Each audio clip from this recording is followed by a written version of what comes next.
Chapter 1. The Buffet Space, the Beautiful Flight Attendant. Good day, Mr. Qin Feng. Your buffet is ready. A stunning flight attendant clad in a cerulean uniform gracefully stood by the dining table.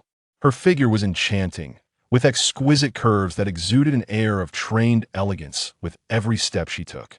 The uniform hugged her alluring form tightly, while her long, slender legs were enveloped in nude stockings, which gleamed delicately under the soft lighting, embodying the epitome of leggy allure.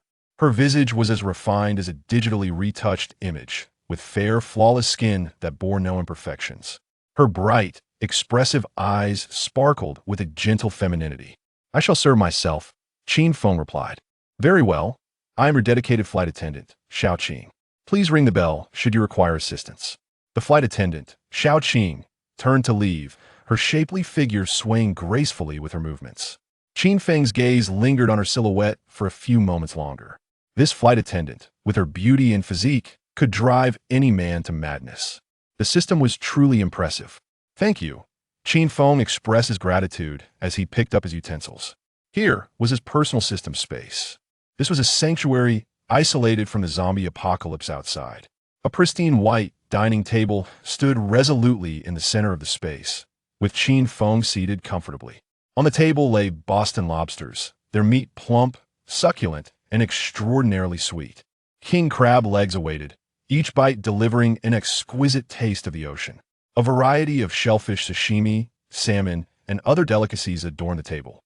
In his previous life, such high-quality seafood was but a distant dream, let alone a hearty meal. He devoured the culinary delights with abandon, a warm sensation enveloping him as a long-lost feeling of satisfaction coursed through his being. After feasting, Qin Feng packed a Boston lobster to take with him and pressed a red button to exit the spatial realm. The scene before him transformed dramatically, akin to plummeting from paradise to despair. Qin Feng found himself in a long-abandoned girls' dormitory. 3 beds were cluttered with various items, thickly coated in dust, exuding a musty odor. Only one bed by the window remained vacant, but it was merely a bare mattress, devoid of blankets or pillows. Fortunately, it was summer, and lying directly on the mattress would not be overly chilly. At this moment, Qin Feng surveyed the surroundings of the girls' dormitory. He had been reborn. He had returned to the day after the outbreak of the zombie virus. Memories from his past life surged forth like a tidal wave. He recalled that day vividly. A gentle drizzle, fresh air, an ordinary Monday after an 8 a.m. class. The pure and revered beauty of the foreign language college. Lin Yue approached him, saying, "Qin Feng, could you assist me in moving my luggage to the girls' dormitory? I am changing dormitories, but the luggage is far too heavy for me to carry. There will be a generous reward." Though Qin Feng was not one to fawn, the esteemed beauty had sought him out, and her polite demeanor compelled him to agree. "Very well. I am at your service." Thus, in the sweltering heat of the southern summer, Qin Feng carried Lin Yue's 2 hefty suitcases up to the 3rd floor, drenched in sweat and utterly exhausted. And what was the outcome? After placing her belongings in room 302, Lin Yue did not even buy him a beverage worth a few coins. She merely smiled lightly and said, "Thank you, Qin Feng. You may return now." Qin Feng was bewildered. Is this all? Wasn't there supposed to be a substantial reward? Just mere verbal gratitude? He pondered. "I am not your servant. How can you so nonchalantly command me?" To make matters worse, immediately after Qin Feng helped her with her luggage, Lin Yue turned around and sweetly called her boyfriend. "Hello, darling." "Yes, the luggage is all moved. It was Qin Feng who helped me. He's such a good person." "Are you coming to pick me up to go eat?" "Great, I'm so hungry." "Yes, they'll wait for you downstairs in the boys' dorm after I finish here." Her sugary tone with her boyfriend starkly contrasted with the coldness she had shown Qin Feng. At that moment, Qin Feng felt a surge of indignation. As if he had been mocked and deceived, his dignity trampled underfoot, and he could not help but seethe with anger. "What the hell, Lin Yue? So you have a boyfriend. Why didn't you ask him to move your luggage?" "Why me? My boyfriend is busy gaming in his dorm, and it's too hot today. He hates the heat." "Your boyfriend hates the heat, but do you think I enjoy it? You are such a good person, always willing to help." "Damn it." Qin Feng glared at Lin Yue, wishing he could tear her apart. Vowing never to trust beautiful women again, they were all deceivers. with two mouths that could easily lead one astray. Just then, the zombie virus erupted without warning, and the entire world succumbed to chaos. The classrooms, the cafeteria, the playground zombies roamed freely amid terrified screams. In this dire moment, the female dormitory matron exhibited remarkable decisiveness, locking the girls' dormitory doors with a heavy iron chain from the outside. The zombies could not enter, ensuring temporary safety, but the matron was soon bitten by the undead. Consequently, Qin Feng, along with over 300 girls, found themselves trapped in the 7-story girls' dormitory. As the sole male, he was assigned to the deserted room 301, unable to disturb the girls, who, of course, would not venture near him. The boys' dormitory, located just across the street from the girls', quickly appointed a capable leader senior student who organized the boys post their initial panic. He efficiently distributed food and water airdropped by military drones and coordinated patrols and defenses, ensuring their days were orderly. In stark contrast, the girls' dormitory descended into chaos. With no leader to guide them, the girls acted selfishly. On the first day, a fierce conflict erupted among them over a single box of compressed biscuits and crates of mineral water. In the midst of an ordinary day, some seemingly delicate girls revealed their savage sides in pursuit of sustenance, ruthlessly pushing competitors down the stairs, resulting in catastrophic consequences. There was no discipline, no order, only the most primal savagery. Qin Feng had once naively hoped to emulate the camaraderie of the boys' dormitory, aspiring to take the lead, to organize the girls, to unite them in friendship and mutual assistance as they faced adversity together. Alas, such aspirations were misguided. Dear fairies, look at the boys' dormitory across the way. They are orderly, with ample provisions. I implore you, cease the clamor. Let all heed my guidance. I shall oversee the distribution of food and water. Qin Feng proclaimed loudly. What was the outcome? No sooner had he made this suggestion than he was deemed a threat by a group of ravenous girls, their eyes ablaze with hunger. What makes you think your words hold weight? Why don't you venture out to confront the zombies? You are monopolizing our resources. On what grounds do you presume to command us? Return to your boys' dormitory. For our sake, you should sacrifice yourself like the dorm matron and fight. Qin Feng, your moment of glory has arrived. Go and procure some food for us. The campus beauties shrieked, shoving him towards the railing of the 3rd floor, forcing him over the edge. The terror of weightlessness and the excruciating pain of shattered bones, followed by being devoured by a horde of zombies. In his final moments, the laughter of those girls, cold and full of malice, resonated in his ears, vivid as ever. Fortunately, he was reborn, with a heart full of hatred and indignation, along with a brand new opportunity. Ding! Congratulations! Host has awakened the Apocalypse Space Buffet System. Starting gift pack, a complete seafood buffet and one alluring flight attendant. Each buffet does not materialize from thin air and requires points for purchase. Buffet A Vitality Breakfast, 100 points. Buffet B 4 dishes and a soup, 500 points. Buffet C Luxury Dinner Buffet for 2 at a 5-star hotel, 1,000 points. Points acquisition method. The host must elicit intense, emotional responses from campus beauties with a beauty score of 90 or above. In other words, incite significant emotional fluctuations in the beauties, be it great joy, profound sorrow, intense anger, overwhelming surprise, or deep embarrassment. As long as the emotions are sufficiently strong, points can be earned.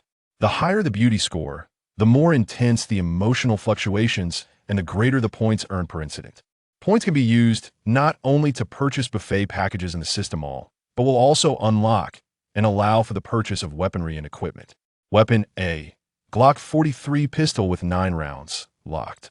Weapon B, M16 assault rifle with 90 rounds, locked.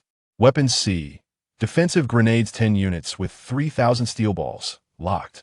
The system encourages the host to strive for a blissful existence in the apocalypse. The system's voice faded away, and a cold smile curled upon Qin Feng's lips, eliciting intense, emotional responses from the campus beauties. That would be a simple task. This system has been meticulously tailored for him. In his previous life, he endured countless humiliations at the hands of the campus belle, ultimately losing his life. In this new existence, the campus beauty shall serve as a tool for him to procure resources for survival.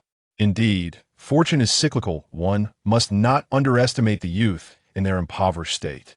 After receiving the newcomer gift pack, Qin Feng indulged in a sumptuous seafood buffet. He even took the liberty of brushing against the thigh of the NPC flight attendant. However, whether he could engage in a deeper conversation with this attendant remained uncertain. This was an endeavor yet to be explored. Of course, this was not his immediate concern. He needed to swiftly amass points to ensure his next buffet experience.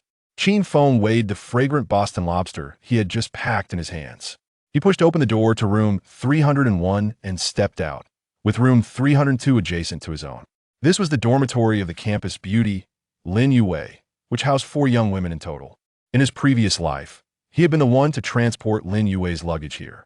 At that moment, sharp voices of an argument seeped through the cracks of the door to room 302. "Why should you get this compressed biscuit?" A girl's voice was piercing and harsh. "You drank so much water earlier. How we know you're not trying to let us die of thirst?" Another voice, tinged with a sob, was filled with grievance. "This food was distributed to everyone. Why should you get more? Enough shouting. Keep it up, and it'll throw you all down to feed the zombies."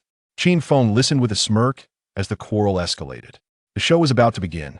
He raised the Boston lobster in his hand and knocked on the door of room 302. Chapter 2.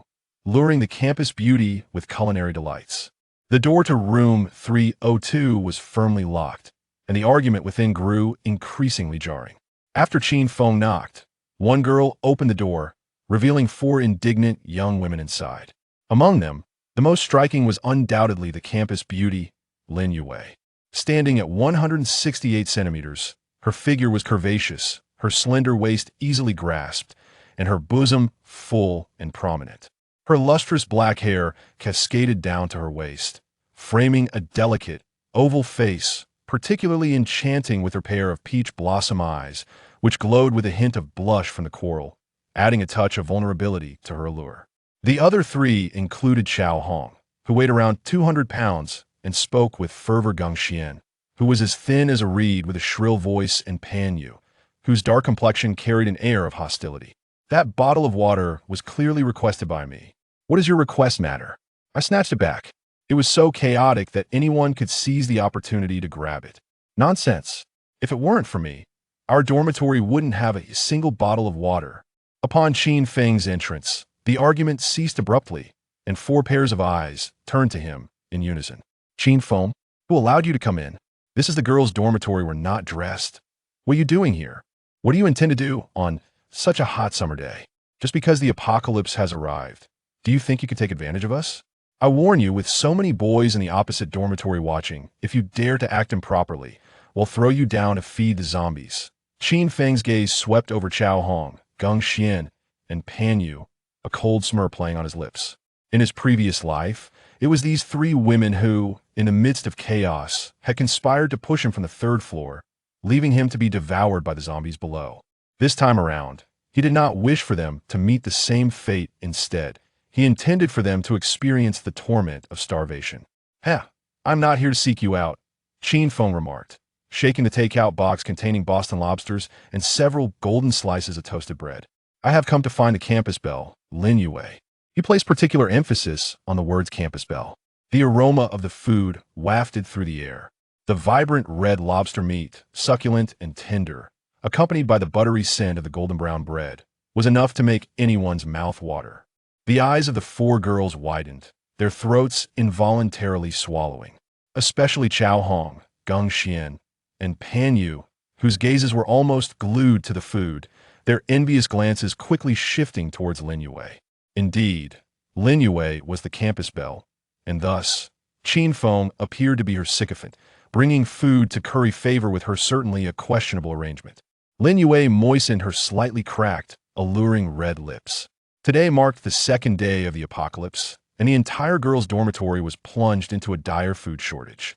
The military's airdrop supplies were limited, and Benhai University was not a primary area of concern. The 4 of them had exerted considerable effort to scavenge food and drinking water from the rooftop, ultimately securing only a bottle of mineral water and a small packet of compressed biscuits. 1 bottle of water for 4 people meant just a sip each. The biscuits, 1 piece per person, were hardly sufficient. As the belle of the foreign language department, She had never endured such indignity. Lin Yue had assumed her beauty would afford her some privileges, but she was taken aback by the sudden rudeness of her three roommates, who had previously been amiable. Previously, they were eager to befriend Lin Yue, believing that being associated with a beautiful and wealthy girl would elevate their own status. Furthermore, they could gain numerous benefits from the boys by sharing stories about the campus belle, such as free bubble tea. However, now that the zombie crisis had erupted, they were too preoccupied with their own survival to concern themselves with the belle. What significance did the campus belle hold in such dire times? Could she be exchanged for food? Would catering to her guarantee a meal? Observing the current situation, Qin Feng's voice carried a playful tone, reminiscent of a cat toying with a mouse.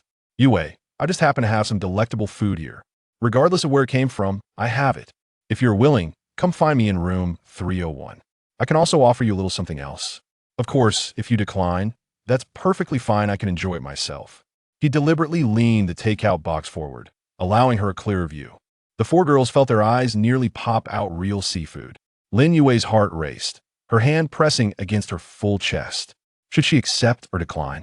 Logic warned her that Qin Feng was seeking revenge. Just yesterday, she had exploited Qin Feng's kindness, compelling him to assist her in the sweltering heat despite having a boyfriend. Such humiliation was unbearable for anyone. Now, Qin Feng arrived with delectable treats, his intentions unmistakable. She felt a surge of fear, fearing that Qin Feng might coerce her into actions she was unwilling to undertake, actions that conjured unsavory images, fleeting yet persistent in her mind. No, she could not succumb to such demands. Tears of indignation welled in Lin Yue's exquisite peach blossom eyes. She could not disgrace herself before Qin Feng. Moreover, her boyfriend resided in the adjacent male dormitory, the two buildings alarmingly close, their balconies facing one another, rendering the need for binoculars obsolete. Thus, the girls' dormitory typically drew curtains to shield the view from prying eyes. The mere thought of her boyfriend witnessing her enter Qin Feng's room sent a shiver down her spine. Suppressing her hunger, she wiped away the tears of indignation from her eyes and raised her chin defiantly. Never mind, I'm not that hungry yet. Upon her utterance, her companions Xiao Hong, Geng Xian, and Pan Yu grew anxious. Qin Feng, if she won't eat, may we partake? Xiao Hong inquired eagerly. Geng Xian hastily added, I can assist you with laundry. In fact, I can do anything. Pan Yu, more direct, exclaimed, just give me some food. Don't treat me like I'm invisible. Qin Feng cast him a cold glance and shook his head. Dream on. He was undeniably handsome, the heartthrob of the foreign language college. He had yet to seek a girlfriend, largely due to his disdain for the avaricious nature of the girls in his department, who often embodied the green tea archetype. He was not without admirers. His heart belonged to a goddess from the computer science college. These three plain girls had audaciously conceived grand designs. To consume his offerings and expect his companionship, they were deluded. Qin Feng redirected his attention to Lin Yue, his words laden with meaning. No worries.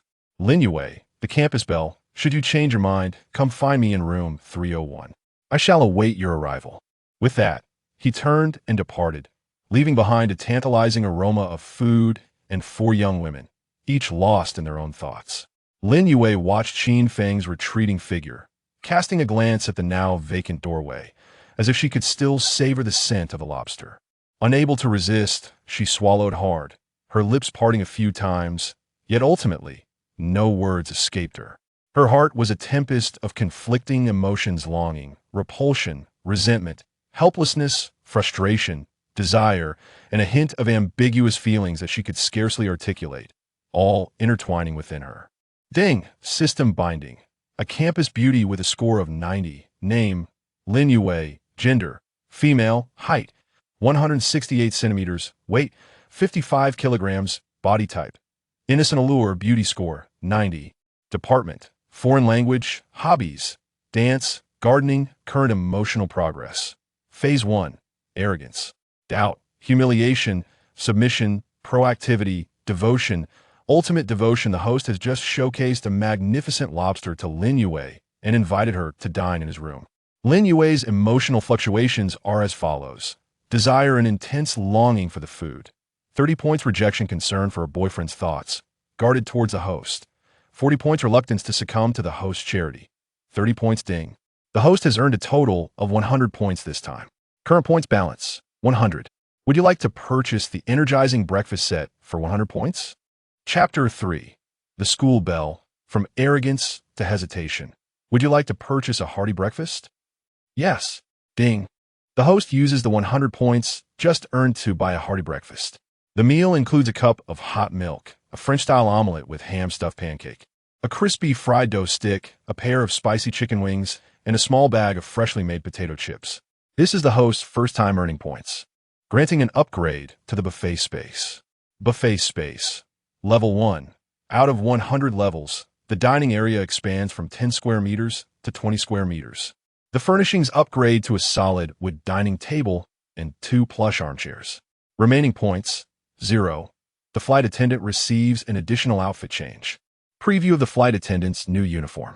Would you like to preview? Options for changing the flight attendant's outfit. Shall we proceed with the change? Qin Feng, preview. In an instant, a new outfit for the flight attendant appeared vividly on the holographic panel before him. The uniform was a deep burgundy, featuring a tailored short blazer that elegantly accentuated the female silhouette. Beneath the blazer was a pristine white silk blouse, impeccably styled with a petite collar, adorned with a matching narrow burgundy scarf. The lower half consisted of a knee-length pencil skirt, perfectly fitted, with a tasteful slit that revealed her long, graceful legs. A petite, color-coordinated pillbox hat perched slightly to one side added a playful yet sophisticated touch. Satisfied with the appearance, Qin Feng declared, "Change the outfit." Ding. The flight attendant's outfit change was successful. Does the host wish to enter the space to enjoy the meal? Having just savored a seafood feast, a little more indulgence would be delightful. Enter. With a soft hum, the scenery around Qin Feng transformed, placing him within the confines of the system space. Following the upgrade, this buffet area was more spacious, featuring a polished wooden dining table at the center, flanked by 2 plush upholstered chairs in a soft cream fabric. The overall ambience was tranquil and elegant, standing in stark contrast to the simplicity of the shabby dormitory room 301. Then, the flight attendant, Xiao Qing, donned in her brand-new burgundy uniform, approached with a professional smile. She pushed a cart commonly seen on airplanes, laden with the newly unlocked hearty breakfast set. A cup of steaming hot milk exuded a delicate dairy aroma, alongside a golden, enticing French-style omelet with ham-stuffed pancake, baked to perfection with a crisp exterior and tender interior, generously filled with a thick slice of omelet and ham. A golden, crispy fried dough stick, a pair of spicy chicken wings with a fragrant, crispy skin, and a small portion of freshly baked potato chips completed the feast, each item awakening the appetite. The flight attendant placed the breakfast elegantly on the table before Qin Feng. He took a sip of the hot milk, followed by a hearty bite of the French-style omelet with ham-stuffed pancake, savoring its crispiness. Next, he bit into the fried dough stick, enjoying its crunch. He sampled the chicken wings and the potato chips, each bite equally delightful. Observing this, Xiao Qing maintained her smile. "Mr. Qin Feng, is this breakfast not to your liking? Why do you only take a single bite of each?" Qin Feng dabbed his mouth with a napkin, having just savored a sumptuous seafood feast. Feeling sated, he merely sampled each dish with a bite, delighting in the flavors. The flight attendant, Xiao Qing, smiled and inquired, "I understand. Is there anything else you require?" Qin Feng scrutinized her, his gaze lingering for several seconds. "No, just pack everything up, please." Xiao Qing promptly replied, "Certainly, sir." She began to pack the food right before him. This proximity allowed Qin Feng to observe her closely. Her wine-red uniform accentuated her graceful curves and ample figure. A singular question occupied his mind. Is this flight attendant edible? Unable to contain his curiosity, he finally spoke. "Hello, flight attendant. Do you have a boyfriend?" Xiao Qing maintained her flawless smile as she responded, "No, I am not a living being. I am an AI robot, devoid of an emotional module. Hence I do not possess a boyfriend." His intrigue deepened. "A robot? May I touch you?" Xiao Qing's smile remained unchanged. "Of course. My skin is crafted from the latest synthetic silicone material, closely mimicking the texture of human skin. You may experience it." Qin Feng marveled at the system's generosity. He extended his hand, curiosity guiding him. "Oh, then allow me to feel your hand." Xiao Qin offered one delicate hand, poised and awaiting his touch. As he gently brushed her hands back, he was astounded by the soft, warm sensation that greeted his fingertips. Had he not been forewarned, he would have surely believed it to be a real human hand. Astonished, he extended 2 fingers to pinch the flight attendant's cheek. The texture was equally astonishingly lifelike, elastic, with muscle fibers beneath the surface that seemed palpable. Xiao Qin continued to smile, offering no resistance. Withdrawing his hand, Qin Feng reflected, "This advanced technology is truly remarkable. With such robotic companions, who would bother to placate a human girlfriend? It is indeed a blessing." Having finished packing the breakfast, Xiao Qin presented him with a beautifully crafted paper bag, smiling as she said, "Mr. Qin Feng, your breakfast is ready. I advise you to consume it promptly, as the warm weather may spoil the food, and wasting resources is a shameful act." Qin Feng accepted the bag, nodding in acknowledgement. He pressed the red button to exit the buffet area, returning to the chaotic confines of the girls' dormitory 301. Before him lay a scene of disarray. It was the second day of the zombie crisis. Water and electricity remained functional, and the mobile network signal was normal. Consequently, many could still boil tap water to quench their thirst. Though food was scarce and venturing outside was prohibited, the impending sense of apocalypse was not keenly felt. Reclining on the wooden bed, Qin Feng retrieved his nearly depleted phone, capturing several photos of the delicacies he had just packed. He posted an image on his social media, restricting visibility to all but Lin Yue. In a 9-grid photo, Qin Feng captured an array of delectable foods with remarkable clarity. Steaming hot milk, savory fried eggs with ham, crispy fried dough sticks, a pair of chicken wings, and a small portion of potato chips, accompanied by a caption that read, "A breakfast brimming with vitality, truly delightful. I've even taken it as my afternoon tea." Meanwhile, in the 302 girls' dormitory, for young women sat somberly in their respective beds, curtains drawn to avoid interaction and potential conflict. Each had resolved that help would surely arrive from the government, believing that rescue efforts simply had yet to reach Binhai University. With no food available for the moment, they decided to sleep, reasoning that slumber would conserve their metabolism, akin to hibernation. If hunger struck, at least they could drink from the tap. They would not perish immediately. Thus, Lin Yue lay on her bed, charging her phone while battling hunger, scrolling through short videos. The footage showcased numerous male streamers daringly venturing into the streets to film zombies, all of whom met a grisly fate. The city was overrun with wandering undead, factories, offices, and supermarkets teeming with them. The metropolis had succumbed, traffic was paralyzed, and drivers were dragged from their vehicles to face death by zombies. The roads were choked with stranded cars, and as rescue operations faced immense challenges, military helicopters and drones occasionally soared overhead, dropping supplies of food and water onto the rooftops. Many residents clashed atop their buildings in a frenzy over the provisions. On the streets, some misguided individuals seized the chaos to rob banks and jewelry stores, only to meet their end at the hands of the undead. In the male dormitory, some boys stood on their balcony, igniting bedding and tossing it onto the road between the 2 dormitory buildings. The zombies meandering along the campus roads were scorched by the burning bedding, writhing in a frenzied dance. The boys erupted in laughter, filming the spectacle. Indeed, such antics were typical of their kind. Yet, for every zombie incinerated, a greater horde would inevitably converge. The university pathways were littered with scattered zombies, either feasting on fallen bodies or rummaging through trash bins for sustenance. The students confined within their dorms dared not venture outside. To do so would be to invite death. Thus, the boys found their sole amusement in igniting bedding and tossing it down to burn the zombies. With each successful kill, they would cheer exuberantly, celebrating their triumph.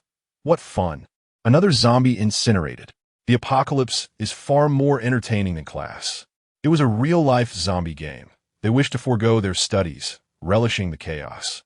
If not for their gnawing hunger, Qin Feng leaned over the balcony of the 301 dormitory, enviously observing the boys across the way reveling in their zombie-burning escapades. Truth be told, he yearned to join them, to partake in the exhilarating game. However, trapped in the girls' dormitory, lacking a lighter and the inclination of the girls towards such antics, he found himself without a comrade to collaborate with. Moreover, the boys were organized in a meticulous manner, with a student leader named Wang Zi, nicknamed Prince, standing an impressive height of 1.9 meters. He was the captain of the school's basketball team and commanded considerable respect among his peers, who readily heeded his words. His girlfriend, Mu Qingxue, the campus belle, also resided in the same girls' dormitory as Qin Feng, though her exact room number remained unknown. Drones were deployed to deliver food and water atop the dormitory, and Wang Zi efficiently organized the boys, distributing provisions fairly to each dormitory. Additionally, the boys' dormitory operated on a volunteer basis, with each room taking turns to serve, cooperating seamlessly with one another, ensuring that no one resorted to hoarding the food. Qin Feng could not help but feel a twinge of envy. At that moment, Qin Feng leaned over the railing, watching the boys across the way engage in playful antics involving blankets to ward off zombies, cheering them on with applause. "Well done," he shouted enthusiastically. Upon noticing Qin Feng, the boys erupted into laughter, having already heard tales of a lad who assisted the campus beauty in moving her belongings, now seemingly trapped in the girls' dormitory. They pointed at Qin Feng, their laughter mingled with scorn, envy, and mockery. "Qin Feng, you fool. Why did you help the campus belle move? You're such a sycophant. I wish I could live in a girls' dormitory and befriend the belle too. Qin Feng, are you even human? Hurry back to the boys' dormitory. That's where the men belong. We hereby appoint you the head of the girls' floor, but you must perform self-castration first. Is my girlfriend doing well over there? It seems her roommate hit her. Could you check on room 407 for me? Qin Feng, you're quite the fortunate one, but I hope you're not knocking on any girls' doors at night. Have you prepared your safety measures? If the zombie apocalypse lasts a year, will you end up fathering many children with them? A real-life tale of more children, more blessings. Well then, Qin Feng, I hope you manage to make them pregnant. Qin Feng, you better not lay a finger on my girlfriend. Do you hear me? And you must not touch my girlfriend either. Otherwise, I'll rush over and challenge you to a duel. Do you believe that? Come back quickly. It's south just across the street. Run fast. The zombies won't catch you. Indeed, it's fine. If you perish, we will avenge you by incinerating those damned zombies." Qin Feng smiled faintly at the boys in the opposite dormitory and waved before retreating to his solitary room 301, closing the door behind him. Living with the girls on the first floor is far more blissful than what you have. Just wait and see. At that moment, his phone chimed with a message. It was a comment from Lin Yue on his social media. Qin Feng's heart raced. Was the campus belle finally yielding? Lin Yue, Qin Feng, where did you get all these chicken wings, hamburgers, and fries? Chapter 4. The school belle cleans up Lin Yue. Qin Feng, where did you acquire all these chicken wings, hamburgers, and fries? Qin Feng, it's none of your business. I have my own means. Lin Yue, but didn't you just indulge in lobster sashimi? How can you now feast on hamburgers and fries? Aren't you afraid of overindulging? Qin Feng, I relish it. Why should it concern you? As he spoke, Qin Feng deliberately sent 3 images of delectable food to Lin Yue's chat, teasing her. The images showcased a half-eaten French pastry, a bitten oil stick, a nibbled chicken wing, and a steaming half-glass of fresh milk. Lin Yue gazed at the mouth-watering delicacies, her mouth watering, her stomach audibly grumbling. Lin Yue, Qin Feng, what do you mean by sending me these images? Qin Feng, nothing in particular. If you fancy them, come to room 301 for taste. My door is open for you. Lin Yue, but you scolded me yesterday, claiming I had a boyfriend and questioned why I asked you to do the chores. You seemed quite upset. Qin Feng, indeed, I was quite irked yesterday. Lin Yue, so why are you offering me food now? Are you no longer angry? Qin Feng, an adult does not hold grudges against a petty person. We're in the same class, so let it go. Lin Yue, given the ongoing zombie crisis, are you harboring ulterior motives by offering me food? As the saying goes, no good deed goes unpunished. Qin Feng, I'm not a thief. Lin Yue, I am speechless. Listen, I cannot go to your room alone to eat. My boyfriend, Wu Changel, is watching from the dorm across, and it wouldn't be fair to him. He might get jealous. Qin Feng, annoyed, oh, I help you move your luggage, and he doesn't get jealous. But if you come to my room to eat, he does? Why is he so meddlesome? Lin Yue, I simply cannot visit the room of a male alone. How about this? You send the food to my dorm. I can pay you. Qin Feng. Ah, during a zombie crisis, what good is money? Come if you wish, or don't bother. Lin Yue. Anxious. I understand there's a zombie crisis, but the country will take care of us. The crisis will soon pass. Qin Feng scoffed. Then wait for the apocalypse to pass. By then, you'll have food. Goodbye. With that, Qin Feng closed the chat window. His phone vibrated repeatedly afterward, yet he chose not to glance at it again. However, the system in his mind began to ring incessantly. Ding! The host has just engaged in a dialogue with Lin Yue, successfully eliciting a myriad of emotions from her. The emotions include desire, an intense craving for the delectable food presented by the host, resulting in an urgent longing for culinary enjoyment, 100 points. Resentment, a sense of embarrassment triggered by the host's teasing remarks about being either a rogue or a thief, which made her feel objectified, 200 points. Anxiety, discontent arising from her boyfriend's watchful gaze, which stifles her freedom, 300 points. Humiliation, each bite she took from the host's offerings instilled a feeling of degradation for indulging in food that felt like charity, 400 points. Name, Lin Yue. Gender, female. Height, 168 centimeters. Weight, 55 kilograms. Body type, pure and alluring appearance, 90 points. Department, foreign languages. Hobbies, dance, gardening. Emotional progression, pride, wavering, humiliation, submission, obsequiousness, ultimate servitude. Lin Yue has entered the wavering stage, phase 1, and the host may continue to press forward for a decisive victory. Upon reading this, Qin Feng's lips curled into a mocking smile. Indeed, his culinary delights and rhetoric proved effective. Lin Yue's demeanor had shifted from haughty to uncertain with remarkable swiftness. Not long after reclining on his bed, Qin Feng heard a gentle knocking at the door, reminiscent of a chick pecking at grains. A girl's voice from outside whispered, "Qin Feng, hurry and open the door. I don't want the girls in the hallway to see." In response, Qin Feng leisurely rose from his bed and opened the door.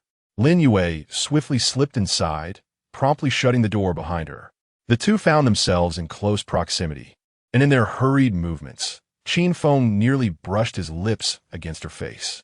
Lin Yue, slightly breathless, glanced at Qin Feng and expressionlessly stated, "All right, I'm here. Didn't you say you'd share your food with me? Hand it over. I'll take it back to my dorm." Qin Feng, with a cheerful demeanor, settled onto his bed and shook his head, saying, "Is there really such urgency? Now that you're here, why not sit for a while?" Lin Yue surveyed the 301 dormitory, which had been devoid of female residents for quite some time, leaving a layer of dust everywhere, and noted the absence of chairs. Where could she sit? Moreover, she had come here clandestinely, sneaking away while her 3 female roommates appeared to be asleep. She had tiptoed out of bed and made her escape without informing anyone.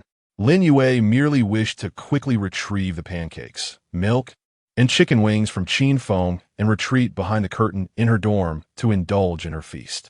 Naturally, she was eager to avoid lingering in Qin Feng's room for even a moment longer. She simply wanted to grab the food and depart. However, Qin Feng would not allow such a scenario to unfold. "Lin Yue, do you think you can enjoy my delicacies for free?" "Not a chance." With a cheerful demeanor, Qin Feng opened the packed delicacies, revealing the French pancakes, fried dough sticks, chicken wings, and half a cup of milk he had taken a bite from, all exuding an enticing aroma. Upon seeing this, Lin Yue swallowed hard, yearning to pounce on the food. Yet, Qin Feng extended his arm, blocking her path. Lin Yue instinctively drew back her chest, contemplating the solitude of room 301, where only she and Qin Feng remained. If Qin Feng were to act inappropriately, her cries would be futile. She felt akin to a lone sheep daring to breach a den of wolves. With her arms crossed protectively over her ample bosom, her gaze was piercing, embodying an air of unassailable purity. "Did you not summon me here for a meal? Why am I not being fed?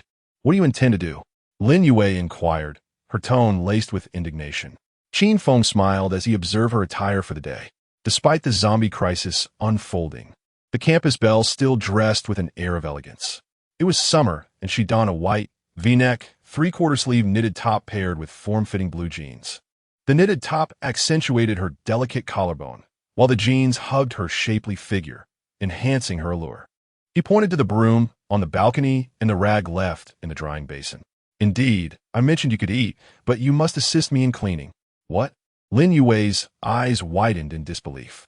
This room 301 is laden with dust. You help me clean, and I shall provide you with sustenance. It is a fair exchange, is it not? Very well, I suppose. No merit, no reward, she conceded after a moment's contemplation. The thought of earning food through cleaning seemed reasonable, and she had initially approached Qin Feng with a spirit of self-sacrifice, dressed in thick undergarments and long trousers, forsaking her beloved short skirts and black stockings. All right, if I clean, may I eat? Lin Yue asked eagerly. Yes, once the cleaning is done, you may feast. Fine, I thought. What did you think? Qin Feng queried. Nothing, cleaning is cleaning. Do you presume that a beauty would shy away from chores? Lin Yue huffed, though a hint of delight flickered in her eyes. The prospect of food for a bit of cleaning was not entirely unappealing. She turned towards the balcony, grasping the broom and dustpan. The dormitory was permeated with a stale scent of dust, reminiscent of long-abandoned quarters, causing her discomfort. She held her breath as she commenced from the doorway, cautiously sweeping. Initially, her movements were somewhat clumsy, even awkward. She rarely engaged in cleaning, as her 3 roommates typically handled such tasks. The slight disarray in her demeanor presented a rare glimpse of vulnerability. Qin Feng sat nearby, observing her without reserve. Witnessing the campus belle, who usually exuded an air of superiority, now laboring for a mere meal was indeed a novel and invigorating experience. As Lin Yue swept, her white V-neck knitted top shifted, revealing glimpses of her exquisite collarbone. When she bent to collect the debris into the dustpan, the hem of her top curled slightly upward, exposing a slender, pale waist, which stood in stark contrast against the dimly lit room. The fitted jeans clung tightly to her slender legs as Lin Yue tidied up the space, pondering to herself, goodness, here I am, a dignified campus belle, reduced to being Qin Feng's cleaner, all for the sake of a meal? Chapter 5. The campus beauty secretly visits the room at long last. Lin Yue diligently swept and tidied room 301 with a broom and dustpan. Even though it was merely a cursory cleaning, she found herself exhausted, her delicate breaths escaping as beads of perspiration formed on her fair forehead, a few strands of hair adhering to her cheeks. Gasping for air, she glanced at Qin Feng, who remained nonchalantly seated like a fisherman waiting for a catch. Is that sufficient? I've finished cleaning, Lin Yue replied with a hint of irritation. All right, the boomerang has returned. Yesterday, she had him assist with moving her luggage, and today, he had her clean the room. It seemed they were even now.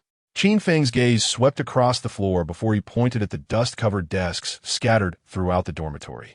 A distinct layer of pale dust blanketed the surfaces. Aren't you going to wipe them down? His tone was flat, as if he were stating an undeniable truth. Is this how your home cleaning is done? Is your place perpetually dusty? Lin Yue was stung by his nonchalant remarks, her eyes welling with tears that threatened to spill over. She, the campus beauty, accustomed to being revered and adored, had never before experienced such unfiltered criticism. Now, she found herself under Qin Feng's authoritative command, being directed to clean. After sweeping the floor, she was subjected to his scrutiny, his tone disparaging. Had it been any other time, Lin Yue would have retorted with anger, "Are you out of your mind?" Yet in this moment, under his roof, she had no choice but to lower her head. For a morsel of food, to satiate her rumbling stomach, and to survive, she found herself pleading. With her eyes now fully red, her voice quivering, she implored, "Please, handsome. I only had a compressed biscuit to eat yesterday, and I've had nothing today. I'm starving. How can I possibly have the strength to work?" Woo-woo. She lifted her face slightly, her eyes shimmering with unshed tears. "Could you allow me to eat something first? Then I will gladly work." She sniffled, her tone humble. "I promise that once I finish eating, I will meticulously clean the entire dormitory, leaving it spotless. Is that acceptable?" Qin Feng, observing her pitiable demeanor, couldn't help but chuckle inwardly. "Lin Yue, so this is your plight?" He thought with amusement. "Well, there is plenty of time ahead. No need to rush." He nodded. "Very well. Go ahead and eat. Everything on the table is yours." Upon hearing this, Lin Yue's eyes sparkled with the light of someone who had narrowly escaped despair. She hurried to the balcony to wash her hands, and upon returning, she eagerly grasped a half cup of warm milk, gulping it down eagerly. The milk was warm and sweet, infused with a rich dairy aroma and a generous amount of white sugar. The liquid glided down her parched throat, flowing into her empty stomach, and she felt an immediate warmth enveloping her insides. Ah, how sweet! She sighed contentedly. Though it was merely half a cup, Lin Yue felt an overwhelming sense of happiness.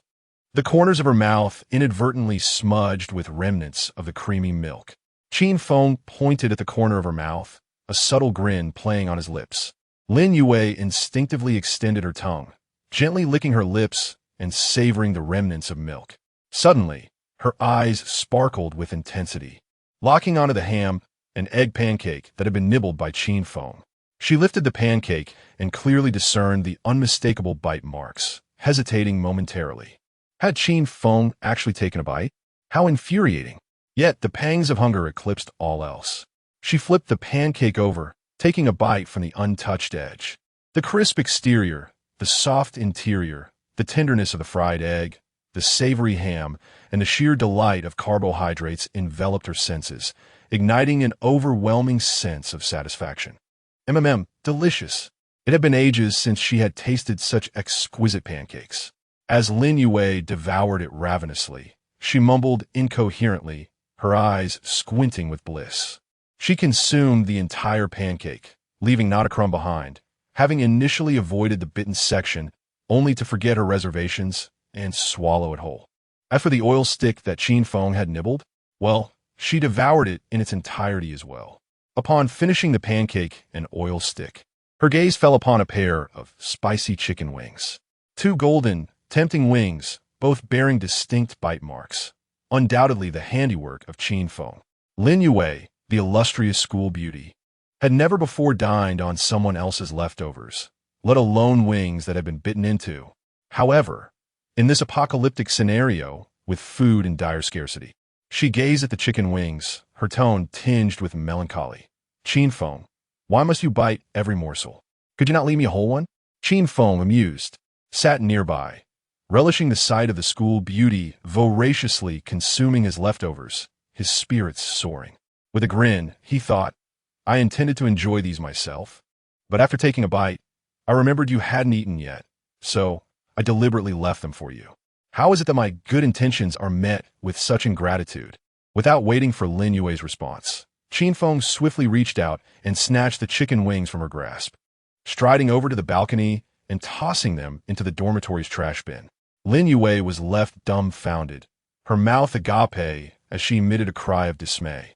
Those delectable spicy chicken wings. She had merely made a light-hearted comment, and he had actually discarded them? You. Wasting food is a disgrace, a complete travesty.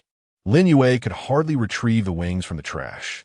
All she could do was watch in despair as her last hope, a small packet of fries, came into view, her eyes brimming with longing, her tone softening with palpable supplication. I'll eat. Please don't be angry anymore. Is it not acceptable for me to eat? She delicately picked up the bag of fries, savoring the moment as she opened it, and carefully squeezed out a small packet of ketchup. With an attitude befitting a connoisseur of fine delicacies, she dipped each fry into the ketchup, relishing every bite with meticulous attention. Each mouthful was chewed slowly, every nuance of flavor etched in her memory. The fries were consumed completely, and not a trace of ketchup remained. She had never before indulged in food with such care, and this experience profoundly reminded her of the toil behind every grain of rice. After finishing, a hint of bright red ketchup lingered at the corner of Lin Yue's mouth. Qin Feng observed Lin Yue, who wore a content yet slightly wistful expression, and couldn't he help but smile. While this campus beauty might sometimes go overboard, but her looks and figure were undeniably impressive. Beneath that exquisitely beautiful visage, the trace of ketchup at her lips did not detract from her allure. Rather, it added an endearing and innocent charm, making her even more enchanting. Qin Feng reached for a napkin on the table and leaned closer, gently wiping the ketchup from the corner of Lin Yue's mouth. She stiffened for a moment, but didn't pull away. Licking her lips, she reveled in her satisfaction, sighed deeply, and said, "Thank you, I'm full now. I should be going." The smile on Qin Feng's face vanished instantly, his expression shifting to one of disdain. "Oh, so the campus beauty is full and ready to leave, huh?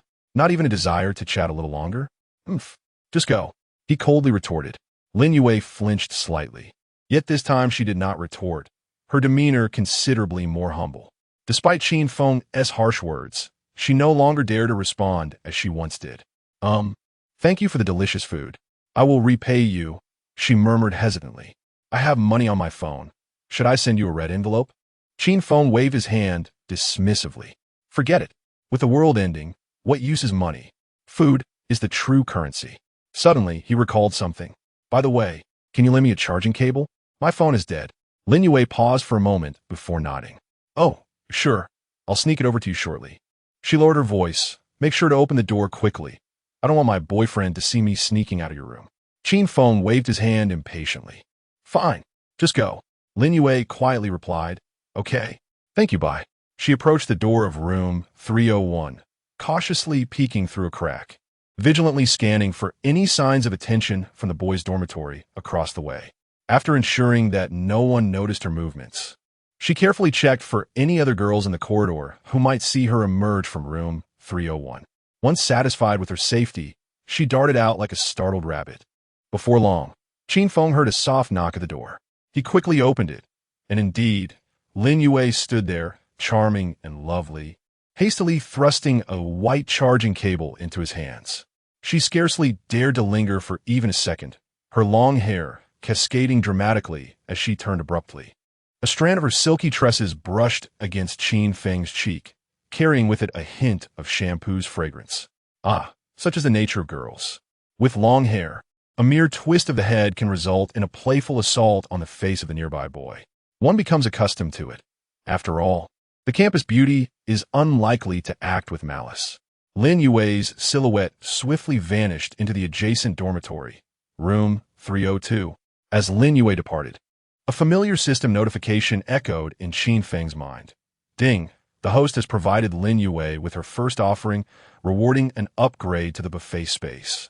Buffet space. Level 2, out of 100 levels. Room upgraded to 30 square meters, featuring a rustic dining table, 2 comfortable armchairs, and an additional single bed measuring 1 meter and 50 centimeters, allowing the host to sleep soundly within the space at night. The host has successfully triggered a spectrum of complex emotions in Lin Yue. Emotions include repression, shame, elation, guilt, and panic. Repression. Lin Yue's internal struggle stemming from her first act of domesticity for a boy, necessitating endurance, 300 points. Shame. The humiliation Lin Yue feels for consuming leftover food that the host had bitten, leading her to perceive herself as inferior, 500 points. Elated. The intense sense of satisfaction Lin Yue experiences from enjoying the exquisite food provided by the host, bringing her immense joy, 200 points. Guilt. The feelings of guilt and remorse Lin Yue harbors for secretly seeking food from the host behind her boyfriend's back, 200 points. Panic. The tension and anxiety Lin Yue felt while discreetly delivering a charging cable to the host, fearing discovery, 100 points. Name, Lin Yue. Gender, female. Height, 168 centimeters. Weight, 55 kilograms. Body type, pure and desirable. Attractiveness, 90 points. Department, foreign languages. Hobbies, dance, gardening. Emotional progress bar, pride, unsteady. Humiliation, submission, eagerly adoring. Devoted admirer. Ultimate, devoted admirer. Lin Yue currently stabilizes at unsteady, stage 2. The host is encouraged to persist and achieve a decisive victory. The higher the stage, the greater the potential points that can be acquired. The host currently possesses 2,300 points, enabling the unlocking of packages B and C, as well as the procurement of the first weapon. Buffet B, 4 dishes and a soup, 500 points. Buffet C, 2 servings of a luxurious 5-star hotel dinner, 1,000 points. Weapon A, Glock 43 pistol with 9-round 1,000 points, recently unlocked. Weapon B, M16 assault rifle with 90 rounds not yet unlocked. Weapon C, defensive grenades, 10 pieces, 3,000 steel balls not yet unlocked. Qin Feng's gaze traversed the system panel, ultimately settling on the weapon options. While sustenance is indeed vital in this world ravaged by zombies, the ability to protect oneself is the bedrock of survival. Without hesitation, he issued a mental command. Spend 1,000 points to unlock weapon A, the Glock 43 pistol. Chapter 6. The campus bell's betrayal. As Qin Feng's thoughts shifted, he entered the system's realm. The first sight that greeted him was the expansively enlarged space. The modest 20-square-meter room had transformed into a generous 30-square-meter area. In addition to the original wooden dining table and 2 armchairs, there now lay a bed, a splendid one. 5-meter wide structure. Neatly arranged upon it was a plush feather pillow, draped in a pristine white quilt, exuding comfort. Qin Feng settled onto the bed, savoring the delightful softness of the mattress.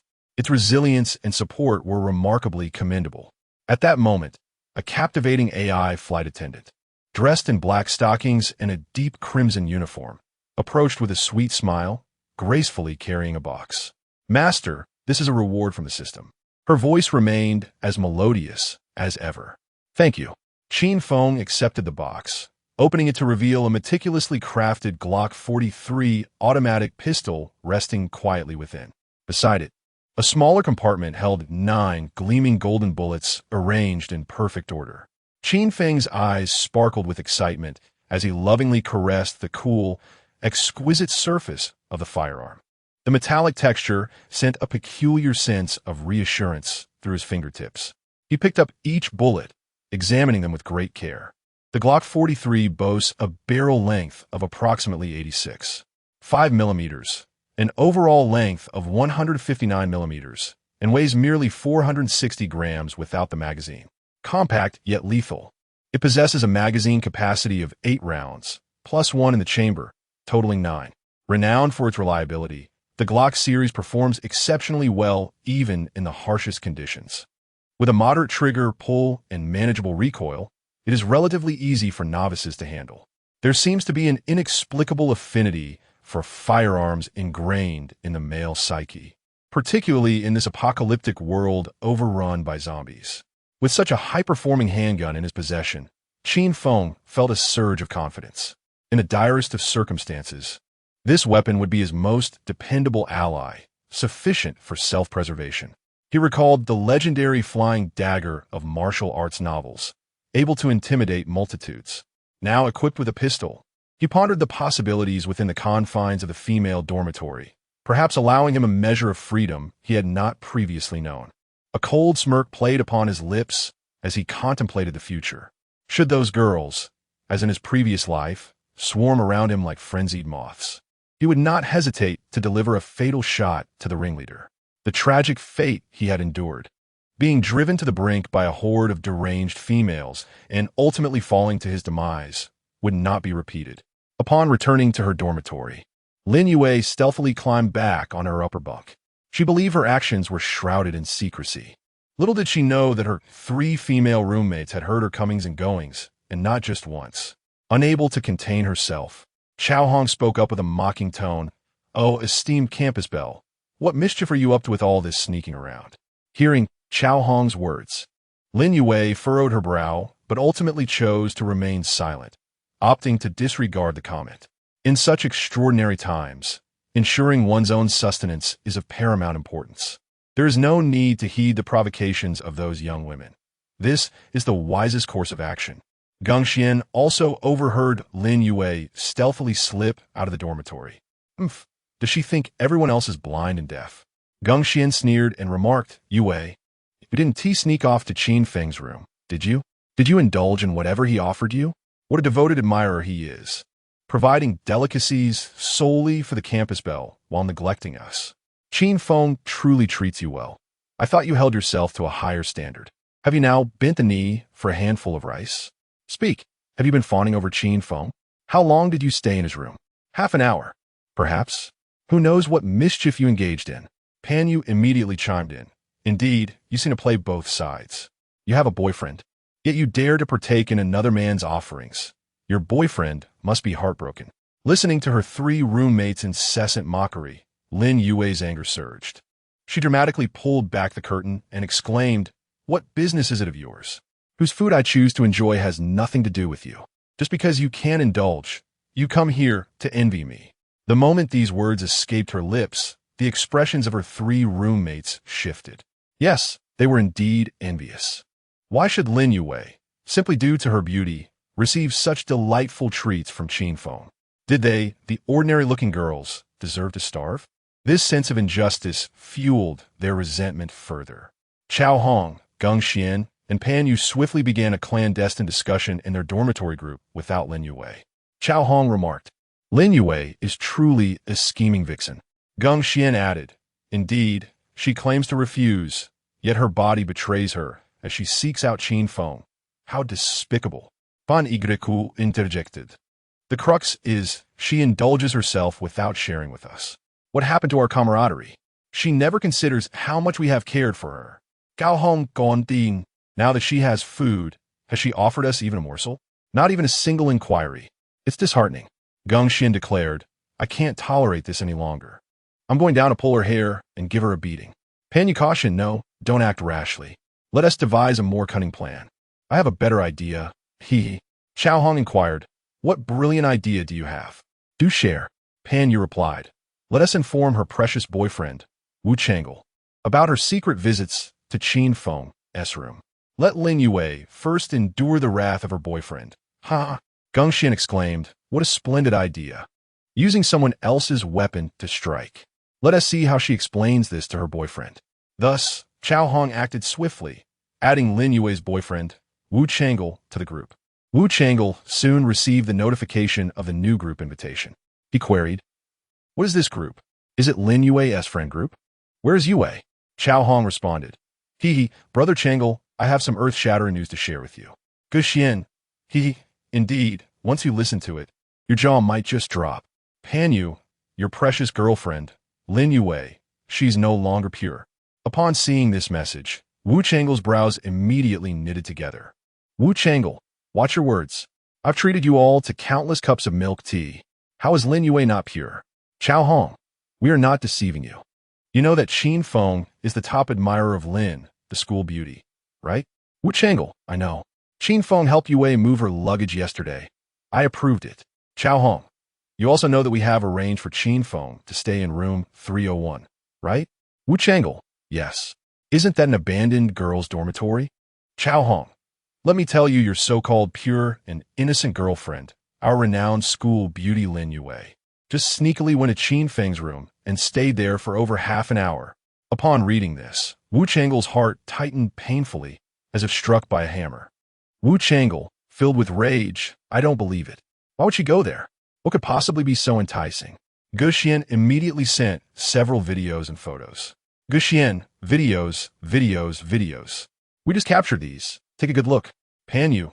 "Yes, she tiptoed out, clearly afraid we would see her. Shortly after returning, she went out again, claiming to deliver something to Qin Feng. We're not slandering her. Your girlfriend, who knows what scheme she is up to." Wu Chang'e's eyes turned red with anger and jealousy as he clicked on the videos. The first video showed Lin Yue cautiously opening the door, glancing around. The second video revealed her empty bed, indicating she had been gone for at least half an hour. The third video captured Lin Yue returning, a satisfied smile gracing her lips, clearly having indulged herself. Wu Chang'e's jealousy ignited fiercely. His girlfriend had ventured into another boy's dormitory, specifically the room of that admirer. Qin Feng, this was intolerable. Wu Chang'e, damn it, I'm going to confront her right now. Meanwhile, Lin Yue was comfortably reclining on her bed, eyes closed, relishing the delightful flavors of the meal she had just enjoyed. It had been an eternity since she had savored such a fulfilling feast. The fragrant youtiao, the crispy and juicy hamburger patties, and the silky sweetness of milk enveloped her, providing an unprecedented sense of comfort. It felt truly wonderful. Lin Yue lazily opened her eyes, lingering in a state of bliss. The exquisite sensations that food could evoke were strikingly clear and direct. When one finds life to be arduous and challenging, it is perhaps more prudent to indulge in a sumptuous meal thoroughly satisfying one's culinary desires. Once one has satiated their hunger, a profound sense of happiness indeed floods the heart. It was only after enduring a day of genuine hunger that Lin Yue truly comprehended the preciousness of a hearty meal. This can be likened to finding solace after a prolonged drought. As she lay in bed, savoring the delightful memories of her meal, her phone suddenly rang. It was a video call from her boyfriend, Wu Changle. At first glance, he noticed the unmistakable smile of contentment on Lin Yue's face, as if she were living a particularly fulfilling life. How could this be? What on earth had she been doing in Qin Feng's dormitory? Chapter 7. Laozi's campus bell. It is now the second day of the zombie apocalypse, and everyone has essentially gone a whole day without food. Who still has the inclination to lie in bed, grinning foolishly? Wu Changle, suppressing his fury, inquired, "What are you up to?" Lin Yue replied, "Nothing much, just lying here." Wu Changle pressed on, "What were you doing in Qin Feng's dorm?" Upon hearing this, Lin Yue's heart sank, and the smile on her face instantly froze. "Oh, I wasn't doing anything. Who told you that? Did you see it with your own eyes?" A hint of panic tinged her tone, provoking a cold snort from Wu Changle. "I didn't see it myself, nor do I have the leisure to watch you all day. However, someone did see it and inform me." Lin Yue, upon hearing this, erupted in anger. "Was it my roommates who told you? Those despicable green tea bitches, always gossiping and spreading rumors behind my back." Wu Changle stated, "They sent me some videos. Take a look." He forwarded several videos, and Lin Yue realized that her 3 roommates had secretly recorded her. Damn it, those green tea girls had indeed captured her sneaking out, harboring ill intentions. Lin Yue's mind raced as she concocted various excuses to deceive her boyfriend.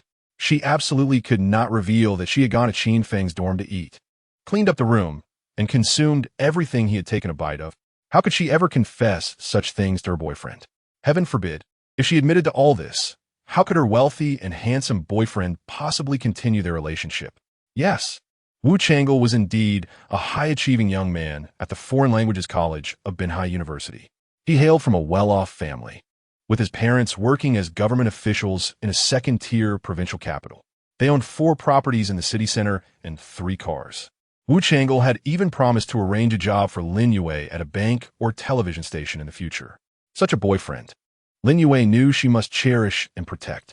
With righteous indignation, Lin Yue began to defend herself. "They are slandering me. Yes, I did go to Qin Feng's dorm, but I merely lent him a phone charging cable. After all, it was because of me that Qin Feng was stuck in the girls' dormitory, right? I can't be ungrateful. I have to help him. But rest assured, my dear, I am yours. I am your girlfriend. Qin Feng is merely my admirer. I only pity him. There is truly nothing between us." Wu Changle sighed. "All right, but what do you say about these videos? In the second video, you were away from your bed for quite a while. Where did you go?" Lin Yue smiled and explained, "I was in a restroom. They're fabricating stories about me and deliberately editing fake videos. Do you believe your girlfriend or them?" Wu Changle hesitated. All right then. However, it is indeed rather inconvenient for Qin Feng, a male, to reside in the female dormitory.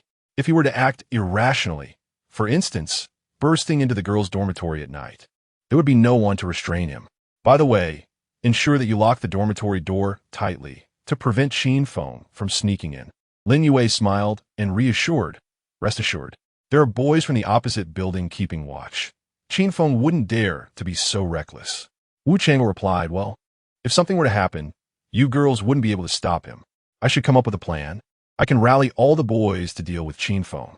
He then ended the call, expressing his longing. Lin Yue responded, "I miss you too, darling. Goodbye." After the video call ended, Wu Changle felt disheartened. He believed that leaving a man like Qin Feng in the female dormitory was undoubtedly a recipe for disaster and needed to be resolved swiftly. If anything were to happen to the girls, the consequences would be dire. The second female dormitory primarily housed students from the College of Arts, known for its abundance of beautiful girls, with at least 10 recognized campus beauties. There were students from the College of Arts, the College of Literature, the College of Economics, and the College of Law, all comprising female-dominated departments. If Qin Feng were to unleash his primal instincts in the dead of night, who would be there to hold him accountable? Wu Changle contemplated devising a plan, either to eliminate Qin Feng or to bring him back to the male dormitory. Why should Qin Feng enjoy such proximity to so many beautiful women, akin to a monk in a land of daughters? Wu Chang'e took out a pack of cigarettes and shared them with his 3 roommates, intending to brainstorm ideas. The 3 roommates, amidst the zombie crisis that led to school suspension, found solace in playing computer games, indifferent to their teachers repeatedly urging them to complete assignments in the class group chat. They disregarded the notion of resuming classes once the crisis subsided, and even the counselors and teachers had been removed from a group. Wu Chang'e recounted the situation regarding Qin Feng to his roommates. "Brothers, there's an issue. Qin Feng is staying in the dormitory next to my girlfriend Lin Yue's, in room 301. This is unacceptable." Zheng Hao, towering at nearly 2 meters, replied with a scowl, "I've never liked Qin Feng. How dare he feel at ease in the girls' dormitory? He should have left long ago. What business does he have living there alone? He must have ulterior motives." Cheng Pingyuan, the muscular guy who enjoyed lifting weights in the dorm, scoffed, "Qin Feng, huh? Do you believe I could just grab him by the neck and bring him back? I refuse to believe no one can hold him accountable. He is clearly trying to take advantage of Lin Yue amidst the chaos. What a sleazy character. Wearing glasses." Lu Zian suggested, "I think we should gather all the boys and confront Qin Feng in the hallway, applying moral pressure on him, ideally forcing him to return on his own. If he happens to be bitten by a zombie along the way, that would be his own doing, not ours. Thus, we wouldn't need to lift a finger. This is what I call winning without battle." Wu Chang'e pondered this approach and found it reasonable. Initially, he had considered taking his 3 brothers on an adventurous mission to the female dormitory to give Qin Feng a beating and drag him back. However, he decided to adopt Lu Zian's strategy first, psychological warfare. Thus, Wu Chang'e ventured to the adjacent and familiar dormitory, distributing cigarettes and uniting with a dozen classmates, who joined him on their respective balconies to berate Qin Feng. After 30 minutes, Wu Chang'e assembled 16 male students from their department, who stood on their balconies, shouting towards the girls' dormitory, "Qin Feng, you beast, come out. Do you have any shame? Are you hiding in the girls' dormitory and refusing to come back? Are you even a man? If you are a man, return to the boys' dormitory and join us in fighting the zombies. If you acknowledge yourself as a woman, then you might as well remain hidden in the girls' dormitory forever. We suggest you take drastic measures, considering you already reside in the girls' dormitory. Qin Feng, to be frank, it is inappropriate for a male to dwell in the girls' dormitory. Many of our friends' girlfriends are there, and it raises suspicions. If you are indeed a man, hurry back. We will provide cover for you. We can burn a few blankets and throw them at the zombies, allowing you to slip back amidst the chaos. We can still be friends afterward. Yes, this is your final opportunity. Our last warning. Return immediately. Otherwise, we will send a group to drag you back, and you will regret it when we leave you battered and bruised. Qin Feng, are you coming out or not? Can you hear us? Don't push your luck." On the other side, the boys shouted, while the girls in the dormitory leaned over their balconies, intrigued by the commotion. Some of the girls voiced their opinions. Indeed, it is inappropriate for Qin Feng, a male, to remain in the girls' dormitory, even if it was not intentional. Remember the incident where intruders invaded the girls' dormitory at night and assaulted 4 girls? Yes, they endured the entire night in silence. And those 4 girls later secured their postgraduate recommendations. Now, Qin Feng is occupying the entire girls' dormitory. The zombies are below, and no one can enter or exit. What if Qin Feng suddenly succumbs to his primal instincts? Qin Feng, do you hear us? You should return to the boys' dormitory. The girls' dormitory does not welcome you. It's south merely across the street. Hurry over, the zombies won't catch you. Even if you were to perish, say, if a zombie were to bite you, your reputation would remain intact, and our integrity would be preserved. There is honor in dying for a worthy cause. Seriously, what are you doing hiding in our girls' dormitory? You are consuming the supplies meant for us. Yes, you, a male, have a larger appetite than we do. I strongly suggest we hold a vote to expel Qin Feng from the building. Meanwhile, Qin Feng lay in room 301, already aware of the boys' raucous shouts and the girls' mocking remarks. With a cold smirk, he reclined on his bed, slowly loading the orange-hued bullets into the magazine, which he then clicked into the gun, disengaging the safety. He leaped off the bed, standing in the open space of the dormitory. mimicking the motion of drawing a gun and aiming, imitating the sound of gunfire. Bang. Bang. At this moment, he was consumed by murderous intent. All those who had insulted him were destined to perish. Eventually, he noticed the raucous sounds emanating from the boys' dormitory across the way began to dwindle. It was likely that those boys, having shouted at the top of their lungs for so long, were parched and weary.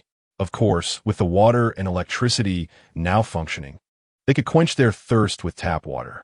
Qin Feng, with a cold smirk, rummaged through the belongings in room 301, discovering an old resume left behind by a former graduate and a ballpoint pen. He tore off a blank section from an A4 sheet and boldly inscribed, "I enjoy residing in the same dormitory as your girlfriends. Come with me." Then, Qin Feng made his way to the balcony, affixing the A4 paper in a conspicuous spot on the wall. Many boys, upon seeing Qin Feng finally make an appearance and post a note, hurried back to their rooms, donned their glasses, and read aloud the words on the A4 sheet. "I enjoy residing in the same dormitory as your girlfriends. Come with me." Instantly, a multitude of boys erupted in furious shouts. "Damn it, Qin Feng, are you seeking death? You've touched my sore spot. Do you understand? You won't survive till dawn. I'm organizing a team to come after you immediately. My beautiful girlfriend is over there. If you lay a finger on her, I will end you." Chapter 8. A glimpse of the campus beauties. Qin Feng publicly posted an A4 sheet that read, "I enjoy living with your girlfriend. Come with me." This audacious act incited the wrath of the male dormitory, with many students shouting in outrage. This was particularly provocative as a significant number of the campus beauties resided in the female dormitory building too. Among the most renowned was Tang Tang, the beauty of the performing arts department, who was celebrated for her fair skin, striking features, long legs, ample bosom, and flowing long hair, embodying the epitome of beauty. She was also the official girlfriend of Wang Zi, the leader endorsed by the boys of Building 5. Mu Qingyan, the beauty from the law school, was a vivacious girl fond of dancing, boasting a fiery figure and a penchant for ultra-short skirts. She served as the captain of the school's basketball cheerleading squad. Jiang Chui from the economics department, standing at 176 centimeters, was a part-time car model and was renowned for her stunning, elongated legs clad in stockings. Su Xia, the classical beauty from the Chinese department, often adorned herself in traditional attire, exuding an ethereal charm that made her the object of many boys' affection, her face reminiscent of a dreamlike first love. The twin beauties, Chu Yuru and Chu Yusin from the history department, were the epitome of sisterly beauty, indistinguishable from one another, both possessing alluring pear-shaped figures and captivating peach-shaped posteriors. Xia Xiaoman and Yi Shui from the journalism and communication department were widely regarded as a couple, often seen hand in hand traversing the campus of Binhai University. They garnered attention when they performed a bit sweet together during the campus's top 10 singer competition, solidifying their status as a beloved couple. Additionally, Lin Yue from the Foreign Language Institute, with her snow-white complexion, silky long hair, and enchanting peach blossom eyes, was recognized as the goddess of captivating beauty, her figure drawing admiration from all quarters, earning her the title of the most stunning goddess at Binhai University. Despite their seemingly unattainable allure and frosty demeanor, it was a well-kept secret that each beauty had a boyfriend, secretly dating those who fit the mold of the affluent and handsome. It was only the less fortunate boys who were under the illusion that these beauties were fiercely independent and single. Wang Zi, the esteemed leader chosen by the boys of Building 5, a towering figure of 9 meters and the captain of the basketball team, promptly convened a meeting with the respected males from the dormitory. "Brothers," he began, "Qin Feng is challenging our boundaries. My girlfriend is over there. Is he not clearly trying to betray me? I cannot tolerate this. I must confront Qin Feng and teach him a lesson. After all, it's the end of the world. It's survival of the fittest now. The teachers can't control us. What if something happens? With so many girls locked in the same building with him, what if he succumbs to his primal instincts at night? My girlfriend." All right, Wang Zi said, gazing into each of their eyes. "Let's first resort to reason before resorting to force. I will first send him a lengthy message to clarify the stakes involved. Then, we shall toss our bedding from a great height to divert the zombies, allowing Qin Feng to make his return." Should Qin Feng refuse our proposal, then we shall have no choice but to storm the girls' dormitory as a group, not only to teach him a lesson, but to potentially inflict severe harm. Moreover, we intend to reclaim our girlfriends, either bringing them back to the boys' dormitory or, alternatively, residing with them in the girls' dormitory. What do you all think? The boys nodded in agreement, finding this idea quite appealing. After all, one must reside with one's esteemed girlfriend. Previously, she consumed their offerings yet hesitated to share intimacy. But in this apocalyptic world, such pretenses of modesty are no longer necessary. It is time for relationships to flourish without delay. Furthermore, the prospect of beautiful schoolmates cohabiting with a charming figure like Qin Feng is fraught with peril. Should he take full advantage, it would lead to irrevocable regret. Very well. We shall first attempt reason before resorting to force. We are civilized individuals, are we not? Indeed, should reasoning fail, I shall not hesitate to act. Wang Zi, you are too soft-hearted. He has openly expressed his desire to live with our girlfriends. The primary obstacle is the heavy lock on the dormitory gate, which requires substantial tools to break, either a large pair of pliers or a hefty hammer. No matter, we shall procure the necessary implements from the dormitory manager. Qin Feng has become a liability and must be dealt with. As dusk fell, the second day of the zombie apocalypse was nearing its end. In the morning, the military had distributed compressed biscuits and drinking water, yet the afternoon sky remained eerily still, save for the crows feasting on decaying flesh. Most of the surviving students congregated in the dormitory area, trapped, while the diligent students in the classrooms and library had succumbed to the virus, transforming into zombies. As night enveloped the university, a profound silence replaced the once vibrant atmosphere. The boys' dormitory buzzed with the sounds of gaming, while the girls remained quietly tucked in their beds, scrolling through their phones and enduring hunger. Some girls discreetly retrieved a precious apple, nibbling on it under their covers, fearful of being overheard, while others quietly savored a treasure bag of chips. The girls' dormitory was rife with intrigue and deception. Some had no food at all and resorted to drinking boiled tap water to stave off hunger. Meanwhile, after charging his phone, Qin Feng indulged in a game before taking a nap. Finding solitude in room 301 rather dull, he decided to engage in light-hearted banter with the AI flight attendant. Although AI technology advances rapidly, conversations with the AI often lack depth and coherence, rendering them somewhat trivial and repetitive. Qin Feng could only briefly touch Xiaoqing's thigh-clad in black stockings before the encounter lost its allure. Women, after all, require the presence of a genuine companion. System. I wish to expend 500 points to acquire package 2. Ding. Host has successfully purchased the self-service meal package. Remaining points, 800. Purchase successful. The flight attendant will soon serve your meal. Content. Qin Feng settled into the plush armchair, scrolling through his phone while watching the flight attendant, Xiaoqing, gracefully sway her hips as she brought forth 4 dishes and a soup. The spread included stir-fried lamb and sauté sauce, braised eggplant and meat sauce, stir-fried celery with pork, sweet and sour pork tenderloin, and tomato egg drop soup. The dishes emanated an enticing aroma, clearly freshly prepared by a skilled chef. Finally, the flight attendant, Xiaoqing, presented a steaming bowl of fragrant white rice along with a pair of chopsticks. Qin Feng promptly captured 9 photographs accompanied by a short video. This time, rather than sharing on social media, he sent it directly to Lin Yue's chat window. Indeed, he chose to focus solely on Lin Yue, disregarding other school beauties. After all, she represented the epitome of beauty and physique in the foreign languages department, embodying the perfect blend of sweetness and charm. Meanwhile, Lin Yue lay on her dormitory bed, the curtains drawn, with earbuds nestled in her ears, lost in music. Otherwise, she would have been annoyed by the sound of Chow Hong and others stealthily munching on apples, resembling mice. Suddenly, a buzzing notification pierced the air. Qin Feng has sent 9 new messages. Lin Yue's heart surged with curiosity as she eagerly clicked to open them. Oh, no way. Hot, delicious food. How did Qin Feng manage to get this? Lin Yue's beautiful eyes widened, one hand instinctively clutching her racing heart, nearly leaping from her chest. Her mouth watered profusely, an overwhelming rush of saliva. Chapter 9. Introducing Lin Yue into the space, Lin Yue promptly sent a message to Qin Feng. Lin Yue, I am quite curious, Qin Feng. Where did all this exquisite food come from?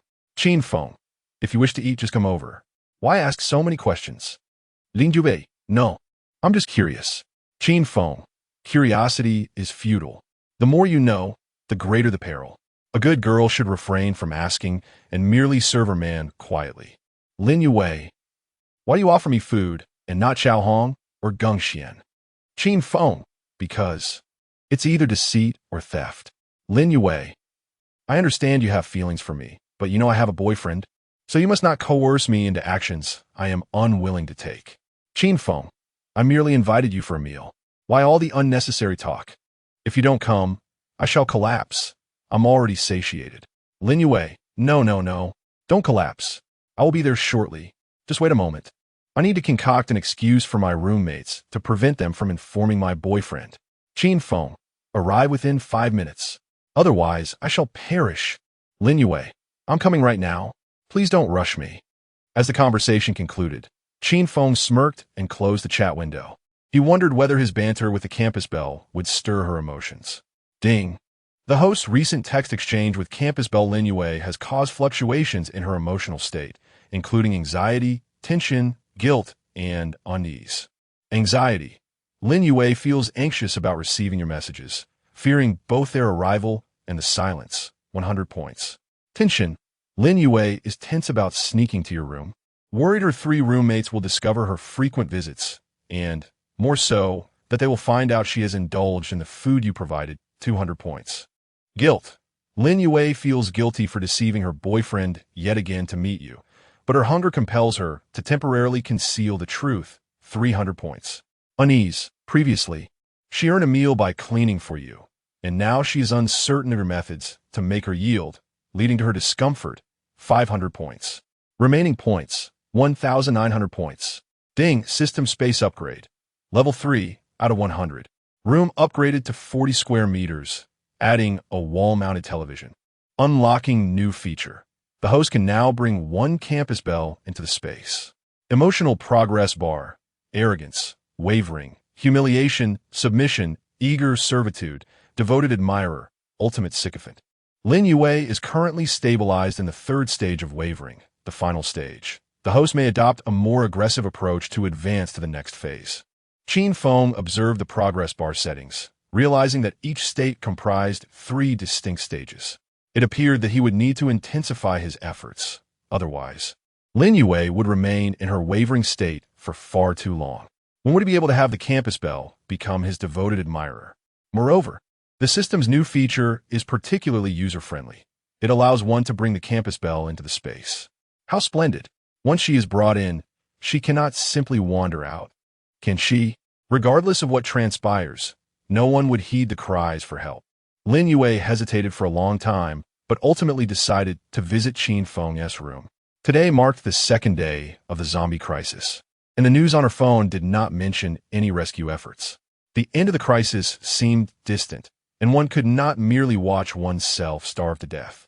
In the law of the jungle, everyone must live for themselves. Thus, Lin Yue gently rose from her bed, donned her attire, a sleeveless white knit top and fitted denim capris, while clutching her phone, intending to head to dormitory 301.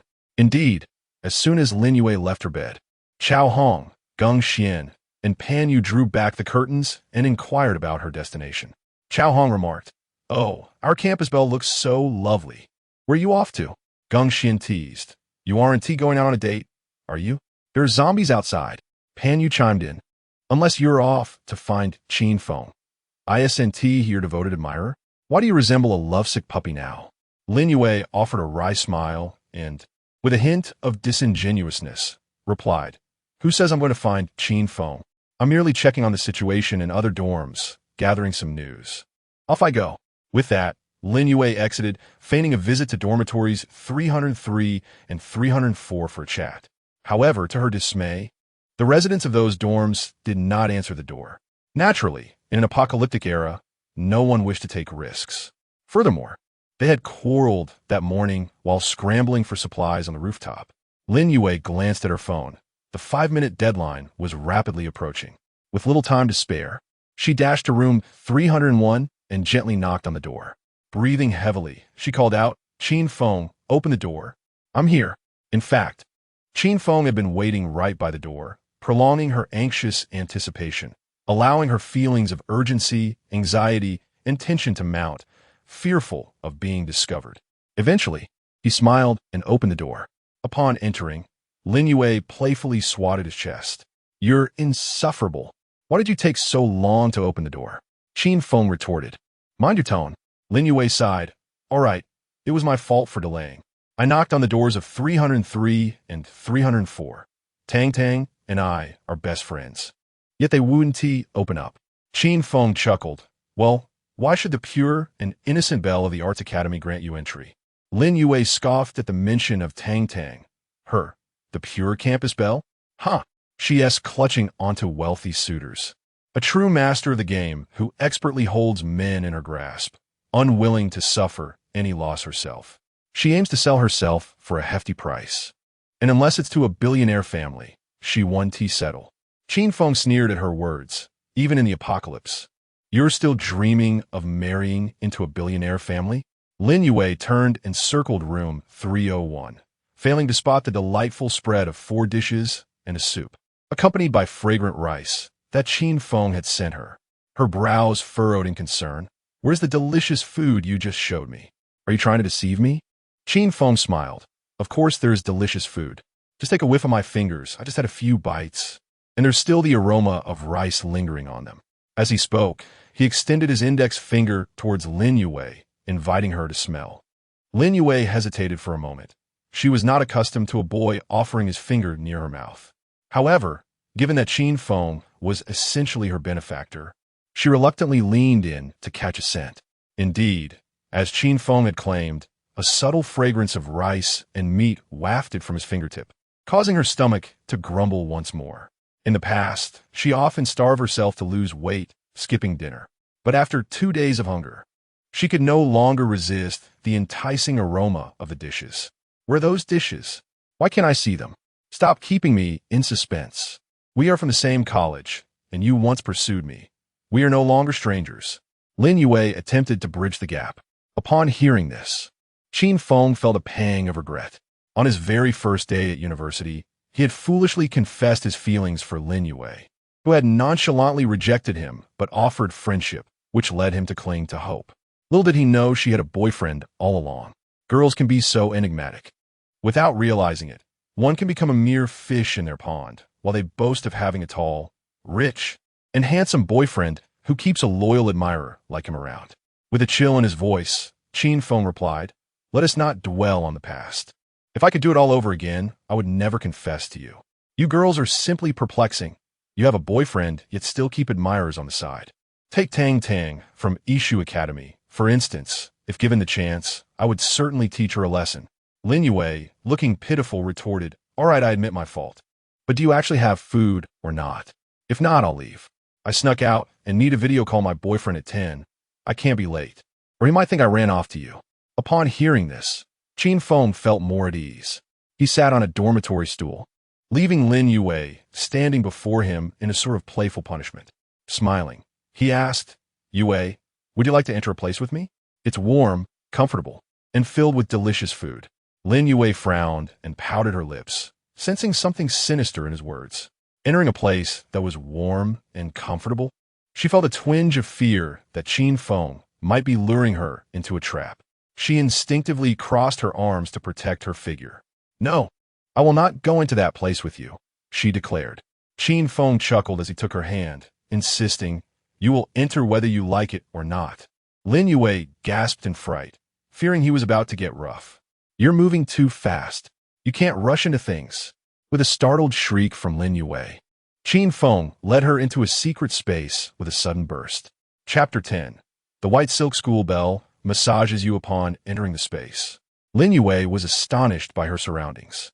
In a room of approximately 40 square meters, devoid of windows and adorned with stark white walls, stood a single bed, measuring 1.5 meters, complete with pillows and neatly folded blankets, exuding an inviting comfort.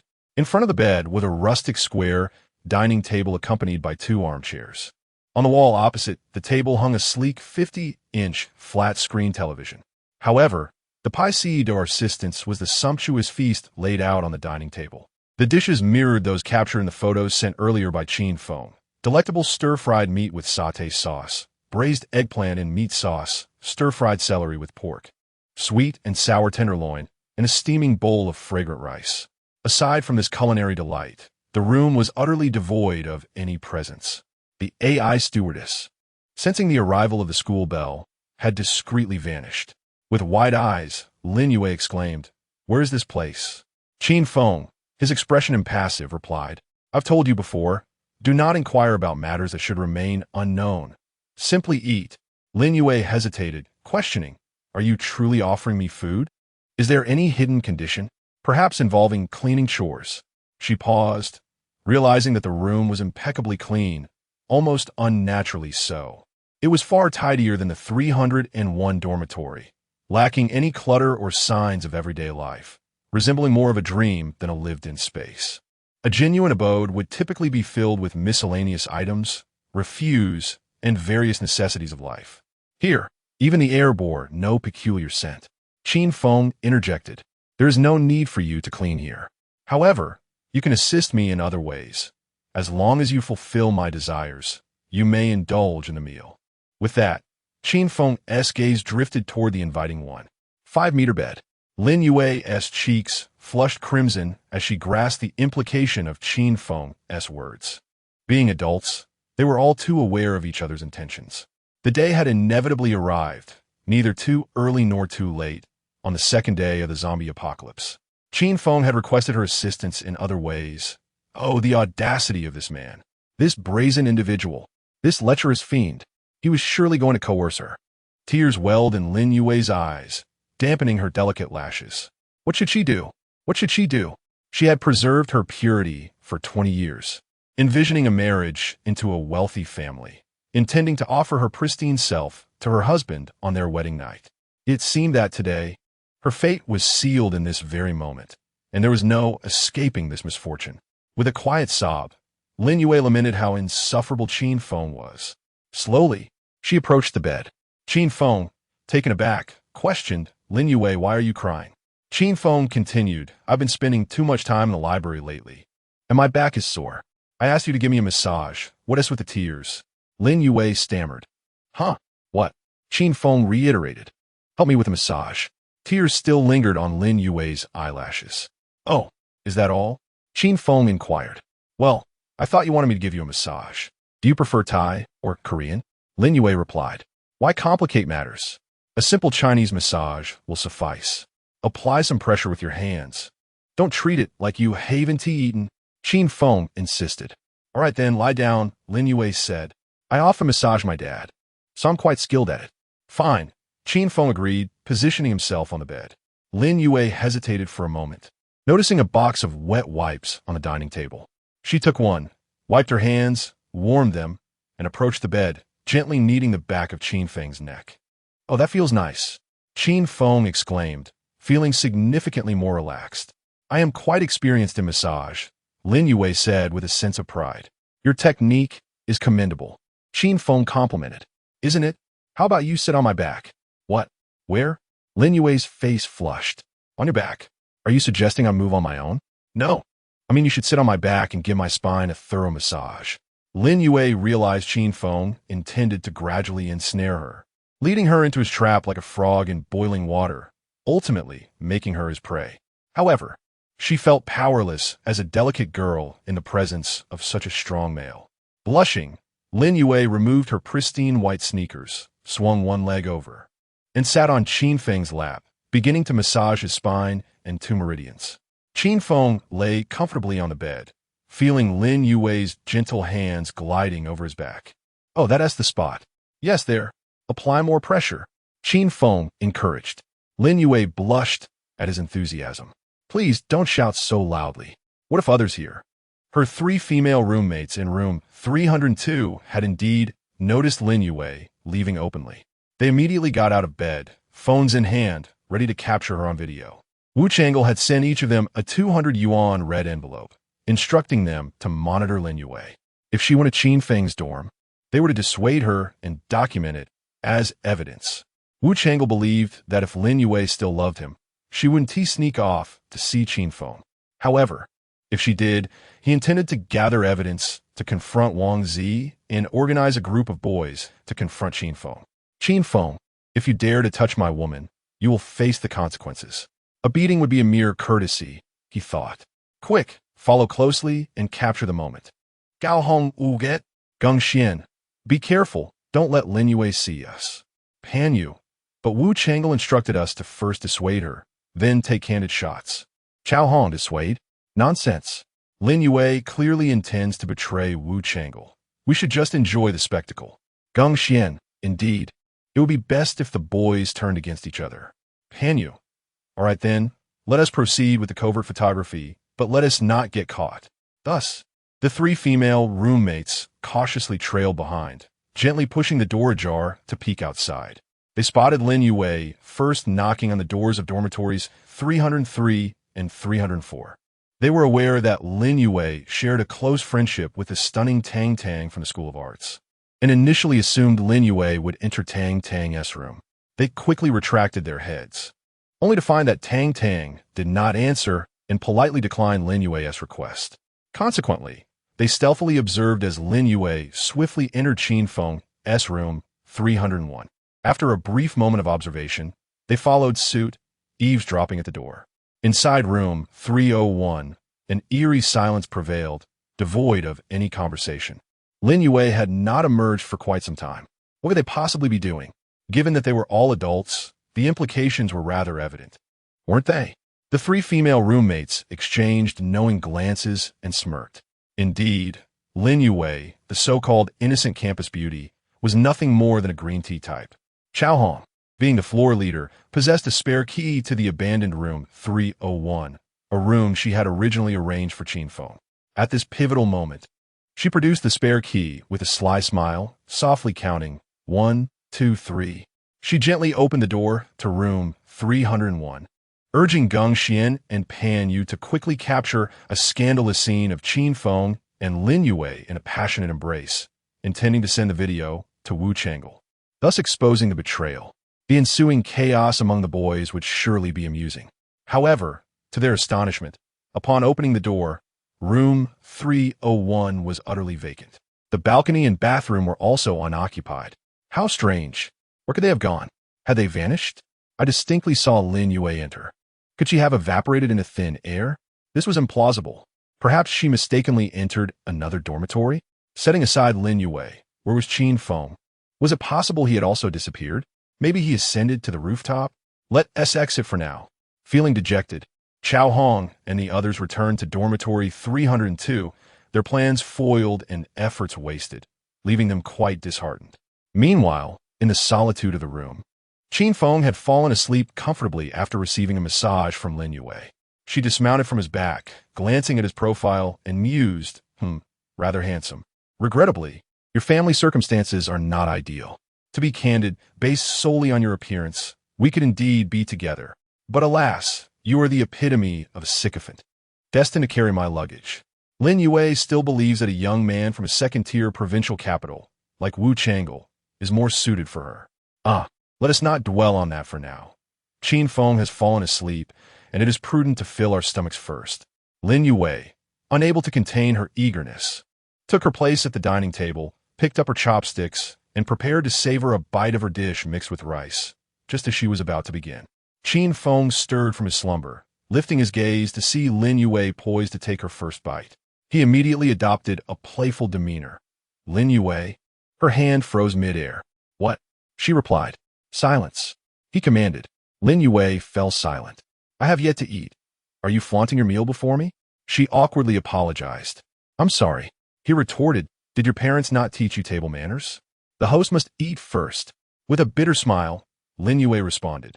But you just said that if I massage you, I could eat. Qin Feng coolly remarked. Men eat first, women follow. Do you not understand the rules?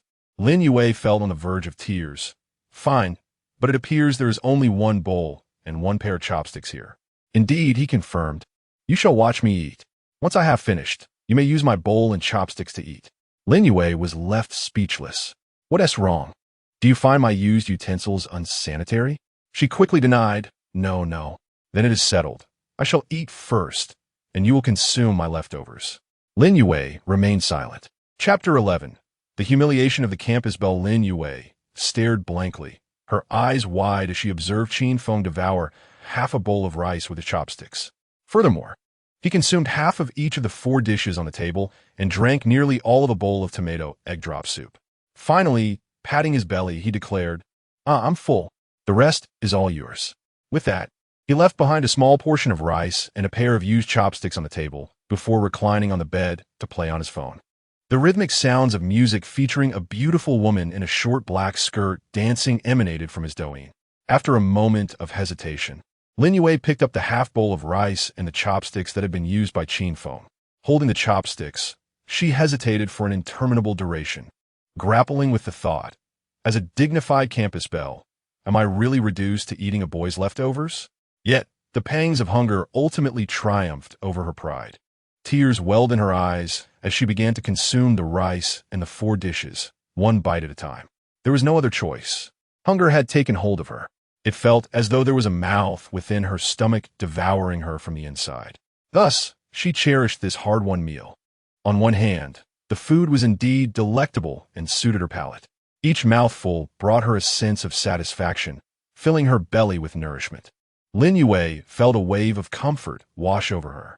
On the other hand, it was her first experience eating a boy's leftovers, especially with chopsticks that had been in his possession. She pondered, isn't this akin to a kiss in disguise? Although there was a packet of wet wipes on the table, which she could have used to clean the chopsticks.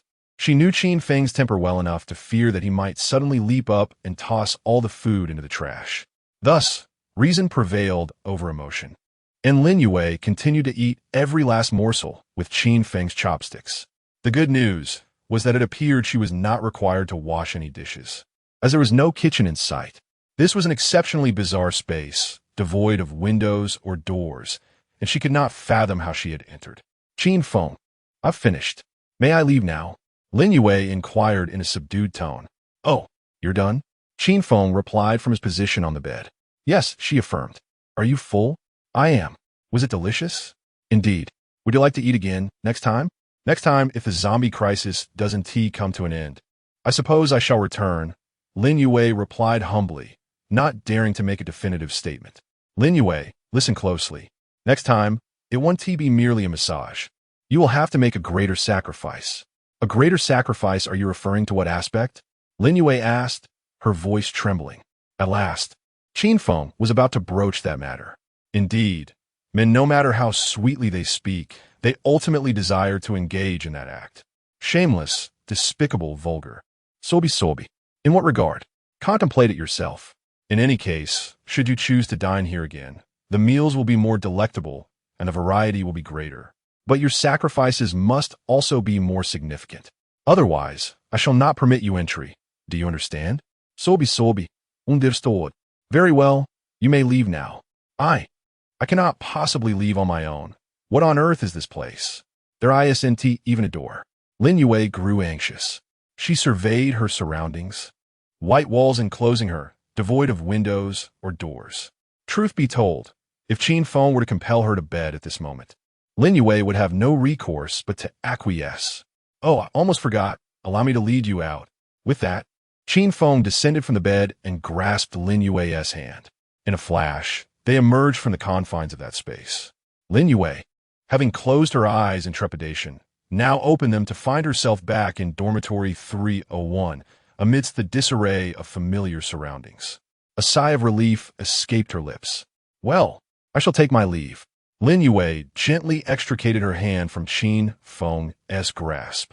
Yes, goodbye. Next time you're hungry, do come by. I shall ensure you are well fed, Qin Feng remarked. Lin Yue remained silent, making her way to the door. She cautiously turned the doorknob, peeking into the corridor to check for any presence. Afterward, she knocked on the doors of dormitory 303 and 304, but Tang did not respond. Subsequently, Lin Yue feigned an exit from Tang's dormitory and returned to her own, room 302. Upon entering, she discovered Chao Hong and the others still nestled in their beds, the curtains drawn tightly, making it impossible to discern whether they were asleep or awake. With a towel in hand, Lin Yue proceeded to the washroom for her evening ablutions. After a satisfying meal, she indulged in a refreshing shower, washed her hair, and applied lotion all over her body. She even retrieved a facial mask, lying on her bed while pampering herself, simultaneously brewing a cup of jasmine tea to cleanse her palate after the hearty meal. Truthfully, she felt far more content after her dinner than her 3 roommates, whose stomachs grumbled throughout the night.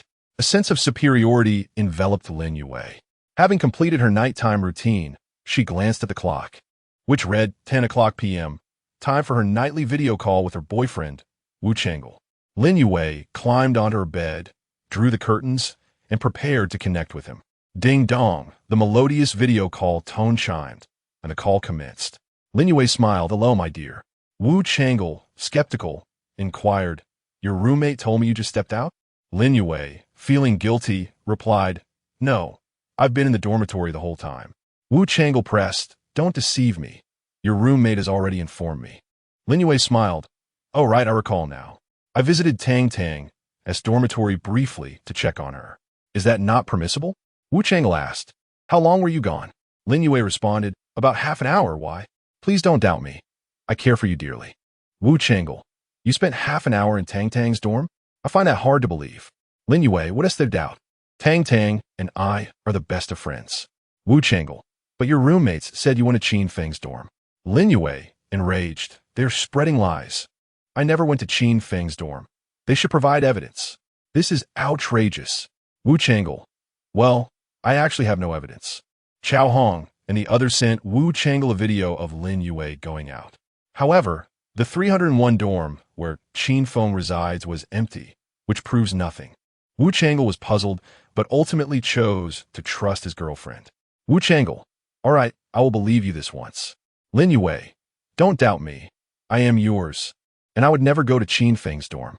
Wu Chengel, "But I see you're in a good mood. Your eyes are sparkling. Do you have any snacks over there? Did you manage to grab any compressed biscuits?" Lin Yue, yes, I have plenty. Don't worry, I have snacks stocked up." Wu Chengel, "Listen, darling, once the zombie crisis is over, we should be together. I pursued you for so long and spent nearly 100,000. It's time we take a substantial step forward." Lin Yue smiled. "All right, I see you're eager. I'm yours, so rest assured. Love you, good night." Wu Chengel, "Good night. Love you." Ding dong, the video call ended. Lin Yue sighed in relief. Wu Chengel had discovered nothing. She felt a twinge of guilt for her quick thinking and the lies that rolled off her tongue so effortlessly. However, her 3 roommates had been bribed by their boyfriends. Those 3 wretches. Lin Yue pulled aside the curtain and began to curse. "I can't believe someone is so low. Speaking ill of me behind my back." Chao Hong, refusing to back down, shouted from behind the curtain, "You know very well what dirty deeds you've done. You have a boyfriend, yet still go to another guy's room." Lin Yue retorted, "That's none of your business. You're so overweight. No man would want you." "How pathetic." Chao Hong shot back. "Who are you talking about? Green tea bitch. You play both sides. I'm truly astonished." Lin Yue, "Ugly people always cause trouble." Chao Hong, "Who is ugly? You're far less attractive than Tang. She is the campus belle, while you're a hideous mismatch." Lin Yue, "Come down here. I'll slap you across the face. Just look at you if you don't eat. You'll starve within 3 days, you fat pig." Chao Hong, "I'm coming down. What of it? Want to fight? You're not a match for me. I'll crush you."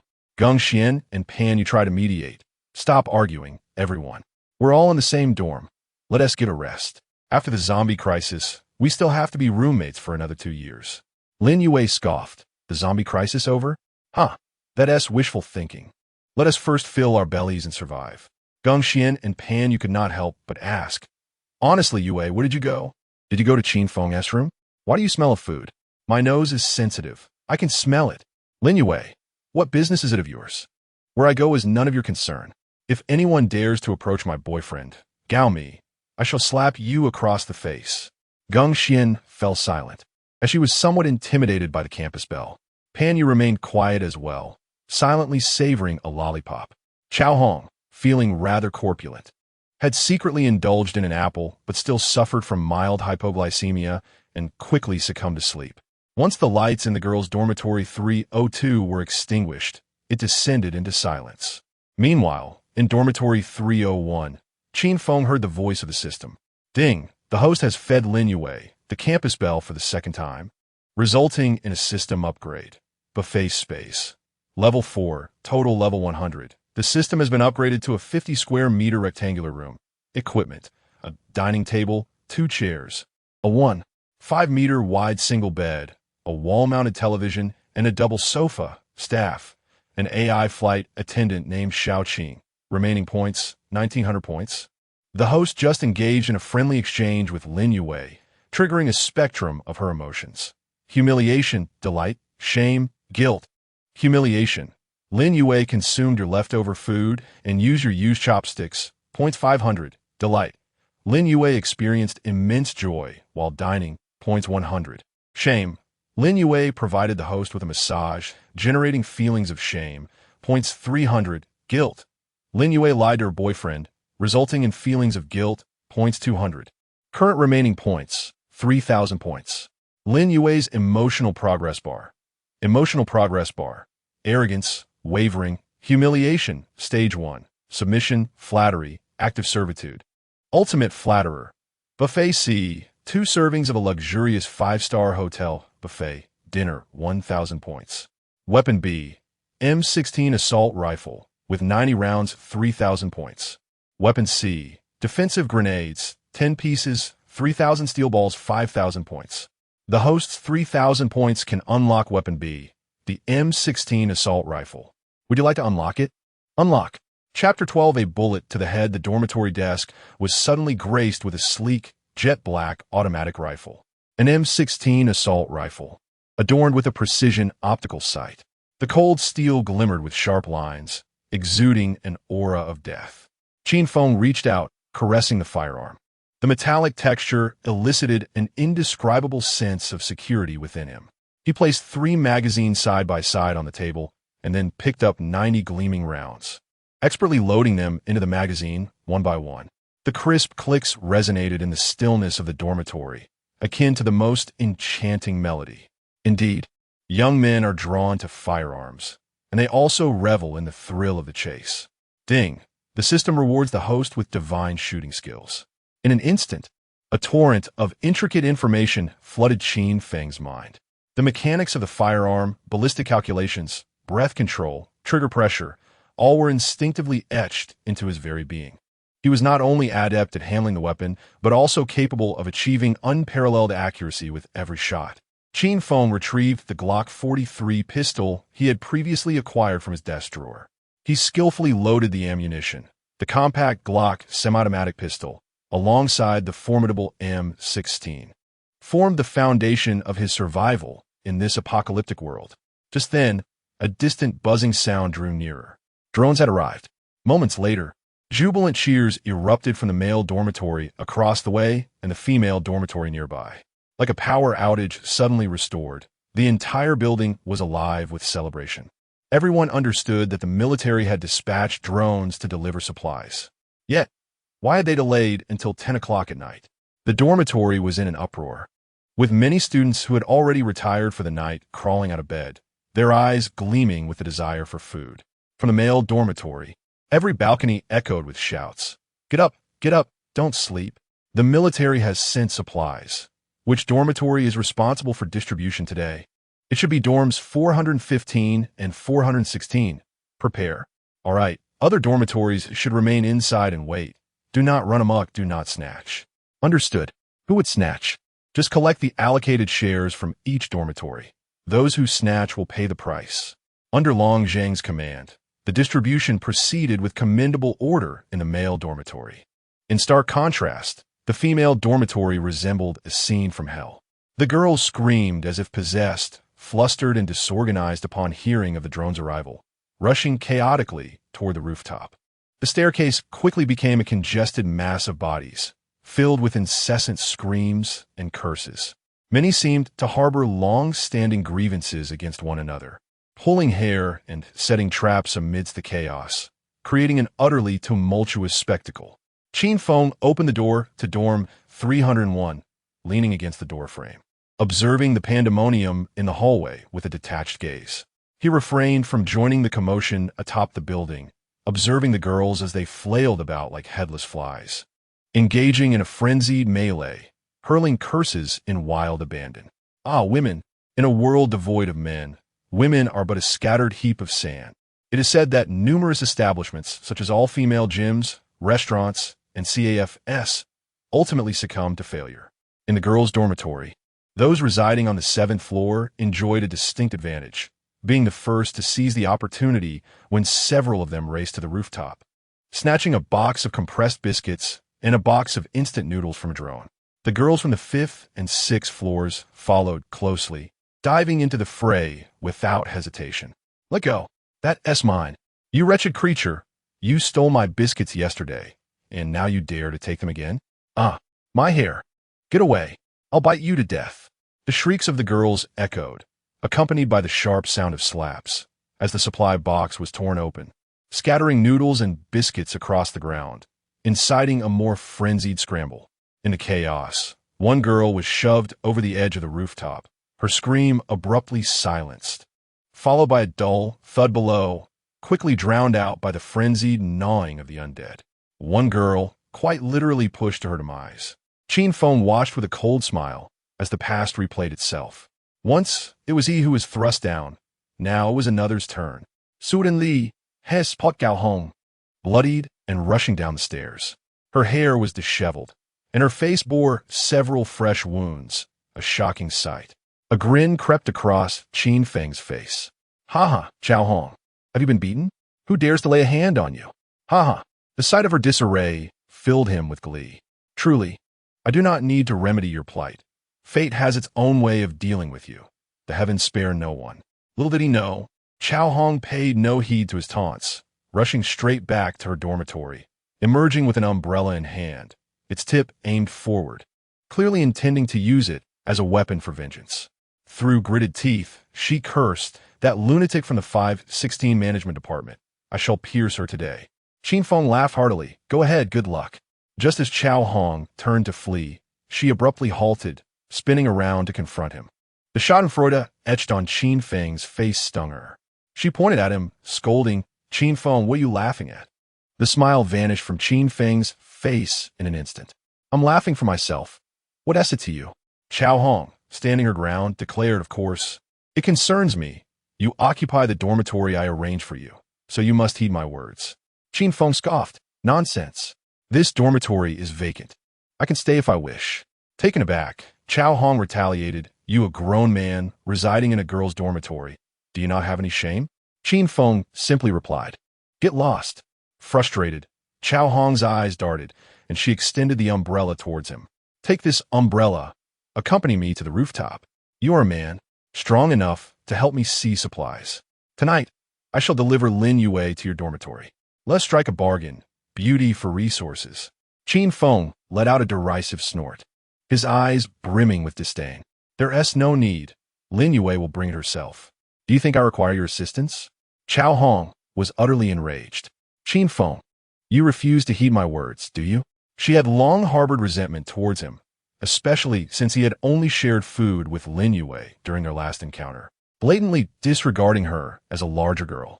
Now, after arranging such a splendid dwelling for him, he would not even lend a hand in seizing supplies.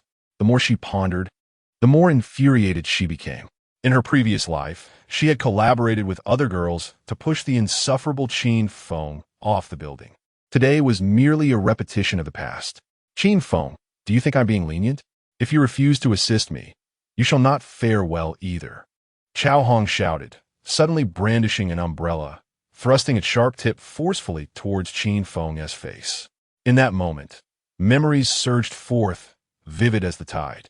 The image of his tragic demise, the sensation of weightlessness as he was hurled from the heights, the mocking faces of those girls on the balcony, all flooded back, culminating in the horrific sight of being devoured by zombies. "Very well, Chao Hong. I had initially intended to prolong your existence, allowing you to perish in despair from hunger. It appears, however, that you shall not await that day." Qin Feng's gaze turned frigid, fury erupting within him. "Chao Hong, Today marks your demise. You are now but a corpse.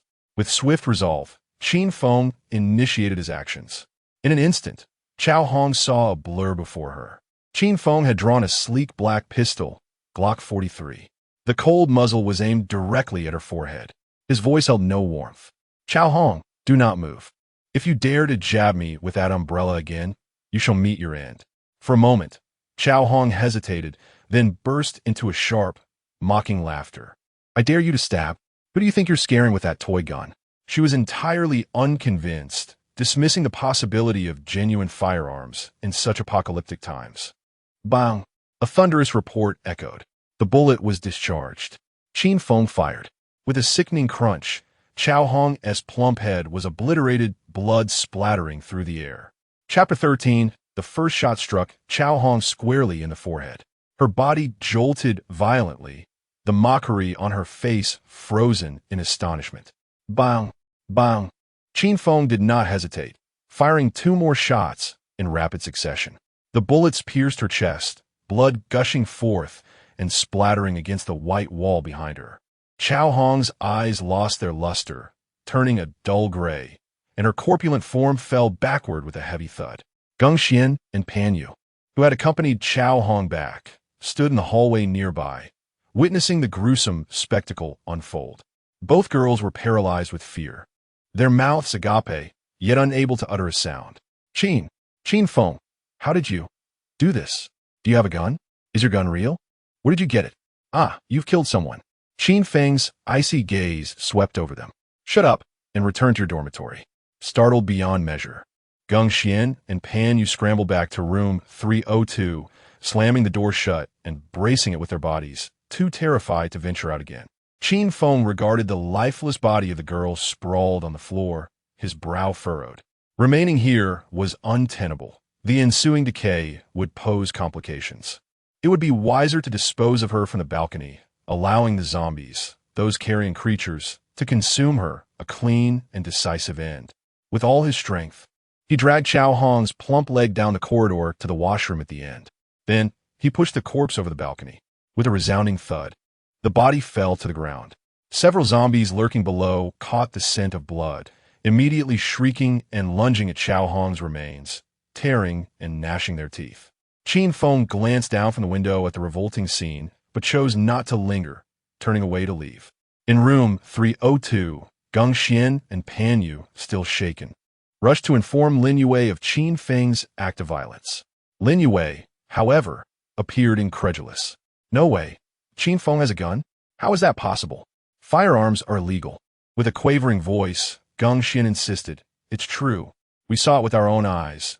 Chao Hong is dead, right in the hallway. Pan Yu, trembling, added, It's the apocalypse. Who knows where he got the gun? Lin Yue shook her head, seemingly unable to accept this reality, and drew the curtains around her bed. I'm going to sleep now. Geng Xian grew anxious. Everyone outside is fighting for supplies. Aren't you going to join them? Pan Yu echoed yes. Other dorms are gathering supplies too. We should go, or there won't be anything left for us tomorrow. From behind the curtain, Lin Yue's muffled voice replied, I'm not going. I'm going to sleep. I don't like fighting with others over things. Geng Xian and Pan Yu were left at a loss, with no one to advocate for Chao Hong, and they dared not venture out for supplies. In their desperation, they picked up their phones and messaged the class group. Geng Xian, Qin Feng has a gun. Qin Feng has killed Chao Hong. Pan Yu, indeed, we both witnessed it with our own eyes. Yet, the girls' group fell into a profound silence, with no response. Everyone had rushed to the rooftop to seize supplies, transforming the area into utter chaos. Several girls were jostled and pushed off the edge, falling to the ground in a gruesome display. Ah, someone has fallen to their death.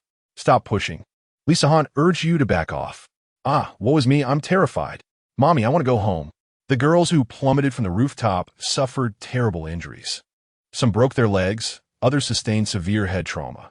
The zombies on the street immediately descended upon them, relishing this unexpected feast from above. The girl with a broken leg cried out in agony as the zombies feasted upon her, her young life extinguished amidst her screams. From the opposite boys' dormitory, the male students leaned over their balconies, observing the horrific scene unfolding below. Some shouted encouragement, Others offered advice, some hurled insults, while others expressed their sorrow. In this overwhelming chaos, the death of Chao Hong seemed insignificant, akin to a mere speck of dust, unnoticed by all. A few boys, unable to bear the sight, yelled out in caution, "Ladies, stop fighting. Someone has already died. Can't you organize yourselves like us boys?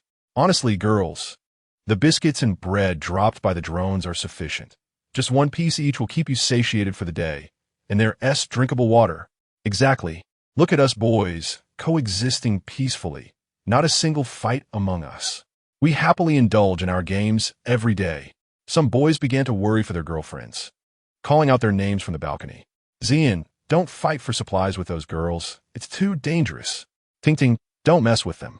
Better to go hungry for a couple of days than risk being pushed off the rooftop. Baby, please don't engage with them. It's safest to hide in the dorm." However, the girls embroiled in the fray did not express gratitude. Instead, they retorted harshly at their boyfriends. "What's the point of you? You see me starving here, why don't you throw me some food? What good are you as a boyfriend if all you do is shout? This is a world of survival of the fittest for us girls. Unlike you boys.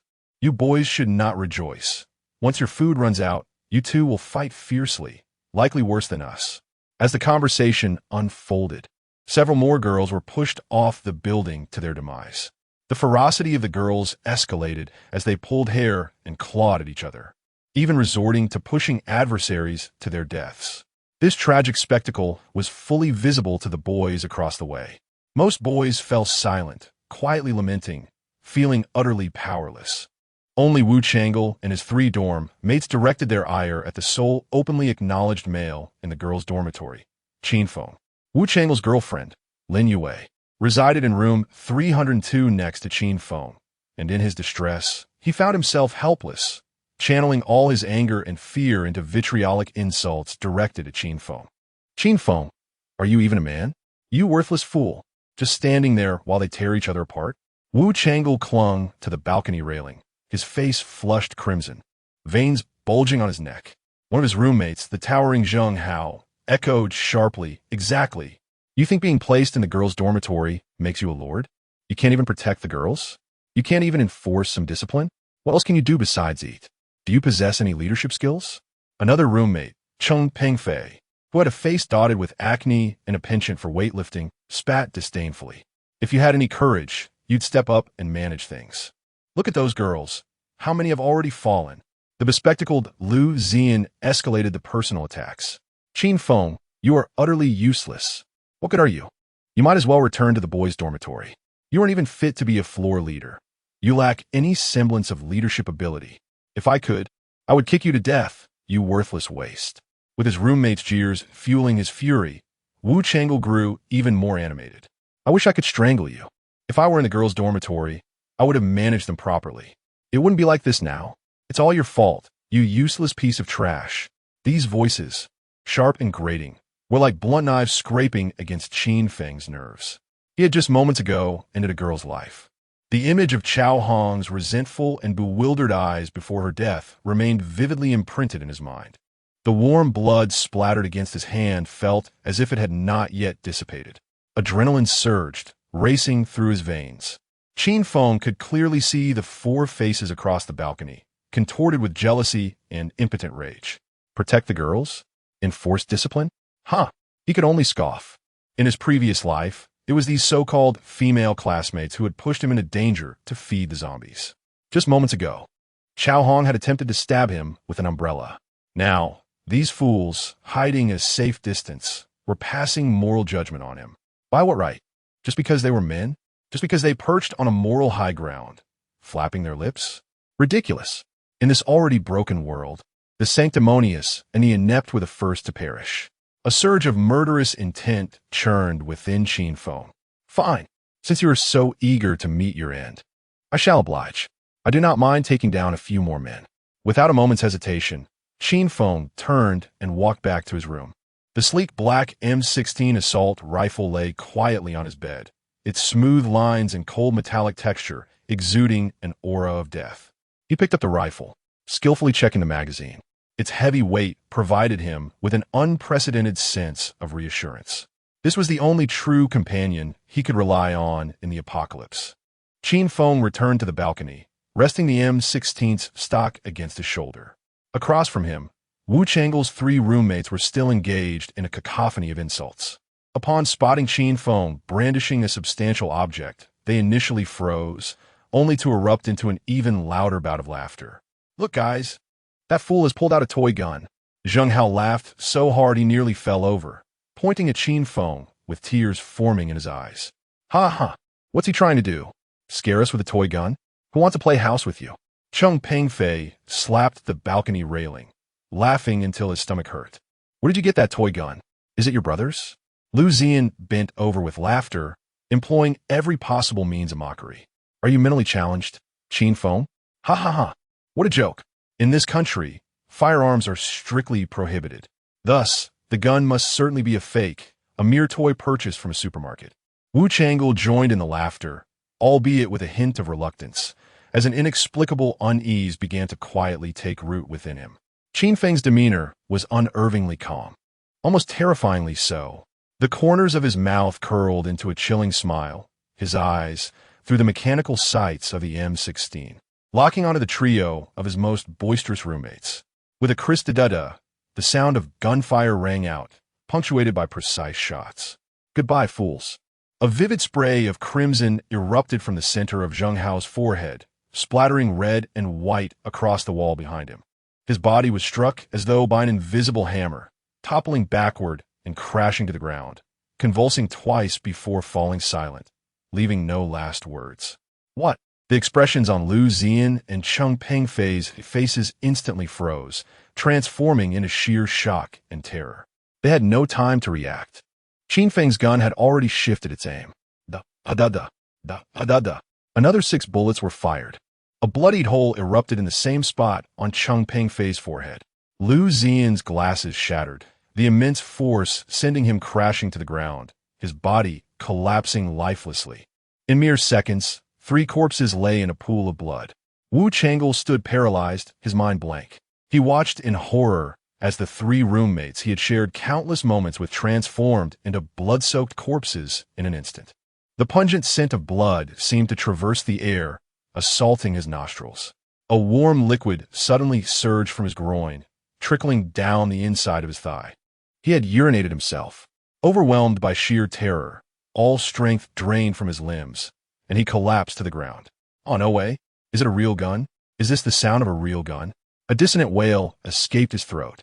He dared not look at the figure across from him, resembling a demonic apparition, and scrambled backward, rolling and crawling in frantic escape to the dormitory, huddling behind the door, too afraid to raise his head. The gunfire was soon drowned out by the commotion on the rooftop and the chaos below.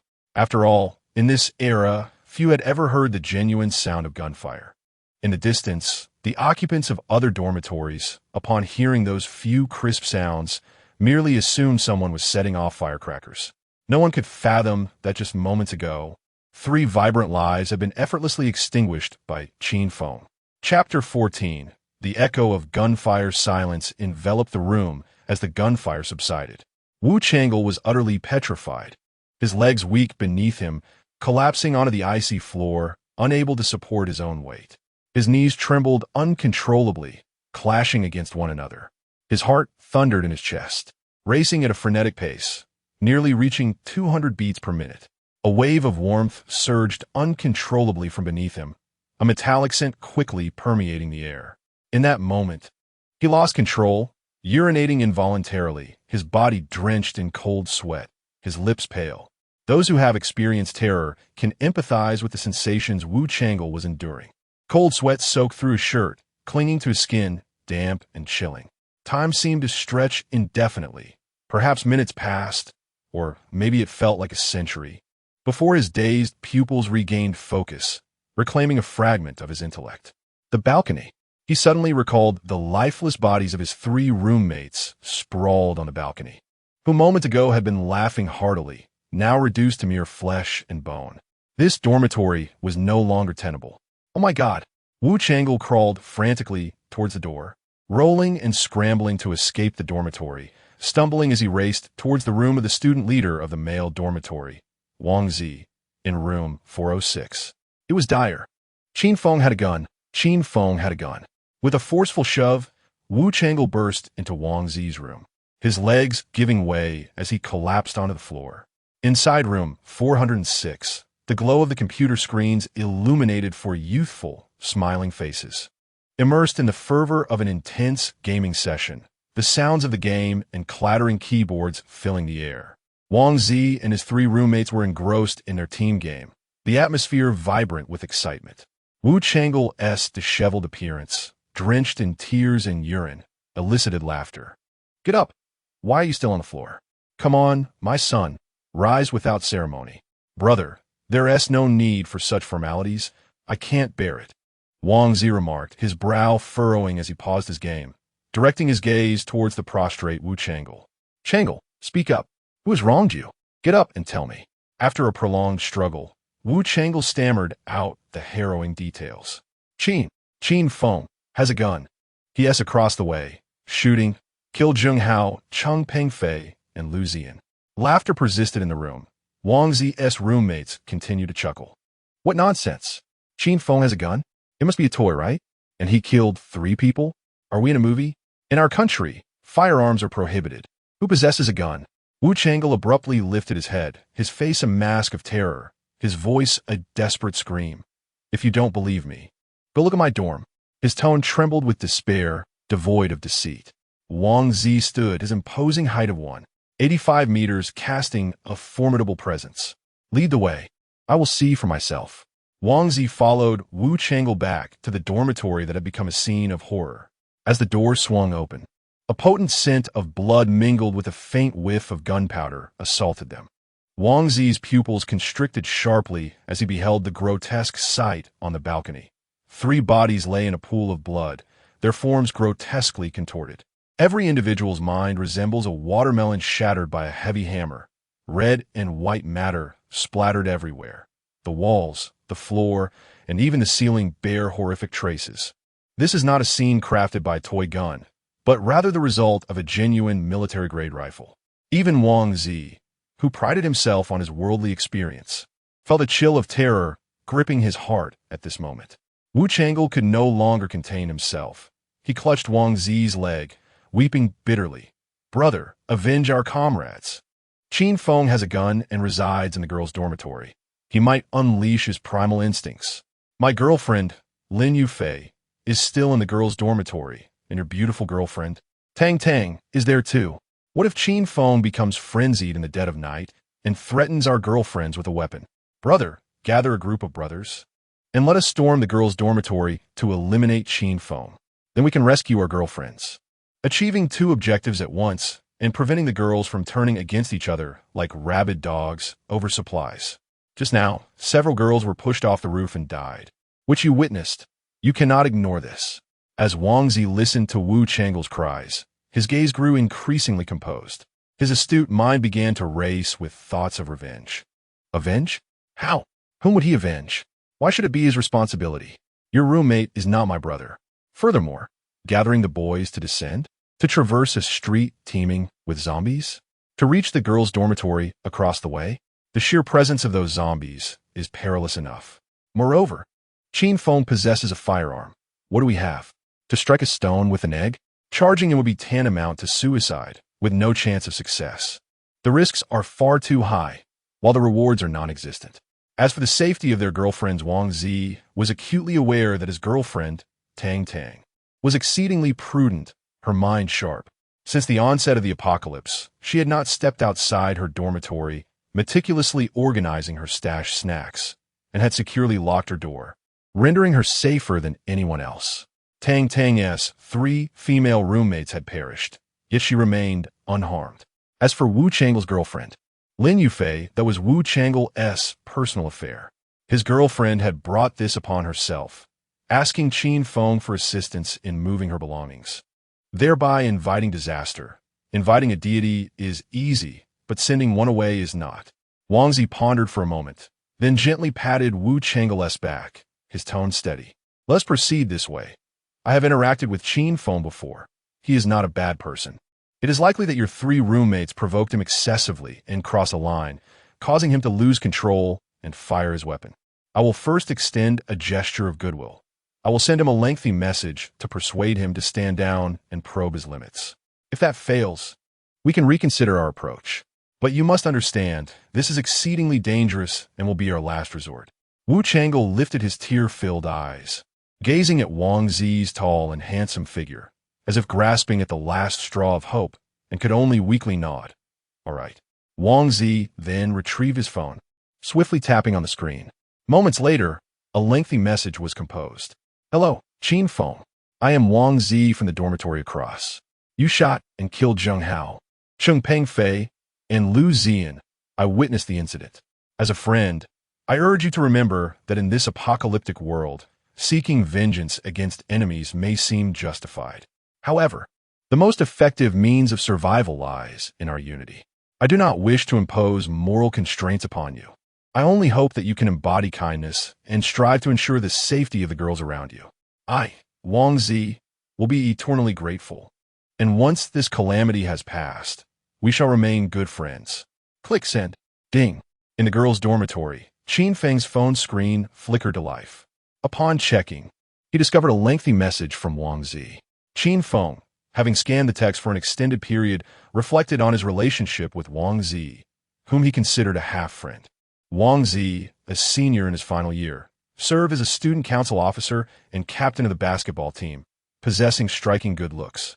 Qin Feng, now a sophomore, though not part of the student council, was also a handsome member of the basketball team. On the court, as captain, Wang Zi frequently organized practices, motivating his teammates to secure victories.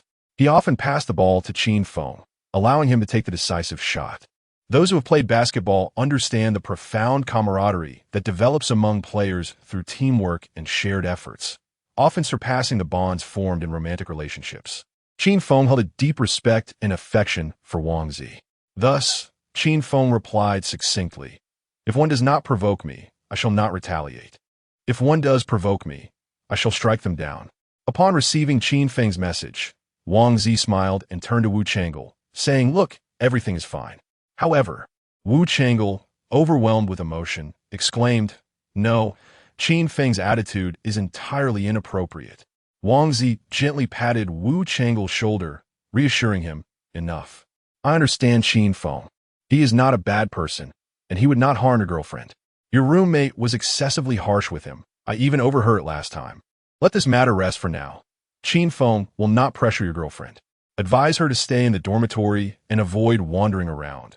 She will be safe. My girlfriend, Tang Tang, has been diligently staying in her room, locking the door securely." Wu Chang'e, feeling the weight of Wang Zi's words, retorted, "Are you implying that my girlfriend, Lin Yue, is the one running to Qin Feng's dormitory? How absurd." Wu Chang'e felt both anger and helplessness. He could not confront Wang Zi, nor could he challenge the armed Qin Feng. Therefore, he sent a message to Lin Yue. "Yue, how are you? Please do not provoke Qin Feng. He has a gun. He just shot Zheng Hao, Cheng Pengfei, and Lu Ziyan. You must stay in the dormitory. It is too dangerous. If Qin Feng knocks on the door, do not open it." It was already 12:34 a.m. Lin Yue, having eaten her fill, had long since succumbed to slumber. Her phone vibrated, and upon glancing at the message from Wu Chang'e, she read it, replied with an "oh," and slowly closed her heavy eyelids. The third day of the apocalypse dawned. The university campus remains profoundly tranquil, the once bustling clamor of early morning lectures now a distant memory, replaced by a profound silence. Everyone seems to be indulging in slumber, ensconced behind the curtains of their beds, reluctant to emerge. The only sounds that punctuate the stillness are the occasional low growls reminiscent of zombies and the sporadic barking of dogs. Many stomachs emit soft growls, merely a result of nibbling on their hoarded apples. Qin Feng luxuriated in a deep slumber on his single bed in the dormitory, gently roused in the morning by the soft voice of the AI stewardess, Xiaoqing. Chapter 15. The school bell with a stretch and a slight lift of his head. Qin Feng awakened in the tranquil confines of the system space. The soft single bed and the comfortably regulated air had bestowed upon him a dreamless night. A gentle voice beckoned him from nearby. "Mr. Qin Feng, it's time to rise and embrace a beautiful day." As he opened his eyes, He beheld a pair of exquisitely long legs, elegantly encased in smooth black stockings, their contours impeccably defined. His gaze ascended to find AI flight attendant Xiao Qing slightly leaning forward, adorned with a perfectly programmed smile. Clad in a deep blue flight attendant uniform, she accentuated her curves to perfection. A colorful scarf delicately adorned her alabaster neck, and the collar of her white shirt was meticulously arranged. Mr. Qin Feng, your current points total is 0. To unlock the buffet, you must rise and earn points. Therefore, do not linger in slumber any longer. Sitting up, Qin Feng's eyes roamed over Xiao Qing's exquisite visage before playfully grasping her thigh. After all, she was merely a tool for companionship within his own space, and he felt entitled to indulge. Xiao Qing, enlighten me. How can I redeem delectable food without any points? Without culinary delights? How can I entice Lin Yue to come over? The AI attendant's electronic eyes flickered with a stream of data before promptly delivering an optimal solution. I recommend utilizing other elements within the space to attract her. For instance, the serene ambience, the pristine air, and the perpetually powered widescreen television. A smile crept across Qin Feng's lips as he chuckled. What a splendid idea. If conditions are lacking, then I shall create them. He descended from the bed, his bare feet meeting the polished floor, while the newly added double sofa beckoned with its inviting softness. Xiao Qing, activate the television. Tune into the travel channel. Find a feature on tropical islands.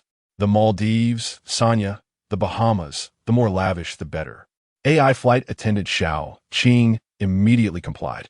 A massive screen on the wall ignited, displaying clarity that surpassed any device in the real world.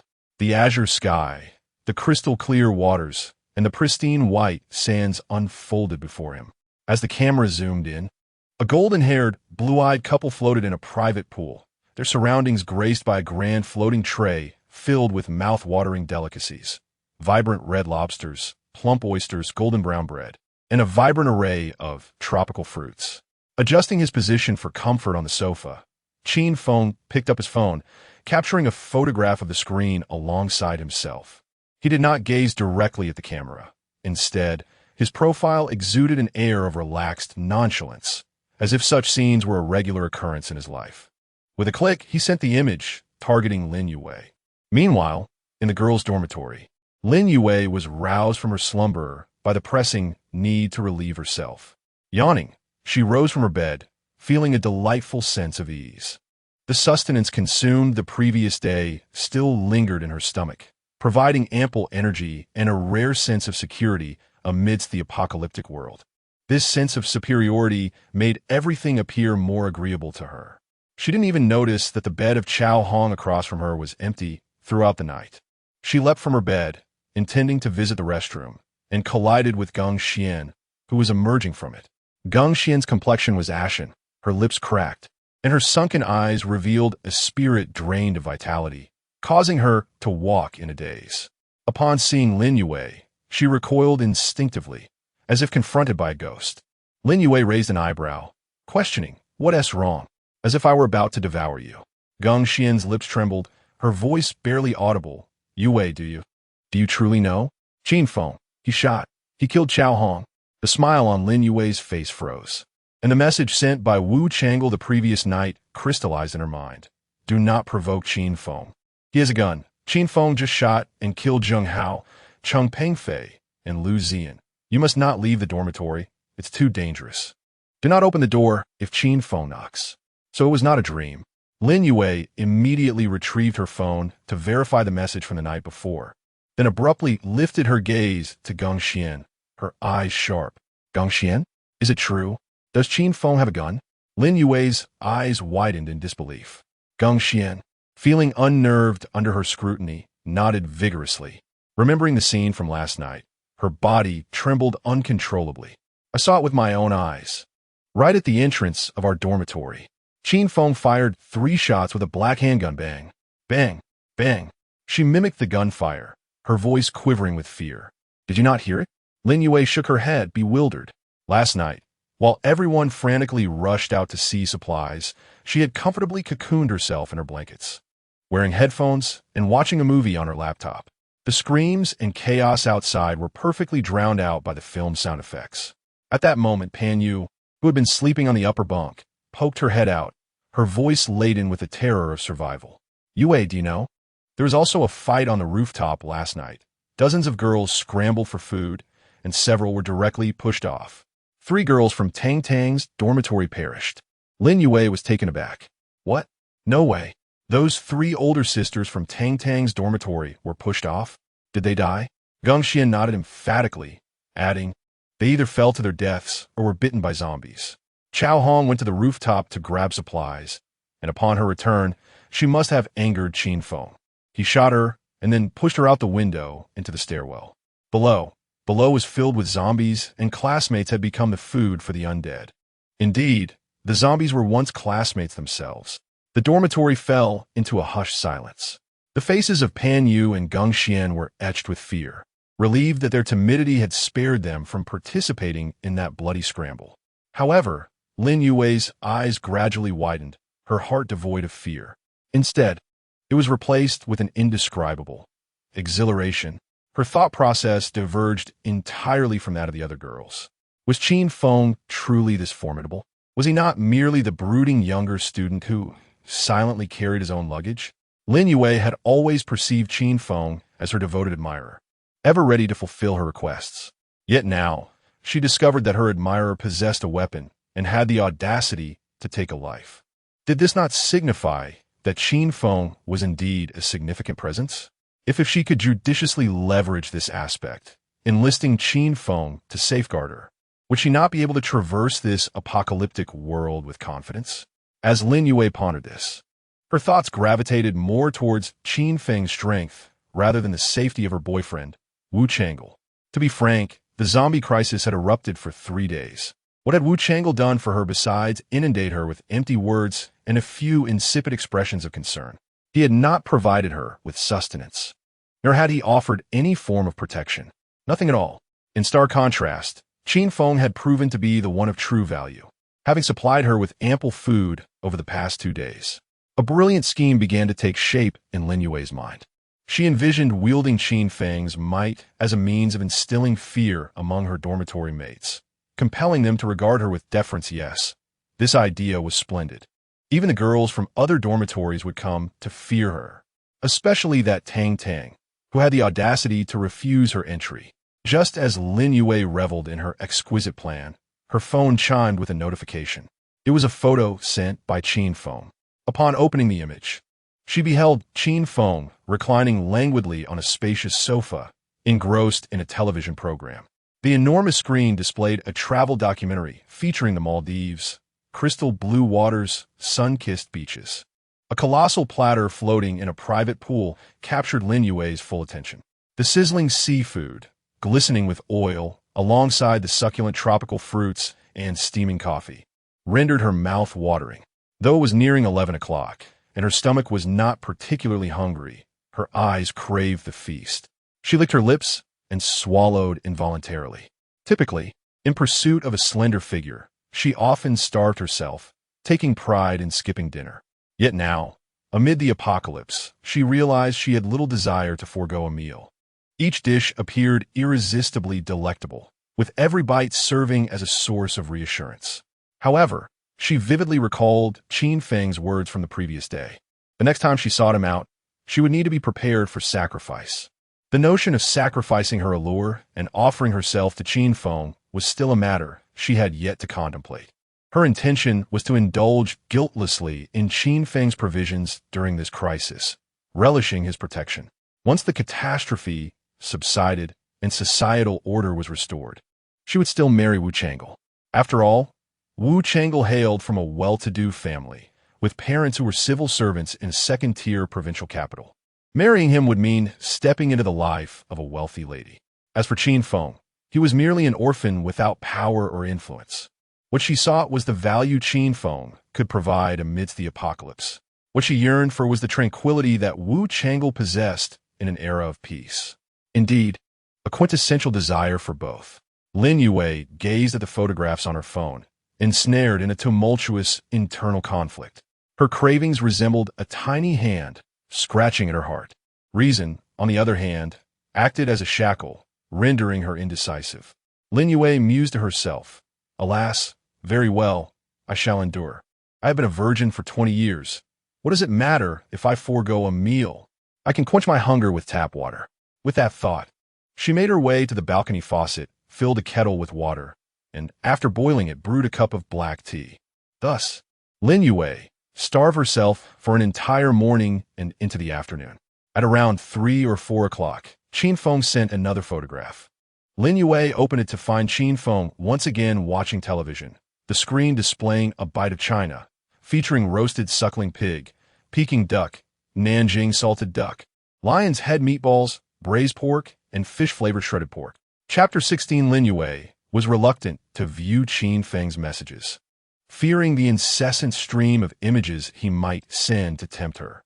She resolutely decided that she could not trade her youthful beauty for a mere meal. It was far too demeaning. How could one meal ever equate to a young woman's most treasured possession? With this determination, she endured from breakfast to dinner, subsisting only on coffee to sustain her energy. By 10 o'clock at night, the military supplies had still not arrived. The rooftop of the teaching building was devoid of the frenzied crowds that had been there the previous day. Instead, the air was filled with the muffled sounds of quarrels emanating from various girls' dormitories. The walls were thin, allowing desperate shouts and cries to seep through. Wearing headphones, Lin Yue had her laptop playing a city romance drama. The protagonists were on a date at an upscale restaurant, bickering over trivial matters. Under normal circumstances, she would have found it captivating. However, at this moment, the exquisite steak and fine wine displayed on her screen felt like a blunt knife, repeatedly slicing at her stomach. The pangs of hunger gripped her insides like an invisible hand, causing waves of dizziness. The images of delectable dishes that Qin Feng had sent her played repeatedly in her mind, each one so vivid that she could almost smell their aroma. She swallowed hard, overwhelmed by the sensation. When would this apocalyptic hunger end? Just then, her roommates, Geng Xian and Pan Yu, began to argue over some food. "Geng Xian, did you steal my apple?" "I did not." "Don't slander me." "Yes, you did. The core in the trash is evidence. I hid that last apple. That was left over from yesterday. You even finished my half-pack of chips. Don't think I didn't notice." Their quarrel escalated from accusations of food theft to dredging up past grievances, culminating in personal attacks. Frustrated, Lin Yue yanked off her headphones. Enough. Her voice was hoarse, and the room fell silent. In the next moment, Geng Xian and Pan Yu turned their ire towards her. "Lin Yue, are you telling us to be quiet?" Geng Xian sneered. "You are the campus beauty, so high and mighty. You're beautiful, you have a wealthy boyfriend, and you have Qin Feng as your devoted admirer." Pan Yu's tone dripped with jealousy. "You must not be hungry at all. Why don't you help us? Just borrow some food from the next dormitory." Lin Yue bit her lip until it turned pale. "You know Qin Feng. Why don't you ask him for some food? Even if it means sacrificing yourself." "Exactly. You're beautiful, so you should learn to leverage your looks." Geng Xian and Pan Yu's words were laced with barbed insinuations, igniting a surge of anger within Lin Yue that nearly made her spit blood. Yes, Qin Feng. His words lingered in her memory, seared like a brand. If she were to seek him out again, she must be prepared for sacrifice. She truly did not wish for this, she lamented, not wanting to compromise her dignity for a mere meal. Just then, her phone screen illuminated, revealing a message from Wu Changle. "Wu Changle, baby, how are you?" Lin Yue's fingers lingered on the screen for a long while before she slowly replied. "Lin Yue, not much." "Wu Changle, is there anything to eat?" "Lin Yue, of course there isn't. I'm starving." She sent 2 crying emojis, hoping to elicit some comfort from her boyfriend. "Wu Changle, just wait a bit longer. The military hasn't distributed supplies today either. Everyone is hungry. In fact, it's for the best. Given what happened to you girls yesterday, it might be wise to keep you all weak and unable to fight." That laughter, pierced Lin Yue's heart like a needle. Anger surged through her. "Lin Yue, how can you say such things? Are there no good men among you? You watch us girls tear each other apart, and not one of you comes to our aid. Yet you boast of the order among your ranks while we suffer." "Wu Changle, I didn't mean." His laughter was merely an attempt at humor. Lin Yue continued to unleash her fury upon him. "Lin Yue, do you even deserve to be my boyfriend? Watching your girlfriend starve, and be bullied. Have you ever helped me? Wu Chang'e. Alas, Yue, I want to help you, but I can't. The area downstairs is crawling with zombies. Even Wang Zi dares not rescue his girlfriend. He advised Tang Tang to lock the door and stay inside. If Tang Tang can do it, why can't you? Lin Yue, damn it, get lost. Lin Yue, I regret ever knowing you. After sending her final message, she hurled her phone onto the bed in frustration. Tears cascaded down her cheeks, not from a sense of injustice, but from despair, anger, and a profound sense of hopelessness. Wang Zi was no man, and Wu Chang'e was utterly useless. The values of peaceful times held no worth in this apocalypse. Wiping away her tears, Lin Yue's gaze turned icy and resolute. She suddenly felt that Qin Feng's act of shooting Chao Hong and Zheng Hao was not unjustifiable. That feeling must have been exhilarating. Bang, bang, bang. Erase all the people she despised, all the obstacles in her way. She had had enough. Enough of hunger, enough of her roommates bickering, and most of all, enough of Wu Chang'e's empty promises. Lin Yue sprang from her bed and confronted her two incessantly arguing roommates. Enough. Silence. Her voice, though not loud, carried an undeniable firmness that stunned Geng Xian and Pan Yu into silence. I'm going to Qin Feng's dormitory now. I will see if he has any food. If there is any to spare, I will bring some back for you. Lin Yue's cold gaze swept over their faces. However, should you dare to utter a single word to Wu Chang'e, I shall not provide you with a morsel to eat. At that moment, Geng Xian and Pan Yu's expressions transformed, their faces alight with joy. Excellent, excellent, Yue. They immediately donned a facade of flattery. You go ahead, we all witnessed it. If Qin Feng can procure a firearm, he surely can also acquire sustenance. We absolutely will not speak a word. We shall not inform Wu Chang'e. You might as well break up with Wu Chang'e and be with Qin Feng instead. Indeed, who knows if this is the end of days, with a gun? Qin Feng embodies order. Yue, you're the best to us. You're far more beautiful than Tang Tang. In the school beauty rankings, you are truly the first. Lin Yue let out a cold snort, disregarding their clumsy flattery. She approached the mirror, reassembling her appearance. She shed her nightgown and donned a pair of snug, elastic jeans that accentuated the perfect curve of her legs and hips. Her upper attire consisted of a gray, cropped t-shirt that clung to her form, accentuating her figure enticingly. She meticulously groomed her long hair until each strand lay smooth. The girl in the mirror possessed a charming visage, yet her eyes held a tragic resolve. The wind howls.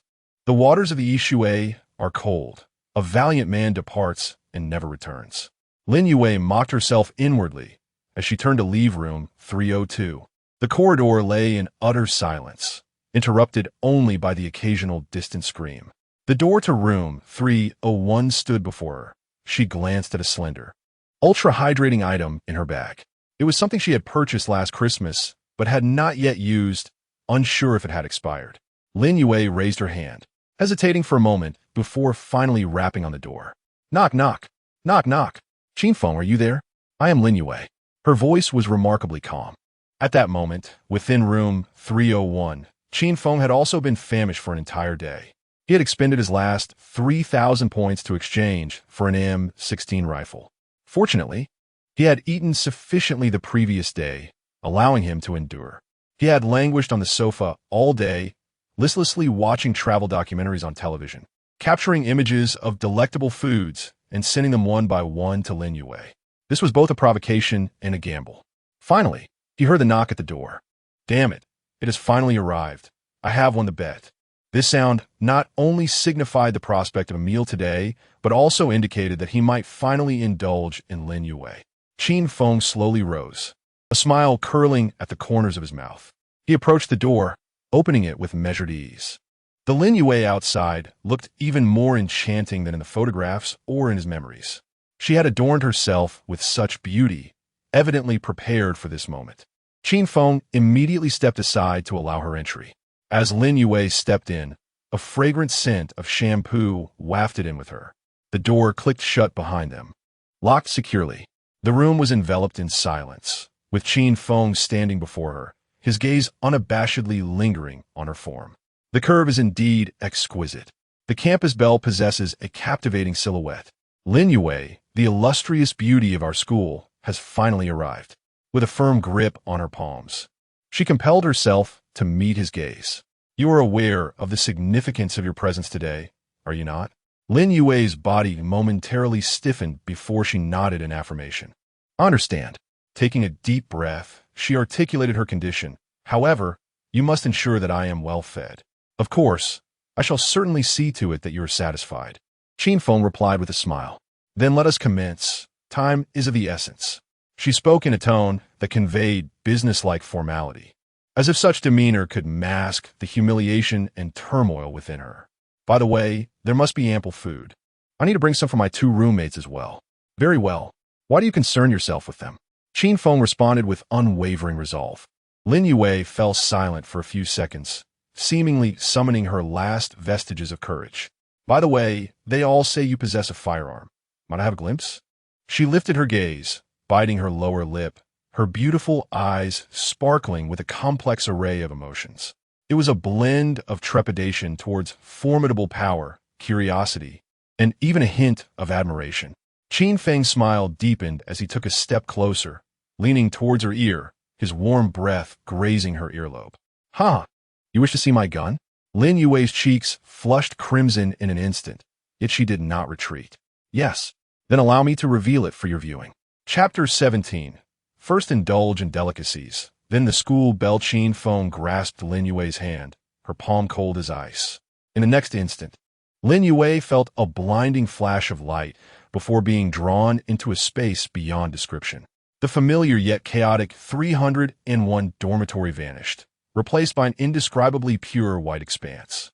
The walls, ceiling, and floor were all immaculate white, smooth as a mirror.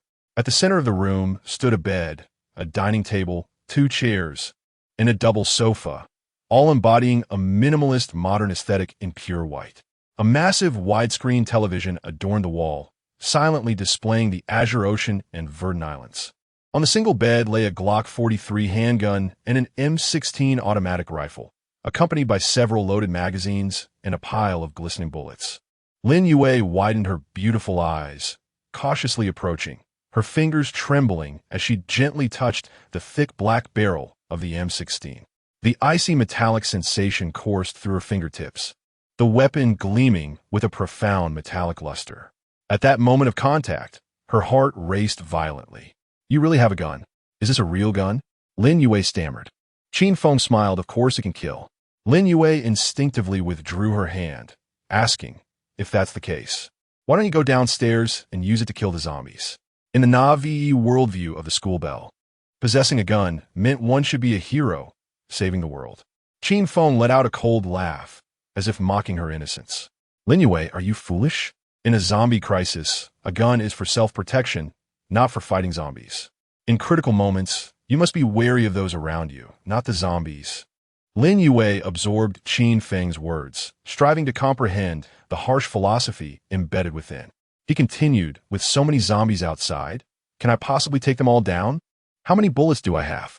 Yet, those around me might strangle me in my sleep over a morsel of food. Thus, this gun is for dealing with friends. Lin Yue trembled at his words. Memories of Wu Chang'e's indifferent tone and the calculating gazes of Chao Hong, Geng Xian, and Pan Yu flashed through her mind. She nodded slightly, fully grasping Qin Feng's meaning and deeply understanding his mindset. Indeed, she had also wished to shoot Wu Chang'e, her boyfriend who always made dismissive remarks. What did those swaying zombies downstairs have to do with her? Having finished her examination of the handgun, Lin Yue felt as though she had completed a ritual. She turned around, her cheeks flushed, and softly said, then, let us begin. Qin Feng nodded, his tone indifferent as he gestured towards the bed. Lin Yue, lie down. Close your eyes. Try to enjoy it. I will be gentle. Thank you. Lin Yue replied softly, her heart pounding fiercely. She adjusted her clothing and then lay upon the single bed, measuring 1.5 meters wide. The sheets are pristine, as are the pillows and the lightweight quilt, all exuding a pleasant scent of laundry detergent. She does not harbor any aversion towards this bed. Is it indeed a boy's bed? It appears quite tidy. Naturally, she also holds no disdain for Qin Feng. He is tall and handsome, far superior to Wu Chang'e. However, she cannot shake the feeling that exchanging her first time for merely a meal seems rather extravagant. After lying down, Lin Yue slowly closed her eyes, her long eyelashes fluttering like butterfly wings, quivering in anticipation of Qin Feng's advances. Time ticked away, second by second, 10 seconds, a minute. After what felt like an eternity, Qin Feng remained motionless. Lin Yue's heart raced, almost leaping from her chest. A tempest of emotions surged within her. Anxiety over the impending event, insecurity about her less-than-perfect figure, dread at the thought of Wu Chang'e discovering this, fear of Qin Feng's potential roughness, and the shame of selling herself for a mere meal. In a world where she felt utterly alone, she could only rely on her own grievances. Ultimately, 2 streams of hot tears cascaded down her cheeks, soaking the pristine pillowcase. What a day this is! All for a meal. Yet, Qin Feng still did not move. Lin Yue, perplexed, opened her eyes just a crack to steal a glance. To her surprise, Qin Feng had not approached. He merely stood at the bedside, scrutinizing her body with a discerning gaze, inch by inch. Feeling a surge of urgency, Lin Yue urged, hurry up. Oh, right here, take this. She fished out a prepared, ultra-thin, smooth, long-lasting box from her pocket and handed it to Qin Feng. Her eyes averted. Qin Feng, however, smiled slightly, his stomach audibly growling at an inopportune moment. It wasn't that he was unwilling. He was simply too hungry. In pursuit of basic sustenance, his thoughts were solely consumed by hunger. At that moment, he finally achieved his goal of stirring Lin Yue's emotions. As a system notification chimed in his mind, ding.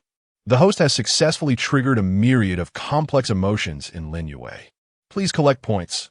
Name, Lin Yue. Gender, female. Height, 168 centimeters. Weight, 55 kilograms. Body type, pure desire.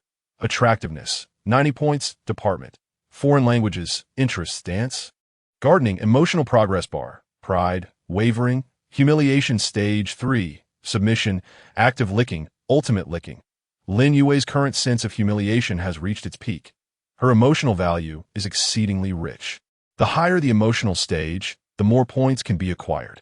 Nervous, anxious due to the impending storm. 200 points anxiety, worried about being mocked by the host for her figure. 300 points concern, fearful that her secret rendezvous with the host would be discovered by her boyfriend. 400 points fear, afraid that the host might be excessively bold. 200 points shame, feeling that exchanging a meal for a transaction was beneath her. 400 points injustice, feeling that no one in the world could assist her, leading her to self-reliance. 500 points current points of the host. 2,000 points. Buffet C, a luxurious 5-star hotel dinner for 1,000 points. Weapon C, defense grenades, 10 pieces, 3,000 steel beads, unlocked. Would you like to redeem Buffet C? Qin Feng silently contemplated. Redeem. Ding. Redemption successful.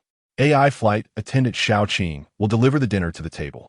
Soon, an elegantly dressed AI flight attendant materialized, her face adorned with a standard smile as she presented a steaming seafood feast upon a pristine white table. Qin Feng seated himself, his eyes widening in awe at the array of delicacies before him. Chilled Australian lobster sashimi, its flesh crystalline and translucent. Thick slices of Norwegian salmon belly, the marbling of fat vividly apparent. Golden brown French lamb chops sizzling alongside black pepper beef tenderloin, accompanied by a vibrant vegetable salad and 2 glasses of chilled lemonade. And so on, an abundance that could not possibly be consumed by 2. Lin Yue had her eyes tightly shut, awaiting the judgment that seemed to be delayed. Yet, instead of the anticipated man, a tantalizing aroma of food wafted into her nostrils. Curiously, she opened her eyes. Qin Feng was no longer standing by the bedside. He had taken his place at the dining table. Moreover, the once empty table was now brimming with an exquisite array of dishes. Lin Yue's mouth watered, and her stomach began to rumble audibly. What was happening? Where did all this food come from? She propped herself up, her expression one of delightful bewilderment. Qin Feng turned back, flashing her a broad smile. Haha, Lin Yue, just playing a little joke on you. Come and eat. Lin Yue was utterly stunned. Huh? Really? You don't want me? Her voice brimmed with disbelief. Qin Feng's smile grew even brighter. Just teasing you. I'm not the type to force a girl. Come on, let us eat. Upon hearing this, Lin Yue paused for a brief moment. Then an overwhelming joy flooded over her. Ah, Qin Feng, you're truly a wonderful person. Unable to contain herself, she leaped from the bed like a joyful little bird, running barefoot towards him. She wrapped her arms around Qin Feng's neck and planted a loud kiss on his cheek. Although it was a gentle peck, it resonated with a delightful sound as she quickly pulled away. Then, she swiftly took her seat across from Qin Feng, her eyes gleaming in excitement as she gazed at the sumptuous spread before her. She picked up another pair of chopsticks, still somewhat uncertain, and asked, "Can I really eat?" Qin Feng smiled and pushed a glass of lemonade towards her. "You can eat. I'm also hungry. Join me for a meal." Lin Yue was so delighted she felt as if she might take flight. "Ah, that sounds wonderful. Why are you being so nice today, haha? I knew you weren't a bad person, Qin Feng." Qin Feng smiled without replying. "Of course, I am certainly not a bad person." Yet, inwardly he chuckled. "Silly girl. First let me satisfy your hunger, and after the meal, I shall savor you slowly. Do you really think you can escape from my grasp?" Chapter 18. Finally meeting you, Lin Yue and Qin Feng were joyfully indulging in a sumptuous seafood feast at a 5-star hotel. Lobster sashimi, salmon sashimi, garlic scallops, spicy crab legs, grilled lamb chops, ribeye steak, desserts, sushi, culminating with Haagen-Dazs ice cream. Lin Yue devoured her meal with fervor, particularly relishing the 2 generous cups of Haagen-Dazs ice cream at the end, exclaiming in delight. Typically, a single serving of 3 scoops of Haagen-Dazs at a nearby upscale location costs 108 yuan, and now she had savored 2 large cups, truly a blissful experience. Qin Feng, with a playful smile, inquired, "Is it delicious?" Lin Yue, licking the cream off her lips, responded, "The Haagen-Dazs is simply exquisite, truly." Qin Feng's gaze lingered on her moist lips for a fleeting moment. "As long as you're happy." Lin Yue beamed. "Thank you, Qin Feng. You are genuinely a wonderful person." Qin Feng's laughter echoed in the spacious room.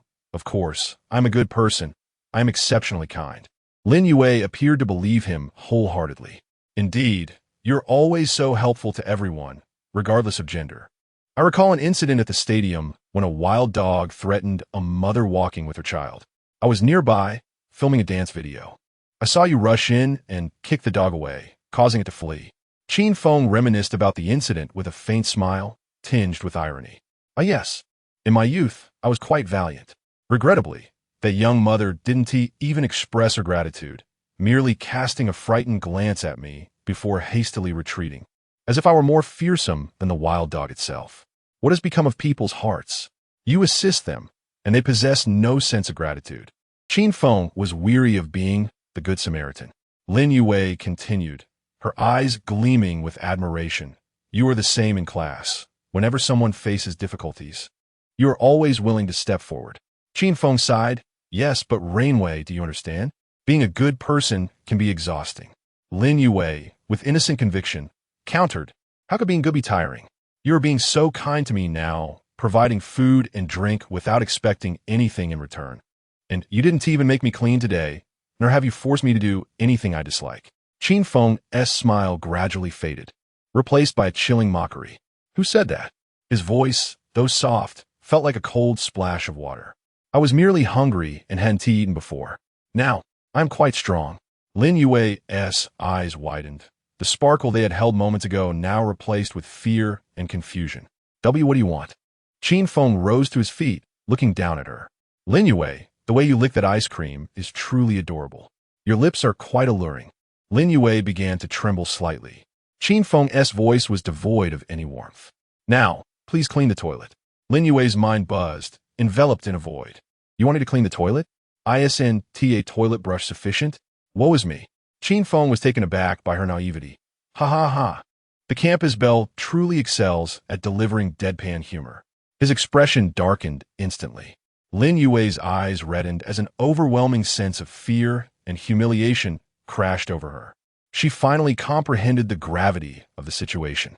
This was no jest. This was not benevolence. This was an unequivocal trap. Tears streamed down the campus belle's face uncontrollably. Clad in form-fitting jeans, her legs felt as if they were weighed down with lead. Under Qin Feng's icy gaze, her knees buckled, and she helplessly knelt upon the polished wooden floor. Half an hour later, Lin Yue sat exhausted on the floor, gasping for breath, her disheveled hair clinging to her sweat-drenched cheeks. Qin Feng, too, tiredly closed his eyes, resting against the headboard. Lin Yue's gaze was vacant, her eyes brimming with tears. Her voice hoarse. "Let me out.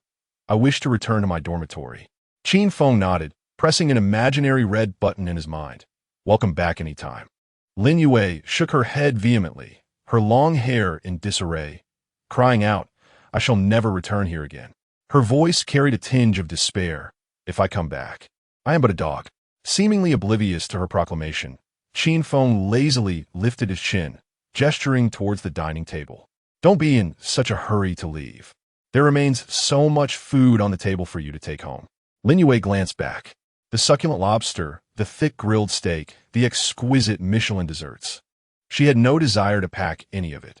The thought of taking food acquired through such humiliation chilled her heart. Yet, reconsidering, in a crisis of apocalyptic proportions, who would turn away from food? Besides, having already sacrificed so much, why not indulge in Qin Feng's offerings? Why not take from him? Why not seize the opportunity? Not to eat would be a folly. Once this thought took root, it became impossible to suppress. With tear-filled eyes, Lin Yue rose, approaching the table, and resolutely packed every remaining delicacy without exception. Carrying several heavy takeaway boxes, she turned and coldly regarded Qin Feng. "Qin Feng, your kindness has been repaid today. I shall never set foot in this room again." Qin Feng smiled, a grin that appeared painfully bright to her. "Very well. Next time there's a delectable treat. I shall continue sending you photographs. By the way, if you have any equally beautiful friends, feel free to invite them to join us." Lin Yue, like a cat whose tail had been stepped on, shuddered. "Did you not hear me?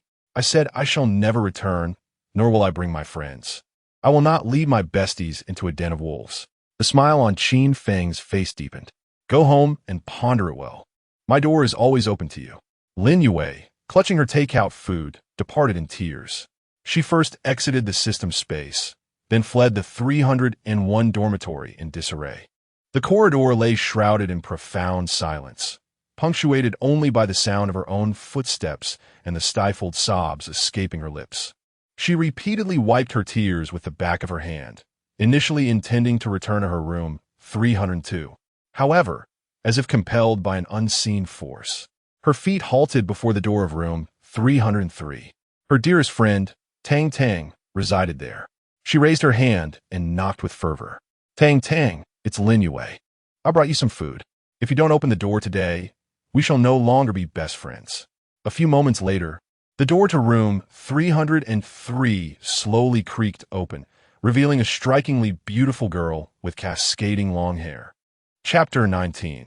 Tang Tang falls into a trap. Qin Feng lay in the soft embrace of the large bed within the confines of the system space, taking a moment to rest. The AI flight attendant, Xiao Qing, appeared silently, tidying up the dirty dishes on the dining table, restoring the space to its pristine condition. After a brief slumber of 20 minutes, Qin Feng awakened, feeling refreshed. The enchanting image of the campus belle's lustrous black hair dancing in the air lingered in his mind, a vision of exquisite beauty. Beep! The host has completed the third feeding of the campus bell and triggered a deep emotional response.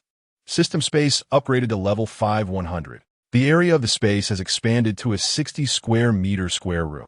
An additional 10 square meter independent bathroom has been added, equipped with a fully automatic temperature-controlled toilet, 24-hour hot water shower, and a single sink with a mirror. Existing facilities: a dining table, 2 dining chairs, a 1.5-meter wide single bed, a 55-inch wall-mounted television, and a 2-person sofa. Staff: AI flight attendant Xiao Qing. Remaining points: 1,000 points. The host engaged in a friendly exchange with Lin Yue, eliciting her extreme emotions. Shame. The host performed an act of intimacy with Lin Yue, resulting in peak emotional value, 10,000 points. Current total points, 11,000 points. The system mall updates in real time. Food category: hearty breakfast, grade B, a complete Cantonese dim sum set, including crystal shrimp dumplings, crab roast siu mai, chicken feet in black bean sauce, and golden lava buns, accompanied by freshly ground fragrant soy milk. Points, 2,000. Apricot Blossom Tower lunch set, grade B braised pork, steamed deep sea base, seasonal garlic vegetables, and 2 bowls of Northeast Wuchang rice. Points, 5,000. 5-star hotel seafood buffet, grade C42, featuring Australian lobster, Norwegian salmon, French roasted lamb chops, 1982 Lafite, and French desserts. Points, 8,000. Tomahawk steak dinner, grade AM, 9 grade Australian Wagyu tomahawk steak, black truffle cream pasta, French pan-seared foie gras, accompanied by a bottle of 1982 Lafite. Points, 10,000. Weapon category, defensive grenades, grade C pack of 10, containing 3,000 steel balls. A devastating area weapon. Points, 3,000. AK-47 assault rifle, grade B, comes with 3 fully loaded magazines, totaling 90 rounds of 7.62mm ammunition. Sturdy and durable. The ultimate apocalyptic tool. Points, 5,000. A quality shotgun, grade BS 1897 pump-action shotgun. Includes 50 rounds of 12-gauge buckshot. The king of close combat, unmatched. Points, 4,500. Barrett M82A1 grade S. 50 caliber anti-material sniper rifle. Includes 20 rounds of armor-piercing incendiary ammunition. 1,000 meters away, it claims the enemy's head. Points, 20,000. Emotional progress bar for Lin Yue. Obedient, proactive, devoted, ultimate devotee. Qin Feng surveyed the newly updated items in the system mall with great satisfaction, particularly delighted by the surge of 10,000 points from the shameful emotional response. It was indeed a win-win situation, albeit with the growing expense of items in the marketplace. Lin Yue's emotional state had transformed into submission, which was indeed a fortuitous turn of events. In the future, it would be necessary to recruit more campus beauties, complementing and fulfilling one another. He rose from the bed and stepped into the pristine bathroom. As he turned on the shower, warm water cascaded down upon him.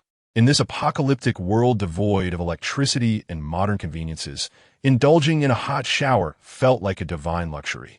Meanwhile, Lin Yue entered Tang Tang's dormitory. Upon seeing Lin Yue's swollen eyes and tear-streaked face, Tang Tang was taken aback. "It's nothing," Lin Yue replied, dashing towards the balcony restroom. "May I use your bathroom first?" She leaned over the sink, rinsing her mouth vigorously again and again, as if trying to expel something. Then she entered the shower, shedding her clothes and turning on the cold water to cleanse herself. Tang Tang, utterly unaware of Lin Yue's predicament, waited quietly outside. She retrieved a clean towel from the cupboard and hung it on the bathroom doorknob. However, her gaze remained fixated on the several takeout boxes casually placed on the table. An enticing aroma of food wafted from the cracks of the boxes, tantalizing her taste buds. To be honest, for a girl who had gone 3 days without a proper meal, relying solely on snacks and her indomitable willpower, the sight of those fragrant boxes was nearly irresistible. Yet, Tang Tang was a well-mannered girl. She would not touch anything without permission. Finally, Lin Yue emerged from the shower, her expression vacant, wrapped in a towel, and sitting on a stool with her long hair dripping wet. Lin Yue surveyed the dormitory, noting its tidiness, which belied any signs of chaos. The other 3 beds were unoccupied. "Where are your roommates?" she inquired. A hint of cold indifference crossed Tang Tang's face as she replied, "They're all dead. The night before last, they went to the rooftop to scavenge for supplies, and a few athletes from room 416 pushed them off the building." Her tone was flat and frigid, as if recounting an incident entirely detached from her own life. The 3 deceased roommates seemed as insignificant as a dog crushed by a car on the street. A chill ran through Lin Yue's heart. "Didn't you go to scavenge?" Tang Tang shook her head and walked to the window, gazing out at the desolate campus. "Yue, we beautiful girls, often referred to as campus beauties, are secretly envied by many. Now, amidst this apocalyptic crisis, with morals in ruins, the safest course is to remain hidden in the dormitory and refrain from venturing outside. We must endure one day at a time. Stepping out could mean being killed by other women. Thus, we must resist and stay confined to the dormitory to survive. As for the boys, they are utterly useless. They wouldn't dare cross the zombie-infested streets. It's truly laughable They boast when times are peaceful, yet in a crisis, none are brave enough to step forward.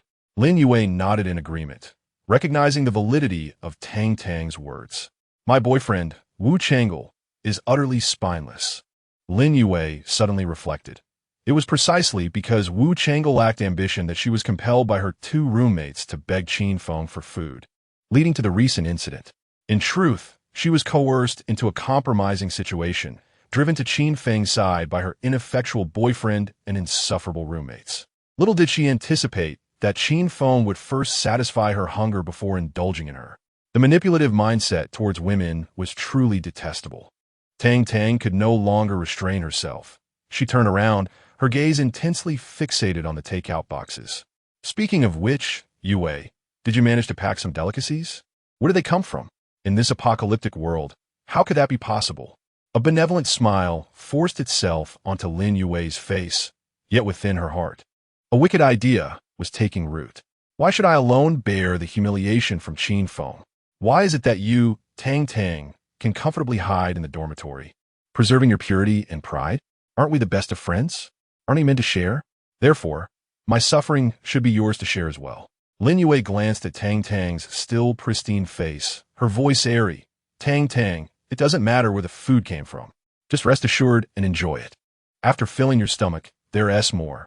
Initially, Lin Yue had intended to share the food with her roommates, Geng Xian and Pan Yu, but now she pondered. Why should I be so generous towards them? A little for them to stave off hunger will suffice, as long as they keep quiet about Wu Chang'e. Moreover, Lin Yue conceived a daring plan to lure Tang Tang into Qin Feng's room, acting as an intermediary to profit from the situation. Oh, how clever I am! An evil smile crept on Lin Yue's face. Observing Tang Tang still hesitating, she eagerly picked up a piece of steak and offered it to Tang Tang's lips. Oh, the dance department's campus bell. Don't overthink it, just eat. Tang Tang hesitated for a moment, but ultimately succumbed to her hunger, taking a small bite. As the juices burst in her mouth, she nearly wept. It was divine. Having been a privileged girl of means, she had tasted exquisite delights. Yet this steak was undoubtedly the creation of a Michelin chef. Tang Tang exclaimed, "Oh my, this is delicious. I haven't had steak in ages." Lin Yue gazed at her, softly stating, Tang Tang, the campus belle, how I envy you for living in a greenhouse. Your parents are wealthy. Your boyfriend is a top-tier handsome tycoon, and you are so strikingly beautiful, far more so than I. You study dance, and your figure is splendid. If you ever have the chance, let me take you somewhere. By merely doing some house chores, cleaning and scrubbing, you can savor a plethora of delicious foods, earning your rightful share in kind. Tang Tang's heart fluttered at her words. The allure of food clouded her judgment. With wide, beautiful eyes, she asked, "Really? Just by doing some chores, I get food? Where is this? In our girls' dormitory? Are these delicacies all earned through your household chores?" Lin Yue gently nodded and smiled. Yes. I clean the areas where the boys relieve themselves. Tang Tang. You could have simply referred to it as the toilet. Lin Yue. Chapter 20. The last reticence of the pure school belle Lin Yue lingered in Tang Tang's dormitory 303 for quite some time, observing as Tang Tang devoured most of the delectable feast laid before her, leaving behind only a few remnants, some cold dishes, a portion of pasta, slices of bread, 2 pieces of pizza, and several eel sushi. Wiping her crimson lips with a tissue, Tang Tang smiled. I truly cannot eat another bite, Yue. You are so kind to me. How shall I repay you? Lin Yue beamed brightly in response. It's quite simple. Next time, accompany me for a cleaning session. Tang Tang's eyes sparkled with excitement, completely oblivious to the trap laid before her. In a world ravaged by the apocalypse, such goodwill seemed implausible. She was merely intoxicated by the sugar from the food. After all, as the old adage goes, a large bust often accompanies a vacant mind. All right. Just call me next time, and I shall assist you with the cleaning, Tang Tang chirped. Very well. I shall take my leave now, Lin Yue replied. Take care, darling. Goodbye, Tang Tang said. Goodbye, my love, Lin Yue responded. In their circle, referring to each other as my love had become a fashionable trend. With the leftover food in hand, Lin Yue returned to dormitory 302, where Geng Xian and Pan Yu rushed over like hounds scenting a feast. Is there food? Is there food? Did Qin Feng give you anything to eat? Upon witnessing her roommate's eager expressions, Lin Yue felt a wave of disdain wash over her. With an impassive face, she handed them the plastic bag. Here, eat up. Wow, thank you. There's pizza too, Geng Xian exclaimed. Ah, Yue, I'm truly grateful. There are even several eel sushi. I've never tasted Japanese cuisine before, Pan Yu added. Rest assured, we shall never disclose your absence to Wu Changle. Geng Xian promised. We will keep it under wraps, maintaining the utmost confidentiality, Pan Yu affirmed. By the way, why does Qin Feng possess both firearms and gourmet food? Geng Xian inquired. Honestly, Qin Feng is quite handsome. Yue, with such a dashing admirer, you are indeed fortunate. We yearn for such attention, Pan Yu lamented. Lin Yue retorted coldly. Silence. Eat quickly. Utter another word, and I shall refuse to share food with you ever again. Upon hearing this, Geng Xian and Pan Yu promptly bowed their heads and began to devour the food with fervor, fearing that Lin Yue might change her mind and discard the leftovers. Lin Yue then climbed up to the upper bunk, drew the curtain, and resolved to indulge in a restful slumber, hoping to forget the earlier encounter with Qin Feng. As the clock struck 10:30 p.m., darkness enveloped the dormitory, the silence broken only by the distant groans of wandering zombies. As per routine, Wu Changle initiated a video call. Having lost 3 roommates, he had relocated to a different dormitory, sharing space with 3 male classmates from the same major. Darling Yue, Wu Changle greeted. Lin Yue replied. Why does your face appear so flushed? Are you feeling warm? He asked. I don't think so. I just took a shower. Lin Yue responded. Bathing consumes energy and can deplete your body's warmth. In a state of hunger, lying still is the most prudent choice to conserve energy, Wu Changle advised. Lin Yue rolled her eyes and understood. You may lie down then. Wu Changle, has Qin Feng caused you any trouble? Listen, Qin Feng has a gun. If he knocks on the door, do not open it. Lin Yue rolled her eyes.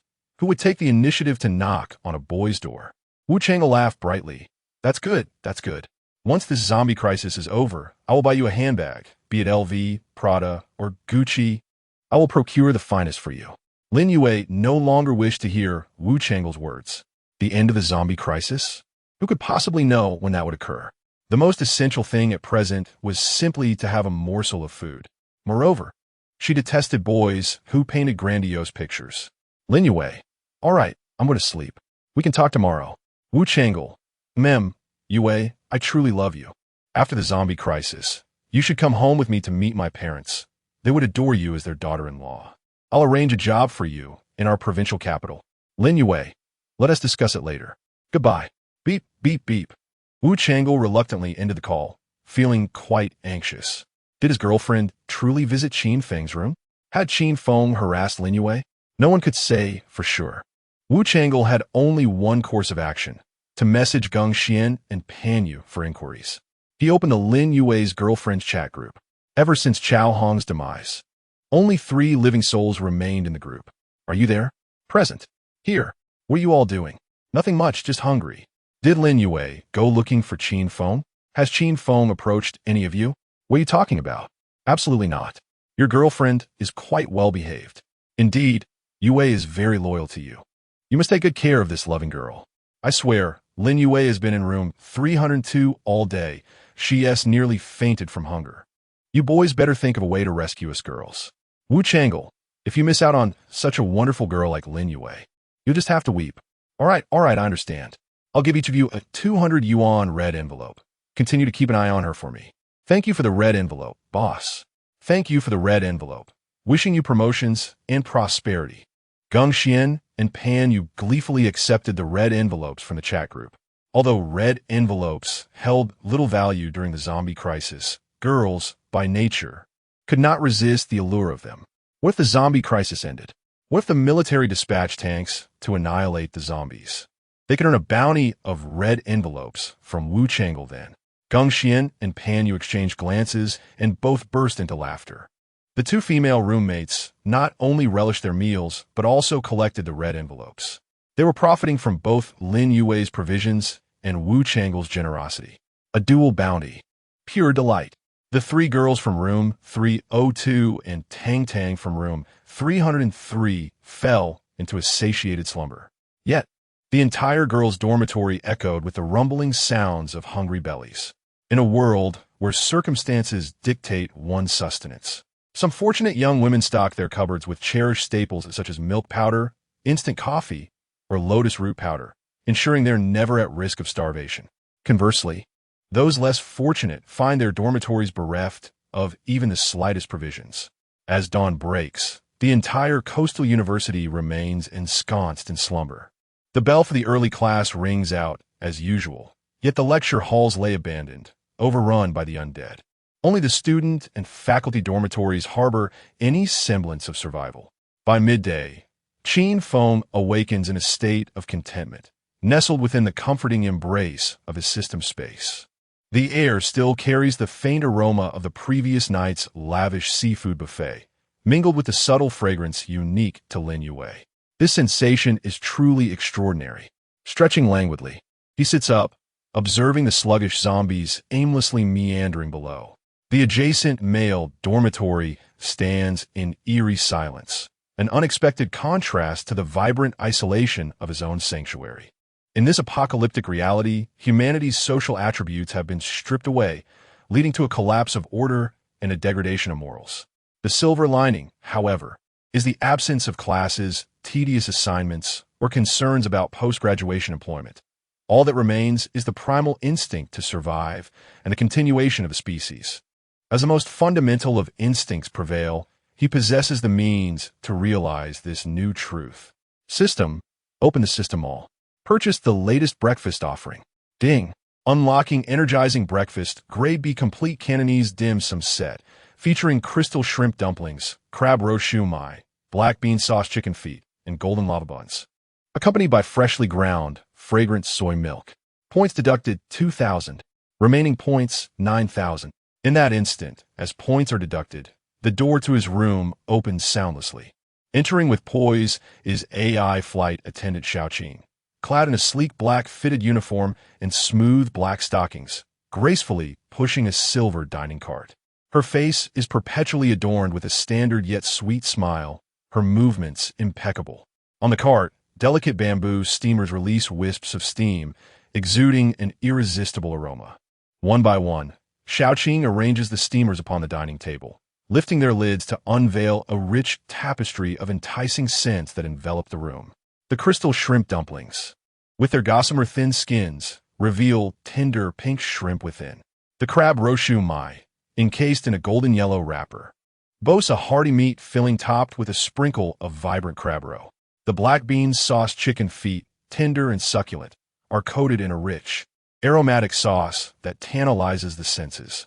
The golden lava buns, pillowy and inviting, beckon with their soft allure. Beside them sits a steaming cup of freshly ground soy milk, its robust fragrance invigorating the spirit.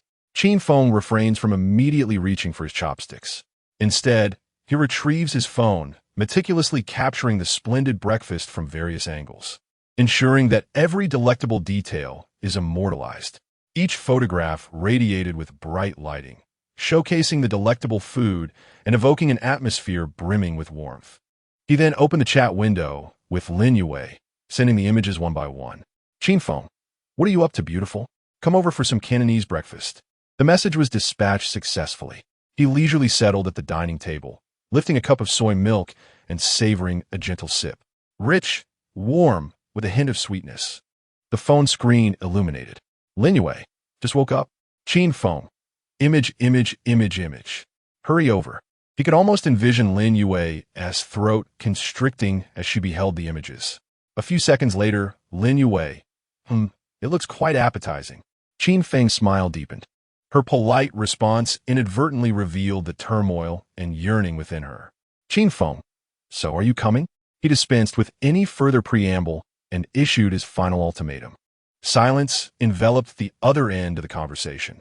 A full minute passed. Qin Feng did not rush her.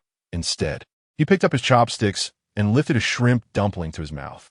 The bouncy skin of the dumpling, coupled with the fresh and firm shrimp filling, provided an explosion of flavor. Just then, Lin Yue's message arrived. Lin Yue, I'm not coming. I ate quite a lot last night. This was her final, and most feeble, display of restraint. Qin Feng's expression turned icy as his fingers tapped out a line of text on the screen. Qin Feng, not coming? Don't regret it later. In dormitory 302, Lin Yue fixated on the words displayed on her phone screen. Don't regret it later. These 5 words instantaneously unleashed the floodgates of her fears. Chapter 21. Lin Yue having satiated herself. Lin Yue was acutely aware of Qin Feng's temperament. What he declared, he would undoubtedly execute. Without a trace of hesitation, he would discard all the delectable food he coveted into the trash, merely to chastise her disobedience. The events of the previous night remained vividly etched in her memory. Humiliation, shame, and the overwhelming satisfaction of her stomach filled with exquisite delicacies. These 2 extreme emotions intertwined, leaving Lin Yue's mind in disarray. She now resembled an arrow that had been loosed with no path of retreat.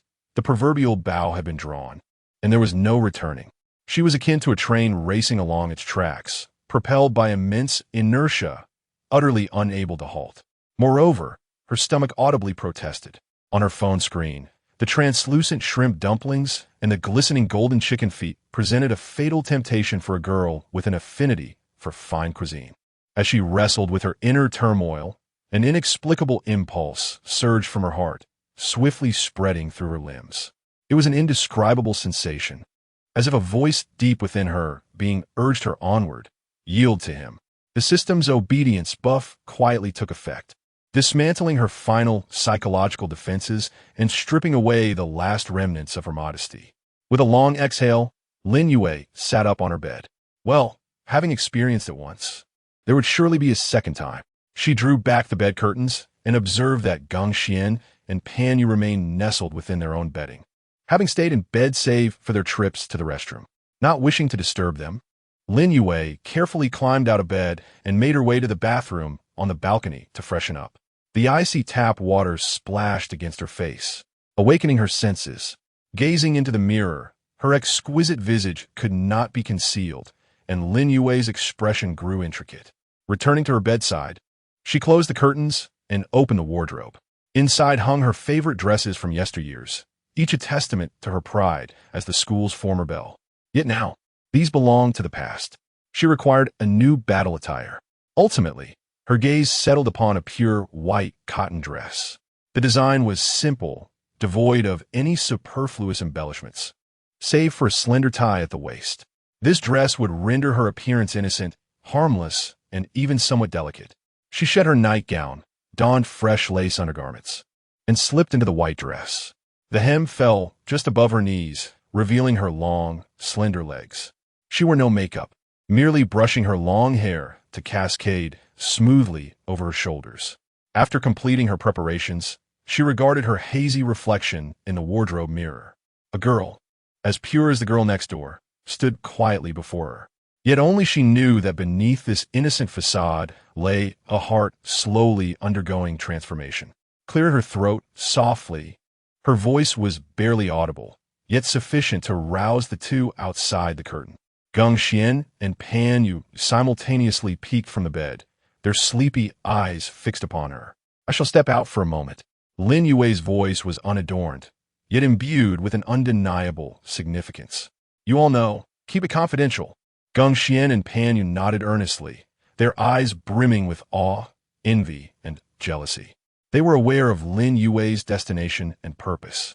Naturally, they would not speak ill of her. To submit in order to survive is not a disgrace. Lin Yue averted her gaze from them, turned, and pulled open the dormitory door, stepping outside.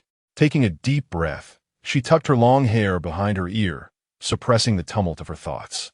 The corridor leading to room 301 spanned only a few meters, yet felt like an interminable path of judgment. With each step, she tread upon her own dignity. At last, she arrived at the threshold of room 301. She raised her hand, her fingers hovering in the air, hesitating momentarily before gently knocking on the door. Knock, knock, knock. The door opened swiftly. Qin Feng stood behind it, smiling, as though he had anticipated Lin Yue's arrival. His gaze lingered on her, sweeping slowly from head to toe, revealing that she had deliberately dressed up for this occasion. She wore a white spaghetti-strap dress, her favorite, made of lightweight and soft fabric that hugged her youthful curves. The A-line hem fell just above her knees, exposing her slender, graceful legs. The delicate straps highlighted her beautiful shoulders and refined collarbone. She had also donned a brand-new lace undergarment, her last vestige of unspoken dignity. Her long, smooth hair cascaded over her shoulders, and without the embellishment of cosmetics. Her natural beauty shone through, accentuated by a pair of bright, expressive eyes that concealed an unmistakable anxiety. She resembled a lily blooming resiliently amidst ruins, fragile yet undeniably captivating. A flicker of admiration crossed Qin Feng's eyes. Indeed, the campus belle was enchanting even in her vulnerability. "Yue, you look beautiful today." "Thank you," Lin Yue replied softly, averting his gaze. "Please come in." Qin Feng grasped Lin Yue's delicate wrist and led her into the dormitory, the door of room 301 clicking shut behind them. Qin Feng smiled. "Let us skip the formalities and get straight to it, shall we?" His directness sent a tremor through her heart, shattering the fragile vanity she had painstakingly cultivated. Whatever you say." What more could she say? She lowered her head, akin to a lamb awaiting slaughter. Boom! Entering the system's space, Lin Yue felt a flash before her eyes, as if the world spun around her. In the next moment, the familiar yet oppressive dormitory environment vanished, replaced by a stark white space that invoked both familiarity and fear. A rich, enticing aroma of food wafted into her nostrils, drawing her gaze to the exquisite dishes laid out on the dining table. It was the Cantonese dim sum that Qin Feng had just shared on his phone. Qin Feng guided her to the table. "Yue, take a look at this crystal shrimp dumplings. The skin is as thin as paper, filled with plump shrimp. And a 5-star hotel would charge 160 yuan for a serving." The crab roe siu mai was adorned with a golden layer of crab roe, exuding a delightful aroma of pork and fresh shrimp. Then there was the black bean sauce chicken feet, tender and flavorful, melting in the mouth. Qin Feng passionately described the dishes to Lin Yue, his eloquence surpassing that of any food show host, stirring her senses. Lin Yue felt her throat involuntarily swallow. Her stomach rumbled audibly, and saliva flowed uncontrollably, nearly overwhelming her with the urge to indulge. Observing the school beauty in such a state, Qin Feng couldn't help but smile. "Do you like it?" he inquired. Lin Yue's eyes sparkled with excitement as she gazed at the delectable offerings, nodding emphatically. "I love it. Do you often indulge in such delights?" Qin Feng continued to tease. "I adore it. My favorite is Cantonese dim sum," she replied, her voice tinged with a hint of longing, a sense of grievance for something she desperately desired yet could not attain. She anticipated that in the next moment, Qin Feng would allow her to sit and savor this feast.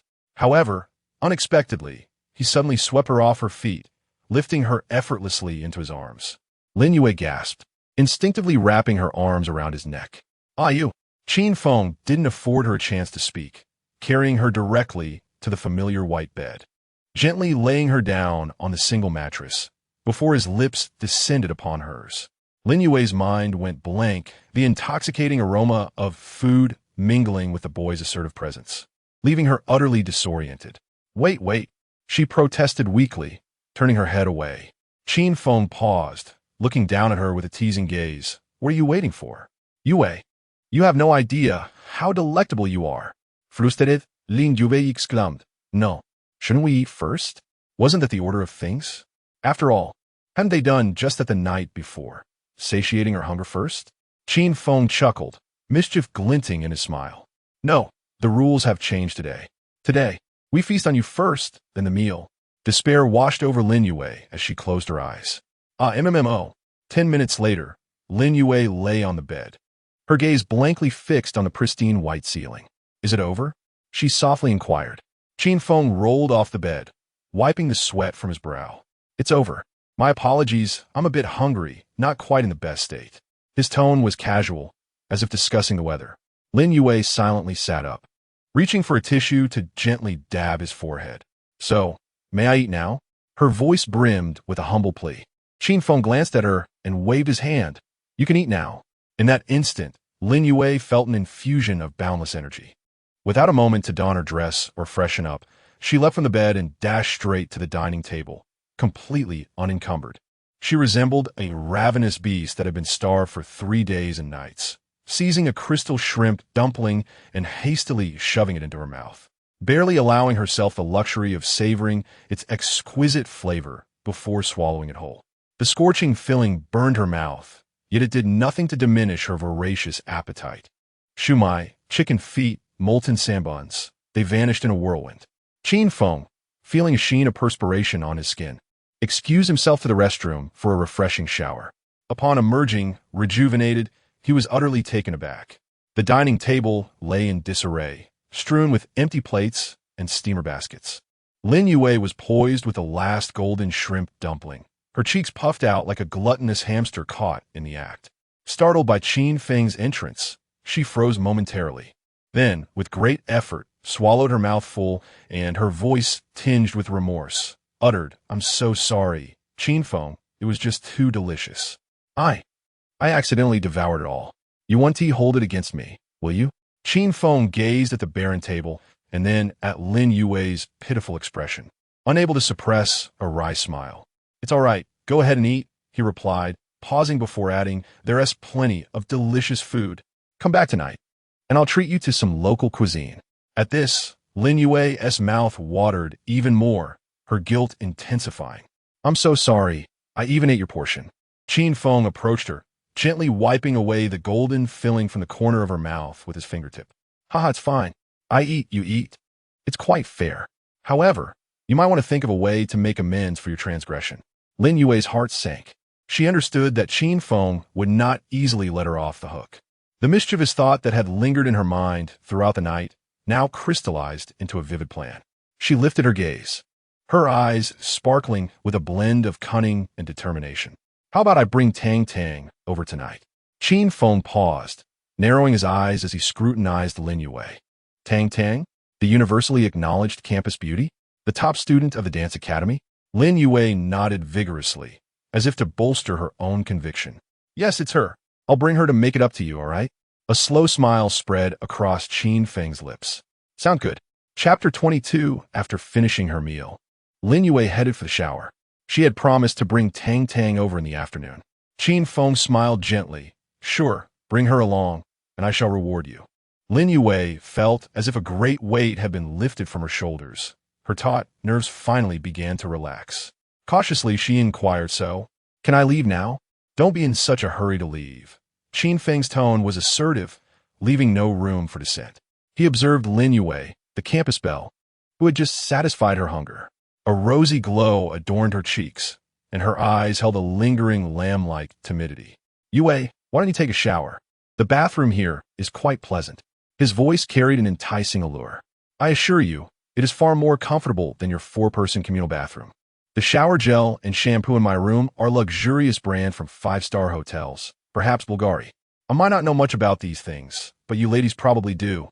Instantly, Lin Yue's cheeks flushed crimson, resembling a ripe apple, the warmth radiating to her ears. Oh, Bulgari, really? In her current state, she found it nearly impossible to refuse any request made by Qin Feng.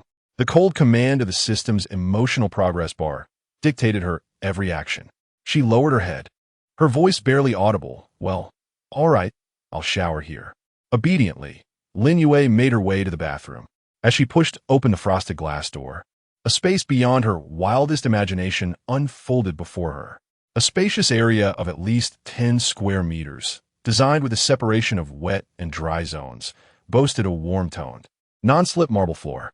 In one corner stood the latest model of an automatic heated toilet, and above the sink, a smart mirror that displayed the time and weather.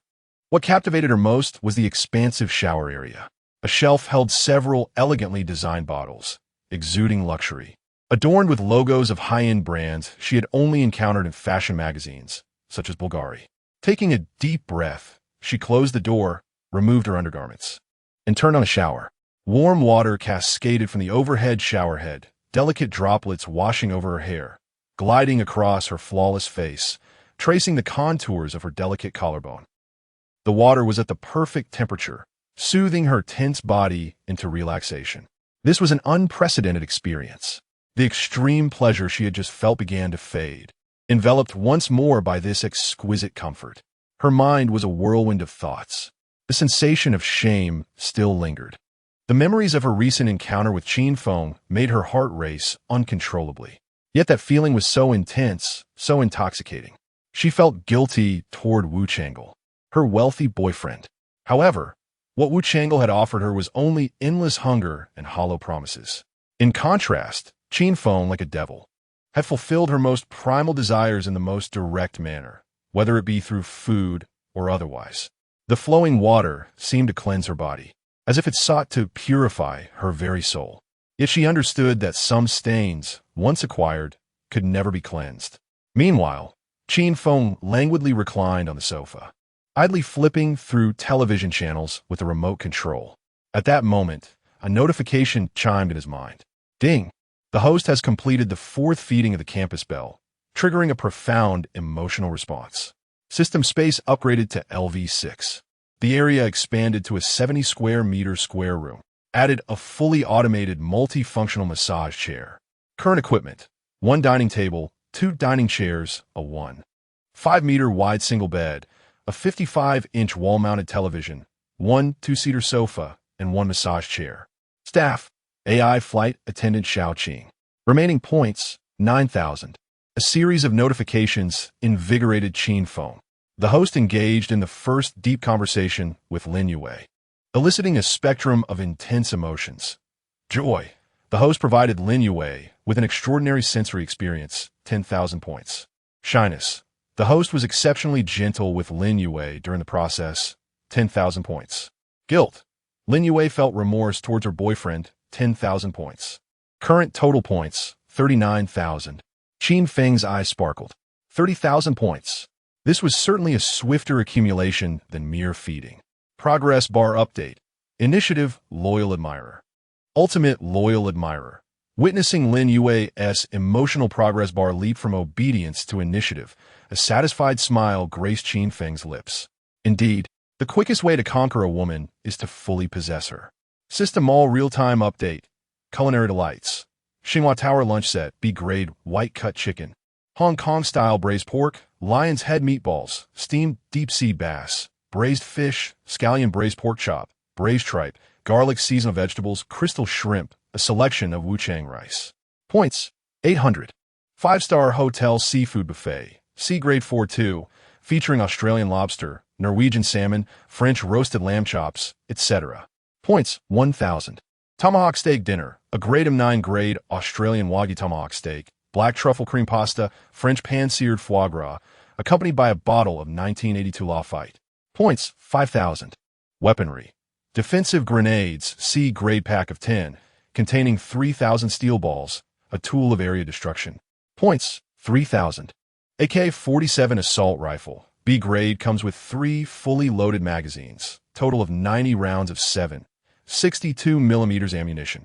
Sturdy and reliable, an apocalyptic scourge. Points: 5,000. Equality shotgun, B-grade, S-1897 pump-action shotgun. Includes 50 rounds of 12-gauge buckshot. The king of close combat, unmatched. Points: 4,500. Barrett M82A1, S-grade. 50 caliber anti-material sniper rifle. Includes 20 rounds of armor-piercing incendiary ammunition. 1,000 meters away, take the enemy's head. Points: 20,000. Qin Feng gazed at the weaponry in the system mall, his expression growing contemplative. In the shadow of impending doom, sustenance is paramount. It is strength that offers true security. With a system in place, one's life unfolds as if under a divine influence. The soft click of the bathroom door interrupted Qin Feng's reverie. Lin Yue emerged, wrapped in a voluminous white towel, barely concealing her modesty and revealing expanses of pristine skin. Fresh from her bath, her cheeks bore a rosy hue, and her eyes shimmered like dew-kissed petals. "Yue, your figure is truly exquisite," Qin Feng remarked, his gaze unabashedly lingering upon her. Lin Yue's face flushed deeper, her shyness causing her to lower her gaze. "Thank you. I think I'll return to my dorm now. Stay a little longer, just sit here and watch TV," Qin Feng suggested, patting the sofa beside him. "Well, I suppose that would be fine." Lin Yue hesitated before shaking her head. However, I wish to change my clothes first, and I need a moment to unwind. I will be bringing Tang Tang over later. She requires some time to process everything that happened today. Her body is still a bit tense. Very well.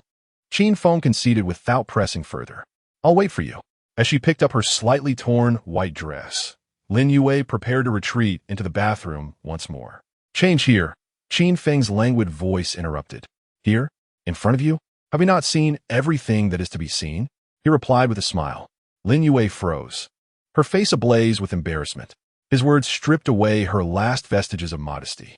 Biting her lip, she ultimately relented. All right, but you must turn your back and not peek. Fine, are you still shy? Qin Feng teased, obediently turning away as he feigned interest in his phone.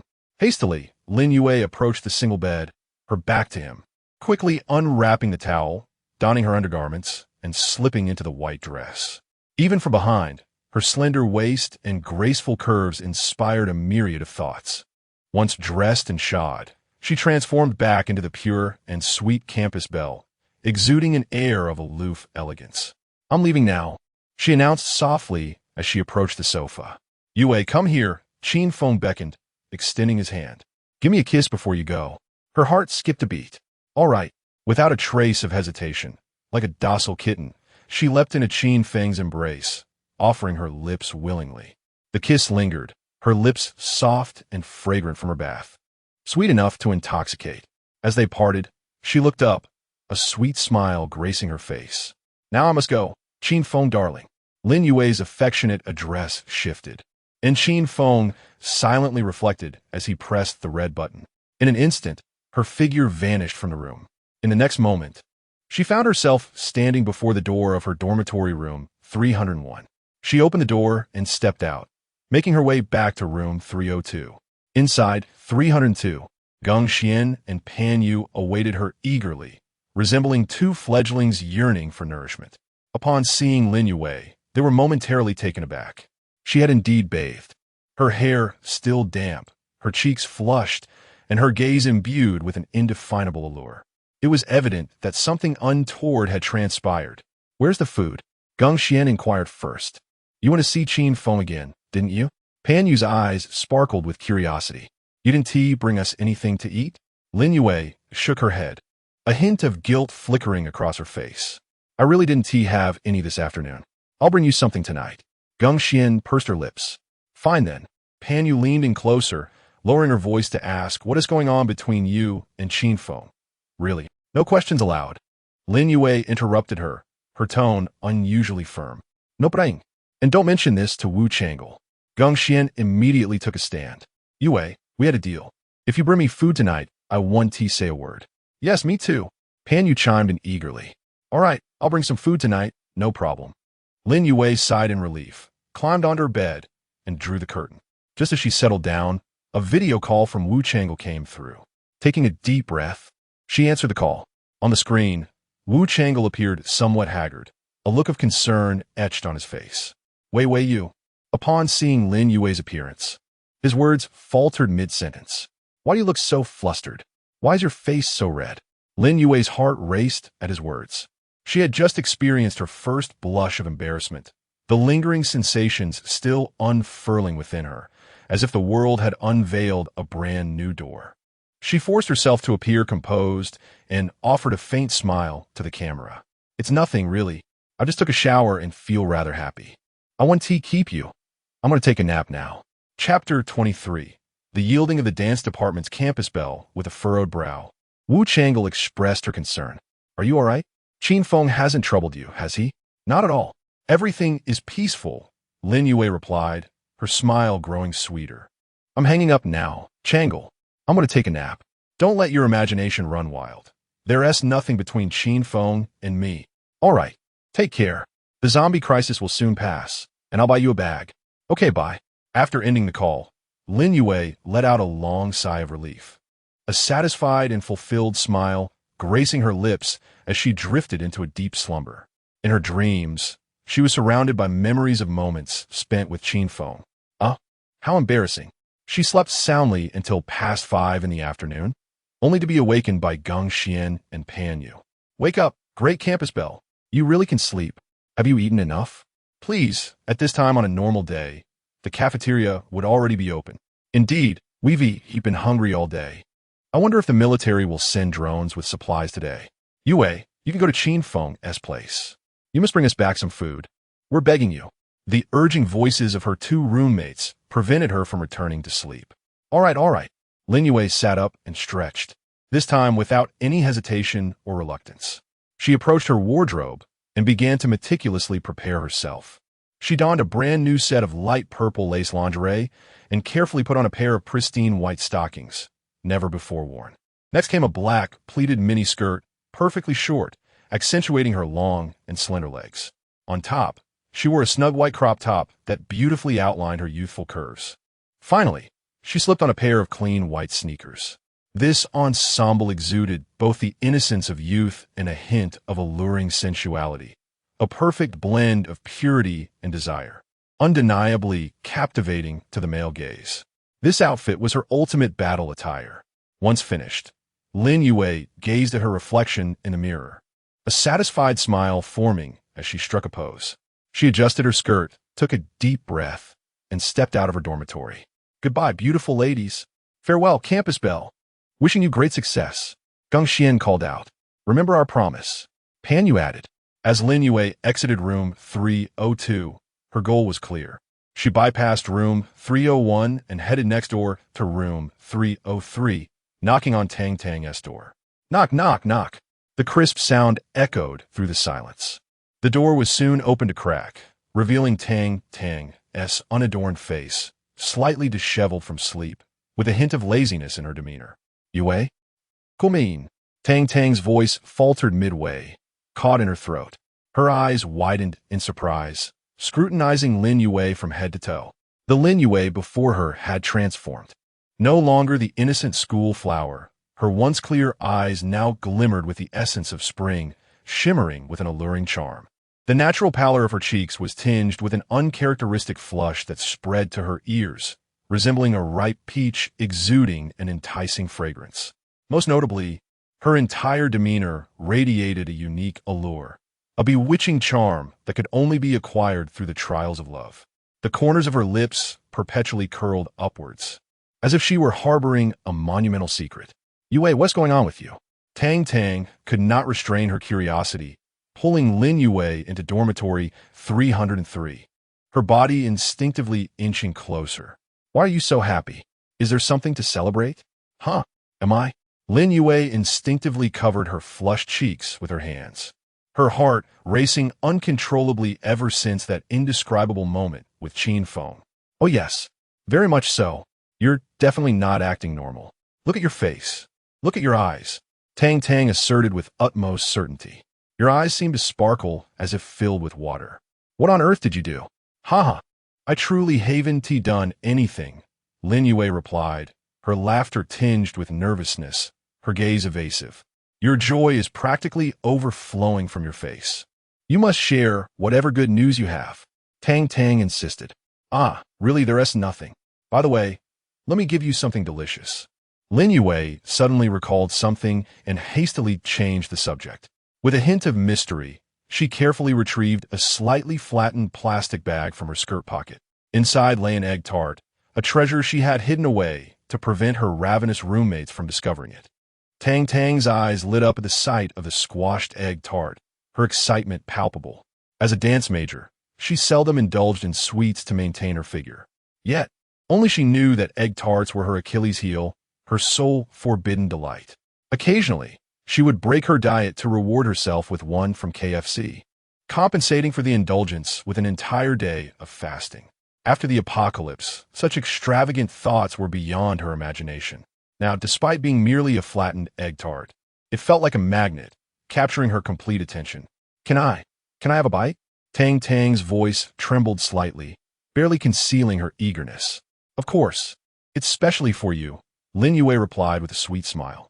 Thank you, my dear wifey. Lin Yue, you truly are the best. Tang cherished the treat as she took a delicate bite. In the next moment, it felt as though an electric shock coursed through her, rendering her entire being momentarily frozen. So delicious, absolutely divine. The crispy outer layer crumbled in her mouth, while the silky egg custard inside was nothing short of extraordinary. The rich aroma of milk and egg exploding upon her palate. Tears welled up in Tang Tang's eyes, nearly spilling over. This is undoubtedly the most delectable egg tart she has ever tasted, 100 times more exquisite than those crafted by the master chefs at the Swan Hotel. Where did you procure such an egg tart? It is so delicious that it brings tears to my eyes. Tang Tang's voice quivered with emotion. Upon witnessing her reaction, Lin Yue realized they were halfway there. I told you, as long as you assist someone with cleaning, there will be an endless supply of delightful treats.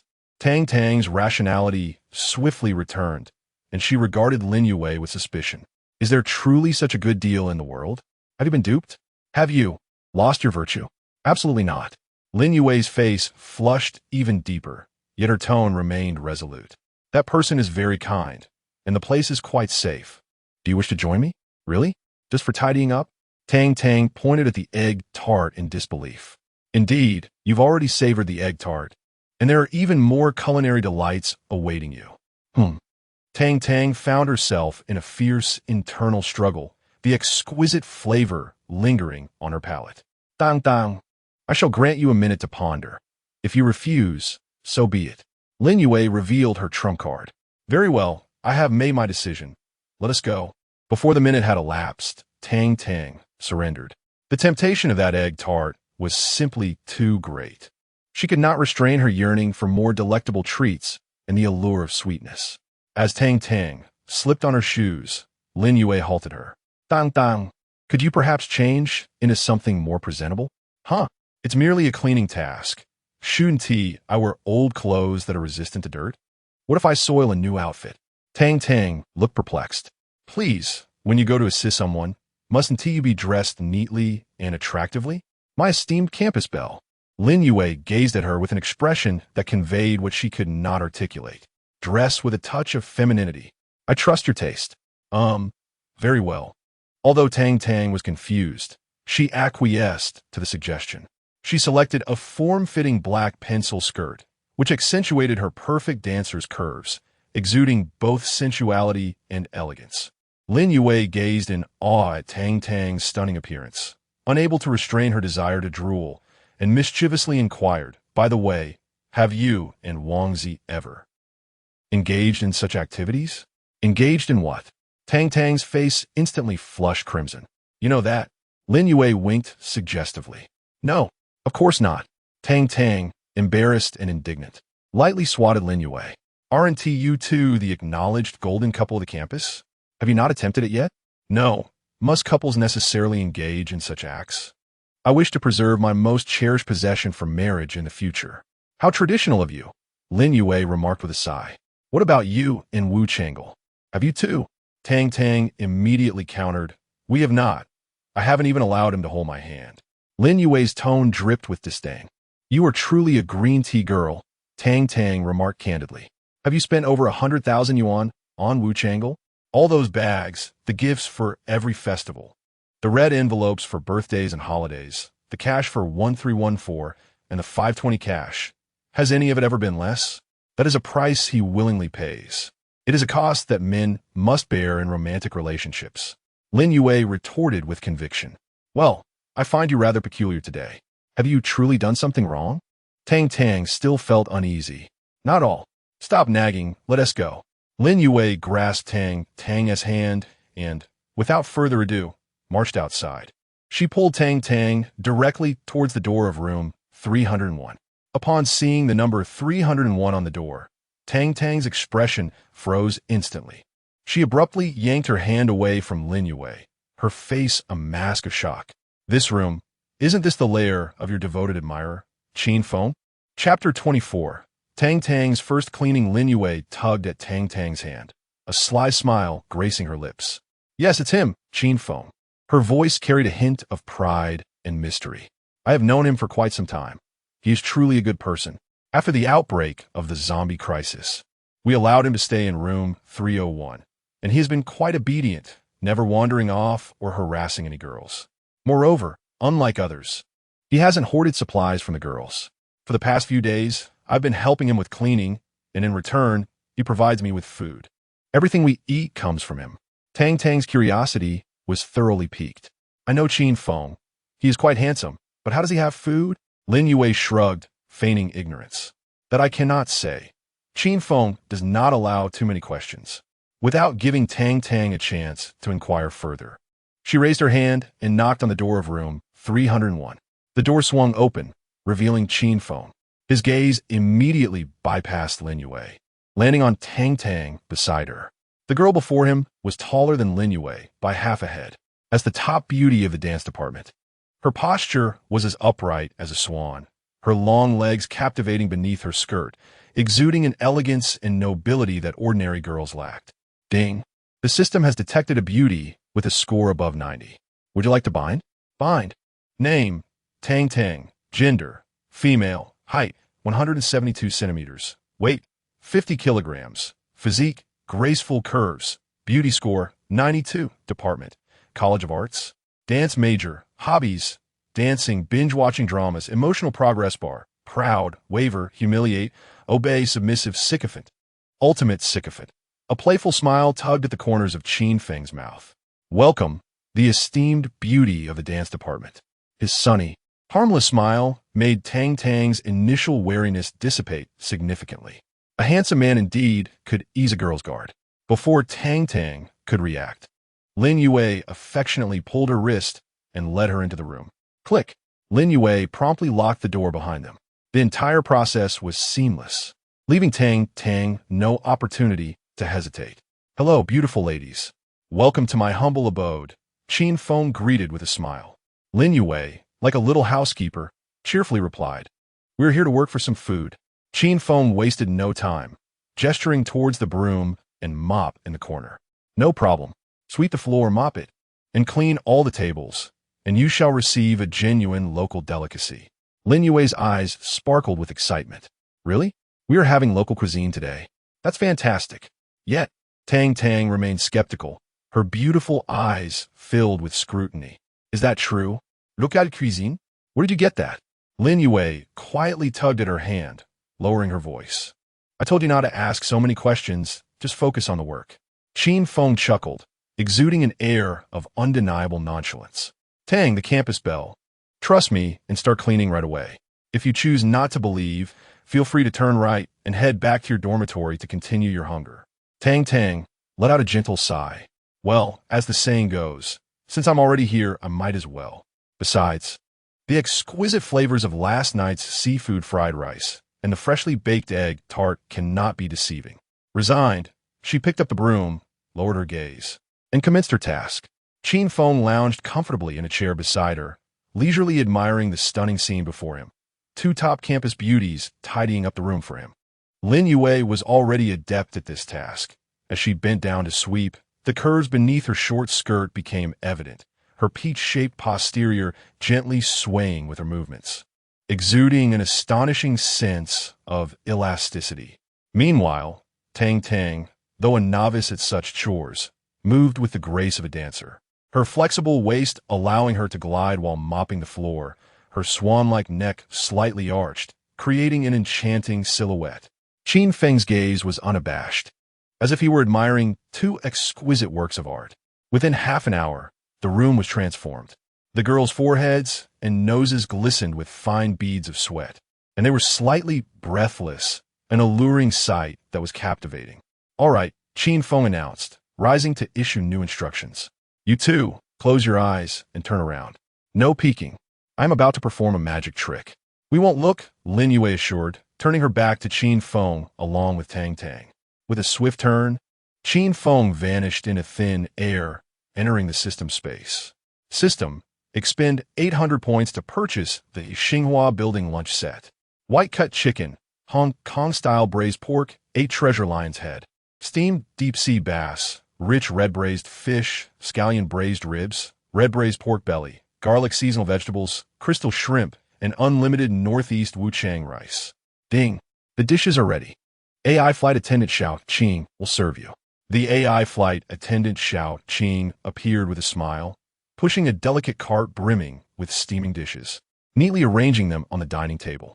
Qin Feng had no intention of letting Tang enter the space for the first time. So he personally took on the role of waiter, serving the dishes one by one from the space to the desk. In reality, he pushed 2 desks together, instantly filling them with a stunning array of culinary delights.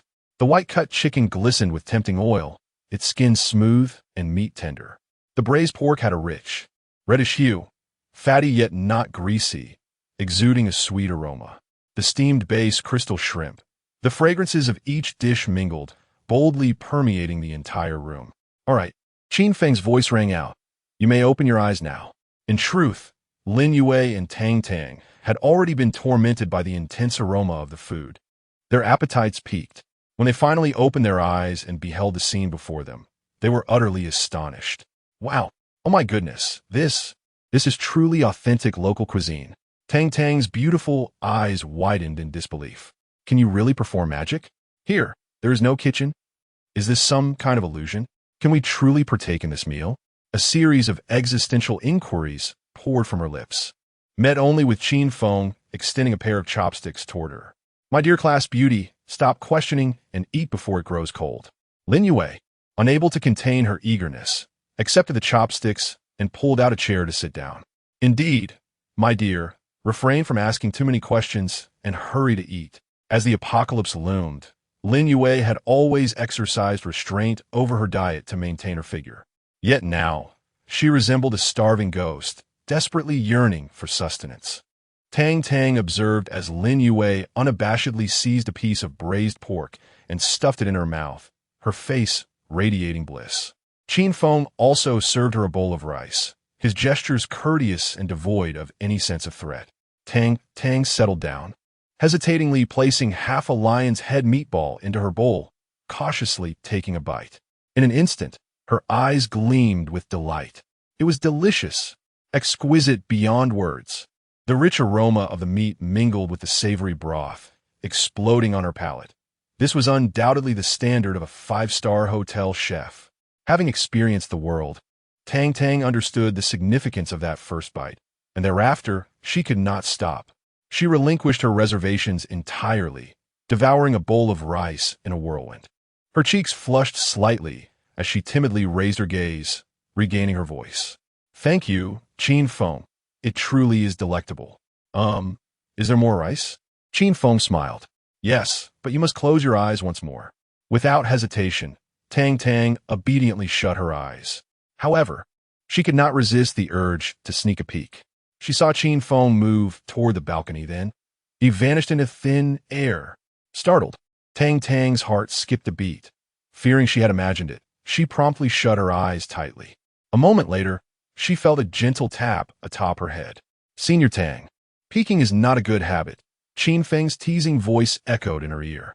Her heart raced, and she fervently shook her head, insisting, no, I did not peek.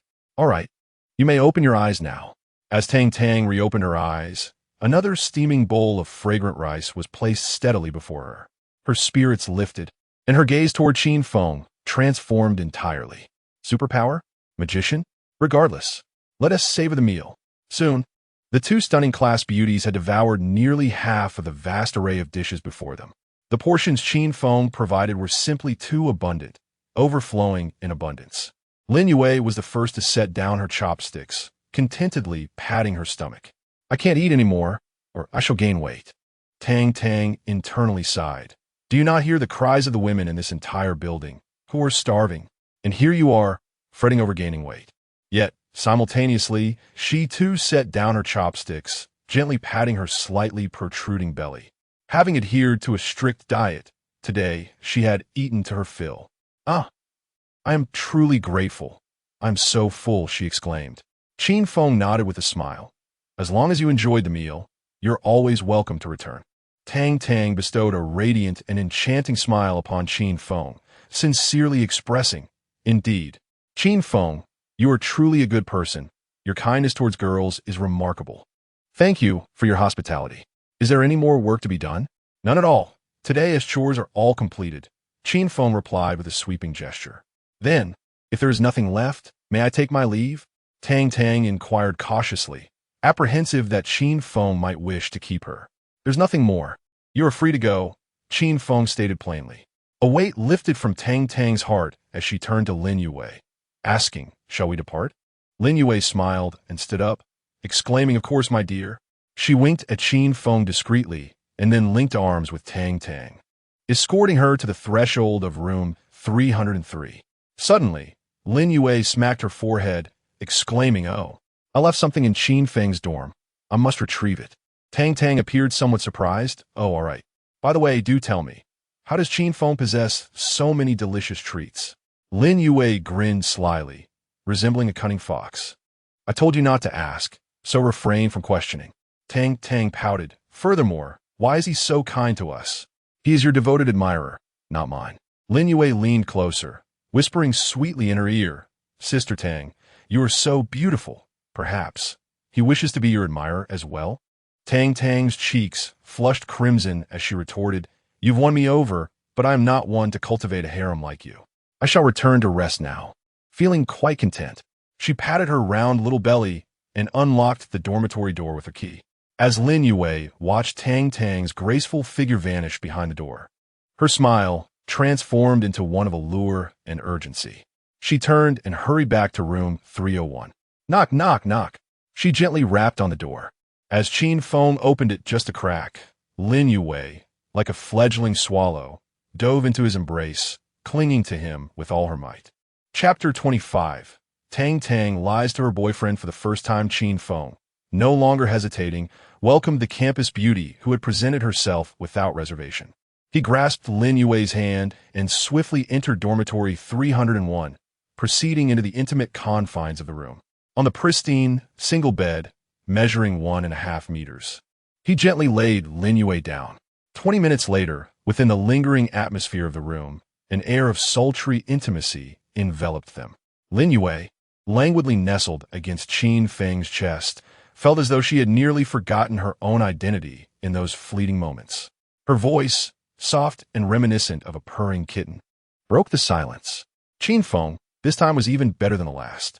Qin Feng's fingertips glided along her smooth spine, a wicked smile dancing upon his lips. "Is that so? Do you enjoy it?" I do," Lin Yue murmured, her voice almost inaudible.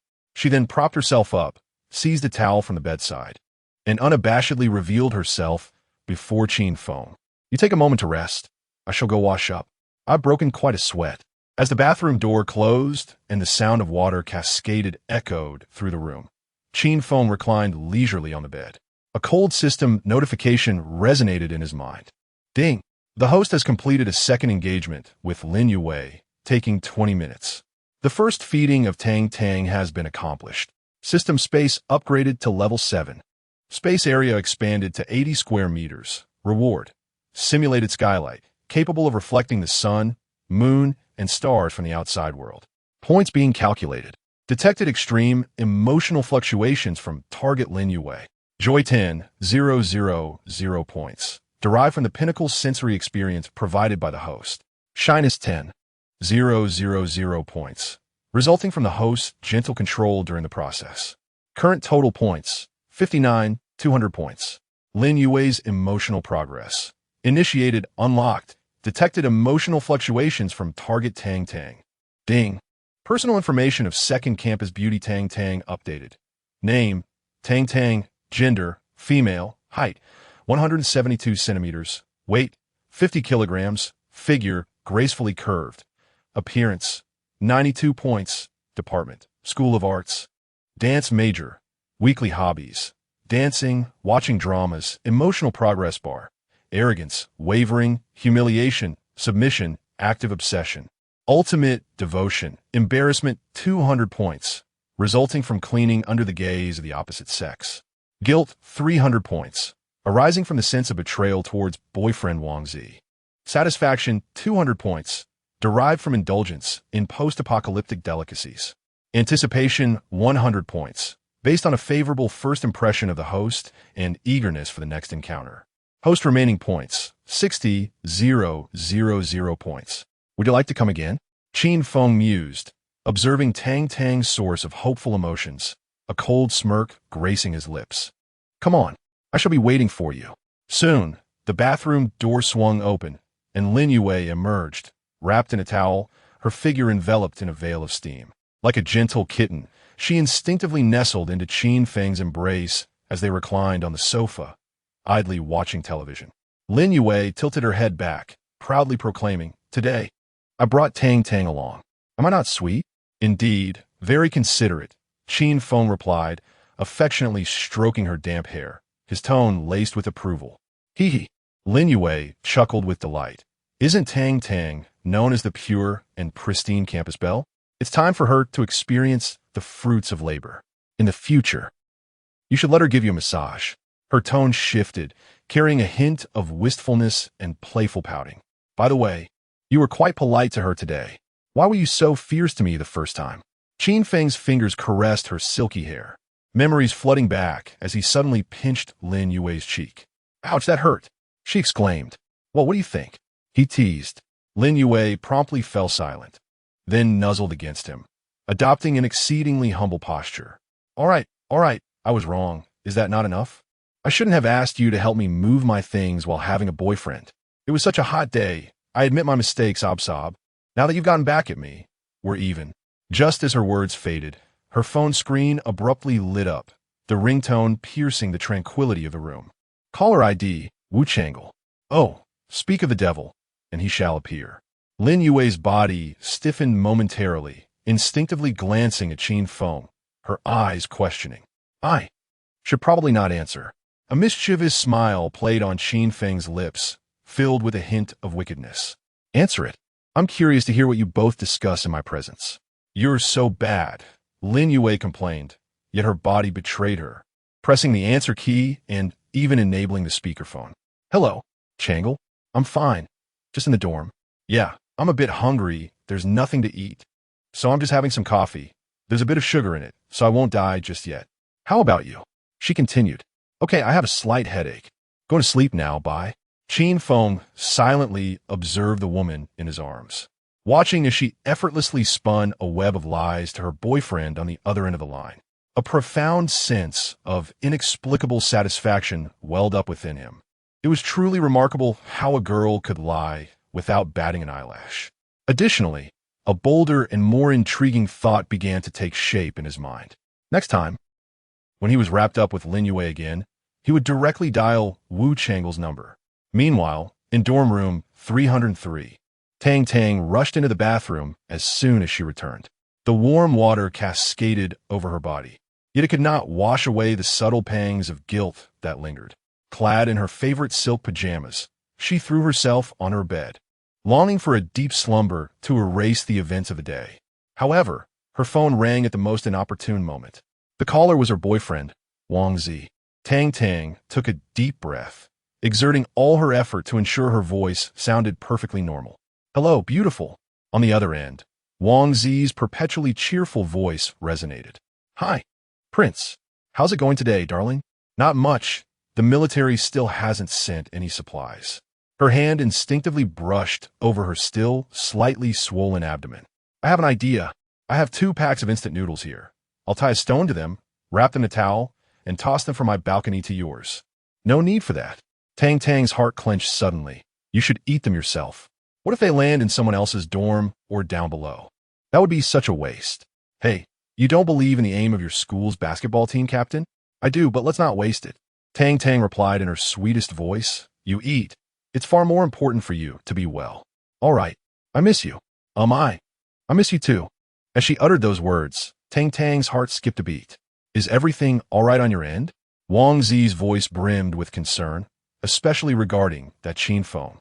"He has a gun, so keep your distance from that dangerous individual. He lives in room 301, you know?" Wang Zi's concern pierced Tang Tang's heart like a sharp needle. Hey, really? I didn't know that. There's no one in 301. She almost blurted it out, her voice dry and disjointed. "I've never seen Qin Feng. He hasn't been here." "That's good. Bye-bye, good night, baby." "Good night, darling." Tang Tang hastily hung up the phone, collapsing on her bed as if utterly drained. She tossed her phone aside, her heart racing wildly in her chest, as if it might leap out of her throat. This was the first time she had lied to Wang Zi, to that eternally warm and sunny boy who cherished her like a treasure. Sigh. Chapter 26. Tang Tang declared it impossible. Yet that night, Lin Yue fell into a slumber imbued with an unprecedented sense of fulfillment. Having experienced the intimacy between a man and a woman for the first time, Lin Yue slept particularly soundly amidst the tranquility of this apocalyptic backdrop. The intertwining of physical exhaustion and spiritual contentment danced through her mind, even as her dreams were filled with the entanglements with Qin Feng. In another dormitory, Tang Tang also enjoyed a deep and restful sleep. Her stomach, no longer an empty void, was filled with a satisfying fullness. This was the first time since the onset of the zombie crisis that she felt a tangible sense of security. However, amidst her peaceful dreams, a subtle voice whispered from the depths of her conscience. Tang Tang, are you truly going to visit another boy's dormitory? This is your first time sneaking away from your boyfriend to meet another male. Is it really wise to indulge in such a situation? Akin to Lin Yue's fish-keeping antics, that voice incessantly reminded her that Qin Feng was a threat, a formidable unknown. The following morning marked the fourth day of the zombie crisis. The sun pierced through the thin mist, heralding a beautiful day of blue skies and white clouds. Yet it failed to dispel the deathly silence that enveloped the campus. Supplies from the military remained elusive, and today there was still no sound from the drones. From the boys' dormitory, the stockpile of snacks had finally run low, giving rise to a chorus of lamentation from the balcony. Damn you zombies! Oh heavens! When will this crisis end? Do you think my docility is a sign of weakness? Curse you zombies! I enjoy attending classes. I relish early mornings. The hunger in the boys' dormitory began to spread, a more immediate terror than the zombies lurking below. No longer did any of the boys possess the inclination to ignite their bedding, to set ablaze those monstrous fiends downstairs. In the girls' dormitory, room 302, Lin Yue stretched languidly upon her soft bed. The first thing she did upon awakening was to grab her phone and smile as she sent a message to Qin Feng. Lin Yue, hey handsome, are you awake? Qin Feng, I'm up. Did you sleep well last night? A smile graced Lin Yue's lips as her fingers danced across the screen. Lin Yue, yes, but it's a bit sore. Qin Feng's reply arrived swiftly. I will be gentle today. Lin Yue, I finally understand what they mean by standing up and feeling it. Qin Feng, come over. Today, I shall treat you to tomahawk steak and 82 law fight. Upon reading this, Lin Yue's eyes sparkled with delight, as if she could already savor the aroma of the steak and the richness of the wine. Lin Yue, great, I'll bring Tang Tang along right away. Qin Feng, good girl. This single word sent a tremor of exhilaration through Lin Yue's heart. A delightful sense of being under his control blossomed within her. She rose from her bed and approached her wardrobe. Today, she would meticulously adorn herself for her master.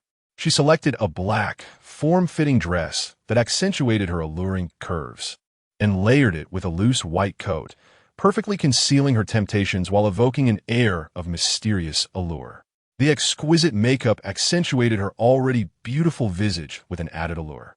Her roommates, Gongxian and Panyu, had long since awakened and were gazing at her with eager anticipation. Last night, they had savored the delectable treats Lin Yue had brought back, still relishing the memory. Yue, you have finally risen. Hurry over to Qin Feng's place. We are nearly starving, Gongxian urged. Panyu chimed in enthusiastically. Indeed, indeed. Is there more delicious food from the great Qin Feng? The braised pork you brought us yesterday was simply divine. I was left with grease all over. Lin Yue shot a cold glance at her two roommates. Remember, keep your mouth shut and do not meddle. Gongxian immediately nodded in compliance. Yes, yes. Panyu quickly assured, absolutely. We will not utter a single word about Wu Changle. Satisfied, Lin Yue huffed softly, grabbed her phone, flicked her long hair, hummed a tune, and strode out of the dormitory, heading straight to 303 to find Tang Tang. Knock, knock, knock. The sound of her knocking resonated.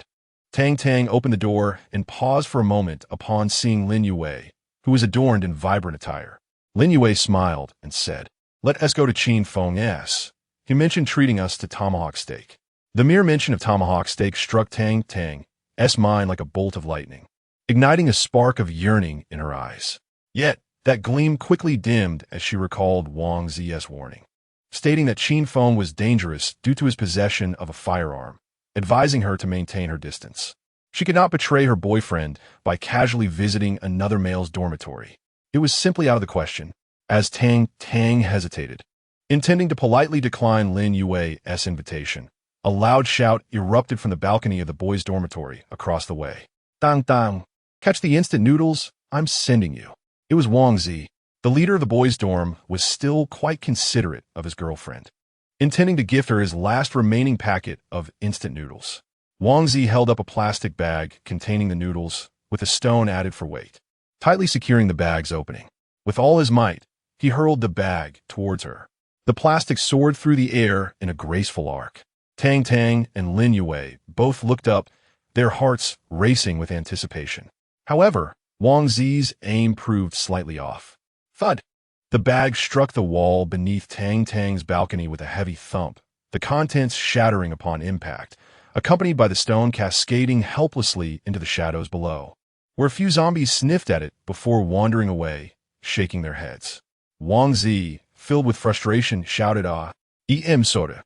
I didn't throw it onto your balcony. Many girls from nearby balconies craned their necks to witness Wang Zi's affectionate gesture towards his girlfriend. Upon seeing the noodles crash against the wall and plummet, they collectively sighed. What a pity. Wasn't Wang Zi the captain of the basketball team? Such poor aim. Perhaps he was too hungry to muster the strength. It seems the campus beauty has also run out of food. I had thought she was hiding in her dormitory, indulging in comfort. A wave of complex emotions surged within Tang, encompassing both a sense of gratitude and an indescribable disappointment. Indifferent to the mocking remarks from the other balconies in the girls' dormitory, she waved vigorously towards the boys' dormitory across. Wang Zi, it's all right. Don't vote for yourself next time. Just enjoy your meal. Though she proclaimed indifference, her stomach churned more violently due to this slight disruption. Wang Zi nodded regretfully from across the way, kicking a water bottle on the balcony in frustration. Tang turned to Lin Yue and said, I won't go. I'm not hungry and I don't want to carry Wang Zi to another boy's dormitory. Lin Yue shrugged, wearing a nonchalant expression, pondering. What are you pretending for? Didn't I once tell myself the same? Hadn't I sworn I would never betray Wu Chang'e? Yet, the hunger in one's belly is a truth that cannot be deceived. Which girl can resist the allure of sweetness? It is in human nature to crave food. Oh, well then it's fine. I'll go enjoy the tomahawk steak alone. Lin Yue smiled brightly, turning gracefully and walking towards dorm 301. Tang watched Lin Yue's charming silhouette, sighing in envy at her effortless navigation between her boyfriend and admirers. Knock, knock, knock. Lin Yue rapped on the door. Qin Feng opened it, not surprised to find only Lin Yue. It was no small feat to successfully win over the aloof senior. Tang. Without wasting words, Qin Feng pulled Lin Yue into his system space, spending 1,000 points to unlock a new Western dining package. 5-star hotel seafood buffet. C-class serves 2, featuring Australian lobster, Norwegian salmon, French grilled lamb chops, Canadian geoduck, Russian king crab, New Zealand green-lipped mussels, French foie gras, Spanish ham, pasta, and an array of exquisite desserts and beverages. Points 1,000. In the next moment, a seafood feast appeared on the dining table in the center of the dormitory. The enormous Australian lobster, a brilliant red, boasted succulent flesh. The Norwegian salmon was sliced into evenly thick pieces, radiating an enticing orange hue.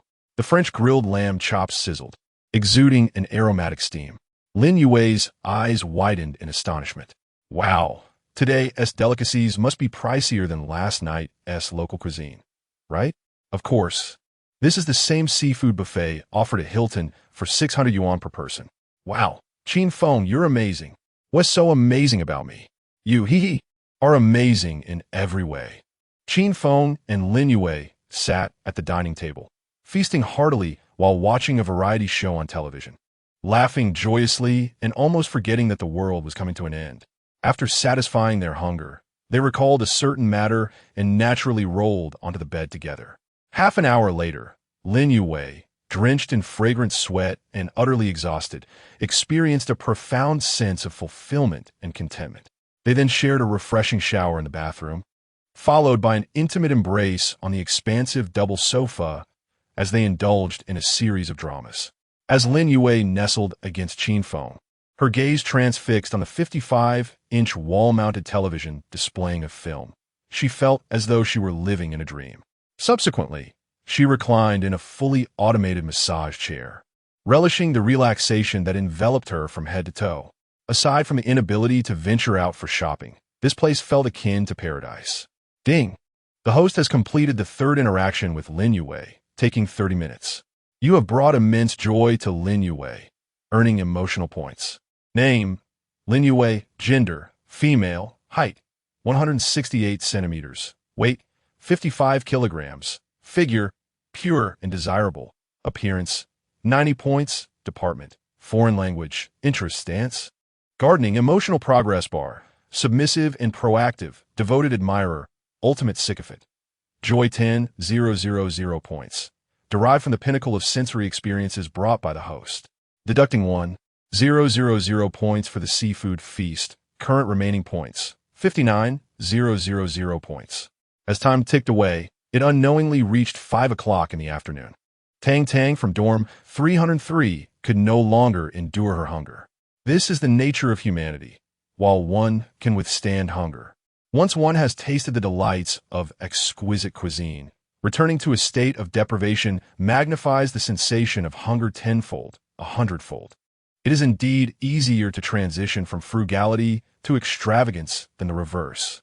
Tang Tang's stomach burned, her mind consumed with the memory of the fragrant rice from the previous day. One cannot resist the allure of carbohydrates. Her reason and desire engaged in a fierce internal battle. Ultimately, desire prevailed. With trembling hands, she sent a message to Lin Yue. Yue, what are you up to? Lin Yue replied almost instantly. Here. Then, a barrage of images flooded in. The pictures showcased golden roasted lamb chops, succulent lobster meat, and a glass filled with a dark red liquid, all set against the backdrop of a luxurious, comfortable room. Lin Yue followed up with a voice message, her tone laced with laughter and a hint of seduction. Come on, do a bit of housework, and you can have steak. It won't cost you any of your figure. Chapter 27. Tang Tang's first massage. Tang Tang fixated on those photographs, her mouth watering uncontrollably. Lin Yue's words echoed in her ears like a devil's whisper. If there were Satan in this world, it would be Lin Yue at this moment. However, to be fair, she merely sought to earn a living in exchange for sustenance. She had not betrayed Wang Zi, nor had she done anything wrong. Earning a living through honest work is neither shameful nor unjustifiable. Qin Feng had not coerced her. Yesterday, he had been quite the gentleman, and he must be a good man.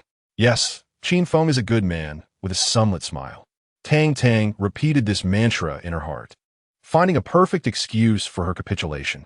After this mental fortification, Tang Tang rose from her bed and approached the mirror. The girl reflected in the glass had exquisite features. Large eyes, luscious red lips, and a cascade of thick, beautiful hair. She pressed her lips together and lightly arranged her hair, resolutely thinking, I shall go. She donned a loose white t-shirt and a black knee-length skirt, aiming for a more dignified appearance, far from the enchanting Lin Yue, whose attire screamed of a rendezvous with her boyfriend.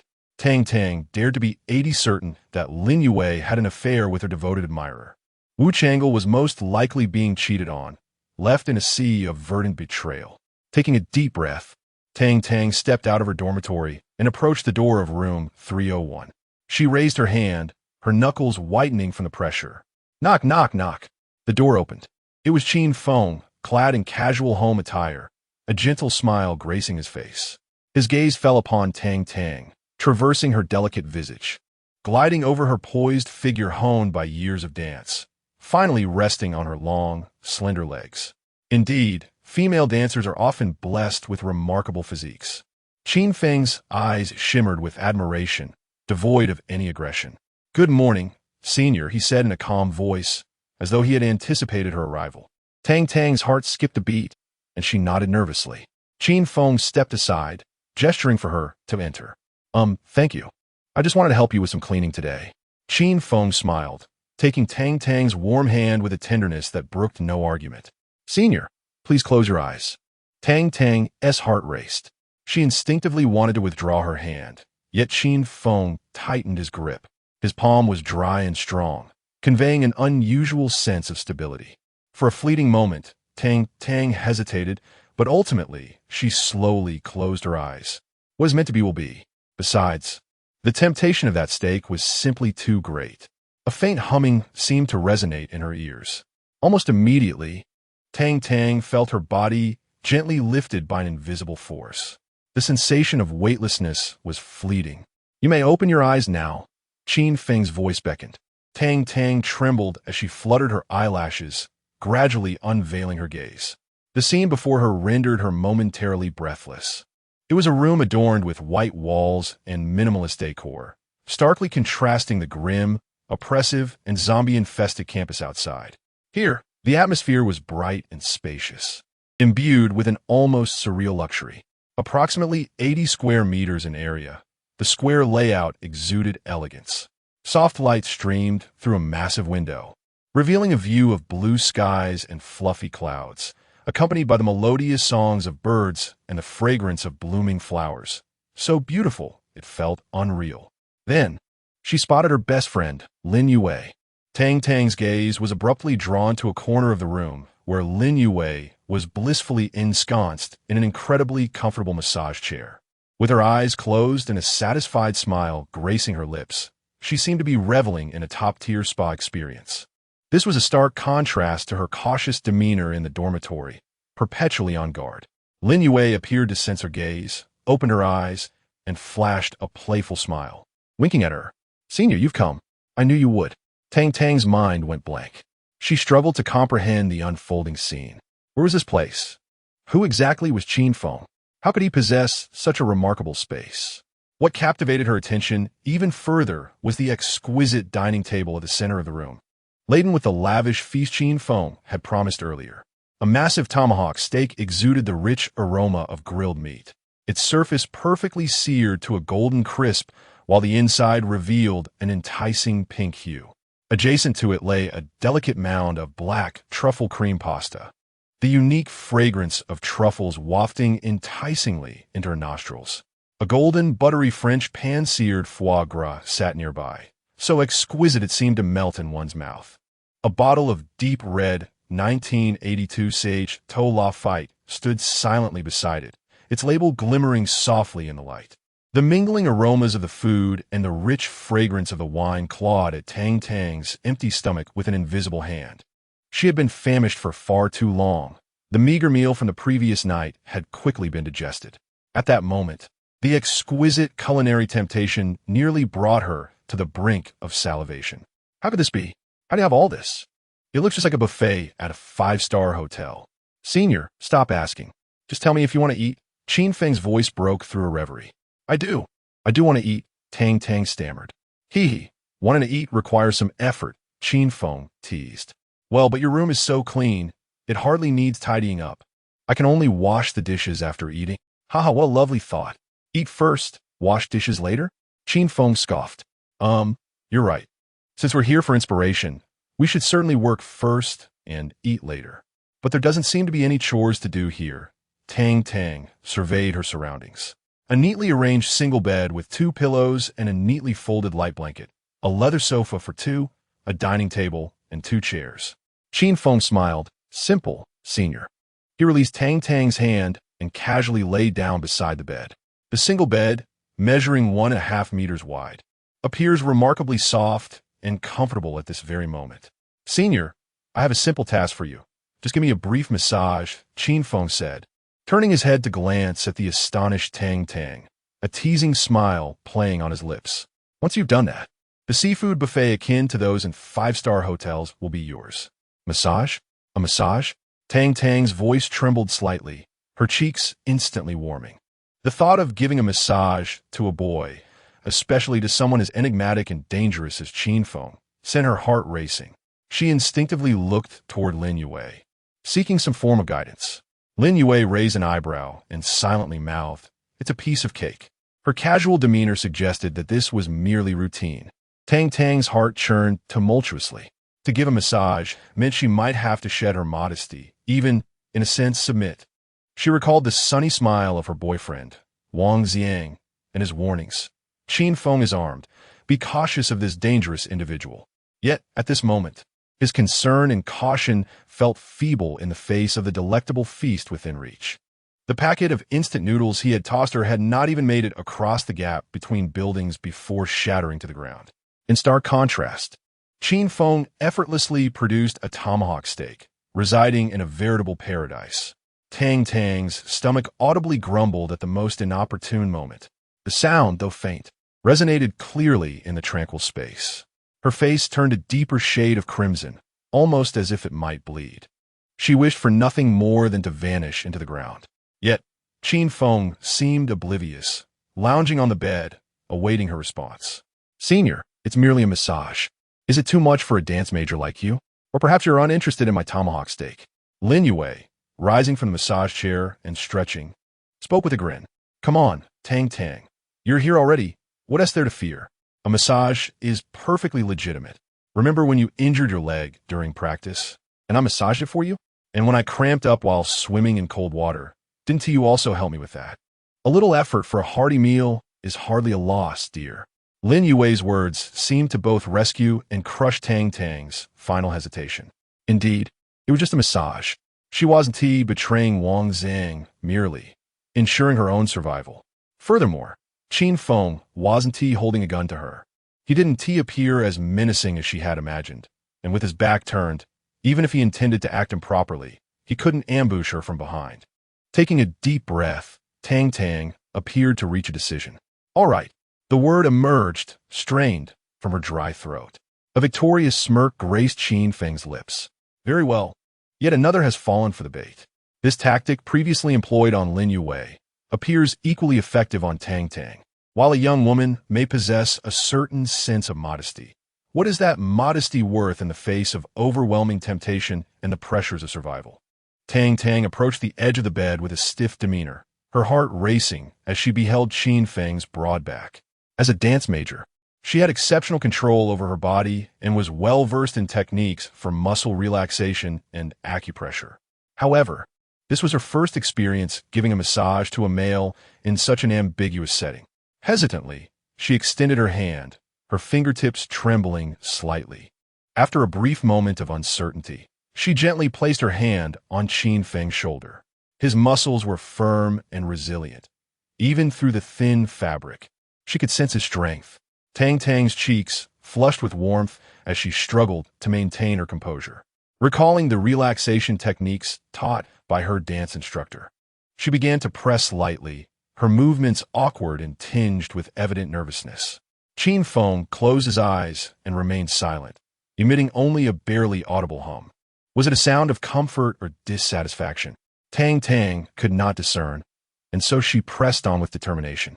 Her fingertips glided from his shoulder to his back, feeling the contours and warmth of his muscles. The aroma of food intensified in the air, mingling with the faint scent of his body wash, creating a peculiar ambience that heightened her senses. Lin Yue observed with keen interest from aside. She picked up her phone, seemingly intending to capture the moment. But after a moment's contemplation, she set it down. Some pleasures are best appreciated in solitude. "Dear, apply a bit more pressure." Lin Yue offered professional guidance from the sidelines. "All right." Tang Tang steadied herself and increased her pressure slightly. This time, Qin Feng let out a satisfied sigh. "Tang Tang e salet sopti," gradually finding her rhythm as her movements became more fluid. Yet, the shyness and tension lingering in her heart remained ever present. She could feel Qin Feng's steady breathing.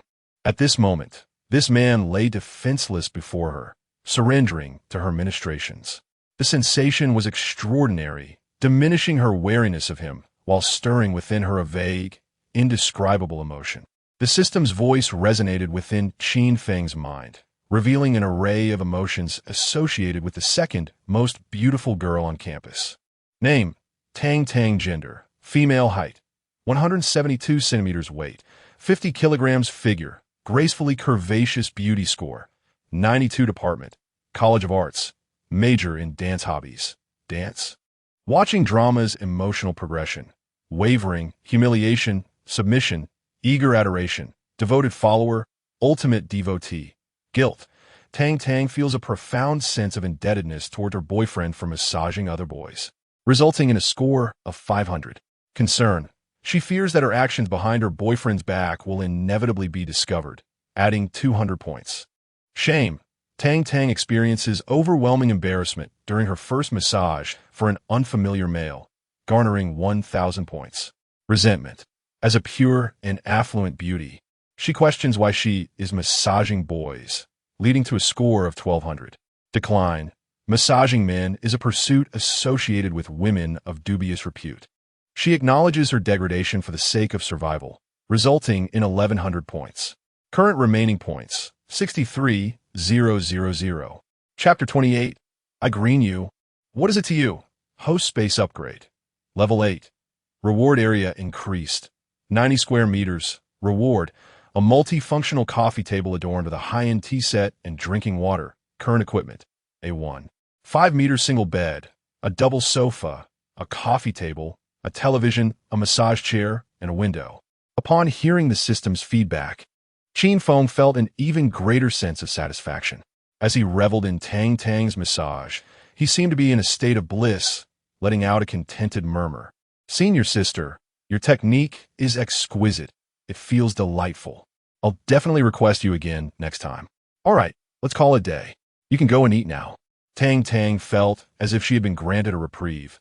Almost instantly, withdrawing her hands, her fingertips lingering with the warmth and texture of Qin Feng's back.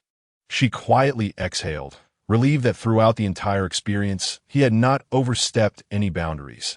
It was merely a massage. Although the increased physical contact compared to their last cleaning session made her somewhat uneasy, she quickly reminded herself of the current predicament, the zombie crisis. With everyone suffering from hunger, Qin Feng not only had food, but also possessed the rumored firearm. Yet, he had not coerced her into any wrongdoing. Tang Tang endeavored to reassure herself. It's nothing, Tang Tang, nothing at all. Just consider it a special part-time job in this apocalyptic world, exchanging massages for food. It's not shameful. Wangzi would likely understand, right? He wouldn't want his girlfriend to starve. As she repeatedly reassured herself that she had done nothing disloyal to Wangzi and that Qin Feng was merely assisting her, Lin Yue rose from the massage chair. Stretching luxuriously, her curves accentuated, and approached with a smile, pulling Tang Tang along. Tang Tang, my dear, why are you daydreaming? Come and eat. Aren't you starving? At the dining table, M9 grade Australian Wagyu tomahawk steak emanated an enticing aroma, sizzling with its rich fats.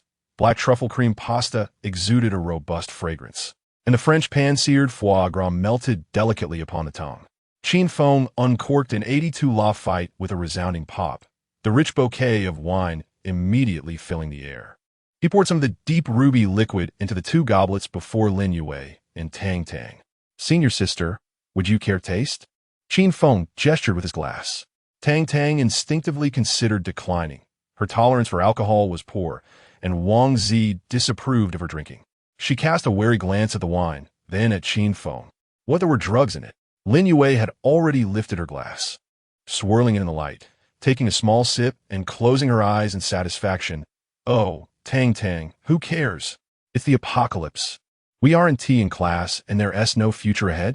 We should indulge in life to the fullest. Beautiful Tang Tang, do give it a try. It's 82 lafite. I rarely come across such a vintage. Besides, a little drink ensures a good night's sleep. Tang Tang's resolve began to waver. Indeed, in these dire times, what was there to hold back?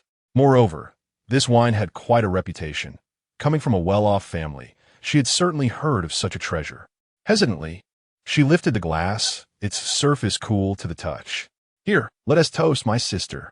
Lin Yue enthusiastically clinked her glass against Tang Tang's. Tang Tang took a deep breath, carefully bringing the rim of the glass to her lips, and delicately sipped a small amount. Initially, there was a slight astringency, but soon a complex and exquisite aroma blossomed on her tongue, intertwining notes of fruit and oak, sliding down her throat and leaving a lingering sweetness. She was somewhat astonished. The taste of this wine was indeed extraordinary. What do you think? You are the connoisseur. Is it delightful? Lin Yue asked with a smile. Dang dang, not that. Her cheeks slightly flushed, unsure whether it was the effect of the wine or something else. With the exquisite wine to whet her appetite, Tang Tang's hunger was thoroughly awakened. She no longer held back, focusing intently on the sumptuous dishes before her. This was her second dining experience at Qin Feng's place, and her guard had eased a little more. The foie gras melted in her mouth, the steak was tender and juicy, and the pasta was rich with creamy goodness. Unbeknownst to her, she once again indulged herself to the point of fullness, her stomach rounding out. Embarrassed, Tang Tang gently patted her belly, laughing helplessly. Oh dear, I would never have dared to eat like this before. If my instructor knew, she would definitely make me practice extra. She often said that as dancers, they should only eat until they were 50% full.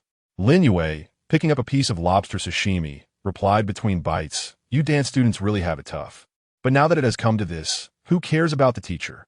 Enjoy all the food you've longed for." Tang Tang shook her head with a smile. That won't do. A girl must maintain her figure. Despite her words, her eyes were honestly fixated on the remaining delicacies on the table. Clearing her throat, she said, "I have finished. Thank you for the hospitality, Qin Feng." Qin Feng looked at her, a smile curling at the corners of his mouth. "Senior, there's no need to be so formal. With your figure, you need not worry about gaining weight. There is still plenty left. If you like, why not take some home as a late-night snack or for tomorrow?" "Really? Is that possible?" Tang Tang's eyes lit up, her tone filled with surprise and a hint of disbelief. In a moment when food was as precious as gold, Qin Feng was so generous as to allow her to take some home. If she saved it for her dorm, she could go 3 days without having to visit Qin Feng for a meal. Of course, Qin Feng replied casually, as if it were a mere trifling matter. Lin Yue immediately chimed in, "That's wonderful. I want to pack some too, to take back for Xian and Pan Yu try." The two campus beauties, working together, packed the remaining steak, pasta, and some seafood into the takeout boxes provided by Qin Feng. Tang Tang, carrying the heavy box, felt a mix of satisfaction and strange emotions. Qin Feng was indeed a genuinely nice person. It seemed he harbored no ill intentions. She stood up, preparing to take her leave. "Qin Feng, I shall be on my way now. Thank you for treating me to such a grand meal. After the zombie crisis has passed, I will repay you double." Qin Feng also stood. "Senior, take care. You are welcome to come again tomorrow." Tang Tang felt her cheeks heat up. Would she really return tomorrow? What about Wang Zi? She mumbled, let us talk about it tomorrow. "I truly appreciate today. Qin Feng, you are really a good person." Qin Feng nodded slightly, yet a profound glimmer danced in his eyes as he mused. "A good person? Heh, you will soon discover just how benevolent I truly am." Tang Tang intended to take her leave and return to her dormitory, but Lin Yue smiled and said, "Darling, you may go ahead. I shall stay a little longer." "What? You're not leaving?" Tang Tang inquired, her eyes widening in surprise. "Indeed, I have yet to finish the variety show I am watching. I am right at the thrilling part," she replied, gesturing towards the large screen television mounted on the white wall, which was displaying a vibrant array of scenes from the show. Yet, her gaze inadvertently drifted towards Qin Feng, imbued with a subtle and suggestive expectation. Tang Tang cast a knowing glance at Lin Yue, then briefly glanced at the television, which had paused on a humorous moment from the previous season of Running Man. She nodded in understanding. It seemed that Lin Yue had likely already become entangled with an admirer. Choosing not to say more, she grasped her takeaway food and turned to return to room 303. In his mind, Qin Feng pressed the red button, first sending Tang Tang out of the system space. He opened the door to room 301 and said, "Goodbye, senior." "Goodbye," Tang Tang replied, lowering her head and hastily departing. Qin Feng observed the alluring silhouette of Tang Tang, her slender waist and curvaceous form fading from view as she disappeared into the corridor of room 303, a cold smirk playing upon his lips. He then closed the dormitory door, and Lin Yue in the system space was simultaneously transported out. Qin Feng locked the door of room 301 with a swift motion, the crisp sound of the lock echoing as if severing all external distractions. Upon turning around, he found Lin Yue just placing her takeout box on the table, barely catching her breath before he swept her off her feet. "What are you doing?" Lin Yue exclaimed softly, her tone laced with playful reproach. She wrapped her arms around Qin Feng's neck, resting her cheek gently against his chest, feeling the powerful rhythm of his heartbeat. What do you think I'm doing, beautiful? Qin Feng chuckled as he encouraged Lin Yue to ascend to the bed on the second floor. Chapter 29. The school bell's boyfriend seeks vengeance. The only unoccupied bed in the dormitory was hardly spacious. Ugh, how frustrating. Why not choose the other bed? Why this wretched one? Because it's far more thrilling here, Qin Feng replied with a smile. The bed creaked softly under the weight of two bodies, transforming this modest space into a tacit sanctuary for them both. Outside the window, the golden-red hues of the setting sun had yet to fully fade, with stray beams of light stubbornly filtering through the curtains, casting ambiguous, flickering patterns upon the swaying bed canopy. At that moment, Lin Yue's phone, tucked away in her coat pocket, vibrated at an opportune time. The screen illuminated, revealing a call from Wu Chang'e. Lin Yue's expression shifted, her instinct urging her to silence it. However, Qin Feng was quicker, playfully waving his finger in front of her before decisively pressing the answer button and activating the speakerphone. "No, don't," Lin Yue exclaimed, her breath quickening, filled with a mix of surprise and anxiety. On the other end, Wu Chang'e sat on the cold floor of dorm room 416, his stomach growling in protest. Having gone the entire day without food, he trembled slightly from lack of sugar, his emotions teetering on instability. He heard Lin Yue's voice pitch in a scream, followed closely by a man's heavy breathing. It was all too clear. Wu Chang'e felt his mind explode, as if something within him had shattered. Darkness clouded his vision, and his stomach twisted violently from hunger and rage. "Damn it, I knew this day would come. Lin Yue, you deceitful vixen." Wu Chang'e silently ended the call, his eyes rapidly filling with a terrifying crimson hue, flames of fury igniting within him. His hands trembled, his legs shook, and adrenaline surged through his veins. Qin Feng he spat through clenched teeth, each syllable laced with venom, embodying the wrath of a betrayed husband and a slain friend's avenger. "You have slain 3 of my roommates, and now you dare to seduce my girlfriend before my very eyes. If I do not make you pay for this today, then I, Wu Chang'e, am no man." With a sudden burst of determination, Wu Chang'e yanked a rusty steel pipe from beneath the bed, a remnant of some long-forgotten emergency supply, now repurposed as his instrument of vengeance. His eyes were bloodshot, veins bulging from his forehead, emanating an aura of palpable menace, akin to a cornered beast driven to desperation. He trembled with the instinctual readiness for battle.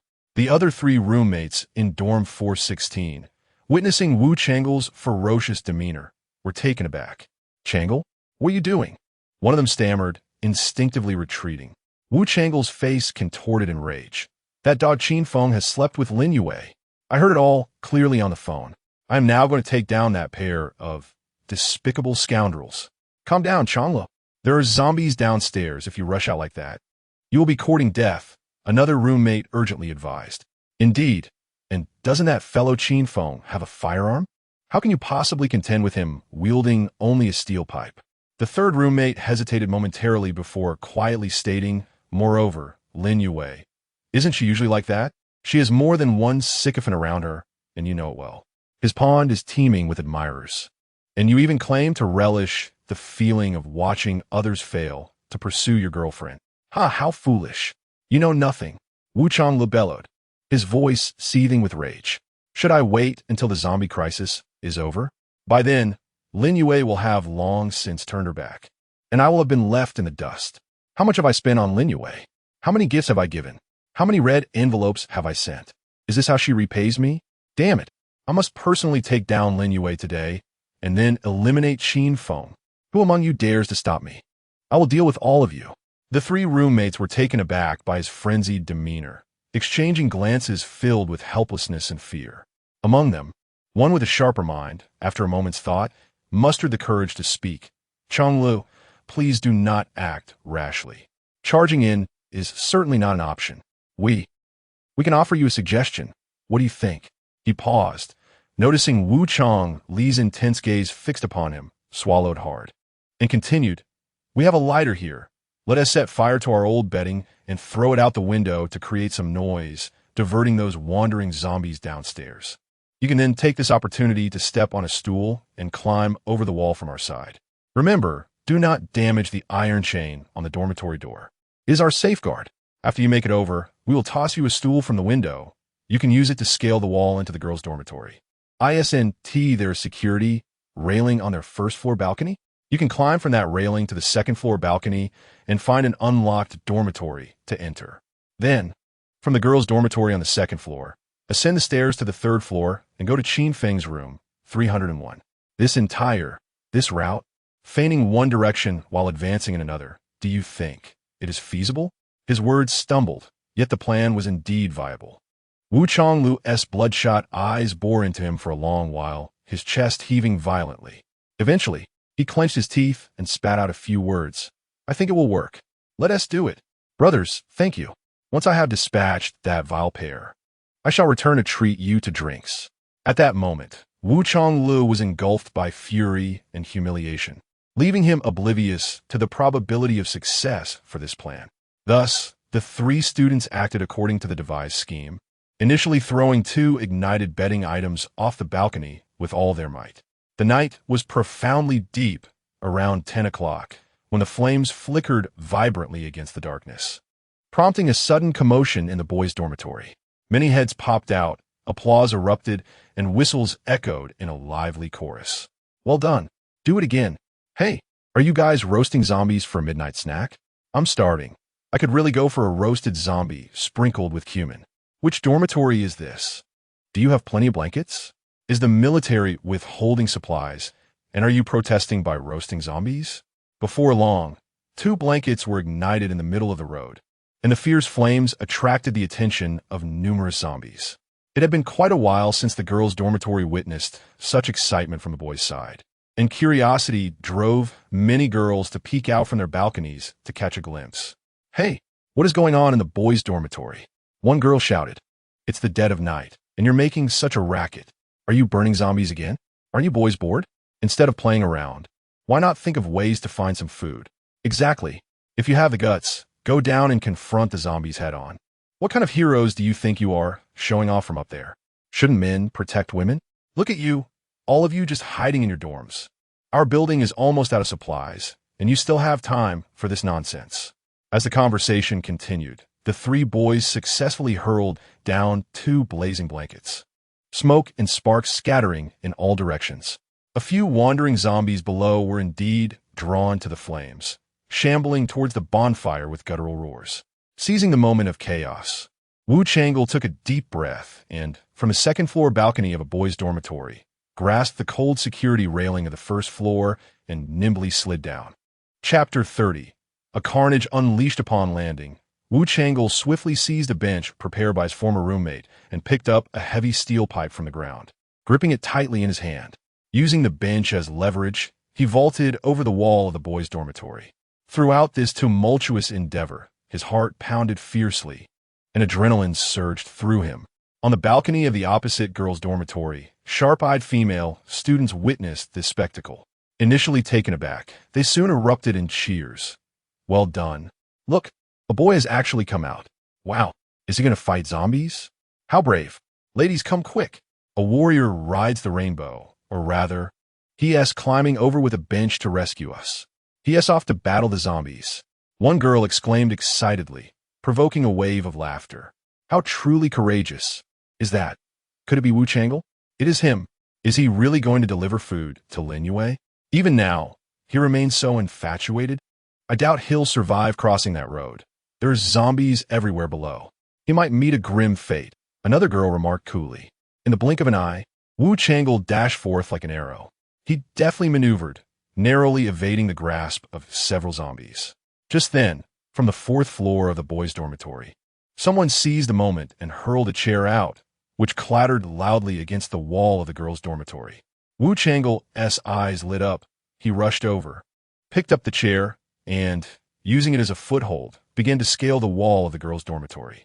Upon observing that he was not heading to confront zombies, but rather to climb their wall, the girls' chatter shifted in tone. Hey, are you going to fight zombies or what? Why are you climbing our wall? So it turns out you're not a hero after all, but merely seeking an advantage? You don't intend to steal our supplies, do you? We certainly do not welcome you. At that moment, having climbed halfway, Wu Changle, already simmering with frustration, turned and shouted, Shut up. I'm here to settle matters with my girlfriend. Before his words could fully register, calamity struck. A zombie lurking in the shadows lunged forth, its gaunt claws gripping Wu Chang'e's right ankle with a vice-like grip, its sharp teeth sinking viciously into his flesh. A piercing scream escaped Wu Chang'e's lips as agony radiated from his calf, feeling as though a chunk of flesh had been brutally torn away. Fortunately, it was not a fatal wound, and he did not collapse immediately. Oh no, look, he has been bitten. It's over, he has done for. Within mere seconds, Wu Chang'e's body stiffened, his furious, bloodshot eyes rolled back, and his pupils dilated, a chilling stillness swiftly enveloping him. The zombie virus had invaded his brain. He had become a zombie. The girls, witnessing this horrifying transformation, erupted into a cacophony of shrill screams. Ah, Wu Chang'e. He has turned into a zombie. I'm so scared. This is terrifying. My goodness, witnessing someone turn into a zombie up close for the first time. How exhilarating. Wu Chang'e, please, step away. Do not come closer. Go perish with those zombies. However, transformed into a zombie, Wu Chang'e emitted eerie, raspy sound from his throat while relentlessly climbing higher. A torrent of overwhelming hatred, ignited by the color green, transcended life and death, deeply ingrained in his newly awakened zombie instincts. Wu Chang'e remained resolute in his singular purpose, to exact vengeance upon his girlfriend Lin Yue and her lover Qin Feng. Thus, this newly reborn zombie ascended with a peculiar madness, even lifting a foot to kick away several of his kind attempting to grasp his ankles below. In the boys' dormitory, everyone leaned out to witness Wu Chang'e's audacious wall climb, his desperate flight, and how he transformed from a living student into a zombie. After a brief silence, a cacophony erupted. Applause, curses, cheers, shouts of encouragement, schadenfreude, and cold detachment all mingled into a tumultuous sea of sound. Charge! Zombie Wu! Bite those treacherous lovers. Another madman. I am truly in awe of these valiant warriors fighting for love.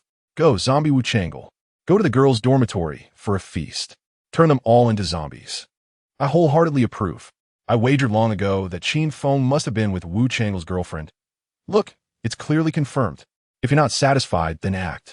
Even as a zombie, his fighting spirit is commendable. How many campus beauties has that scoundrel Qin Feng harmed in the girls' dormitory? Ha ha ha. Now the rightful owner has turned into a zombie to settle accounts. He he he. Thankfully, I have no girlfriend. Otherwise, before Qin Feng, my head would surely be a lush green pasture. Odd. How is Qin Feng not starved yet? Is the girls' dormitory so bountiful? Even if he doesn't starve, he will surely be drained. Go, Wu Chang'e, I have faith in you.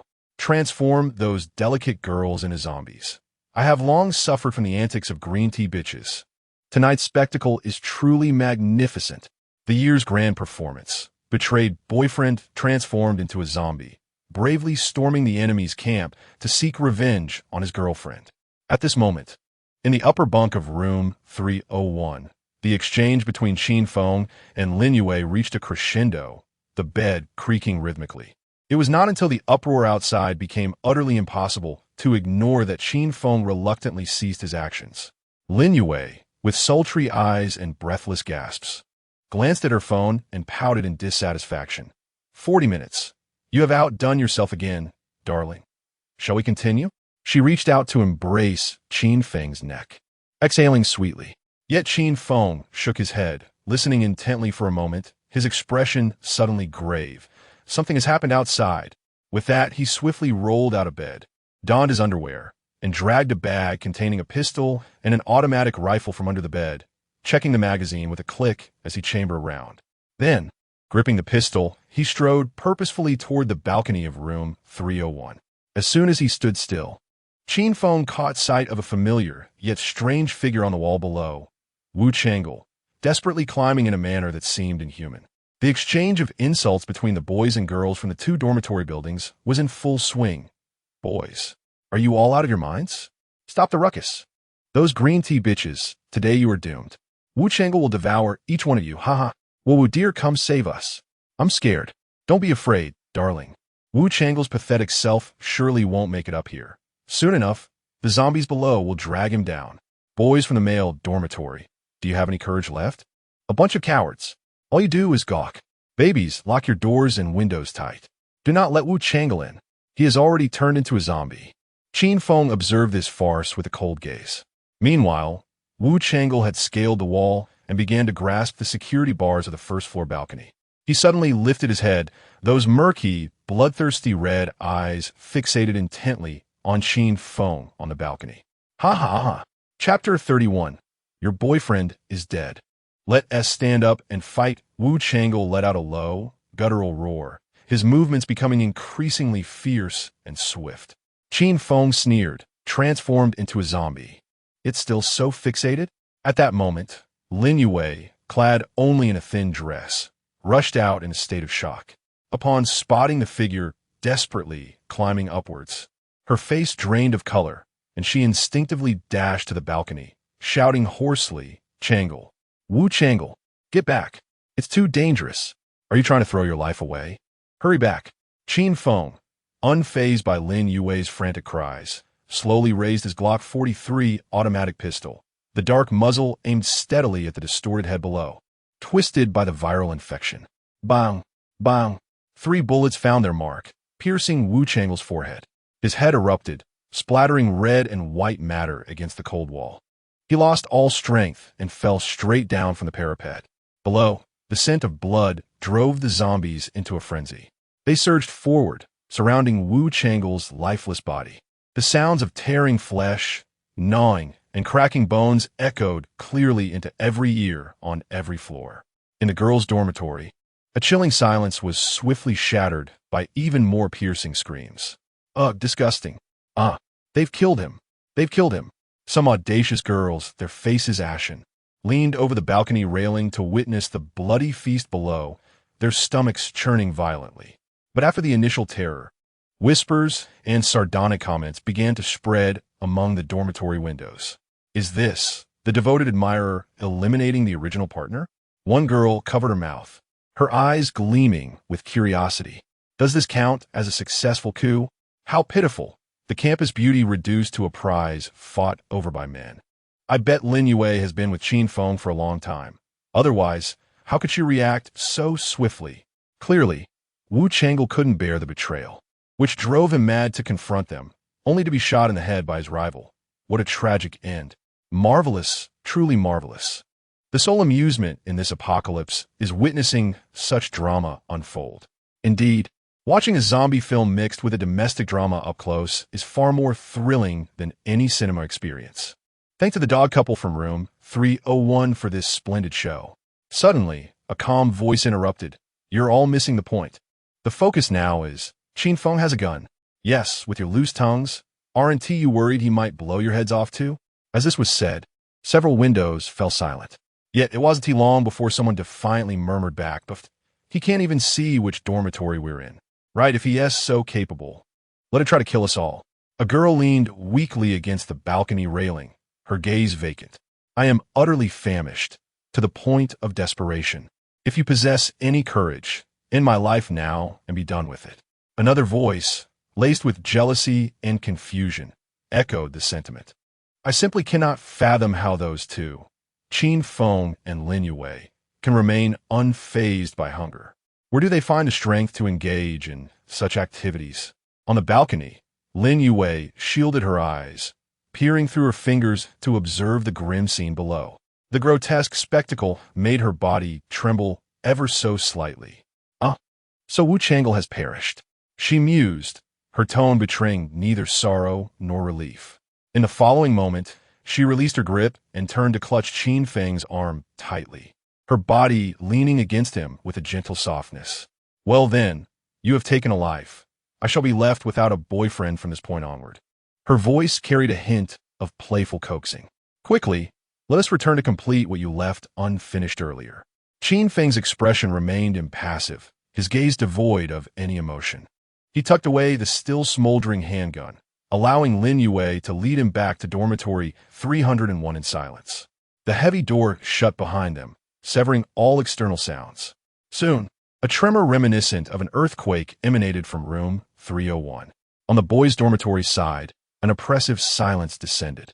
Everyone had witnessed how Qin Feng efficiently dispatched Wu Chang'e with a single gunshot to the head. The shocking scene rendered all previous mockery and jeering caught in their throats. The air thick with an intangible pressure. After a brief discussion, each dormitory unanimously closed their balcony doors. Serious meetings commenced within each room. What do we do now? You all saw it. Qin Feng actually had a gun. A boy's voice quivered, forgetting the half-eaten, spicy snack in his hand. I just want to know where he acquired that firearm. It must be illegal. Let us not concern ourselves with where the gun came from. We should focus on our next steps. Does this even involve me? I haven't crossed paths with Qin Feng. I don't even have a girlfriend.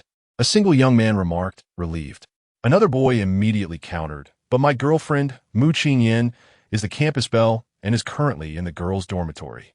If Qin Feng has a gun, what if he threatens her? My girlfriend is the cheerleading captain, so exquisite. Surely he wouldn't. The boy hesitated, his face paling. My girlfriend, Jiang Qi, is over there as well.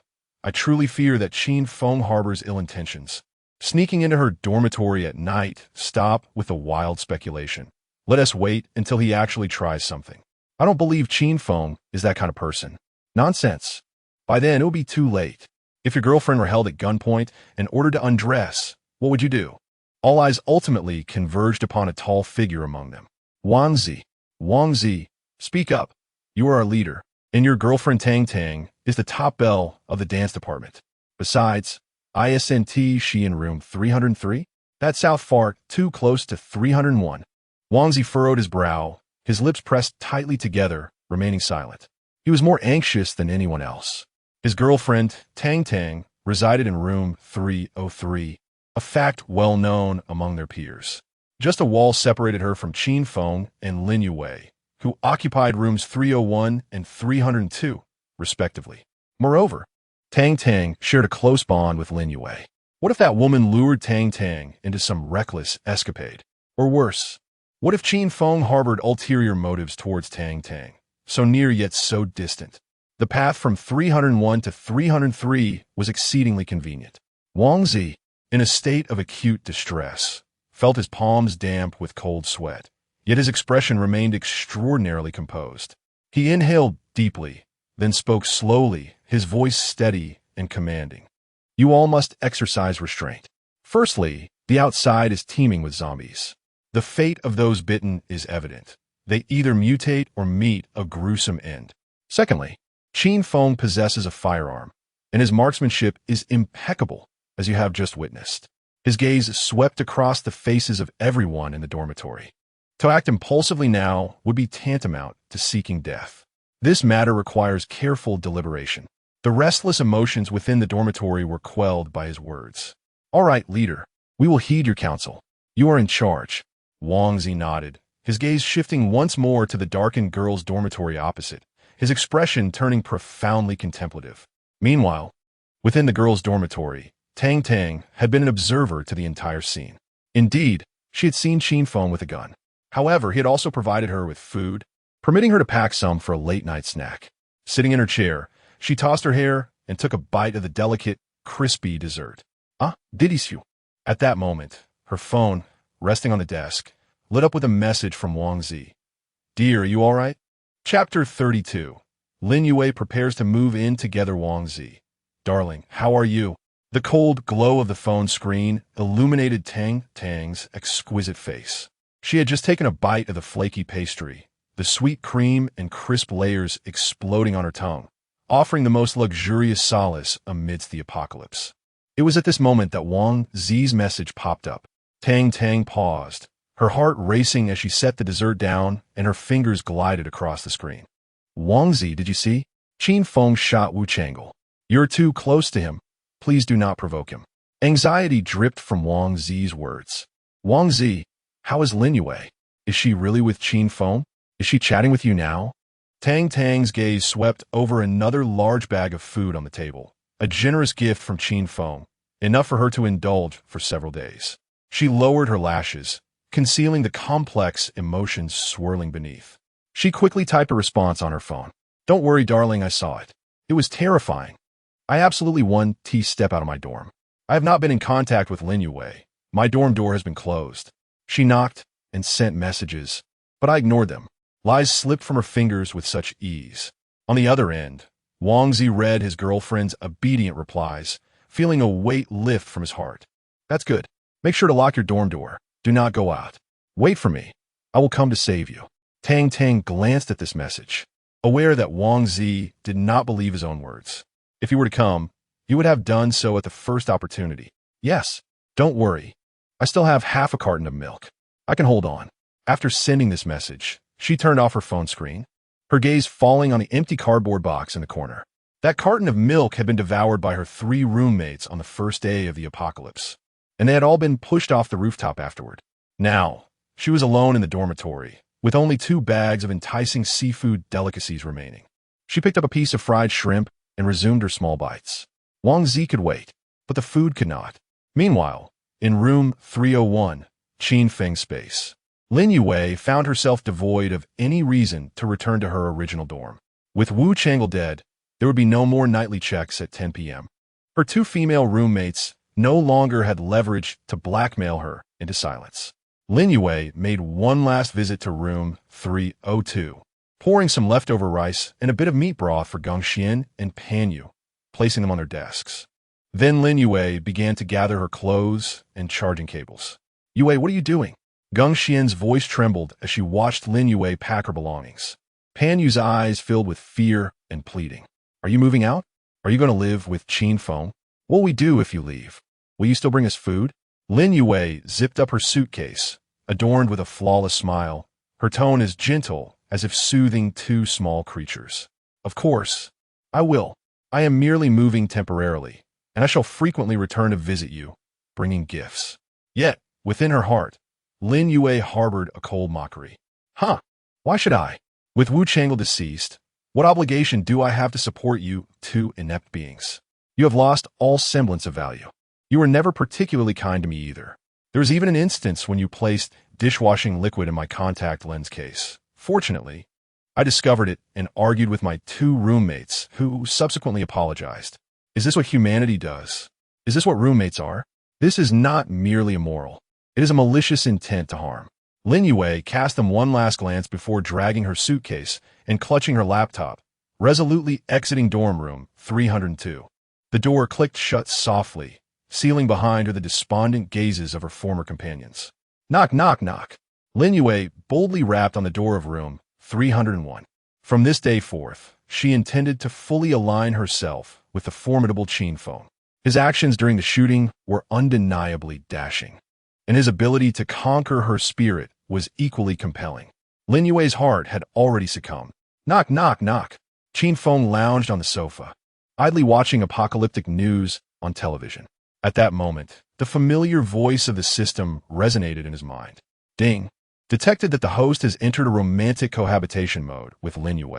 Loyalty of Lin Yue has increased, officially becoming the host's devoted admirer. A virtual panel unfolded before Qin Feng's eyes. Name, Lin Yue, gender, female, height, 168 centimeters, weight, 55 kilograms, body type, pure and desirable, attractiveness, 90 points, department, foreign languages, interests, dance, gardening, emotional progress bar, devoted admirer, 1 step away from ultimate devoted admirer. 4th deep interaction with Lin Yue took 40 minutes. Reward points, 10,000 points. Current remaining points, 74,000 points. System mall updated. Food category updated. Sichuan cuisine. Unlocking the full series of dishes such as fish fragrant shredded pork, mapo tofu, kung pao chicken, twice cooked pork. Exchange price, 10,000 points. Peking cuisine. Unlocking the full series of dishes such as Peking duck, shredded pork and Peking sauce. Grilled meat on a stone plate, fried sauce noodles. Exchange price, 10,000 points. Shandong cuisine. Unlocking the full series of dishes such as scallion braised sea cucumber, sweet and sour carp, red braised pork knuckle, for joy meatballs, oil braised prawns, mackerel dumplings. Exchange price, 10,000 points. Qin Feng's gaze swiftly bypassed the food section, fixating intently on the weaponry category. Weaponry update. Defensive grenade, C grade pack of 10, containing 3,000 steel balls, rendering the area within 5 meters barren. A deadly tool for area damage. Points 3,000. The AK-47 assault rifle, grade B, accompanied by 3 fully loaded magazines, totaling 90 rounds of 7.62 mm ammunition. Sturdy and resilient, it is born for slaughter, a harbinger of the apocalypse. Points 5,000. The equal treatment shotgun, grade B, the S-1897 pump-action shotgun, accompanied by 50 rounds of number 12 deer pellets. The king of close combat, unstoppable even by deities. Points 4,500. The Barrett M82A1, grade SA, 50 caliber anti-material sniper rifle, accompanied by 20 rounds of special armor-piercing incendiary ammunition. From a kilometer away, it claims the enemy's head, heralding judgment. Points 20,000. Qin Feng's breath quickened momentarily. The handgun was merely an appetizer, with only a few bullets remaining. These weapons, however, were the authority that would enable him to establish absolute order in the apocalypse. System: purchase 10 defensive grenades, the equal treatment shotgun, and the Barrett M82A1. Purchase successful. Points consumed: 3,000, 4,500, 20,000, 27,500 points.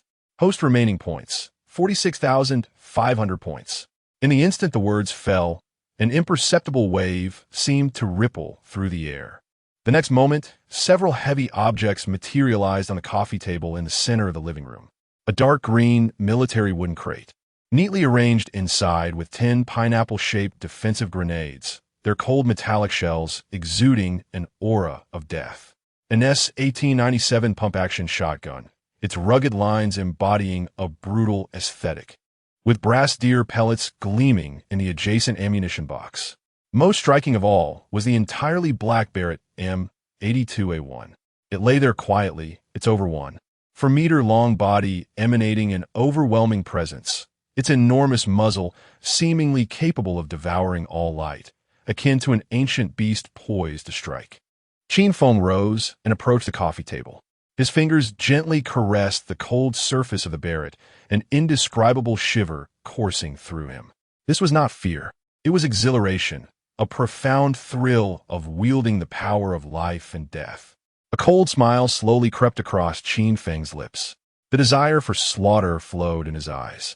This apocalypse had only just begun. Knock, knock, knock. Lin Yue, pulling her suitcase, rapped at the door. Qin Feng emerged from the space and opened the door to room 301. Lin Yue dove in, landing in Qin Feng's embrace. He felt her gentle curves and the fragrance of her flowing hair. Chapter 33. Lin Yue becomes infatuated. As Lin Yue stepped into dormitory 301. She immediately threw herself into Qin Feng's embrace. Qin Feng shared an intimate hug with this pure and enchanting campus beauty. His fingertips grazed Lin Yue's smooth and delicate jawline, and he could distinctly feel the perfect figure before him shivering slightly. This tremor was not due to the cold, but stemmed from a mingling of fear and thrilling anticipation, a quiver of excitement shared between a girl and a boy with whom she had grown close. Today, Lin Yue donned an outfit exuding pure allure. Beneath a gray pleated mini-skirt, her flawless, long legs were enveloped in black stockings, each curve seemingly crafted by divine design. The air was filled with a subtle, enchanting fragrance emanating from her. Qin Feng, do I look beautiful? Lin Yue's voice was soft and alluring, imbued with a barely perceptible hint of servitude, as she tilted her captivating face upward, scrutinizing Qin Feng's every expression. Qin Feng offered no reply. Instead, he drew Lin Yue closer and leaned down to kiss her. This kiss was laden with an undeniable intensity. Lin Yue's breath quickened, becoming rapid and shallow, her body yielding like a gentle spring, helplessly clinging to Qin Feng's shoulders, surrendering to his desires. After a prolonged moment, their lips parted. Lin Yue's gaze was utterly entranced, her cheeks flushed with a delightful blush. She had completely succumbed. The man, who wielded endless resources and immense power in this apocalyptic world, was her deity. After being kissed for an eternity, Lin Yue mustered her courage and softly inquired, "Qin Feng, what am I to you?" A sardonic smile crept across Qin Feng's lips as he grasped her slender waist, countering, "Lin Yue, the campus beauty. What do you believe I am to you?" Lin Yue's eyelashes fluttered. She paused, seemingly gathering her thoughts, and ultimately spoke with a tone of vulnerability. "I am the person who adores you the most in this world. But you may not feel the same about me. You possess me merely to exact revenge for my past request to help you move your luggage. Perhaps you still desire to win over Tang Tang as well?" Qin Feng chuckled softly, raising an eyebrow in acknowledgement. "You already know the answer." His indifferent words fell like a bucket of cold water. Yet instead of feeling jealousy or anger, Lin Yue appeared to find solace in this revelation, her eyes flickering with a glimmer of relief. As long as she remained of use, she would not be discarded. She quickly adopted a pleasing demeanor, moving closer to Qin Feng. "Qin Feng, I can help you win over Tang Tang. I know her best. I can assist you in capturing her heart. All right?" With newfound boldness, she gently brushed her leg, encased in stockings, against Qin Feng's. "Very well. As a reward, will you love me now?" Qin Feng chuckled softly. "Consider it done." With a mere thought, the two vanished from their surroundings, appearing in the confines of the system's space. The single mattress measuring 1.5 meters in the room quickly emitted a series of agonizing creaks, its rhythm escalating from languid to frantic.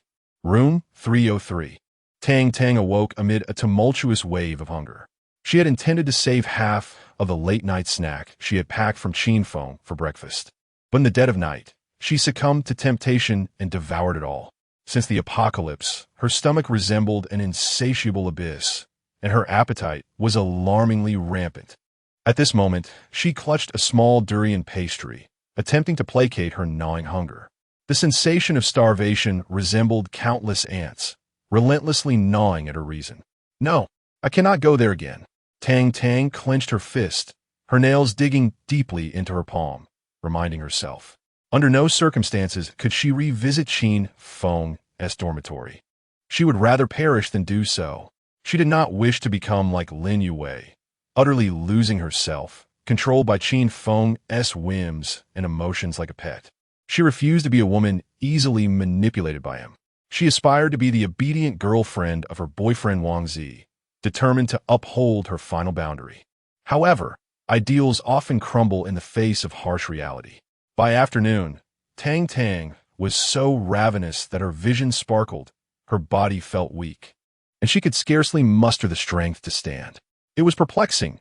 Normally, her resolve to diet was unwavering, yet amidst the zombie crisis, she found herself unable to tolerate even the slightest pang of hunger. At that moment, her phone screen illuminated with a message. It was an image from Lin Yue. A series of high-definition food photos obliterated the fragile psychological defenses she had painstakingly erected. "Oh no, Lin Yue, are you attempting to entice me with photographs again? How infuriating!" Tang Tang still opened her fruit-themed phone. Today's images featured Beijing cuisine. The glistening, deep reddish-brown Peking duck was sliced into uniformly thick pieces, artfully arranged on a plate. Accompanying it were vibrant green cucumber strips, delicate white scallion shreds, and a small dish of thick sweet bean sauce. Additionally, there was a plate of aromatic shredded pork in Beijing sauce, a bowl brimming with cucumber shreds, carrot strips, and bean sprouts, generously drizzled with fragrant fried sauce noodles. Gulp. Tang Tang swallowed hard. Peking duck was her ultimate favorite. Her mind involuntarily began to conjure the scene, unfurling a pancake as thin as a cicada's wing. Using chopsticks to grasp 2 pieces of duck meat along with the skin, generously dipping it into the sweet bean sauce, then accompanying it with scallion shreds and cucumber strips. Finally rolling it all together. The moment she took a bite, the crispy duck skin, tender duck meat, salty sweet sauce, spicy scallion, and refreshing cucumber. All flavors exploded in her mouth, the aroma of fat enveloping her palate. Just a bite, and it would ooze with oil. Tang Tang felt her mouth watering uncontrollably. Lin Yue's messages followed swiftly. "Tang Tang, hurry over. Fengge is in a good mood today and has prepared an abundance of Beijing dishes, just waiting for you. Don't worry, this time you won't have to do anything. Just come over to chat and brew a pot of tea. He has just acquired a luxurious coffee table and showed you the photographs." The phrase "just brew tea" echoed in her ears like the whisper of a devil, stirring her heart once more. Fine, just this once, and let be the last. She swiftly donned a clean outfit, jeans, a black t-shirt, and a high ponytail, before opening her dormitory door and stealthily making her way toward room 301, her heart racing with trepidation. To reach room 301 from room 303, she had to pass by the entrance of room 302. As she tiptoed past, the door of 302 creaked open slightly. Behind it, two pairs of piercing eyes, Geng Xian and Pan Yu, fixed intently on Tang Tang's retreating figure, witnessing her enter Qin Feng's room 301. Exchanging a glance, a vindictive smirk spread across their faces. Ever since Lin Yue moved out, they had no intention of providing her with food, a notion Geng Xian and Pan Yu had long suspected. Out of spite, to indulge in chaos, and to relish the unfolding drama, Geng Xian promptly raised her phone, snapping a picture of the doorplate and the vanishing figure of Tang Tang. She then opened a chat with Wang Zi, sending him a photograph accompanied by a malicious message. Wang Zi, keep an eye on your girlfriend. She's gone to Qin Feng's dorm. Chapter 34. Tang Tang adorns herself in the elegant attire of a flight attendant upon entering room 301. Tang Tang immediately grasped Qin Feng's hand, stepping into the realm of his system. In the next moment, the world spun around her. As she regained her footing, she found herself within Qin Feng's system space, a room adorned in pure white.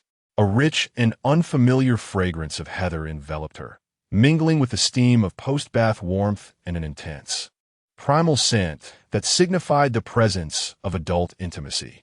Tang Tang's cheeks flushed instantly. Though she had never witnessed a pig slaughter, she was well aware of the implications of such scents. Just moments ago, Qin Feng and Lin Yue had engaged in 50 minutes of amorous activities. In the aftermath, a notification echoed in Qin Feng's mind. Ding! Detected that the first campus beauty, Lin Yue, has completely submitted, loyalty locked in. Following vigorous activity, reward of 10,000 emotional points granted. New task released. Please conquer the new target, Tang Tang, to unlock higher-level system rewards. A cold smirk crept across his lips. So, Lin Yue's residual value had been exhausted? No more points to be gained?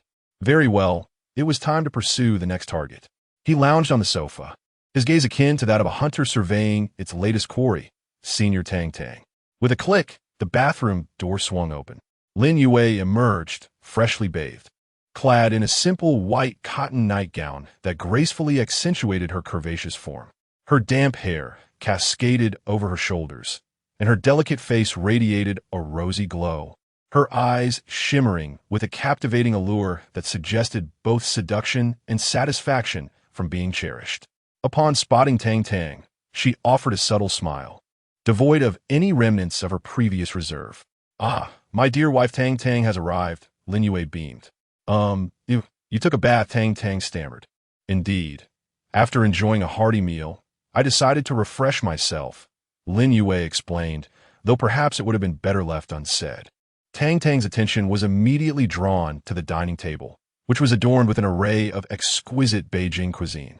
The glossy, neatly arranged Peking duck, the richly flavored Beijing-style shredded pork, and a generous bowl of fried sauce noodles all exuded tantalizing aromas, prompting her to swallow involuntarily. Adjacent to the dining area, a refined tea table was set, complete with an elegant Yixing tea set and 4 beautifully packaged jars of tea leaves. Is my task today merely to brew tea for you both? Tang Tang endeavored to maintain a calm demeanor. Yes, Qin Feng replied languidly, reclining on the sofa. We were a bit exhausted earlier and are quite thirsty now. Very well. Tang Tang inhaled deeply, reminding herself that this was merely a job. I have learned the art of tea at home. People from my hometown have a great fondness for it. She approached the tea table, gracefully kneeling as she began to boil water, warm the cups, and prepare the tea, her movements fluid and elegant. Yet, Qin Feng's brow furrowed slightly. Tang Tang's attire today was rather too conservative. A pair of loose-fitting black street dance pants and an equally oversized white t-shirt concealed her astonishing flexibility and perfect body curves as a dancer. How could this be acceptable? Senior, Qin Feng's voice resonated once more. You cannot proceed like this. Tang Tang paused in her movements, looking up in surprise. What is wrong? Is my tea-making procedure incorrect? The attire is inappropriate. Qin Feng shook his head. Inappropriate attire? Indeed.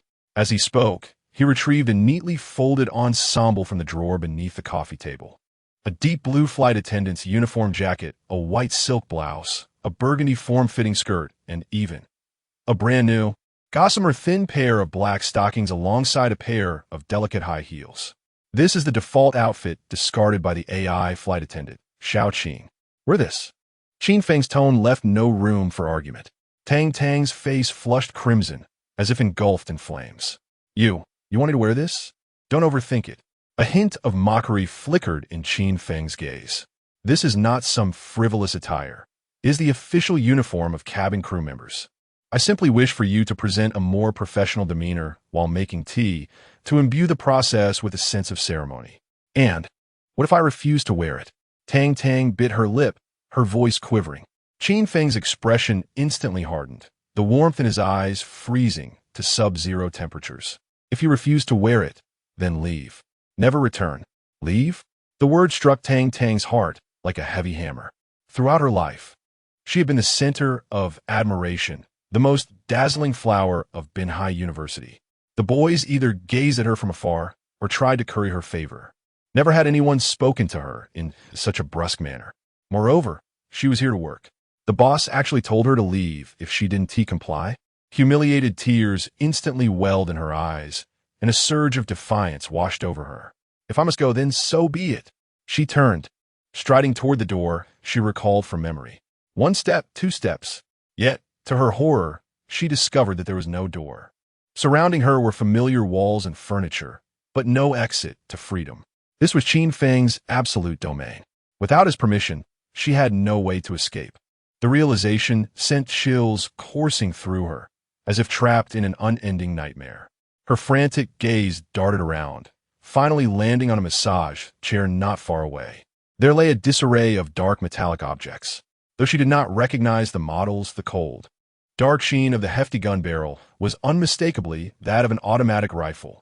Beside it was a shorter, thicker barrel that resembled the shotgun she had seen in the film Elon. The professional. The memory of that movie lingered vividly, especially since the male lead was portrayed by the same actor who played Sirius in Harry Potter. One shot could send a person flying. In that moment, her boyfriend Wang Zi's warning echoed in her ears. Don't go near Qin Feng. He has a gun. Alas, it was too late. Everything was far too late. Today, she found herself in a predicament akin to a lamb entering the lair of wolves, or perhaps she had willingly walked into the situation. As Tang Tang stood there, utterly at a loss and shivering with trepidation, a pair of soft arms enveloped her. It was Lin Yue. Oh, Tang Tang, what's the big deal about wearing this? Lin Yue's voice was gentle, laced with the soothing wisdom of someone who had been in similar circumstances. Remember when we served as hostesses at the sports meet? We wore similar uniforms then, didn't we? Look at this dress. The hem barely reaches the knees, hardly qualifies as a short skirt. What is there to fear about black stockings? We wore them back then, and it was quite formal. Besides, you're merely brewing tea, and in return, you get to savor this exquisite Peking duck, a most worthwhile trade. Leaning closer to Tang Tang, she whispered in a tone only the two could hear. As long as we keep silent, your boyfriend Wang Zi will remain none the wiser. This statement served as the final straw, shattering the fragile resolve that lingered within Tang Tang. Indeed, Qin Feng was already with Lin Yue. Surely, he wouldn't harbor any feelings for her, would he? After much hesitation, under the chilling gaze of Qin Feng and the gentle nudge from Lin Yue, she ultimately nodded, resembling a marionette controlled by strings. She picked up the outfit and retreated to the restroom. In the mirror, a breathtaking visage stared back at her. Skin fairer than snow, bright eyes and pearly teeth. Her long hair cascading like a waterfall.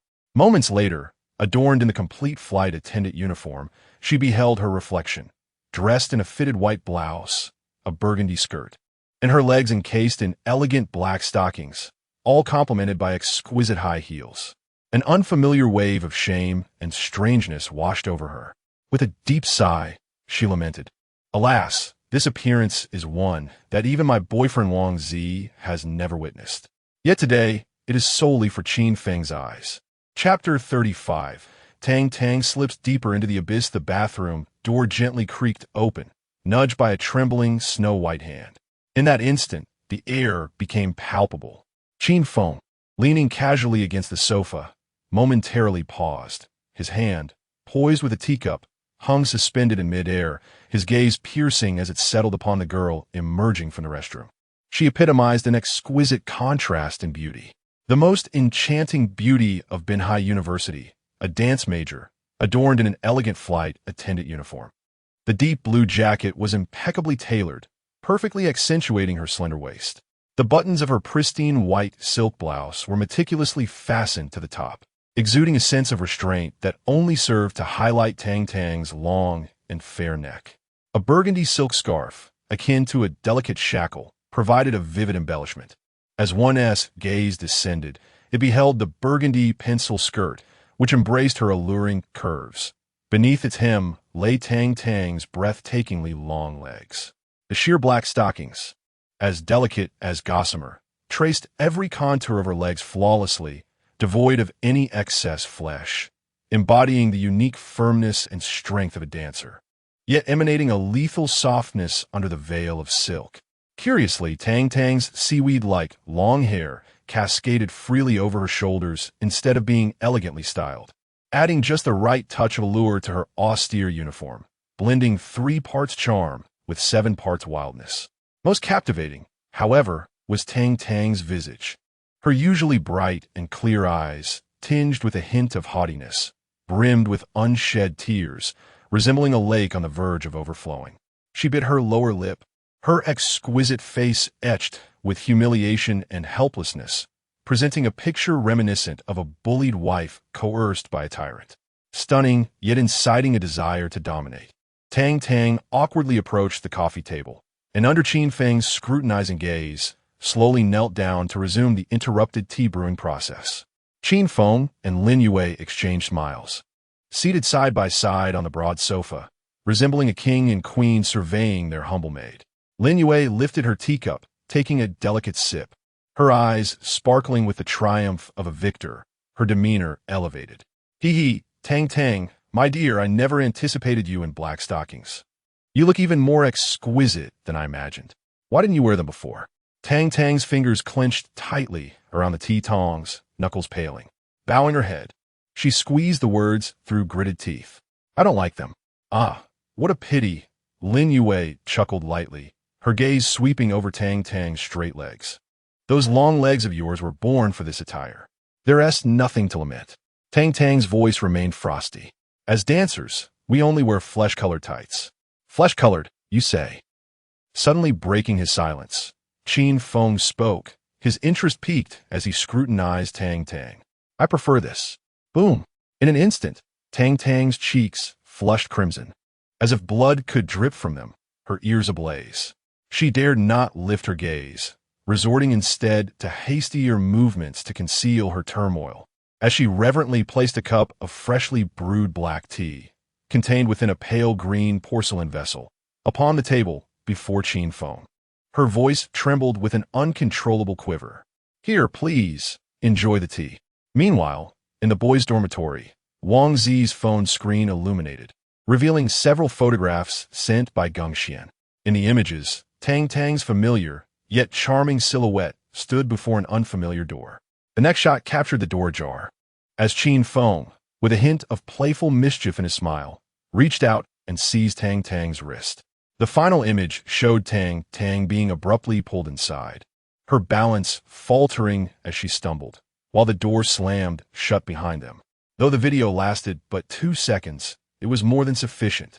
The abrupt revelation struck Wang Zi's mind like a thunderclap. He was rendered utterly dazed. How could his pristine, aloof girlfriend, the one celebrated as the most radiant and frigid beauty at Binhai University, dare to venture into another boy's dormitory behind his back? Where had her usual icy demeanor disappeared to? What of her customary restraint? The pride she took in maintaining her virtue? She had even deceived herself, claiming she would obediently remain in her dormitory and never step outside. Wang Zi's gaze was fixed on the image of Qin Feng grasping Tang Tang's wrist, disbelief coursing through him. The bitter sting of humiliation and betrayal surged within him, and tears cascaded down his cheeks. A singular thought erupted in his mind, mirroring the frenzy that once consumed Wu Chang'e. Murder. Kill Qin Feng. I shall slay him. Even if I must become a zombie, I will tear him apart. Yet, in the next moment, another thought intruded. No, wait. With the current advancements in AI technology, those videos on Douyin can even swap faces and sync lips. Could it be that Geng Xian and Pan you had doctored the images? Yes, that must be it. They were envious of Tang Tang and had intentionally framed her. A flicker of hope ignited within Wang Zi. The first order of business was to confront her directly, immediately. His heart chilled as he trembled, dialing Tang Tang's video call. Beep, beep. As anticipated, there was no answer. His heart sank, yet he stubbornly attempted several more video calls, all met with busy signals. Switching to a voice call yielded the same result, still unanswered. That glimmer of hope was extinguished completely, leaving his heart to plunge into an unfathomable abyss. He harshly wiped away the tears with the back of his hand, pressing his lips into a tight, pale line, his teeth clenching audibly as if to shatter them. A frenzied plan for revenge began to take shape in his mind. After much contemplation, he concluded that the best approach was to emulate Wu Chang'e's strategy.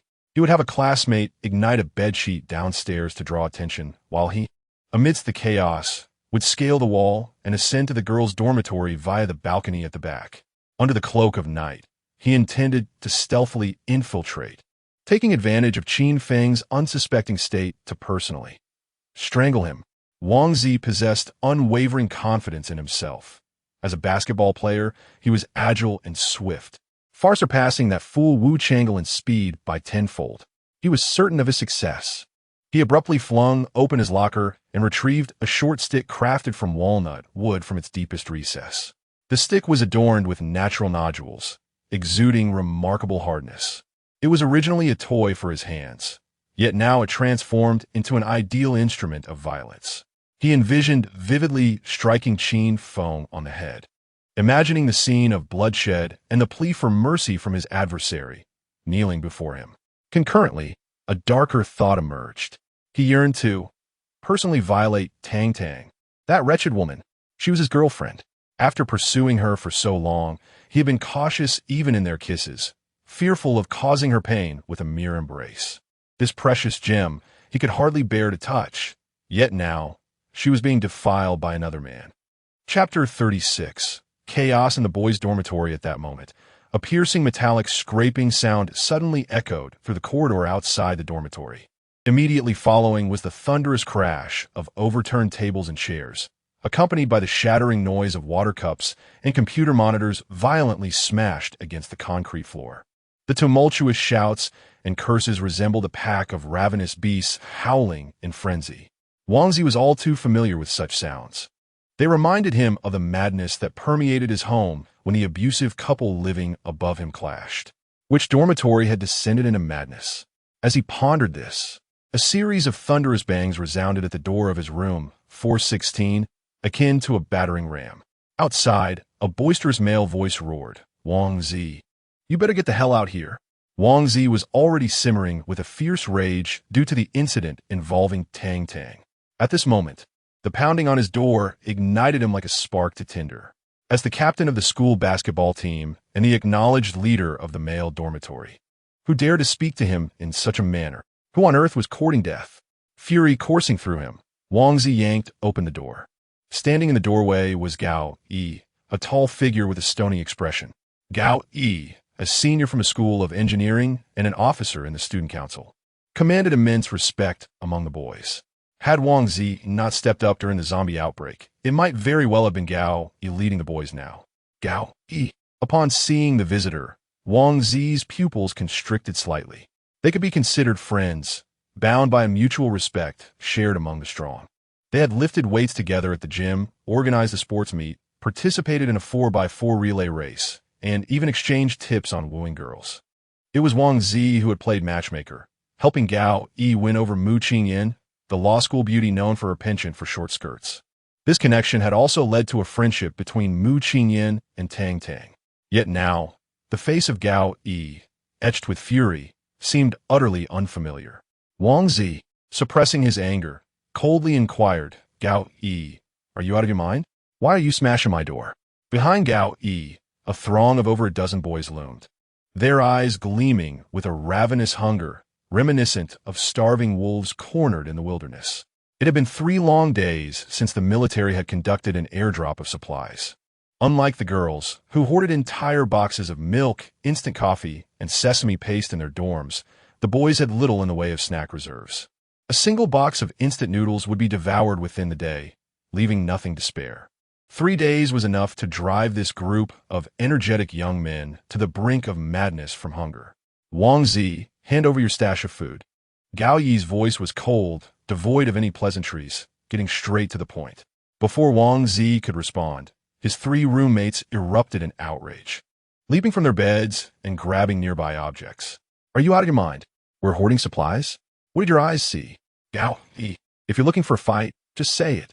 The wolves lurking behind Gao Yi stirred restlessly, howling as they advanced. Search. Go in and search. Why does Wang Zi have the audacity to toss instant noodles to a woman? That is nothing short of wasteful. Wang Zi, we respect you as a man, yet your actions are utterly despicable. Instead of thinking of your brothers, you only think of wooing women. Listening to these slanders, Wang Zi merely chuckled, unfazed. It is only natural that I save my rations for my girlfriend. You worthless lot think you can compete with my woman for food? After his laughter subsided, Wang Zi's gaze turned as sharp as a blade, locking onto Gao Yi. Gao Yi, out of respect for our past, I will grant you a chance. Now, take your men and leave. Otherwise, I will not hesitate to cripple you, and do not blame me for lacking loyalty. The boys behind Gao Yi were momentarily daunted by this imposing aura, yet their hunger swiftly overshadowed their fear, urging Gao Yi to lead a rebellion. Gao Yi, scorned by Wang Zi, felt his muscles twitch in agitation. Biting his lip, his clenched fists turned pale as he spoke slowly and softly, each word infused with a palpable pressure. Wang Zi, my brothers are merely starving. Taking a deep breath, he attempted to reason, speaking with a calm demeanor. As a leader, you should guide us to find a solution instead of hoarding your possessions in the dormitory. If you have the guts, lead us out to seize supplies from the cafeteria. There are freezers stocked with beef and mutton. That is the honorable path for a man. Do you think I do not wish to lead my brothers out? Wang Zi roared, his chest heaving violently, the blood vessels in his eyes bursting with fury. Grabbing Gao Yi by the collar, he pulled him close and nearly shouted, my foremost concern is everyone's safety. We are not at the brink of starvation yet. What if the military airlifts supplies tonight? Why make unnecessary sacrifices? And what if they do not? Gao Yi remained steady, his eyes fixed on Wang Zi, bloodshot with intensity. Shall we simply starve to death while waiting? Wang Zi, you are a coward, hesitating like a woman. The crowd's uproar caused Wang Zi to completely lose his composure. With fiery eyes, he declared, do you all wish to fight? Whoever is eager to die can meet me on the rooftop. I will personally send you to the zombies. After all, over a dozen people have already perished near the girls' dormitory, and no one cares. This is the law of the jungle. If it's fighting and killing you want, I will gladly oblige. Gao Yi forcefully shoved Wang Zi's hand away, his gaze equally frigid as he retorted, Wang Zi, no one wishes to fight you. Just hand over the food, it's that simple. My instant noodles are my own stash. Why should I give them to you? Wang Zi, stop conversing with them. Let us act. Wang Zi stood his ground, his 3 roommates raising benches in preparation for a brawl. The opposing group brandished various makeshift weapons, the tension palpable. Gao Yi.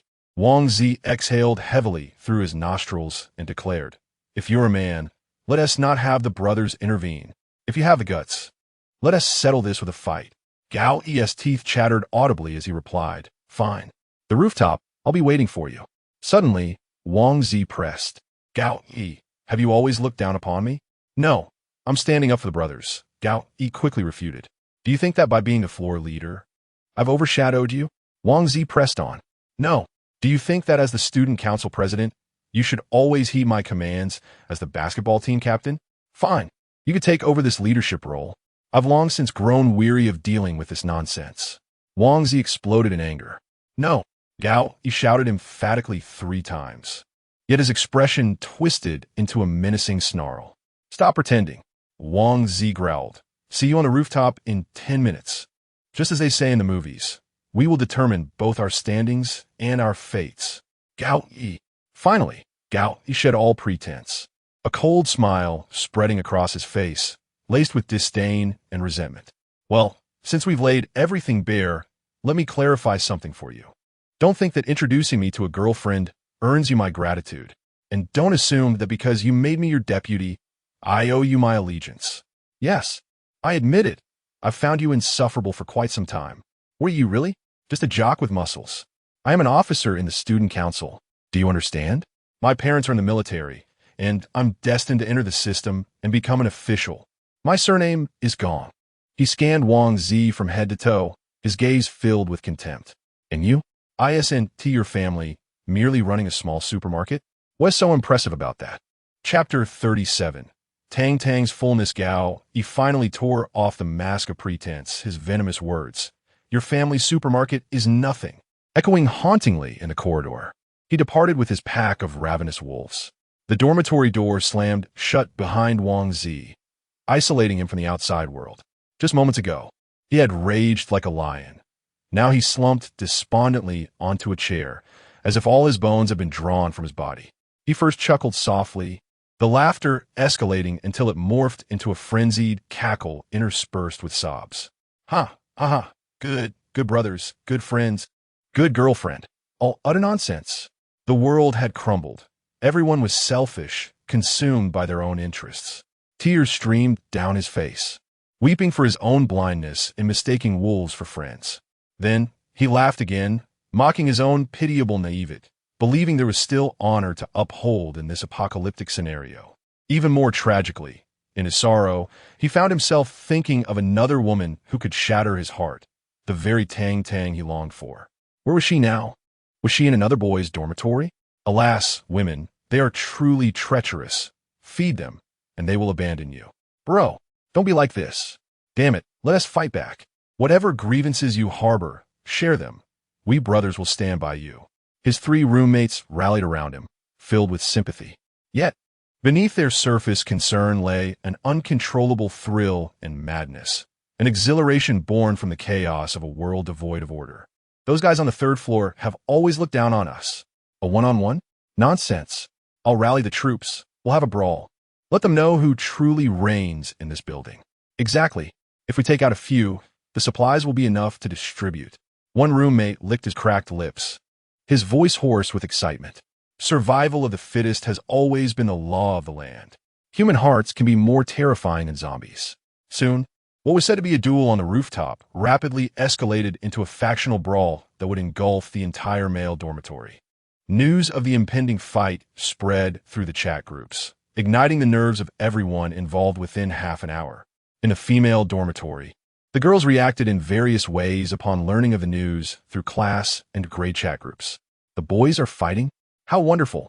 I was just lamenting the lack of entertainment. I bet on Wang Zi. After all, he is on the basketball team. I'm betting on Gaoi. He is the student council president, and he has the numbers. Huh, men, they're just like animals. Just days ago, they mocked the girls. Now, with resources dwindling, it was a case of dog eat dog. Hurry up and fight, hurry up. I thrive on the excitement. Yet, some are genuinely concerned. Mu Qingyan, the captain of the university basketball team's cheerleading squad and the belle of the economics department, felt frantic.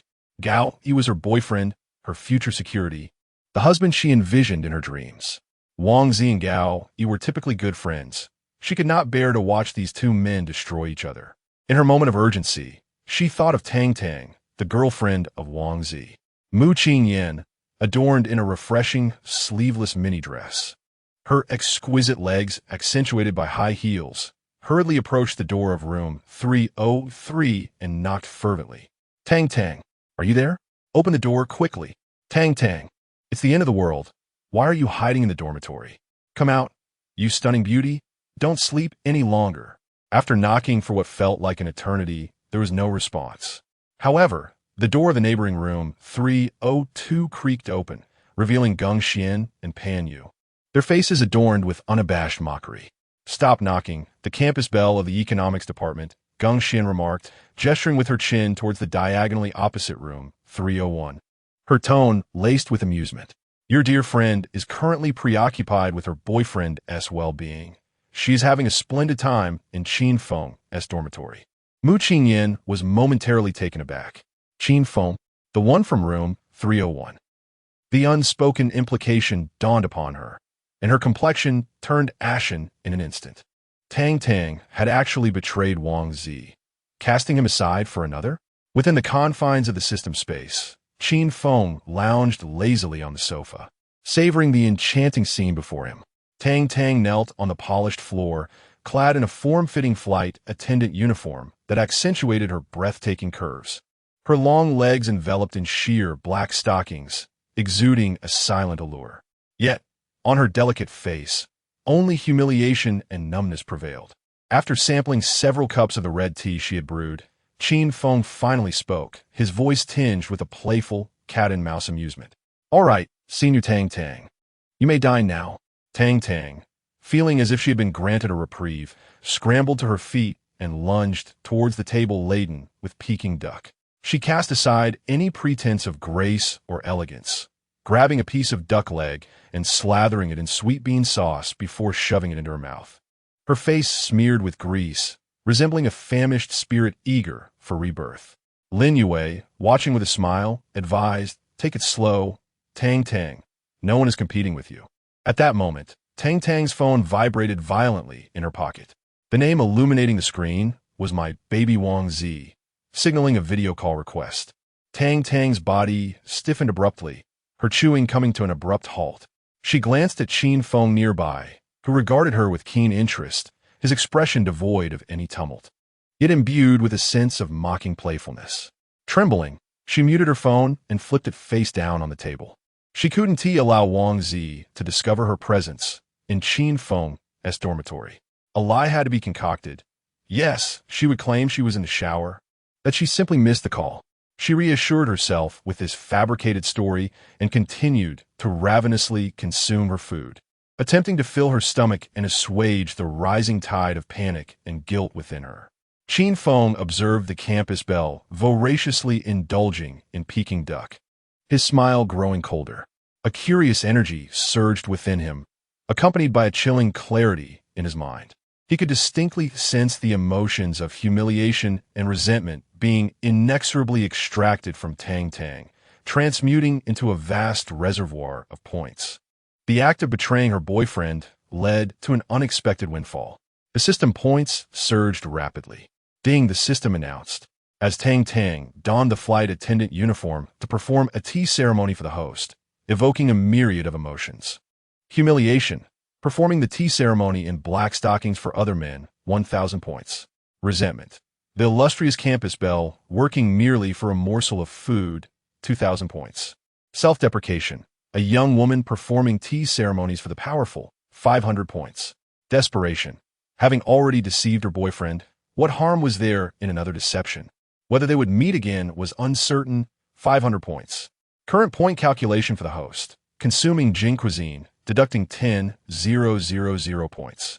Acquired Tang Tang emotional points for 1,000 points. Current remaining points for the host, 500 points. Ding, the system space continued to upgrade to level 9, covering 100 square meters. The host was rewarded with a spacious double bed measuring 8 meters, accompanied by a brand new set of bedding. Tang Tang's current emotional progress bar. Emotional progress bar. Humiliation, submission, servility, active submission, ultimate sycophant. At last, Tang Tang wiped her face with a paper towel from the table, feeling a satisfying fullness in her abdomen. Chapter 38. Tang Tang plans to be the tiger's minion at last. Tang Tang wiped the oil stains from the corners of her mouth with a tissue, feeling a long-lost sensation of fullness in her abdomen. In just this one meal, she had devoured 8 rolls of roasted duck, 2 rolls of shredded pork in Beijing sauce, and an entire bowl of fried sauce noodles. Gazing at the remnants of the feast before her, a single thought took root in her mind with fervor: takeout. If she could take these morsels with her, She could survive for 3 days, no, perhaps even 5. 5 days without having to face the demon that was Qin Feng, summoning her courage. She spoke in a voice barely louder than a whisper. Qin Feng, may I take this to go? Leaning back on the sofa, Qin Feng watched Tang Tang with a mixture of greed and trepidation etched on her face, a cold smirk playing at the corners of his lips. Of course, he replied leisurely. Take as much as you desire, senior. The doors here are always open for you, so long as you are willing to pay. Tang Tang felt as if she had been granted a reprieve. She immediately stood up and almost rudely began to shove the delectable dishes into takeout containers. Beside her, Lin Yue observed with a detached gaze, recalling her own experience from the day before, when she too had been humbled and willing to sacrifice her dignity for a bite to eat. Qin Feng's gaze fell upon Tang Tang's trembling hands, her curvaceous figure, and her strikingly beautiful visage. He saw right through her intentions to hoard food and escape this place, never to return. A cruel smile crossed his face. It was a game of cat and mouse, and did she truly believe she could run? However, my dear senior, he spoke in a chilling tone, piercing through her eardrums like an ice pick. The next time you come, it won't merely be a display of tea artistry. Tang Tang's hand froze mid-motion. Her soft heart felt as if it were gripped tightly by an invisible hand, nearly ceasing to beat. She lifted her gaze, her voice quivering. Qin Feng, what do you mean? His smile was icy and merciless. What I mean is, next time I want to see a greater sincerity from you. You must make a larger sacrifice. I don't understand. I don't comprehend what sacrifice you want from me. Tang Tang instinctively shook her head, fear evident in her eyes as she wrapped her arms protectively around her soft chest. You understand, Qin Feng replied with a slight smile, rising to his feet and striding towards her, towering over Tang Tang. Senior, stop feigning ignorance. We are all adults here. What do adults crave after a satisfying meal? You don't know? Don't you enjoy wearing beautiful flesh-colored stockings? Next time you come, wear the dress that you believe is the most exquisite and pleasing to my eye, paired with your favorite stockings. His voice brimmed with an undeniable sense of command. I will feed you the finest delicacies this world has to offer, ensuring you will never go hungry. Tang Tang's mind buzzed, her thoughts turning blank. She knew that day had inevitably arrived. The warning from her boyfriend, Wang Zi, echoed in her ears. Qin Feng has a gun. Never seek him out. Do not walk into the trap. However, today, Tang Tang repeatedly disregarded her boyfriend's warnings, willingly entrapping herself in pursuit of mere sustenance. Until, Qin Feng, he is the devil. Tears streamed uncontrollably down Tang Tang's cheeks, a tumultuous blend of humiliation and fear. She reassured herself, it's all right, Tang Tang. We shall take this food today and never return. I shall never come back, even if it costs me my life. With a hasty swipe of her tears, Tang Tang seized 2 hefty takeout boxes and fled in disarray. Qin Feng pressed the metaphorical red button within his heart, allowing her to escape. Lin Yue, astonished, inquired, You're letting her go just like that? Qin Feng smiled. Do not worry, she will return. Tang Tang, head bowed, clutching the 2 boxes, traversed the corridor like a thief fearing discovery. Upon reaching the threshold of her dormitory, she spotted Mu Qingyin anxiously knocking on the door of room 303. How peculiar. Mu Qingyin hadn't shown her face in days, so what prompted her visit today? Tang Tang quickly composed herself, forcing a smile that was more grotesque than sorrowful. Yenner, what brings you here? Do you need something from me?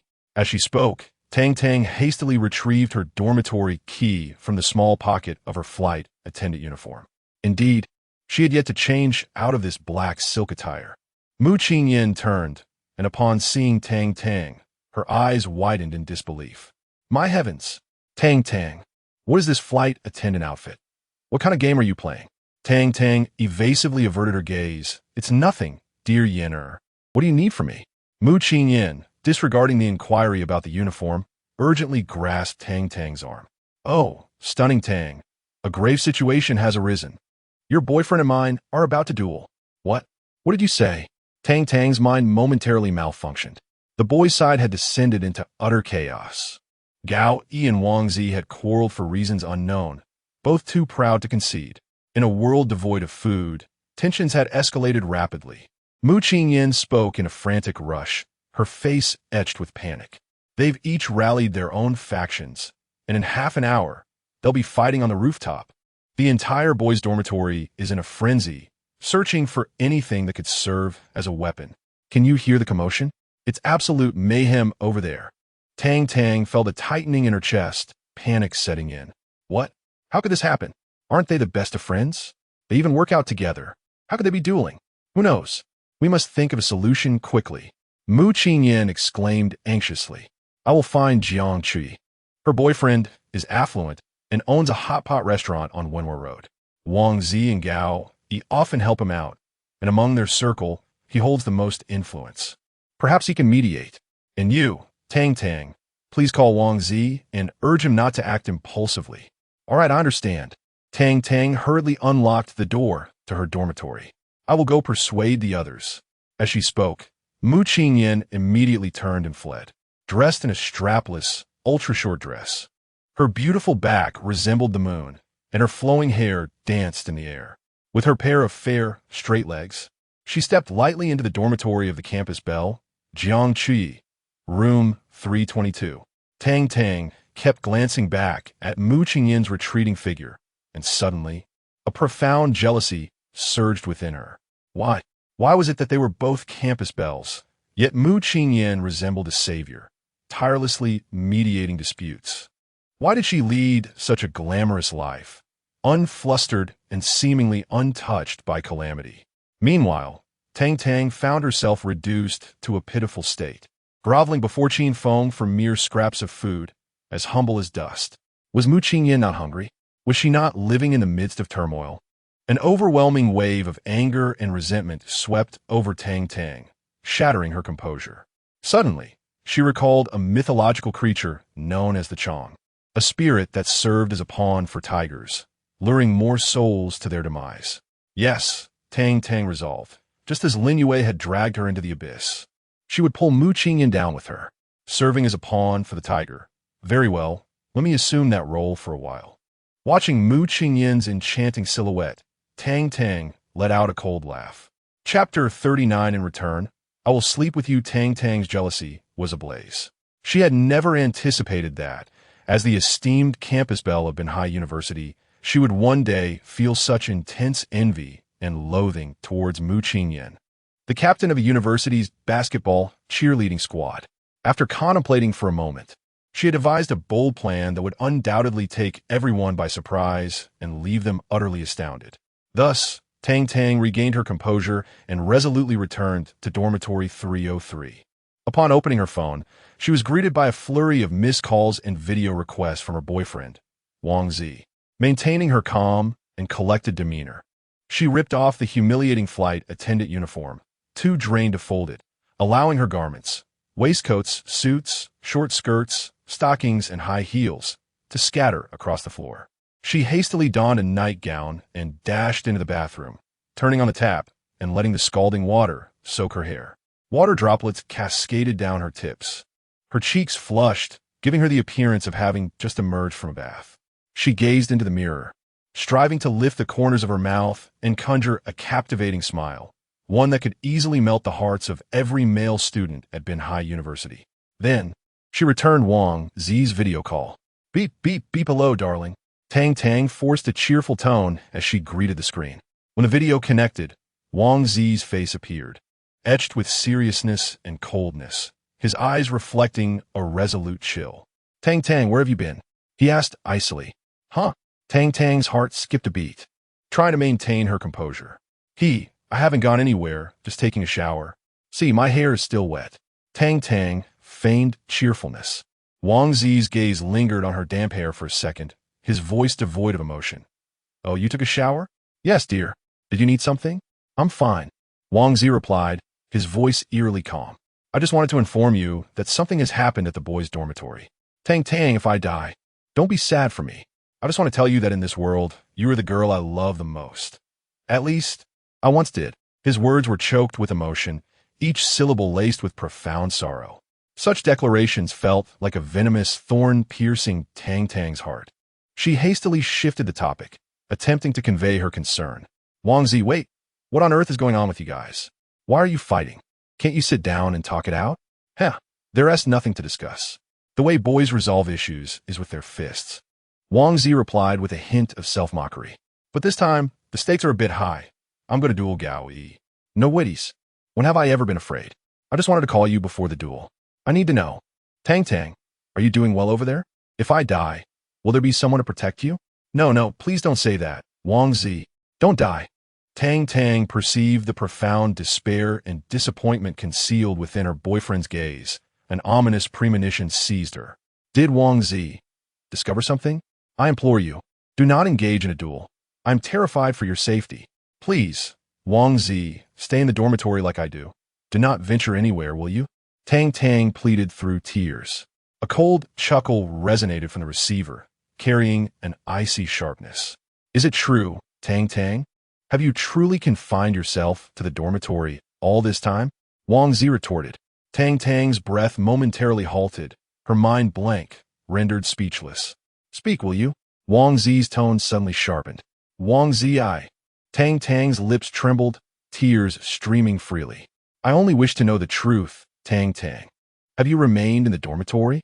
Wang Zi pressed on relentlessly. Wang Zi, we have been together for a year.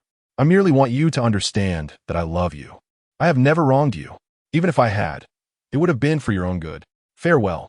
Tang Tang's words tumbled out incoherently, and she could say no more. With a sudden motion, she pressed the hang-up button and then powered off her phone.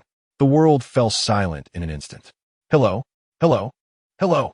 Wang Zi's voice echoed into the void, met only with emptiness. Tang Tang ended the call with a bitter smile. At that moment, an utterly frenzied and malevolent decision took root in her mind. Tang Tang covered her face, tears gushing through her fingers as she choked back sobs. As if whispering to the air, try to persuade herself.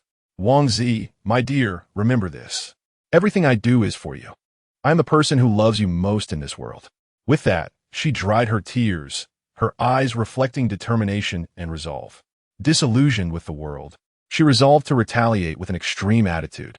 Without hesitation, Tang Tang burst forth from room 303, standing once more before the door of room 301, and knocked forcefully on Qin Feng's dormitory door. Creaking open, it was not the door of 301 that yielded, but rather that of 302, revealing the eager faces of Geng Xian and Pan Yu peering out. The flash from a phone illuminated the scene. They had evidently taken a photograph. Is this not our illustrious Tang, returning to knock on Qin Feng's door? How diligent. It has hardly been long, has it? It seems you have developed a taste for it, savoring the flavor of sweet fruit. If one wishes to keep a secret, one must not act. Did you think no one was watching? Imagine, should we send a photo to Wang Zi? What expression would grace his face? These words struck Tang Tang like poison daggers, piercing her heart with precision. Her countenance paled. No wonder Wang Zi uttered those words. No wonder he seemed to know everything. It was they who had betrayed her. Surely, these two duplicitous individuals had exposed her whereabouts. Thus, Wang Zi felt compelled to risk his life in a duel. Tang Tang abruptly turned her head, her beautiful eyes igniting with a fierce flame, glaring at the two girls, Geng Xian and Pan Yu, with a murderous intent that seemed capable of devouring them whole. You two despicable, Tang Tang spat out through clenched teeth. Geng Xian and Pan Yu responded with cold laughter after visiting other boys' dorms twice in 3 days. You still don't know who the real despicable ones are. At that moment, the door of room 301 swung open, revealing the figure of Qin Feng. Tang Tang could no longer pay attention to the two gossiping girls and stepped inside decisively. Qin Feng raised an eyebrow in surprise at her sudden return. Senior, have you come to a realization so soon? However, as his gaze swept over Tang Tang, he noted she was simply dressed in pajamas, not in the elaborate attire he had anticipated, leaving him puzzled. Tang Tang bit her lip fiercely, a metallic taste of blood spreading in her mouth. Qin Feng, I implore you for a favor. Qin Feng looked at her, intrigued. What is it? I just received news that a significant event is about to unfold among the boys. Tang Tang's voice trembled. Wang Zi and Gao Yi, each leading their own groups, planned a duel on the rooftop. I'm afraid it might spiral out of control. Qin Feng lazily remarked, Oh, I saw in the class chat group. They are quite the bore. Instead of figuring out how to survive in the apocalypse, they have the energy to fight. Qin Feng. Tang Tang took a step closer, lifting her chin to meet his gaze with her captivating peach blossom eyes. What I'm about to say, you must listen carefully, consider it my plea to you. Oh, what do you seek from me? Qin Feng's interest was piqued. You have a gun, don't you? I've seen it. Your marksmanship is remarkable. You shot those 3 from Wu Changle's dorm with precision from such a distance, killing them on the balcony. The corner of Qin Feng's mouth curled into a confident smile. Indeed, my aim is quite precise. Therefore, I beg you. Tang Tang inhaled deeply, summoning all her strength. When they reach the rooftop, with whatever weapon you possess, be it an AK-47 or a Barrett, I implore you, assist me. She paused, a glimmer of madness flashing in her eyes. Kill a few of them. Qin Feng's brows shot up in surprise. Kill? Who? Tang Tang's tears could no longer be contained as they streamed down her face. Her voice thick with emotion, yet clear. Kill anyone who stands against my boyfriend. Whoever dares to lay a finger on Wang Zi, you must eliminate them, especially Gao Yi. I know Gao Yi. He has always looked down upon Wang Zi, believing that Wang Zi's family business is beneath him as a scion of a prominent family. He has tolerated this for far too long. His girlfriend, Mu Qinyan, that foolish girl, thinks she can mediate. Huh, what is there to mediate? Without the law, they're nothing but beasts. Qin Feng's smile turned cold and ruthless. Understood. I can use the Barrett sniper rifle to erase any threats to your boyfriend from this world. Tang Tang's eyes sparkled with a glimmer of hope. Yes, especially Gao Yi. Qin Feng nodded, as if promising a trivial matter. All right, senior sister, since you ask of me, I shall oblige. My first shot will strike Gao Yi in the head. Thank you, she replied.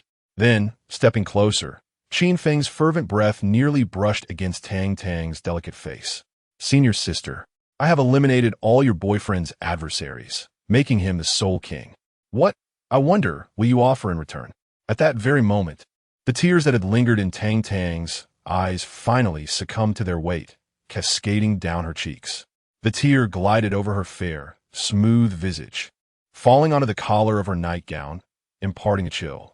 She raised her gaze, locking onto Qin Feng's eyes, which seemed to pierce through all facades. And with a calmness born of desperation, she enunciated clearly, in return, I shall keep you company in slumber. Chapter 40. Qin Feng teaches Tang Tang to kill at this moment. The tears that Tang Tang had been desperately holding back finally overflowed. The crystalline droplets coursed down her fair, smooth cheeks, cascading onto her ample bosom. She lifted her tear-streaked face, imbued with an exquisite beauty and a resolute determination. Her voice trembling, yet each word resonating with clarity. In return, I will share a bed with you.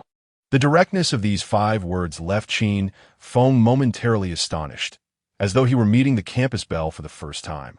Her emotional progression was swifter than any system's rhythm, likely rendering the system speechless. The typically aloof and frigid campus beauty was now resorting to such a raw and unrefined method to offer her innocence. Tang Tang, is that you? Qin Feng inquired.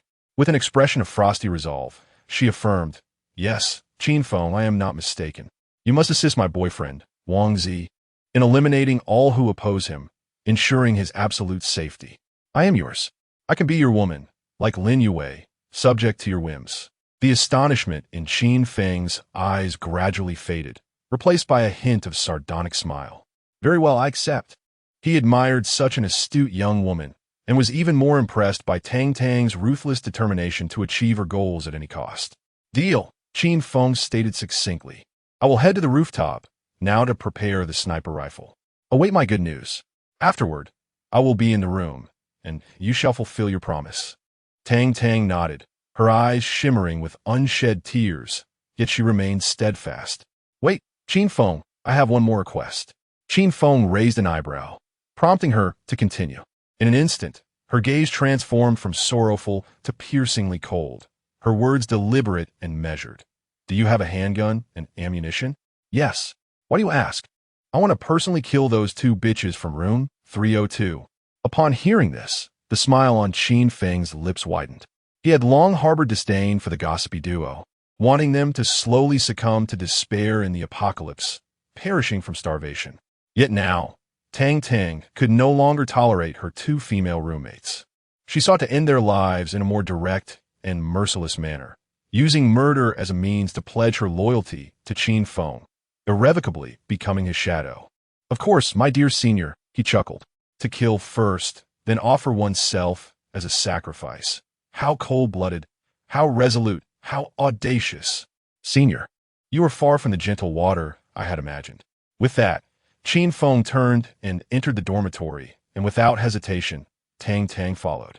He retrieved a sleek black Glock 43 handgun from the storage compartment of his desk, its compact design perfectly suited for a woman-esque grasp.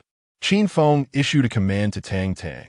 Senior, stand straight, legs apart, shoulder-width apart, arms relaxed at your sides, and gaze ahead, observing the view outside the balcony.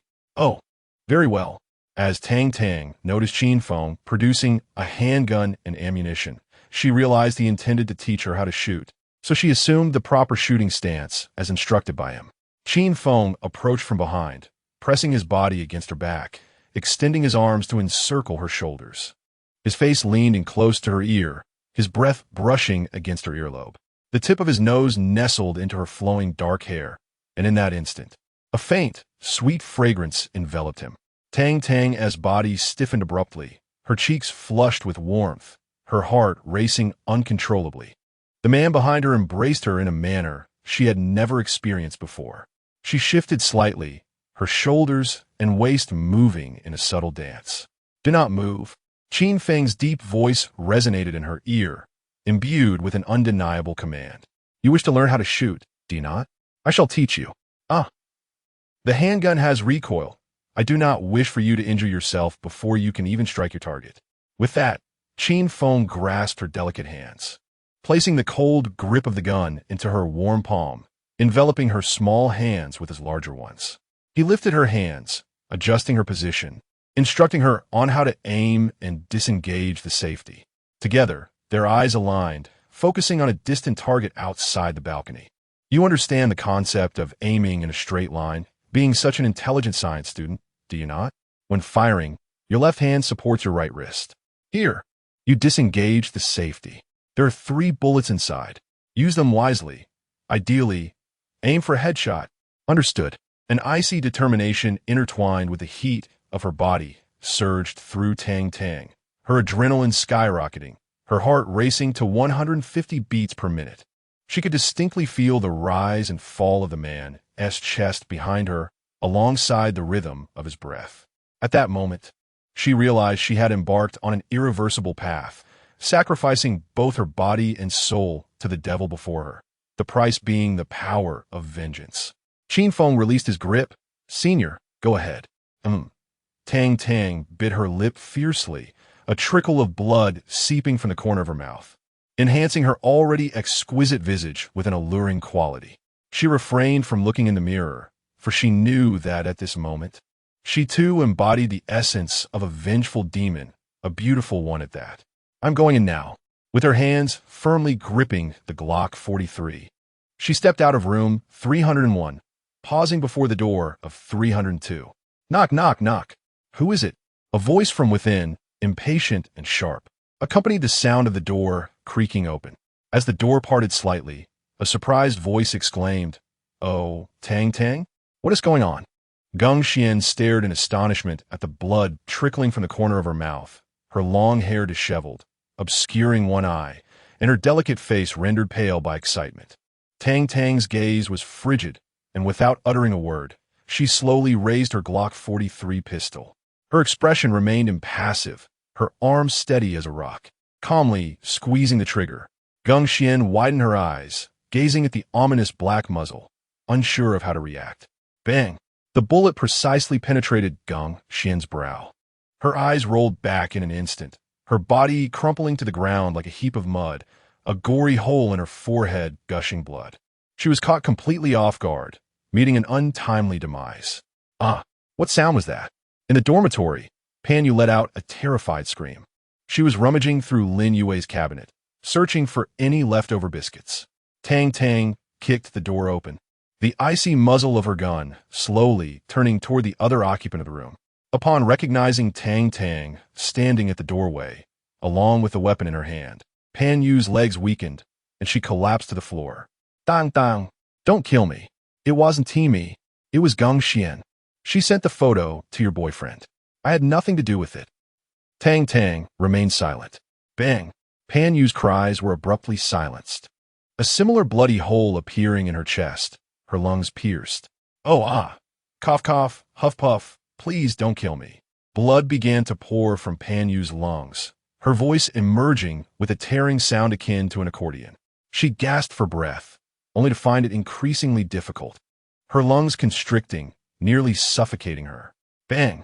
Tang Tang expressionlessly fired a second shot into Pan Yu's forehead, emptying the magazine. Pan Yu's wailing ceased instantly. She too met her end. In a mere 10 seconds, Tang Tang had taken the lives of 2 individuals. The room was left with the acrid scent of gunpowder and the metallic tang of blood.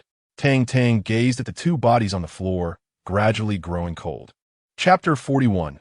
Sniper Rifle. The destruction of the boys' dormitory. Tang Tang has returned. She gently placed the unloaded Glock pistol on the desk. The crisp sound of metal resonating through the dormitory.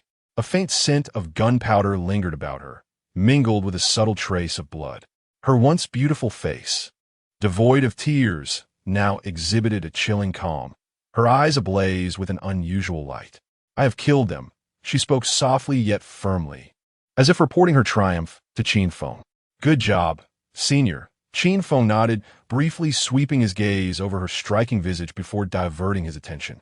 He recognized the transformation within her. The fragile campus belle, who once wept for her boyfriend, had perished the moment she squeezed the trigger. Standing here now was another Tang Tang, one who had executed her vengeance. She was now a member of his entourage, filled with reverence for the reaper that was Qin Feng. Now, senior, it is my turn to perform for you. Qin Feng's voice remained unperturbed as he turned towards a heavy black weapons case. Upon opening it, a sleek, entirely black metal lay silently within. The Barrett M82A1. The rifle, measuring over 1.4 meters, emanated a savage sense of oppression, each component exuding the essence of death. Qin Feng deftly assembled the rifle, his movements precise and devoid of any superfluous gestures. The weighty metal parts seemed to carry no heft in his hands. He grasped a bullet, its size surpassing that of his fingers. The visage of Gao Yi materialized in his mind. In a previous life, Gao Yi, as a student leader, had repeatedly come to inspect the hygiene of room 415, feigning authority with his pompous demeanor. He had scorned the disarray of room 415, recording disparaging remarks. Each time, Gao Yi's gaze was laced with jealousy and malice towards Qin Feng, merely for the reason that Qin Feng was more handsome than he.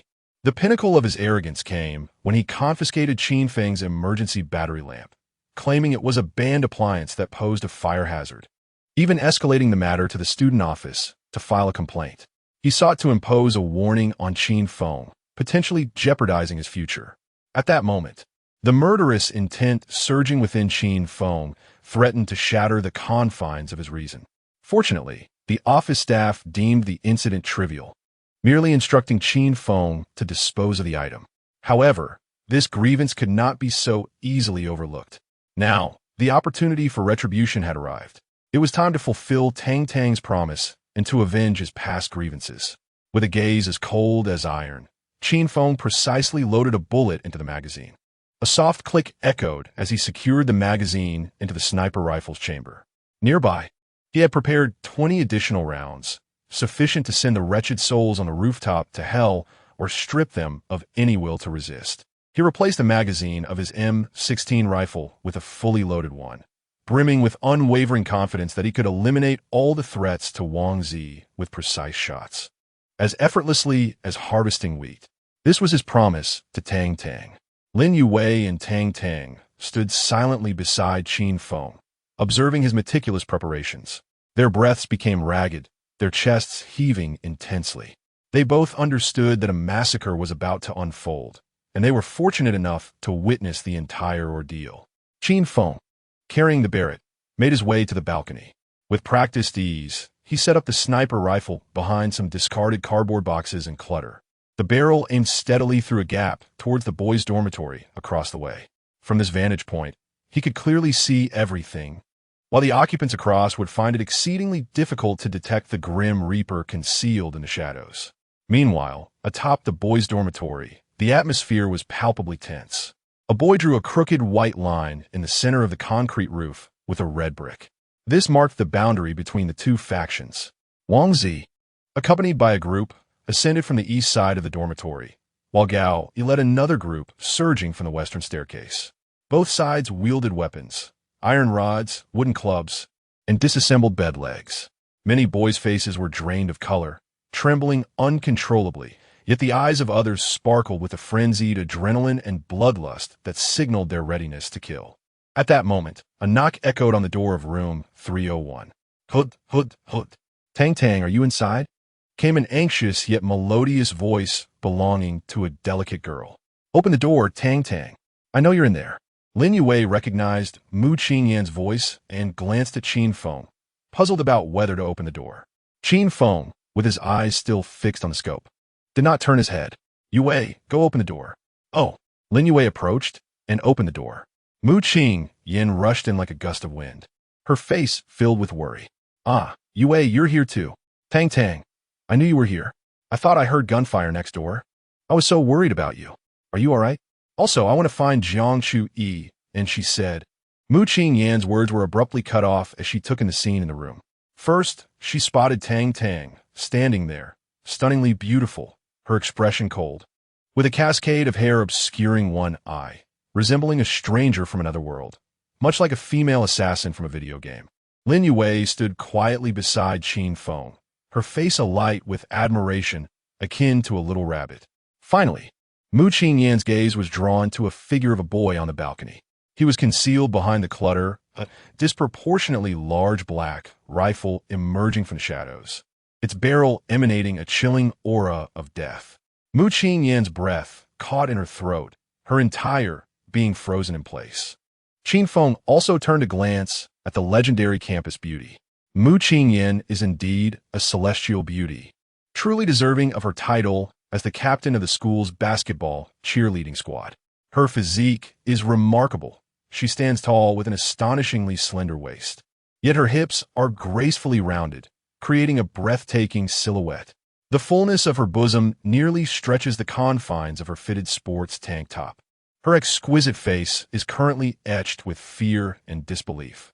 Habitually adorned in a black low-cut slip dress, her shoulders gleam with a porcelain hue, and her collarbone is equally striking. Her legs are long and straight, encased in nude stockings. At that very moment, a notification echoed in Qin Feng's mind. "Would you like to bind the third campus beauty?" Binding.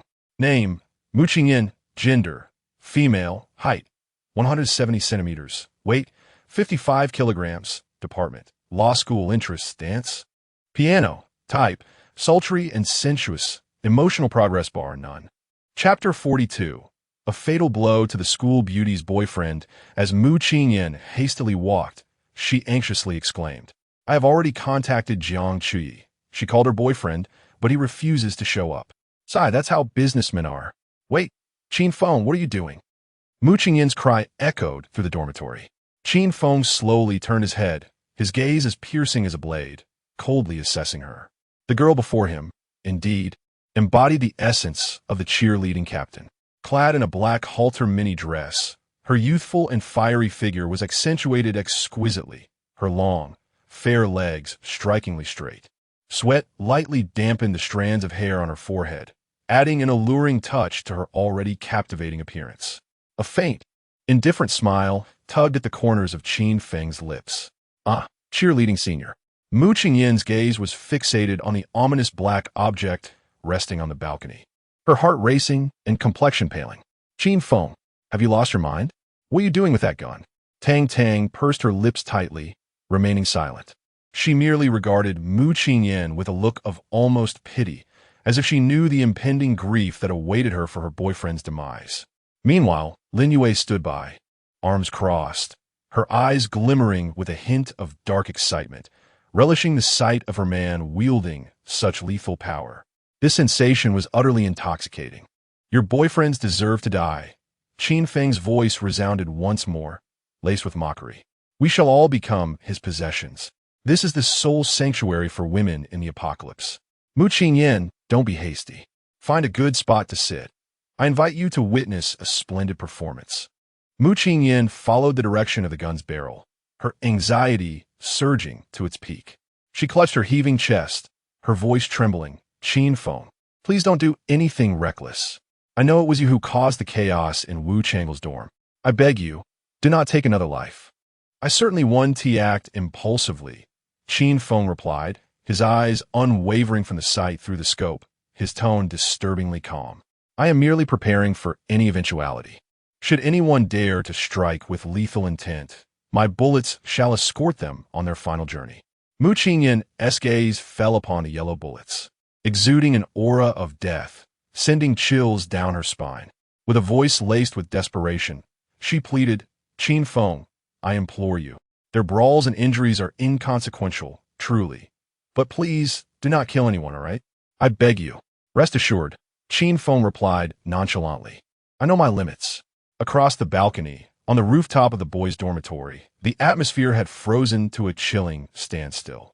Wang Zi and Gao Yi, accompanied by their respective factions, confronted each other across a line of bricks, akin to two beasts poised to fight to the death. Gao Yi, don't think that your family-esque connections make you any special. Wang Zi's voice boomed, carried by the wind. Even if the heavens descend today, I shall not hold back. Wang Zi, spare me your nonsense. Gao Yi retorted, jabbing a finger at him. Your basketball team has been leering at my girlfriend, spewing filth from your mouths. Don't think I'm oblivious. Mu Qingyan? Wang Zi scoffed, her attire undeniably provocative as she twisted and turned in the basketball court, filming short videos that disrupted our practice, yet she demanded our eyes be averted. You seek your own demise. Gao, he was utterly incensed, his eyes ablaze with fury. With a sharp crack, his palm struck Wang Zi's face. In an instant, Wang Zi ignited like a detonated charge, lunging fiercely at Gao Yi, her hands gripping his neck with a vice-like strength.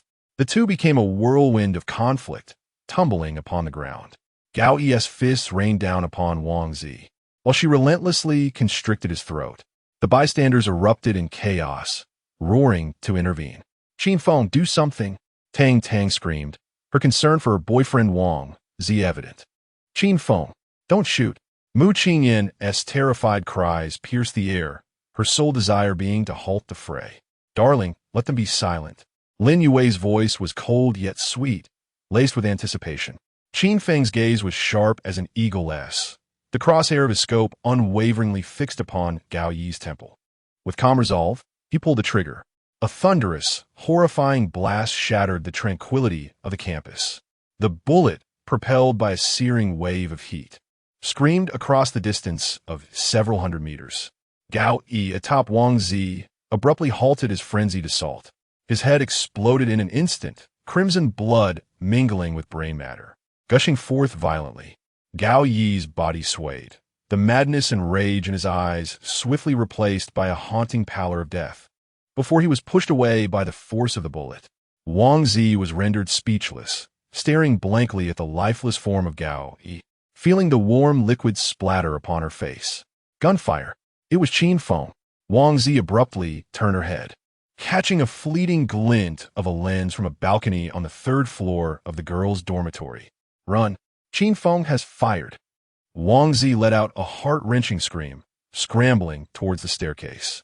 The boys atop the roof erupted in panic, their eyes fixated on the deceased Gao Yi, terror spreading like wildfire. Some collapsed in fear, while others fled in a frenzied panic. Within moments, the rooftop was utterly deserted, save for a cold corpse and a few crows drawn by the scent of blood. The gentle afternoon breeze stirred the tufts of foxtail grass on the dormitory rooftop. Qin Feng slowly lowered the Barrett sniper rifle, a cold smile curling upon his lips. Observing the lifeless Gao Yi and the scattering classmates, he felt a sense of satisfaction. Indeed, he had no intention of claiming more lives. What he sought was not slaughter, but rather their fear of him. He aimed to ensure that these self-righteous individuals would forever dwell in the shadow of death as threat, perpetually haunted by their own mortality. Tang Tang beheld the scene, once more savoring the exhilarating rush of wielding such power over life and death. Meanwhile, Mu Qingyan stood frozen, utterly dazed, staring blankly at the motionless corpse across the rooftop, as if the sounds of the world had faded away. Her boyfriend was shot dead by Qin Feng. Moments later, a heart-wrenching scream, one that seemed almost inhuman, erupted from Mu Qingyan's throat. Qin Feng, you killed Gao Yi. You killed my boyfriend. In a frenzy, she lunged at Qin Feng, her nails and fists falling upon him in a chaotic flurry. Qin Feng furrowed his brow, allowing her to strike him, his voice icy. Mu Qingyan, have you lost your mind? Why did you kill him? What did he ever do to you?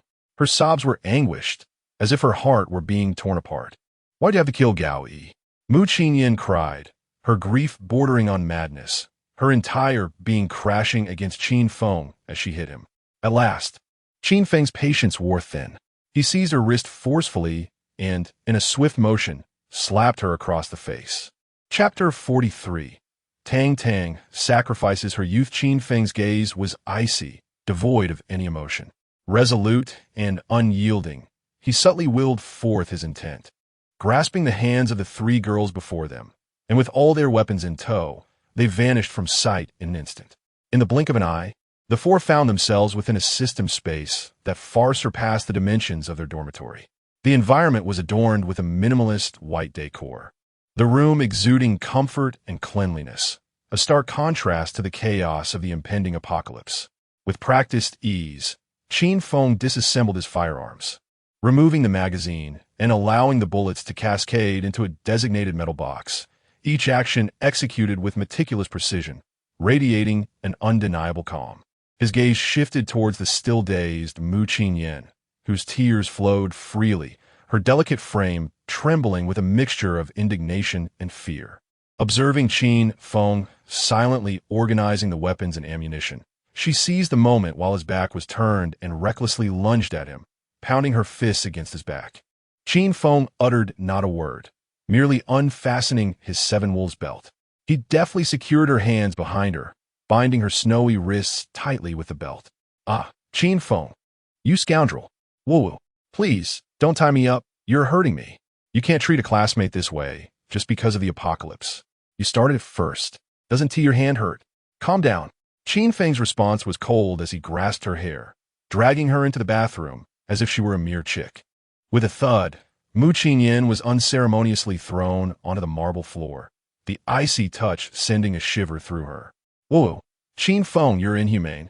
You're imprisoning a classmate. Where's this place? Whoa, I want to call my parents. Qin Feng, you will regret this.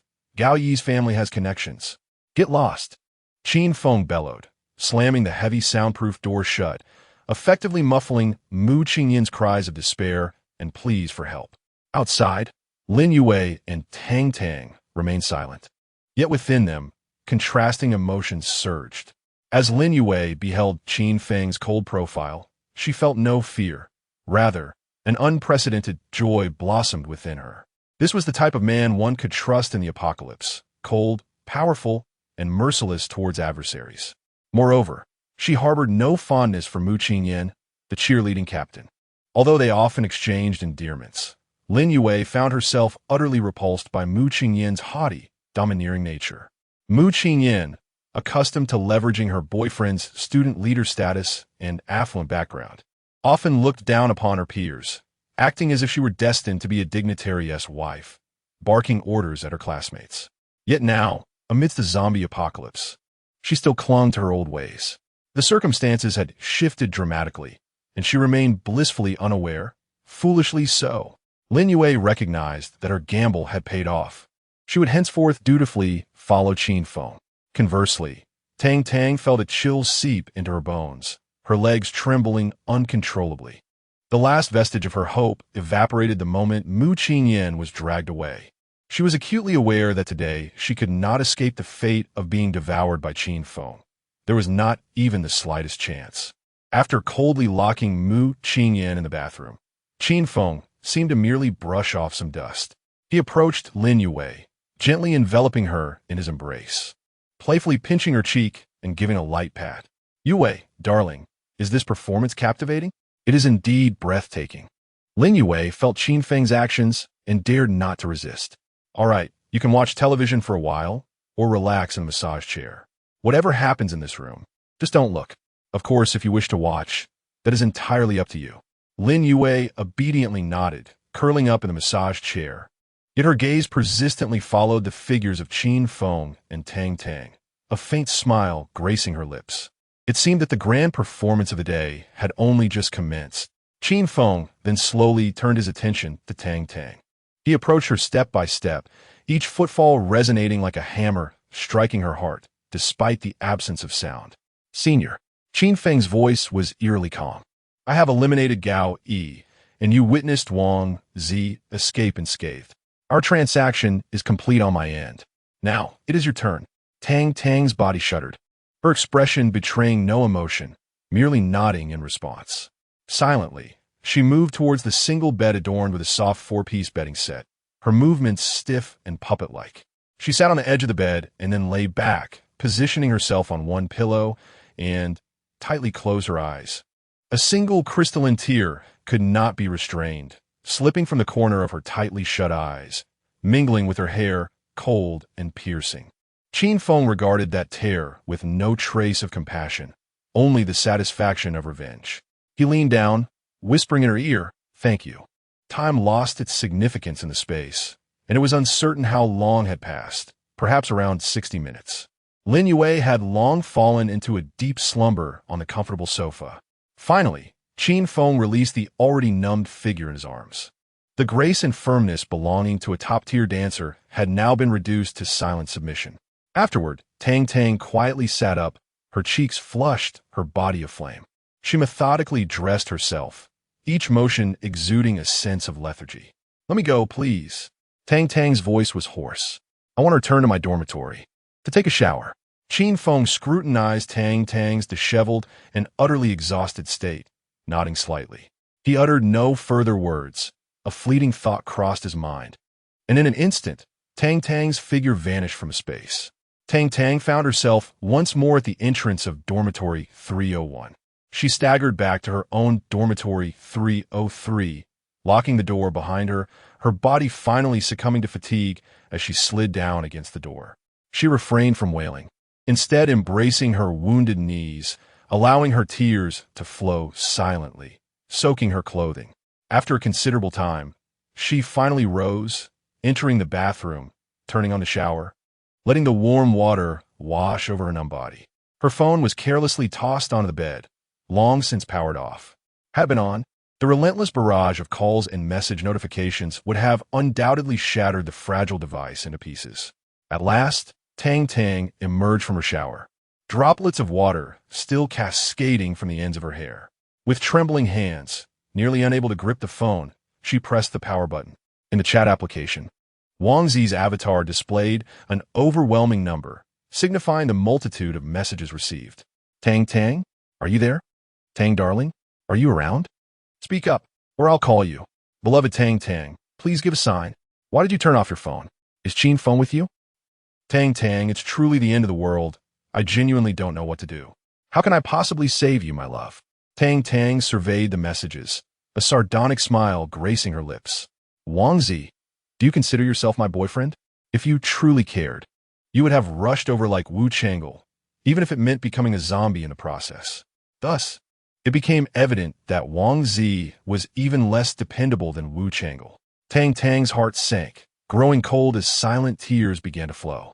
Meanwhile, Qin Feng received real-time feedback from the system. "Ding. Congratulations. The relationship between the host and Tang Tang has made substantial progress. Name, Tang Tang. Gender, female. Height, 172 centimeters. Weight, 50 kilograms. Physique, elegantly curved. Attractiveness, 92 points. Department, College of Arts. Dance major. Hobbies, dancing. Binge-watching dramas. The host has triggered various emotions in Tang Tang, earning a wealth of emotional points. Humiliation finally reached this stage with Qin Feng, 3,000 points. Anger, frustration over her boyfriend's ineptitude, 2,000 points. resentment, believing that she could wield a weapon and kill 1,000 points. Joy, surprisingly felt a sense of being conquered 5,000 points. Injustice, sacrificing herself to eliminate enemies for her boyfriend. Yet he sends these futile messages. 2,000 points, Stockholm Syndrome. Despite Qin Feng's bullying, she admires his strength even more, 10,000 points. Emotional progress bar, submissive, kneeling, active licking. Ultimate licking dog. System space upgrade level 10. Area expanded to 110 square meters. 1 bedroom granted, separating the living room and bedroom functionalities. Bedroom, 30 square meters. Living room, 80 square meters. Single bed upgraded to a 1.8-meter double bed. Current remaining points, 73, 500 points. Chapter 44. Tang Tang's subtle psychological changes after their intimate encounter. Qin Feng and Tang Tang succumbed to a deep slumber, primarily due to exhaustion. His prowess had improved remarkably, extending from an initial 10 minutes to a commendable 60. Upon awakening, he found Lin Yue's large eyes gazing at him, a smile illuminating her face. "Are you satisfied?" Lin Yue teased. "Our Art Academy's bell has also allowed you a night of rest." Qin Feng, feeling content, gently patted Lin Yue's cheek and bestowed upon her a playful ruffle of the hair, reveling in his satisfaction. "Surely, I played an indispensable role?" Lin Yue inquired coyly. "Absolutely indispensable," Qin Feng affirmed wholeheartedly. With a playful pout, Lin Yue continued, "Well, I'm rather hungry now. Can we eat?" "Let us dine," Qin Feng replied. "By the way, you still have one of our school's flowers locked in the restroom. How do you plan to resolve that?" Lin Yue questioned. "If she dares to strike me, let her remain locked inside," Qin Feng retorted. "Huh, I quite like that. I've been dissatisfied with that cheerleading captain for a while." Lin Yue laughed. "To indulge you, I shall forever bind Mu Qinyan here, preventing her from departing," Qin Feng jested. "Ha, how delightfully twisted. I like it," she chimed back. With that, Qin Feng activated the system and selected a comprehensive array of Sichuan dishes. Yuxiang roast si, mapo tofu, gongbao jiding, and huiguo, among others. The exchange cost was 10,000 points. System: the host has chosen Sichuan cuisine, deducting 10,000 points. Remaining points, 63, 500. As Qin Feng concentrated, the system deducted the points, and the once-empty dining table was suddenly adorned with steaming delicacies. The vibrant and glossy Yuxiang roast si exuded an enticing aroma of sweet, sour, and mildly spicy notes. The golden red gong bao ji ding featured crunchy peanuts and tender chicken, bursting with flavor. Mapo tofu boasted a brilliant hue, with delicate tofu garnished with green garlic shoots and savory minced meat simmering with spice. Huiguo, fragrant and crispy, presented slices that were rich in sauce yet not greasy. In an instant, the room filled with a robust fragrance of Sichuan cuisine, stirring Lin Yue's appetite and awakening her cravings. Having been hungry for quite some time, she sat at the dining table and pondered. Should I summon Tang Tang to join us? Do invite her, and tell her to wear her most exquisite attire. Qin Feng encouraged. With a smile, Lin Yue responded, "All right, I'll send her a message. After all, she belongs to you now. I can't imagine she would decline." Saying this, Lin Yue sent Tang Tang a message. "Come join us for dinner, and dress beautifully. Picture, picture, picture." Fresh from her shower, Tang Tang donned a white nightgown, admiring her reflection in the mirror, the flush on her cheeks lingering. Upon receiving Lin Yue's invitation, along with images of her favorite Sichuan dishes, she could not suppress a swallow of anticipation. Initially, her spirit had felt crushed, disillusioned with the world, having seen the harsh truths about relationships between men and women, merely trivial matters. In the face of adversity, even close friends could turn against one another, and trusted confidants could betray. She had lost faith in men, in women, in love, and in the world at large, even contemplating the desperate act of leaping from a height. Yet, upon encountering delectable cuisine, her stomach audibly protested, and her appetite triumphed over all reason. She pondered, "Why should I perish? There is so much exquisite food in this world. I shall first satiate my hunger." In that moment, Tang Tang grasped a profound truth. The creator had designed the human mechanism of hunger as a means of assistance. Whenever she felt disdain for the world, her hunger served as a reminder. What was there to be troubled about? A sumptuous meal would suffice. If one meal was inadequate, then two would do. Tang Tang resolutely decided, it is better to live in a less than ideal state than to succumb to death. She was determined to don her most splendid attire and visit Qin Feng's room for dinner. As for Wang Zi, she would leave his thoughts to him. She had already made sacrifices and committed acts for his sake. She had shown him enough compassion. Thus, Tang Tang opened her wardrobe, resolved to confront this harsh yet enticing new world with her most cherished asset. Standing at 172 centimeters, her model-like stature was already exceptional, and now she aimed to accentuate that advantage to its fullest extent. She selected a form-fitting pink dress, its hemline perfectly modest, just concealing the upper thighs while fully revealing her long, slender legs. Those legs, with skin as fair and delicate as porcelain, boasted smooth and taut lines. Next, she sifted through a collection of designer stockings, choosing a pair of sheer black Balenciaga tights emblazoned with letters. The gossamer fabric enveloped her well-proportioned calves and rounded thighs, the dark letters winding up her fair skin, exuding a blend of restraint and luxurious allure with each step, swaying with lethal temptation. She then applied a subtle yet exquisite makeup, accentuating her eyeliner to enhance her naturally luminous, doe-like eyes, adding an extra touch of charm and playfulness. As she stood before the mirror, admiring her graceful, enticing reflection, the previous despair and despondency seemed to evaporate entirely. She was no longer a fool for love, willing to live and die for a man, but rather a hunter who understood how to wield her allure. Culinary delights and beauty became her weapons for survival. With her long hair cascading elegantly, she donned a pair of nude stiletto heels and made her way to Qin Feng's dormitory, room 301. Knock, knock, knock. The absence of supervision at Qin Feng's door was due to the tragic demise of the three girls from room 302, Chao Hong, Geng Xian, and Pan Yu. When Qin Feng opened the door, the sight of Tang Tang's beauty instantly rejuvenated him.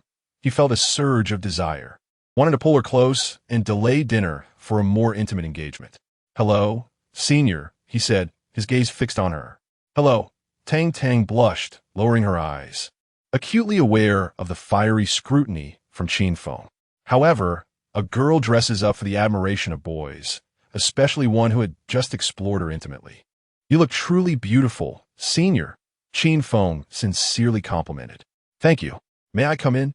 Tang Tang inquired, her cheeks flushed. Of course, Qin Feng stepped aside, allowing her to enter. Upon entering, Qin Feng grasped Tang Tang's hand, and their bodies shivered simultaneously, as if they were reuniting once more. To be honest, after having shared such intimate moments, a tacit understanding arises between them, allowing for a kind of unspoken connection. Qin Feng was filled with ambition, while Tang Tang's cheeks flushed and her heart raced, her eyes shimmering with tender affection. As they held hands and stepped into the space, Lin Yue observed the scene before her, witnessing the fiery passion of Qin Feng and Tang Tang.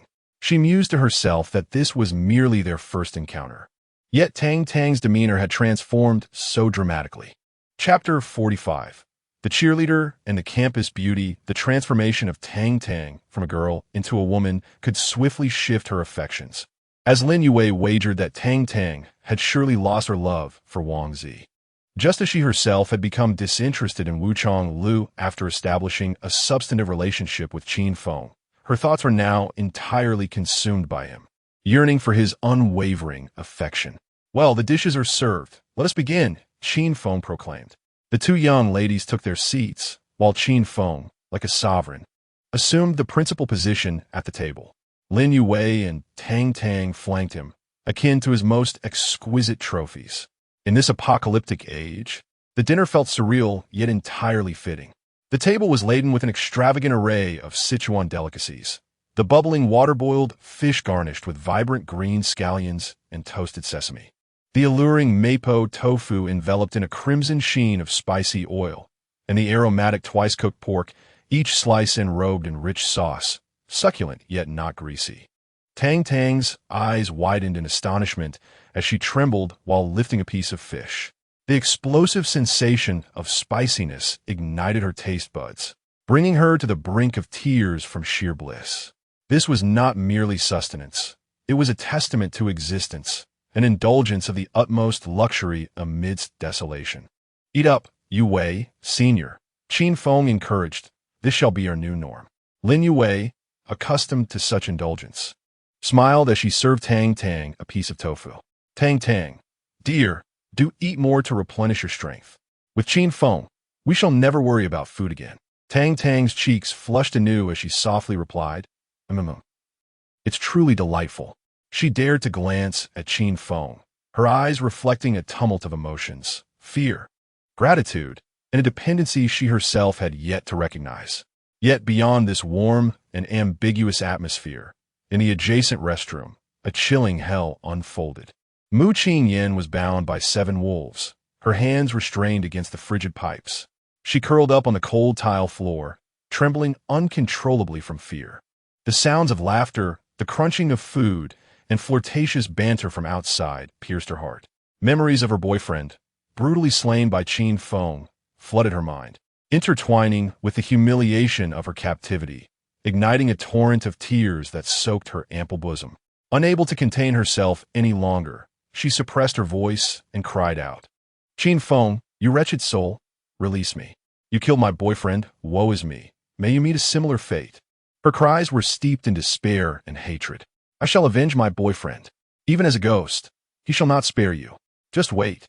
However, her desperate pleas and curses were muffled by the thick door, dissipating into mere whispers, soon lost amidst the aromas of the feast and the enchanting atmosphere, unheard by anyone. After satisfying their hunger, Tang Tang and Lin Yue leaned back in their chairs, content. The sumptuous feast of Sichuan cuisine brings a level of caloric satisfaction that surpasses all else. Their cheeks, flushed with the warmth of a hearty meal and the cozy atmosphere, glow with a healthy radiance. Their gazes are dreamy, and their postures languid, resembling 2 well-fed cats. They are the territories first conquered by Qin Feng, the 2 cornerstones upon which he seeks to establish a new order in this fractured world. Rising from his seat, Qin Feng leisurely gathered the remaining dishes, a few slices of meat, some shapeless tofu, fish bones coated in red oil, and a serving of steamed rice, onto a pristine plate. His movements were deliberate and unhurried as he carried the plate of leftovers with a sardonic smile into the restroom. In the living room, Lin Yue expertly activated the wall-mounted flat-screen television. She retrieved 2 half-finished glasses of freshly squeezed orange juice from the table, handing one to Tang Tang while comfortably sinking into the plush, expansive leather sofa. Sipping her juice, she eagerly navigated the remote to bring up a variety show. Taking the glass from Lin Yue, Tang Tang felt the coolness of the cup against her fingers, and the sweet tart liquid jolted her back from the dizzying sensory feast they had just enjoyed. Mimicking Lin Yue, she curled up on the sofa, which enveloped her in unparalleled comfort, an opulence and tranquility she had not experienced since the onset of the zombie crisis. At that moment, her phone vibrated insistently in her pocket, the buzzing shattering the serene ambience. The screen illuminated with the name Wang Zi, prompting her to furrow her brow and swiftly press the hang-up button. Yet, mere seconds later, the phone rang again, stubbornly persistent. Lin Yue turned to her, noticing the flicker of annoyance on Tang Tang's face, and gently advised, "Tang Tang, my dear, avoiding this won't resolve anything. Perhaps it would be best to clarify matters with Wang Zi. A brief pain is preferable to a prolonged one." Tang Tang felt a jolt at Lin Yue's words. She was right. Her body, her appetite, even her heart, were gradually being claimed by Qin Feng. What had begun between her and Qin Feng had now reached a point of no return. In the span of 60 minutes, they had thoroughly indulged, leaving nothing untouched. Hiding and dodging would only deepen her discomfort. It was better to cut through the chaos swiftly and sever emotional ties with decisive clarity. Taking a deep breath, she steeled herself with newfound resolve and finally answered the call. Immediately, Wang Zi's anxious voice came through. "Tang Tang, you finally answered. How are you?" Where are you? Has Qin Feng done anything to you? Don't be afraid. Wang Zi. Tang Tang's voice was unexpectedly calm, laced with a coldness she herself did not recognize. Please refrain from calling me again. Wang Zi fell silent, seemingly unable to process her words. What? Closing her eyes, Tang Tang articulated each word with precision. I fear Qin Feng may misunderstand. This declaration struck Wang Zi like a bolt from the blue, leaving him utterly disoriented. Images of awkward encounters between men and women flashed through his mind, and the very thing he dreaded most had finally come to pass. All the words she wished to express were lodged in Wang Zi's throat, leaving only an overwhelming sense of astonishment and humiliation. A misunderstanding? Was she truly concerned that the tormentor might misinterpret her? Tang Tang offered him no opportunity for rebuttal or inquiry, promptly terminating the call and resolutely choosing to block him. Turning off her phone, the world at last became utterly serene. Having completed this act, Tang Tang felt as though she had cast aside a burdensome load. Exhaling deeply and tossing her phone aside, she picked up the glass of orange juice once more, directing her gaze towards the television screen. The previous season of Running Man was playing, with a celebrity guests engaged in comical games within a muddy pit, eliciting peals of laughter from the live audience. As Tang Tang watched, she too couldn't help but be amused. Initially, she merely smiled with her lips pressed together, but soon, upon witnessing the delightful moments, she burst into laughter alongside Lin Yue, their joyous guffaws echoing throughout the sofa, their bodies shaking with mirth. The melodious laughter resonated in the spacious living room, suffused with the carefree spirit of youth. Meanwhile, Qin Feng was pushing open the bathroom door. The cheerful sounds from the living room starkly contrasted with the cold, desolate atmosphere within. Mu Qingyan huddled on the frigid marble floor, her hands bound by a coarse rope, her wrists marked with red welts. The black spaghetti strap dress she wore appeared particularly insubstantial, clinging tightly to her body, which trembled slightly from the chill. Chapter 46. Your boyfriend is jealous of me. The girl, who had just been weeping over her boyfriend, suddenly found herself laughing joyously with the devil. Betrayal, it seemed, could occur so swiftly and completely. Mu Qingyan's heart had grown utterly cold towards Tang Tang. Qin Feng. She lifted her head, her tear-streaked face filled with profound hatred. You think that because you wield a gun, you can act with impunity? You killed Gao Yi. You murdered him out of jealousy. Her voice, hoarse from crying, cut sharply through the air. Qin Feng placed the plate he held on the ground with a resounding clatter. He regarded her from his elevated position, his gaze devoid of any compassion, replaced instead by a cold smirk. Jealous of Gao Yi? What could I possibly envy him for? Don't be absurd, senior. Is he who envies me? You're talking nonsense. Mu Qingyan exclaimed, struggling in agitation. Gao Yi's family is filled with officials, and he himself is a student leader, respected by all. What are you? You grew up in an orphanage, lacking any background, merely a shadow. What is there about you that Gao Yi could possibly envy? Is that so? I find it quite puzzling. Qin Feng's derisive laughter intensified. If he isn't envious of me, then why does he repeatedly undermine me within the student council? If he is not envious, why does he glare at me like a dagger whenever I converse with other girls? If he isn't envious, why does he consistently speak ill of me to others? I have never encountered a student leader so petty and small-minded. Qin Feng's words struck Mu Qingyan like a precise scalpel, instantly exposing the reality she had long been unwilling to confront. A jolt surged through her heart, and her struggles ceased. Indeed, Gao Yi could sometimes be quite petty. As his girlfriend, she understood this better than anyone else. Gao Yi always carried an air of superiority, believing himself to be above all others. He was accustomed to being adored by the masses, to everyone bending to his will. Whenever a male classmate excelled in any regard or failed to comply with his directives, Gao Yi would not express his displeasure openly, but would discreetly wield his influence as a student leader to take targeted actions against them. As for Qin Feng, Mu Qingyan gazed at him, aware that he was the most impoverished and least connected heartthrob in the computer science department. His kindness and good looks endeared him to many girls, including Lin Yue, who had become a fish in his pond. Qin Feng was undeniably handsome, possessing an allure that could make a girl blush and her heart race with a single glance. This very trait was precisely what Gao Yi, whose looks were rather average, was most sensitive about, and where his insecurities lay. Could it be that Gao Yi had indeed been the one to provoke first? Once this thought took root, it spiraled through her mind like an unruly vine, causing a fissure to appear in the hatred she had steadfastly believed in. Mu Qingyan fell silent, staring blankly at the ground, her expression one of confusion. Seeing her rendered speechless, Qin Feng recognized that his words had made an impact. He let out a cold laugh, nudging the plate filled with remnants of their meal towards her with the tip of his shoe. The plate slid across the marble floor, emitting a grating sound before coming to rest at her knees. "Eat up, senior," he said, his tone nonchalant. The contents of the plate were precisely what Lin Yue and Tang Tang had just left behind. A few fish bones adorned with scant strands of flesh, a chunk of mashed mapo tofu, and several greasy slices of twice-cooked pork, all mingled together, resembling dog food. Mu Qingyan's pupils constricted sharply, an overwhelming sense of humiliation instantaneously eclipsing all her sorrow and confusion. She abruptly lifted her head, shouting in fury, "Do you take me for a dog?"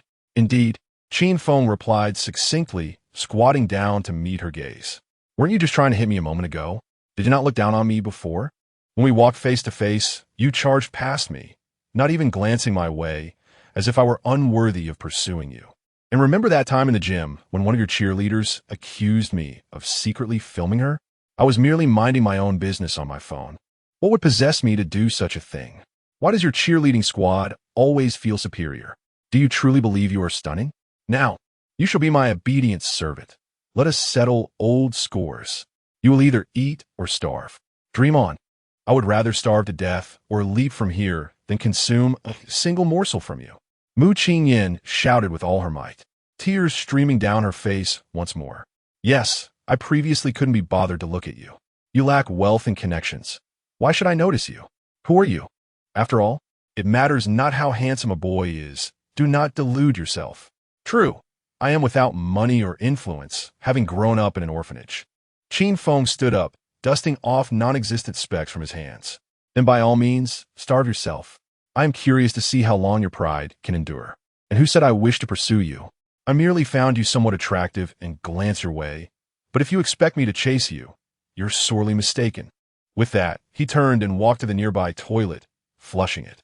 The sound of rushing water seemed to play a mournful elegy for her dignity. He exited the restroom without a backward glance, the door clicking shut behind him. Once again, the world was left with Mu Qingyan alone. She knelt on the cold floor, her hands tightly bound, unable to move. The remnants of food on the plate emitted a tantalizing aroma that stirred her hunger. Her stomach audibly protested, and she gazed at the plate on the ground, then at her restrained hands, succumbing to despair as she wept quietly. The black camisole dress accentuated her exquisite figure.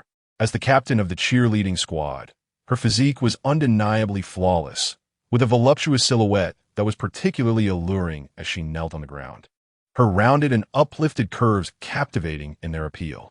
Yet, this tantalizingly seductive body was, at that moment, imprisoned alongside her proud spirit within this confined, frigid realm, vulnerable to the whims of others.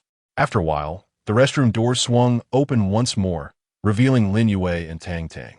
They had presumably come to use the facilities, but upon encountering Mu Qingyan, who knelt weeping on the floor, they paused in surprise. The laughter that had graced their faces moments earlier had dissipated, replaced by an expression of complex, condescending pity. "Qingyan, stop making a scene." Lin Yue spoke first, her tone tinged with impatience. "In the midst of a zombie crisis, preserving our lives is paramount. What purpose does this little tantrum serve?" Tang Tang stepped forward, casting a glance at the plate of leftovers on the ground. "Though it may be remnants, it is still better than going without. Everyone outside is starving. You have no idea how many have perished in search of a morsel to eat. Having leftovers places you in a far better position than those in other dormitories who possess nothing at all." Their words, intended as comfort, resonated in Mu Qingyan's ears with a sense of pride and mockery. "You both cannot bear to see me thrive." Mu Qingyan lifted her tear-streaked gaze, glaring at them with resentment. "You conspire with Qin Feng. I refuse to be spineless like you. Get away from me. Leave, you scheming vixens. Wah. Chapter 47. The cheerleader's pride, Mu Qingyin's frantic cries extinguished the sympathy that lingered on Lin Yue and Tang Tang's faces. A fleeting glance exchanged between the two revealed a hint of helplessness. Unappreciative of the kindness shown, Lin Yue curled her lip and tugged at Tang Tang, leading her out of the restroom. They returned to the living room to watch television, where Lin Yue, as if on purpose, cranked up the volume. The exaggerated laughter of the male and female guests on the variety show, the jubilant cheers of victorious games, and the raucous background music permeated the door, cascading into Mu Qingyin's ears. The cacophony intertwined with the growls of her hunger and her own sobs, creating an absurd symphony. In the living room, Qin Feng lounged on the sofa, one arm draped over Lin Yue's shoulder, half listening to the din from the television while also catching the muffled whimpers emanating from the restroom. Observing Lin Yue and Tang Tang as they savor a bag of chips, he mused on the simplicity of dealing with girls. Merely satiate their hunger, provide a touch of security and entertainment, and they would laugh freely, even severing ties with their boyfriends with a disarming ease. At that moment, a voice from the system resonated in Qin Feng's mind. Ding. Name, Mu Qingyin. Gender, female. Height, 170 centimeters. Weight, 55 kilograms. Department, law school. Interests, cheerleading captain. Type, spicy and sensual. The host has just triggered a myriad of emotions in Mu Qingyin, earning a substantial amount of system points. Terror, Mu Qingyin's fear of the host wielding a gun. 2,000 points. Humiliation, Mu Qingyin's sense of insult at being treated like a dog after the host placed food on the ground. 3,000 points. Injustice, Mu Qingyin's sense of helplessness regarding the unfairness of Lin Yue and Tang Tang feasting and enjoying themselves. 5,000 points. Shame, Mu Qingyin's feelings of shame for being bound by the host. 3,500 points. Anger, Mu Qingyin's fury at her lofty self-image being shattered. 3,000 points. Despair, the hopelessness of witnessing her boyfriend being shot dead by the host. 4,000 points. Total points earned, 20,500 points. Host remaining points, 63,500, 20,500, 84,000 points. System upgrade to level 11. Indoor area, 120 square meters, 1 living room, 1 bedroom, 1 bathroom. Reward, 1 wardrobe. Mu Qingyin's emotional progress bar. Pride, shaken, humiliated, submissive, proactive, obsessive, ultimate obsessive. Mu Qingyin's emotional progress bar. Pride, shaken, humiliated, submissive, proactive, obsessive, ultimate obsessive. As night fell, the entire campus lay shrouded in a heavy silence, reminiscent of a forgotten graveyard. Although electricity and water were still running, hunger served as the most effective silencer. The once vibrant dormitory buildings, illuminated yet eerily quiet, were now so still that one could hear a pin drop. In contrast, Qin Feng's room portrayed an entirely different scene. He sat on the sofa with an air of grandeur, flanked by the tender forms of Lin Yue and Tang Tang. Immersed in a variety show, their laughter ringing like silver bells. Just a wall away lay the endless darkness, filled with the anguished cries of wandering zombies. Inside, the atmosphere was vibrant with life. Suddenly, a low humming sound pierced the night sky, growing closer. The deathly silence of the dormitory was shattered in an instant. A sharp-eared boy sprang up from his bed, peering out the window, his voice hoarse with excitement. A drone. It's a military drone. Supplies are coming. The military is bringing supplies. Thank goodness. Finally, we won T-Starve. Oh, Mom, I'm saved. The pent-up emotions of several days erupted, unleashing a wave of jubilant relief in both the boys' and girls' dormitories. Yet this time, a thread of rationality and restraint tempered their joy. The recent tragedy on the rooftop lingered in their minds. No one wished to be pushed off a high building or to be shot by a sniper hidden behind the balcony clutter over a mere packet of instant noodles. Within the boys' dormitory, the basketball team captain, Wang Zi, took the lead in organizing efforts. They methodically unloaded supplies from the drone, noticing the silence from Qin Feng's side, which brought a collective sigh of relief. It seemed that Qin Feng's gun was only interested in boys with beautiful girlfriends, ignoring those who simply wished to survive, unwilling to waste a bullet on them. This time, The military appeared to feel a sense of guilt, providing exceptionally generous supplies. Instant noodles, compressed biscuits, and even bread. The boys' dormitory was revitalized. Wonderful. We can eat and play games again. I adore this apocalypse. Someone exclaimed. Seriously, the teachers haven't turned into zombies, have they? It's been days without a word in the class group. After filling their stomachs, a celebratory duo Q was a must for the night. I just topped up my crystals. I must draw a Silkirk.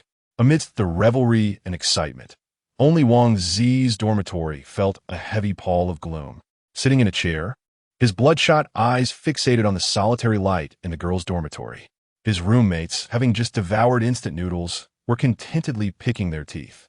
They could never comprehend the heart-wrenching pain of watching the woman they loved laughing joyously in another man's room. They could not fathom the despair of receiving a breakup call from a girlfriend, hearing her cold voice say she feared Qin Feng would misunderstand. Wang Zi's nails dug deep into his palms, blood seeping between his fingers. He longed to rush over, seize Tang Tang by the neck, and demand, "Why? Do you no longer love me?" He yearned even more to burst into that room and smash Qin Feng's head as one would crush a watermelon.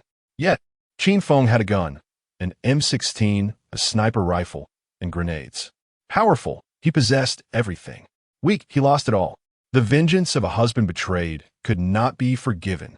Wang Zi abruptly lifted his head, transferring the remaining tens of thousands of yuan from his phone without hesitation to his three roommates. The three notification chimes of the transaction rendered his roommates, who were still savoring the flavor of instant noodles, momentarily speechless. Upon seeing the substantial sum suddenly appear in their accounts, they immediately comprehended the gravity of Wang Zi's intentions. "Brother Z, what are you doing? Speak up if something's amiss." Chapter 48. Mu Qingyan's hands were bound. "Damn, is it for Tang Tang? That wretched Qin Feng? Brothers, we are with you. Brother Z, you have always protected us. How can we stand by while you are in trouble? What do you suggest we do? We would give our lives for you." Wang Zi listened to his brother's words, his eyes reddening. He squeezed out a few words through gritted teeth. Killing requires intellect. Last time, Wu Changle and his foolish gang charged in head first, merely seeking death. He pointed to the dark void between the two buildings outside the window. "We will traverse from above." One roommate was taken aback. "Above? Brother Z, we don't have wings." "With ropes." Wang Zi's voice was as cold as ice. "The sports equipment room has climbing ropes and compound bows. We will shoot a lead line across and then set up a zip line." Another roommate's eyes lit up. "I understand. We'll use pulleys, just like special forces. We'll slide over." Indeed, Wang Zi's gaze was fierce. "We must also create protection, binding every piece of hard plastic, old books, and thick cotton clothes we can find onto ourselves to fashion makeshift armor. As for weapons, we'll take all the iron pipes and baseball bats from the dormitory. In the dead of night, when they are sound asleep, we will descend from the heavens and launch a surprise attack." Wang Zi's plan made the breaths of his three roommates quicken. This plan was reckless yet feasible. "All right, let us do it. Damn it, let us kill Qin Feng. His room will be ours. Let us go." Wang Zi gazed at the bright window outside, a sinister smile spreading across his lips. "Qin Feng, do you think that having a gun makes you invulnerable? Tonight, I shall show you what divine justice looks like." The night was deep, 11 p.m. Lin Yue and Tang Tang were unusually excited in this apocalyptic world. While other girls were starving, they had food and drink, watching television and enjoying the air conditioning. They were wide awake, gazing eagerly at Qin Feng like two kittens waiting to be fed. "Qin Feng, I'm hungry." Lin Yue tugged at his shirt, gently shaking it, her voice soft and sweet. "I want a midnight snack." Qin Feng found it somewhat amusing as he looked at these two oblivious school beauties. "Aren't you girls afraid of gaining weight? Midnight snacks are the enemy of a good figure." Tang Tang's aloofness melted somewhat under the allure of food and the emotional contract of the system, and she nodded gently. "Yue wants to eat. I'll accompany her." Seeing their expectant gazes, Qin Feng felt a stirring in his heart. In this apocalypse, what could be more gratifying for a man than to satisfy their hunger? Without further ado, he focused his thoughts, activating the system's space. Shandong cuisine.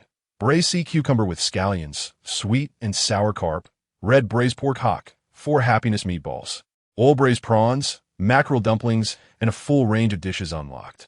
Cost 10,000 points. The next moment, a miracle occurred. The air filled with an irresistible aroma of meat and sauce, and the previously empty dining table was suddenly adorned with steaming delicacies. The shiny, richly colored red braised pork hock gleamed invitingly. The exquisitely crafted carp, drizzled with a sweet and sour golden sauce, is accompanied by braised sea cucumber adorned with vibrant green scallions. There are also the plump golden four happiness meatballs, oil-braised shrimp, and a plate of white, chubby mackerel dumplings. Lin Yue and Tang Tang's eyes widened in astonishment, their breaths momentarily halted.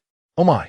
The two girls nearly lunged towards the dining table, chopsticks in hand, embarking on a culinary extravaganza. Qin Feng observed their contented expressions as they indulged in their meal, a subtle smile gracing his lips, before turning to check on Mu Qingyin's condition in the restroom. As the restroom door swung open, a stifling atmosphere enveloped him. Mu Qingyin lay curled on the cold-tiled floor, her wrists bound by a belt, appearing utterly disheveled. Her long eyelashes were still adorned with glistening tears, and her typically proud and beautiful visage now bore the marks of exhaustion and defiance. She had either fallen asleep or was merely resting her eyes. The sound of Qin Feng's footsteps roused her from her stupor. Mu Qingyin opened her eyes, her beautiful orbs swollen from crying, and warily fixed her gaze upon him. Qin Feng's attention was drawn to the untouched plate at her feet, the remnants of her meal still resembling their original state. This woman, a paragon of virtue and resilience, possessed a formidable spirit. Not eating? Qin Feng's voice was devoid of emotion. Mu Qingyin shut her eyes, turning her head away in silent response. Ah! Qin Feng let out a cold chuckle as he bent down to retrieve the plate from the floor. Mu Qingyin's frail body trembled slightly. She anticipated him to offer encouragement. However, Qin Feng walked directly to the toilet. With a splash, he unhesitatingly discarded the food from the plate into the bowl, pressing the flush button. The swirling waters whisked away everything, including the last flicker of hope in Mu Qingyin's heart.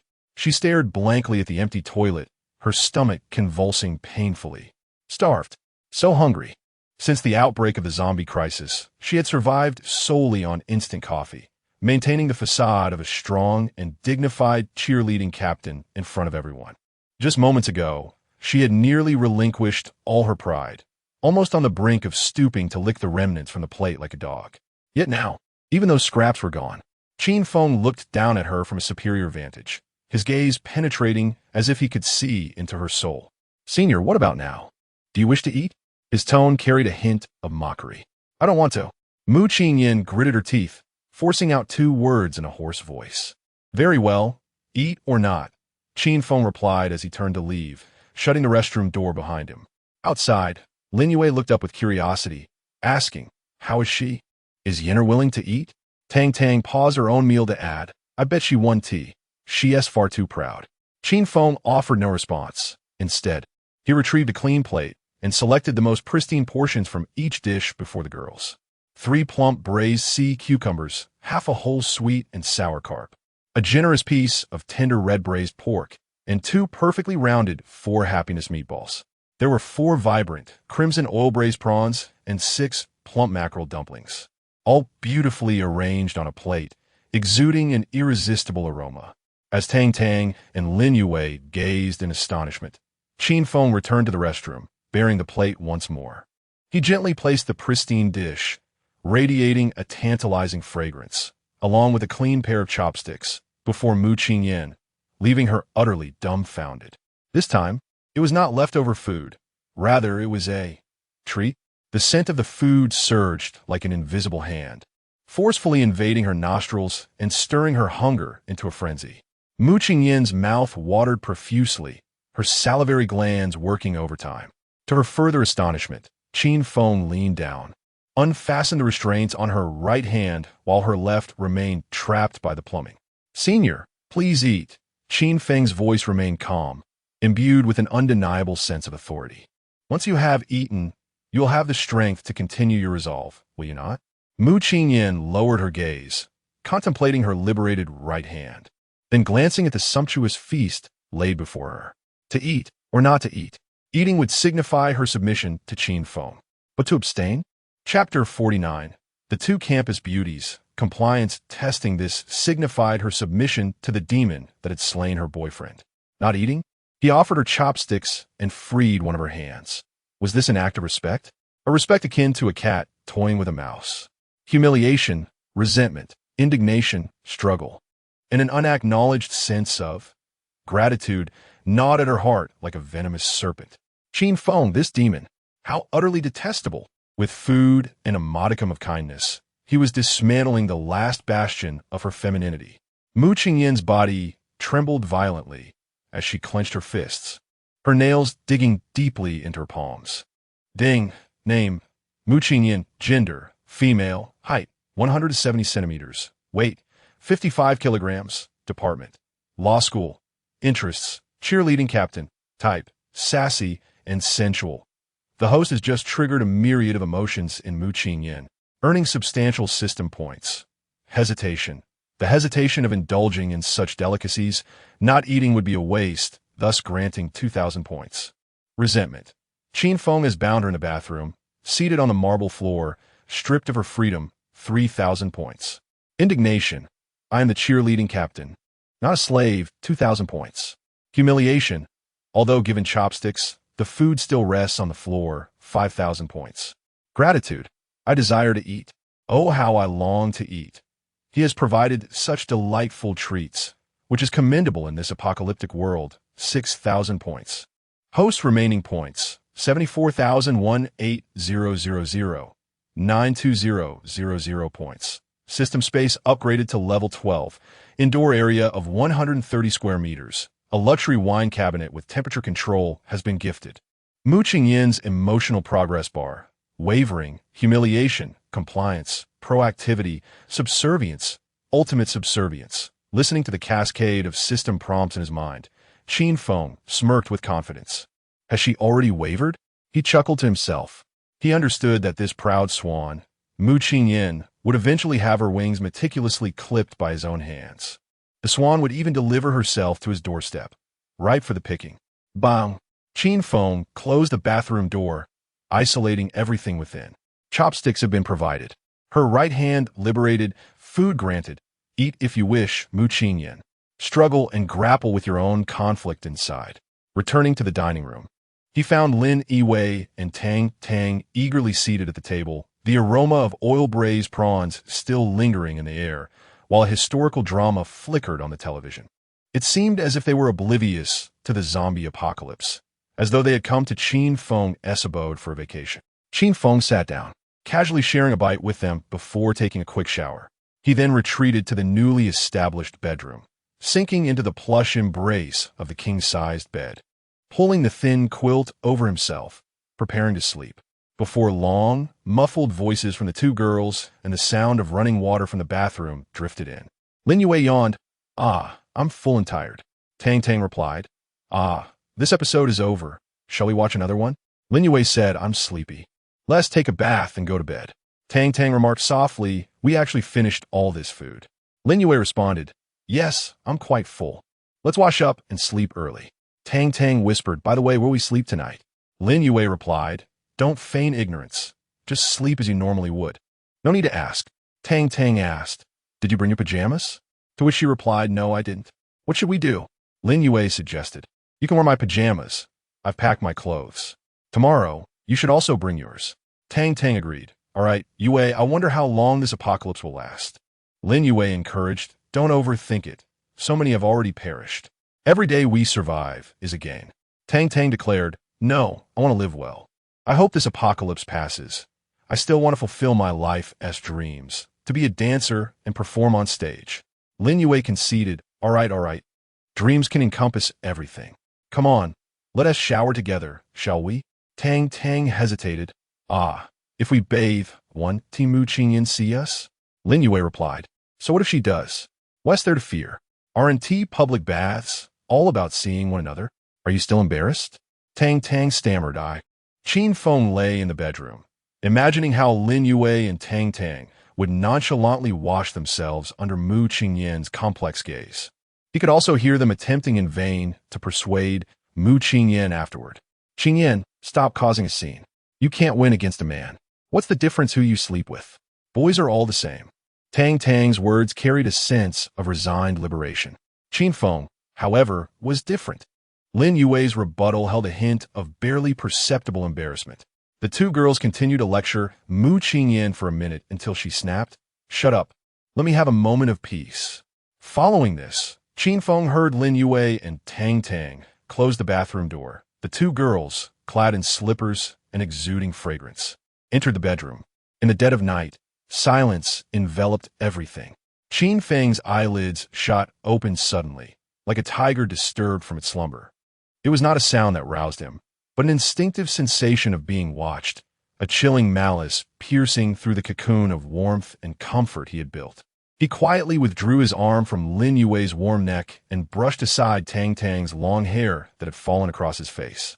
Stealthily getting out of bed, he concentrated, and the wardrobe door opened soundlessly.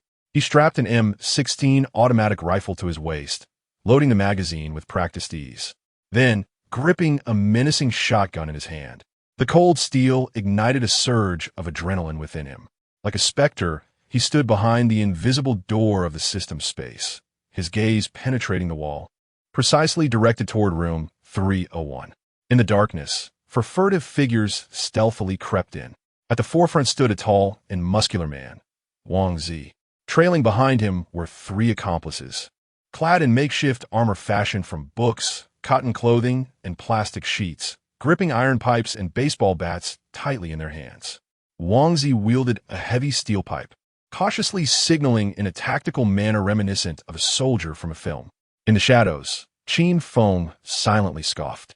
With such pitiful contraptions, did they truly believe they could obstruct the instrument of equality among all beings? Chapter 50.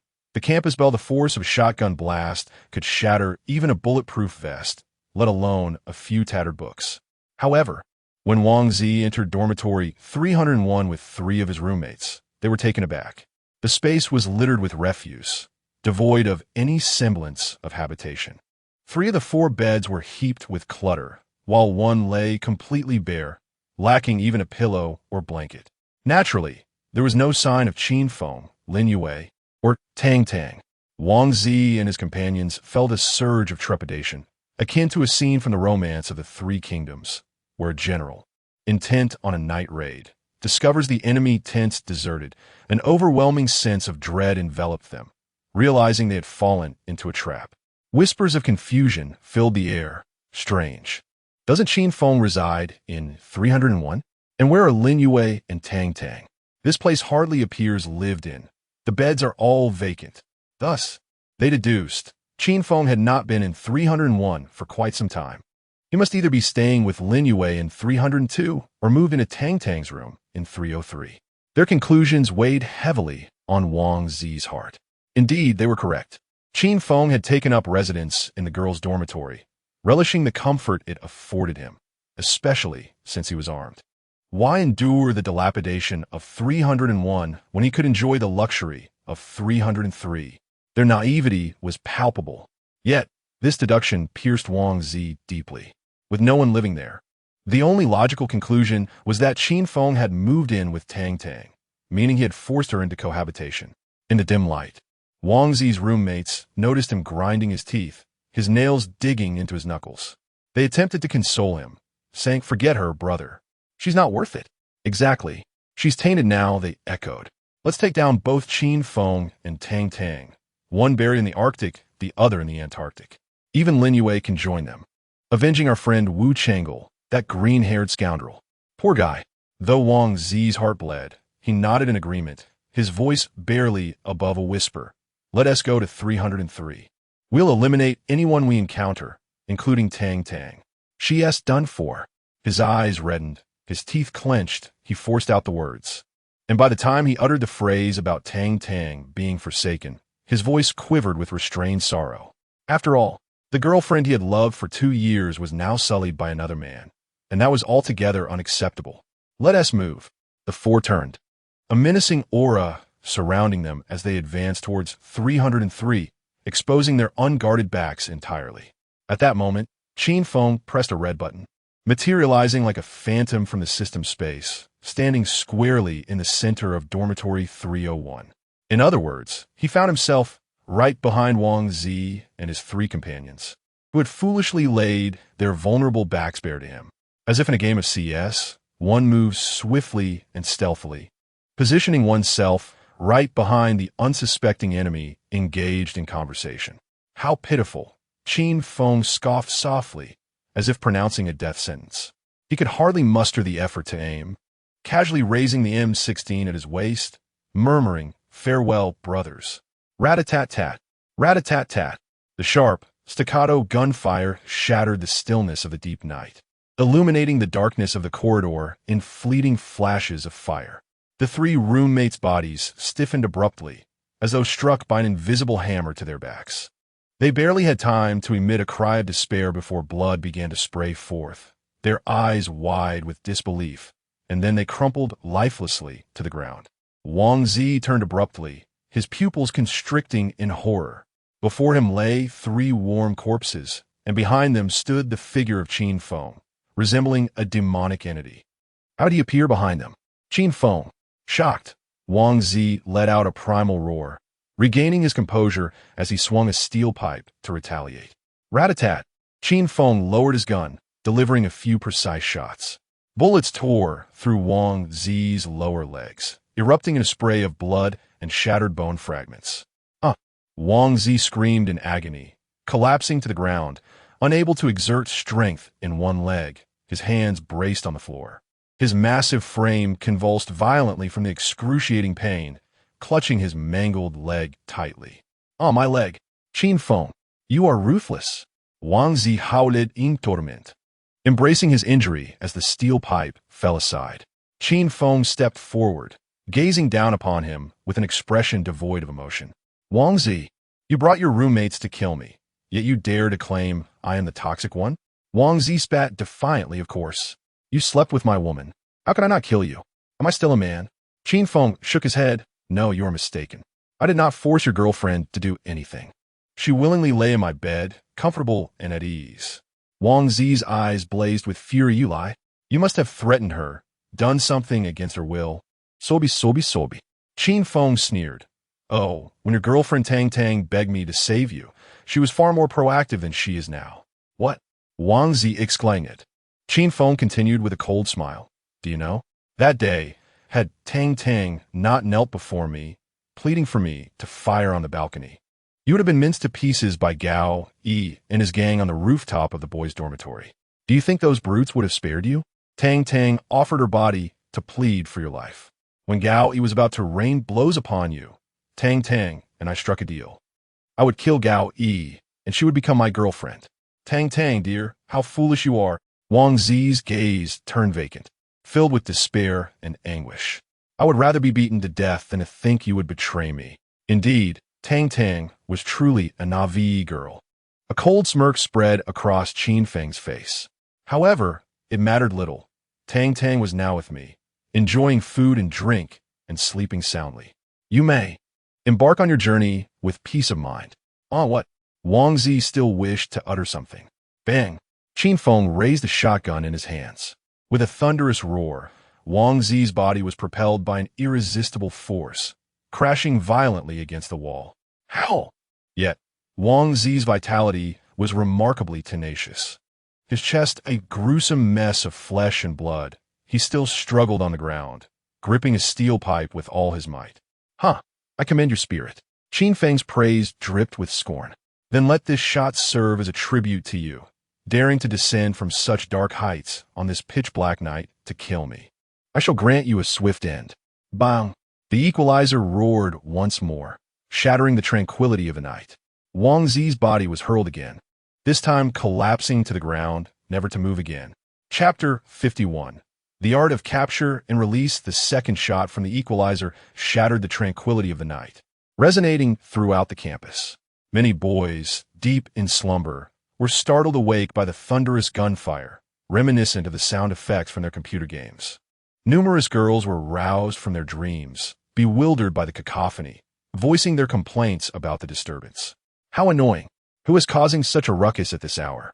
What is that noise? It's disruptive." Are the neighbors still asleep? Is there no sense of civic duty?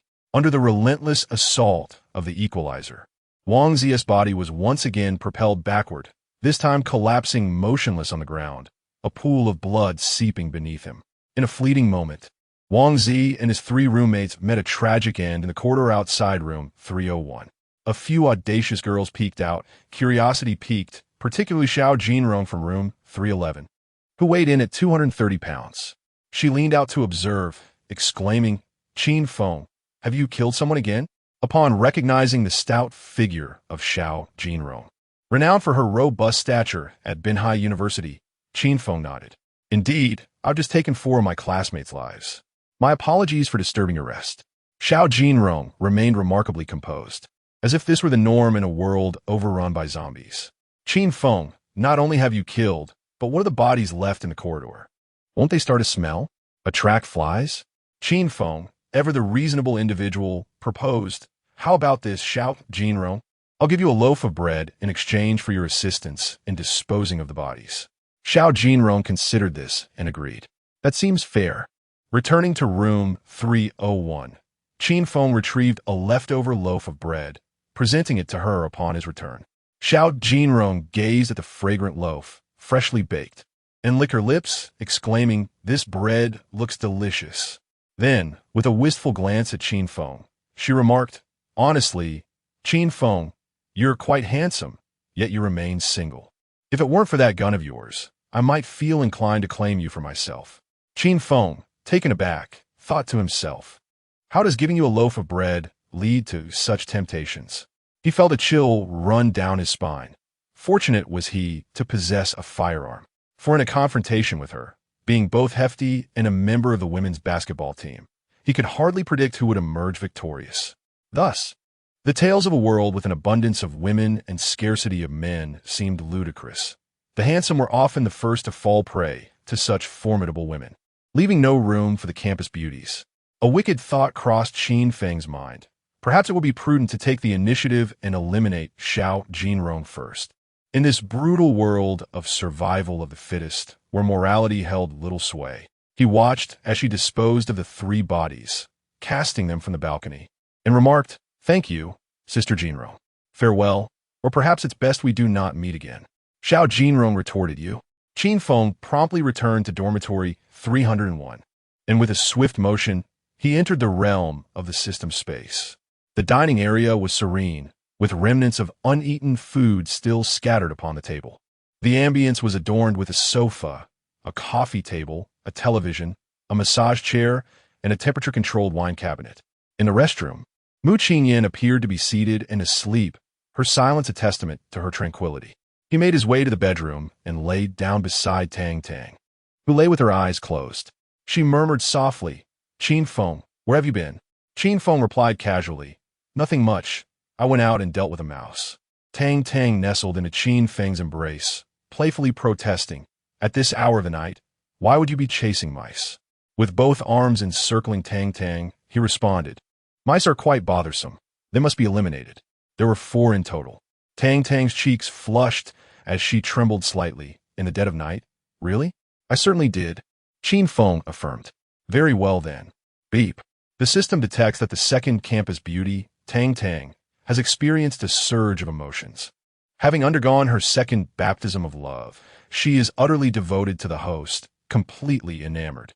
She is exceedingly joyful, reaching the pinnacle of happiness, and the system rewards her with 10,000 emotional points. Tang Tang's emotional progress, proactive, infatuated, the ultimate admirer. The system has upgraded to level 12, expanding to 130 square meters, adding an additional bedroom and a 1.5-meter shingle bed. Current dimensions of system space: dining area, 60 square meters. Master bedroom, 40 square meters. Second bedroom, 30 square meters. Furnishings: a 1.8-meter double bed, a 1.5-meter single bed, a genuine leather 3-seater sofa, a coffee table, a massage chair, a temperature-controlled wine cabinet, and a wardrobe. Remaining points: 94,000.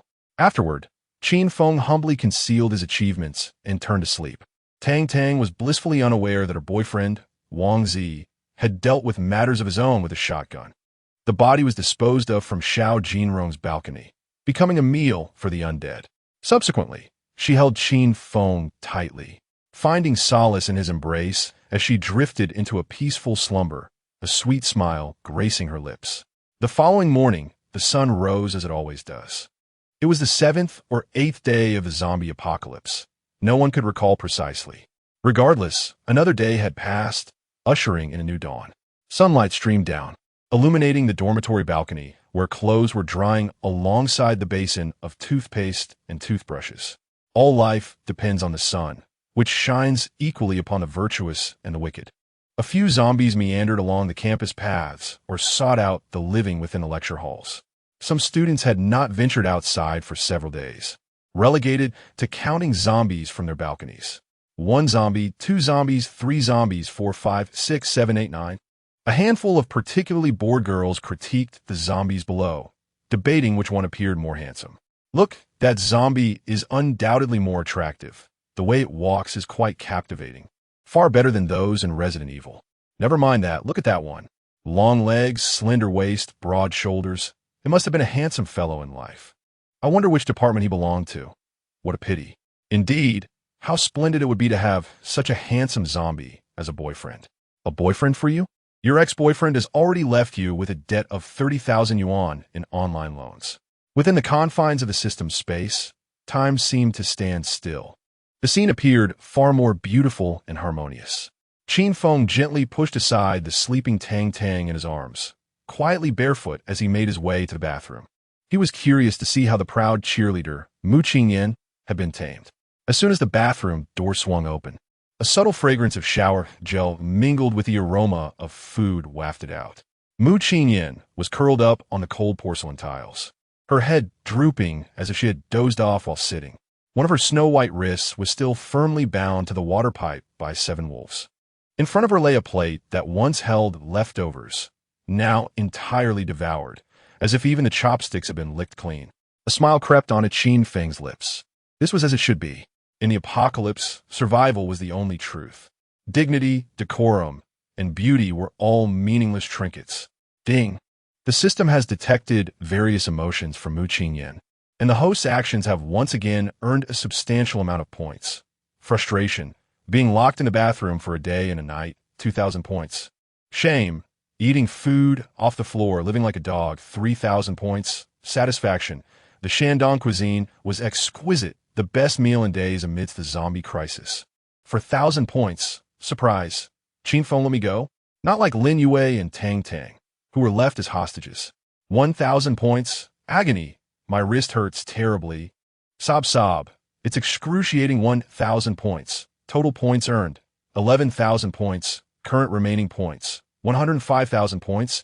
Mu Qingyan's emotional progress bar. Wavering, humiliation, obedience, proactivity, sycophant. Ultimate sycophant. Qin Feng scoffed. After a delightful meal, she began to waver. Ha! Women truly need to be well fed. It seems their minds cannot function otherwise. With this thought, Qin Feng conceived a grander game of cat and mouse, a clever scheme to toy with the campus beauty. Chapter 52. The school flower held captive a peculiar amusement derived from the control over the school flower. A game designed to ensnare without concern for escape. Thus, Qin Feng crouched down and unfastened the bindings that restrained Mu Qingyan. Suddenly deprived of support, Mu Qingyan's body weakened, causing her to stumble forward and crash to the ground. The sudden impact jolted her awake. She struggled to rise, only to find her limbs rendered numb and powerless from prolonged confinement, akin to a helpless lamb trembling on the floor. Qin Feng, you! Mu Qingyan exclaimed in astonishment. Do not speak, Qin Feng commanded, effortlessly lifting her in a princess carry, as if she were a mere object, and transported her from the restroom. With little tenderness, he tossed her onto the sofa in the living room. Startled, Mu Qingyan curled into a ball, her hands shielding her vulnerable form, her voice quivering with fear. Qin Feng, what are you going to do?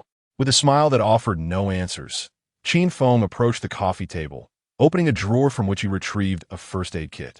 He recalled the assortment of commonplace items the system had rewarded him with, including the first aid kit, fire masks, and sewing kits. He He grasped Mu Qingyin's reddened wrist and, using a cotton swab dipped in antiseptic, meticulously applied it to her wounds. The cool liquid made her gasp in pain, yet she dared not struggle. At that moment, Lin Yue and Tang Tang emerged from the bedroom, still drowsy. Both donned adorable cartoon pajamas, their long hair cascading freely, bare legs exposed, exuding a lazy charm coupled with the dazed allure of just awakening. Their gazes fell upon Mu Qingyan. Lin Yue, leaning against the doorframe with her arms crossed, spoke with a teasing tone. "Oh, Qin Feng, darling, are you showing concern for our schoolflower? Have you taken the time to tend to your new pet?" Tang Tang approached, intrigued by Qin Feng's gentle ministrations. "I always thought you were a brutish person. Turns out you possess a gentler side?" Upon hearing Tang Tang's words, Qin Feng smiled knowingly. "Whoever said I was brutish? I can be quite gentle." Though Qin Feng held her wrist, Mu Qingyin's heart sank. With each word, humiliation surged within her, leaving her powerless to retort. Ignoring the two girls, Qin Feng continued wrapping a pristine bandage around Mu Qingyin's wrist, tying it off with an exquisite knot, as if handling a delicate work of art. Having completed his task, he clapped his hands and announced to Mu Qingyin, who remained on the sofa, "All done, Senior Mu. You may leave now." The three young women stared in disbelief, their expressions reflecting utter astonishment. "Let Mu Qingyin go?" Qin Feng addressed Mu Qingyin. "Yes, I genuinely dislike coercing women. You might inquire of Lin Yue and Tang Tang. They both chose to remain by my side willingly. My confinement of you in the restroom these past few days was merely a punishment for the few times you struck me. Now, we have settled our differences, and I no longer harbor any resentment towards you.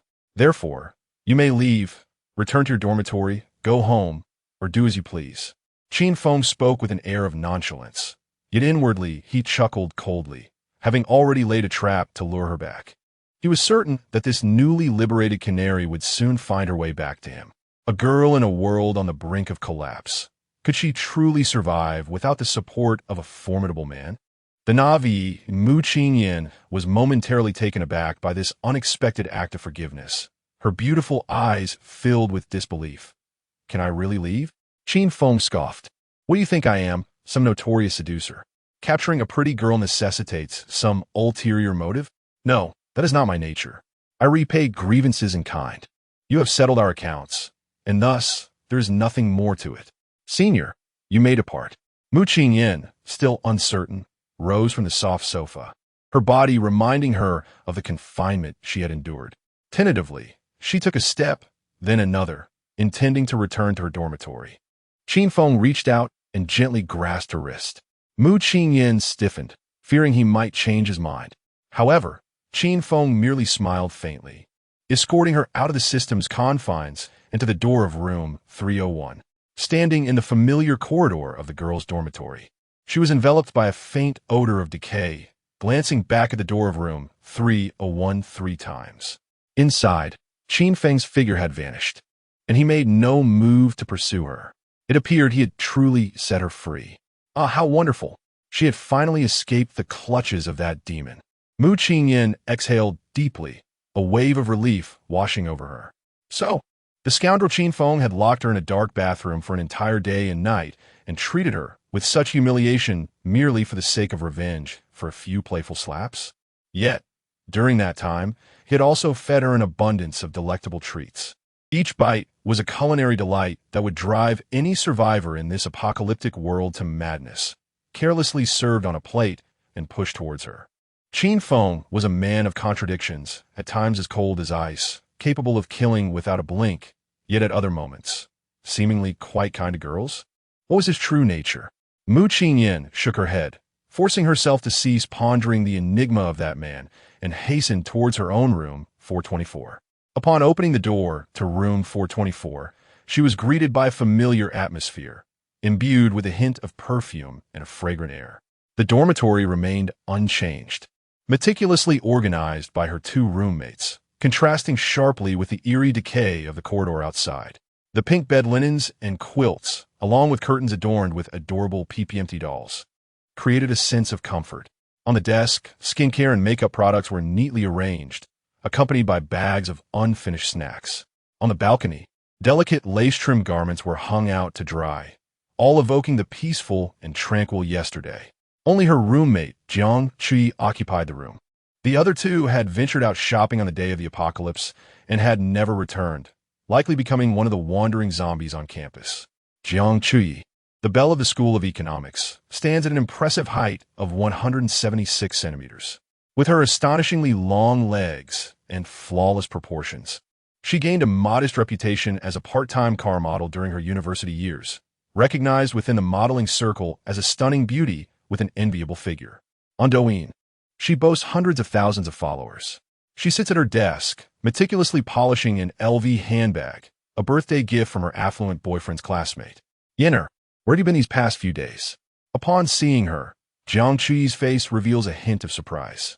I haven't been anywhere, Mu Qingyan replies, her gaze wavering.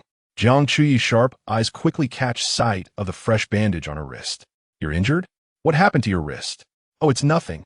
Just a little bump, Mu Qingyan responds, attempting to maintain her composure as she tucks her hand into her sleeve, deliberately avoiding mention of her humiliating experience of being confined by Qin Feng. Jiang Chui does not press further.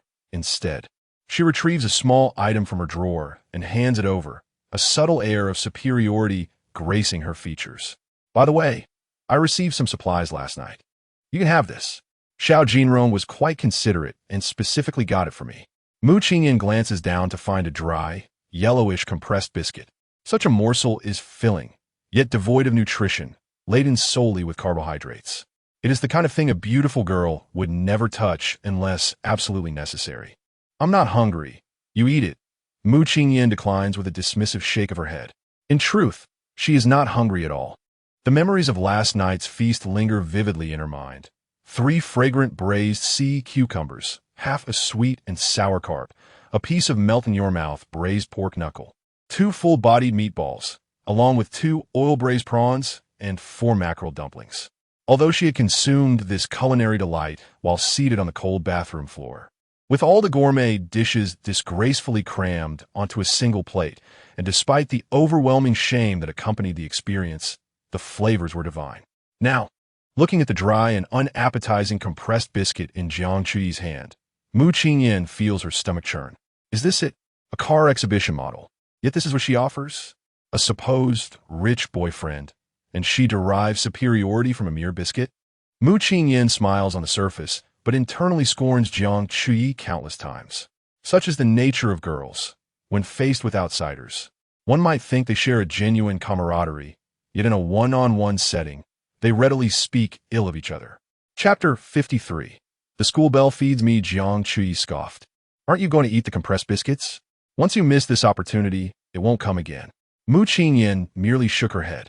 Ah, Jiang Chui, the illustrious belle of Binhai University, a lady who frequents 5-star hotels for afternoon tea, a model gracing the top auto shows across Shanghai, Beijing, Chengdu, and Guangzhou, and a refined young woman who insists on imported brands even for water, with an intimate knowledge of Michelin-starred restaurants. Now, she delicately nibbled on that compressed biscuit as if it were a rare treasure, her face adorned with an expression of utmost appreciation. Mu Qingyan suddenly perceived Jiang Chui as rather lacking in sophistication. The 2 former school beauties spent a mundane morning in their charming pink dormitory. Jiang Chui chatted about her boyfriend, a university student who runs a chain of hot pot restaurants on Cultural Road. Her voice brimming with pride as she emphasized his financial acumen and the luxurious gifts he had lavished upon her before the recent holiday. Mu Qingyan listened absent-mindedly, her thoughts continually drifting to the indifferent yet slightly mocking visage of Qin Feng. It's rather amusing, isn't it? Here we are starving in the dormitory, while my boyfriend claims there's $1 million worth of beef and lamb frozen in his hot pot restaurant's freezer. Is that so? Indeed, isn't it ironic? If only we could be trapped in my boyfriend's restaurant, feasting on hot pot every day, we would never go hungry. Your boyfriend seems quite adept at business. Yes, he hardly attends classes anymore. The teachers barely mind, knowing he's destined for great success. They all possess discount cards for his hot pot restaurant. How wonderful. Mu Qingyan rolled her eyes internally. You boast about your boyfriend daily. Now that you're hungry, has he even checked on you? Besides, How can his business compare to my boyfriend Gao Yi's? He works in the city, but alas, Qin Feng ruined him. Woe is me. A wave of melancholy washed over Mu Qingyan as she thought of Qin Feng, her teeth clenched in anger. Qin Feng had shattered Gao Yi's prospects and, in turn, her dreams of becoming a wealthy wife. Time passed swiftly, and by afternoon, Mu Qingyan's stomach began to grumble. Jiang Qi, unfazed, retrieved her half-eaten compressed biscuit and continued to nibble. The pangs of hunger surged within Mu Qingyan like a relentless tide, and she could no longer bear it. As the saying goes, it is difficult to transition from extravagance to austerity, yet easy to shift from austerity to extravagance. Having recently savored the exquisite flavors at Qin Feng's, the thought of gnawing on the tasteless compressed biscuit felt like a cruel torment. After much contemplation, she resolved to endure her hunger. She could not shamelessly return to Qin Feng to beg for food. Just then, her phone vibrated twice.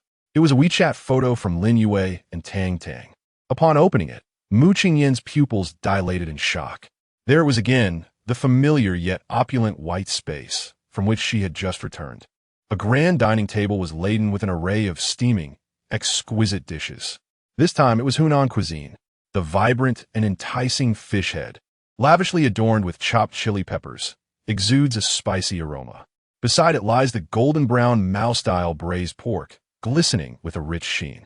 Additionally, there is farm-style stir-fried pork, dry pot intestines, and flavorful shrimp. Each photograph strikes like a hammer upon the morning's anticipation, resonating deeply within her heart. In Dormitory 301, Qin Feng's system space presents an entirely different spectacle. A pristine white room, embodying minimalist elegance, radiates a sense of futurism. Qin Feng expends 10,000 points to procure a lavish feast of top-tier Hunan cuisine from the system's marketplace. The expansive white square table is lavishly adorned with dishes. At the center lies a colossal chopped chili fish head. The substantial fish head is cleaved in two, resting upon vibrant green onion segments, and is lavishly coated with a thick layer of glistening crimson chili paste, the rich broth soaking into the tender fish flesh, emitting a gentle steam.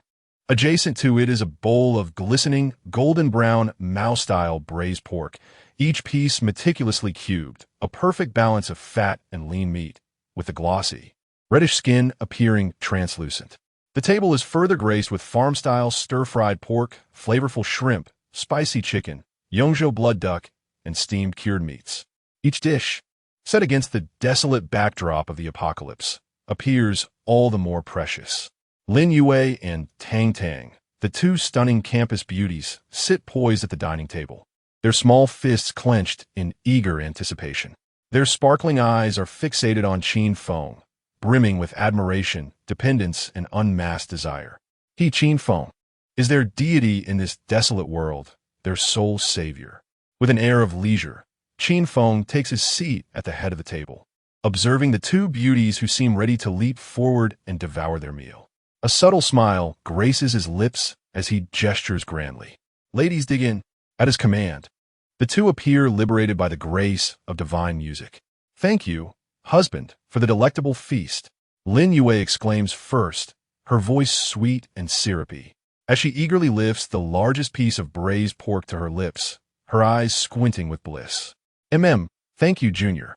Although Tang Tang maintains a semblance of restraint, her movements are equally swift as her chopsticks deftly reach for the stir-fried pork.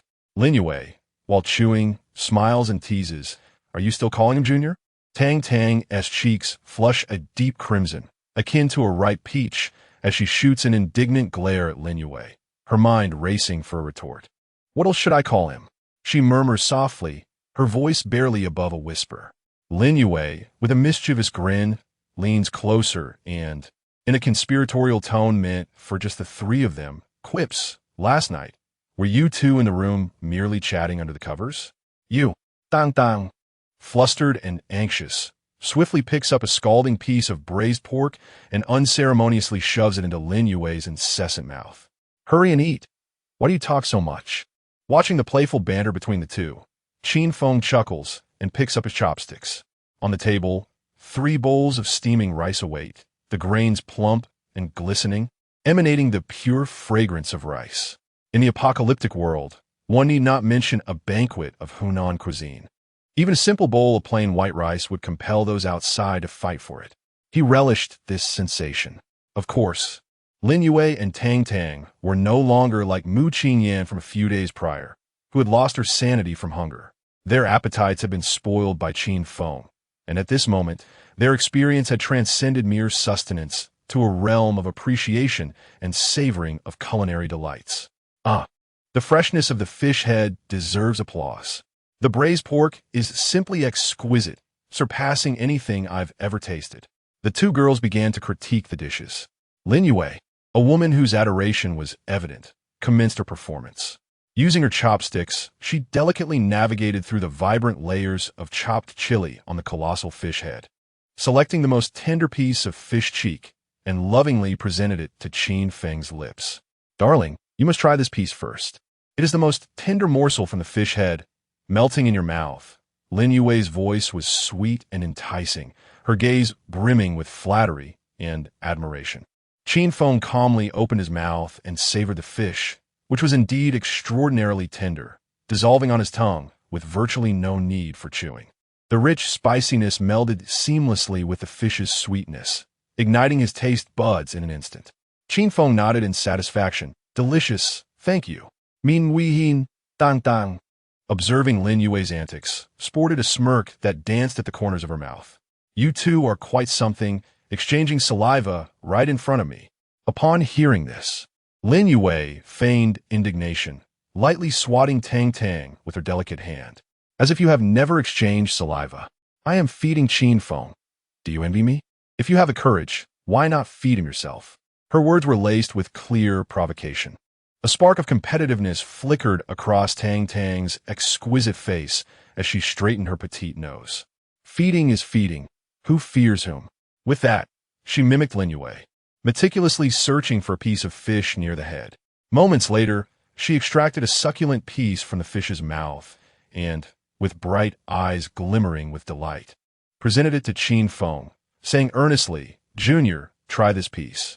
When it comes to eating chopped chili fish head, I am quite the connoisseur. The meat, right at the fish's lips, is the essence of the entire fish, both soft and bouncy." Qin Feng chuckled and opened his mouth again, savoring the offering. Indeed, as she claimed, this piece possessed a delightful, gelatinous bounce, offering a unique flavor. "Thank you, senior." Seeing her moment overshadowed, Lin Yue's competitive spirit flared. She placed her utensils down, stood up, and walked around the table to Qin Feng's side.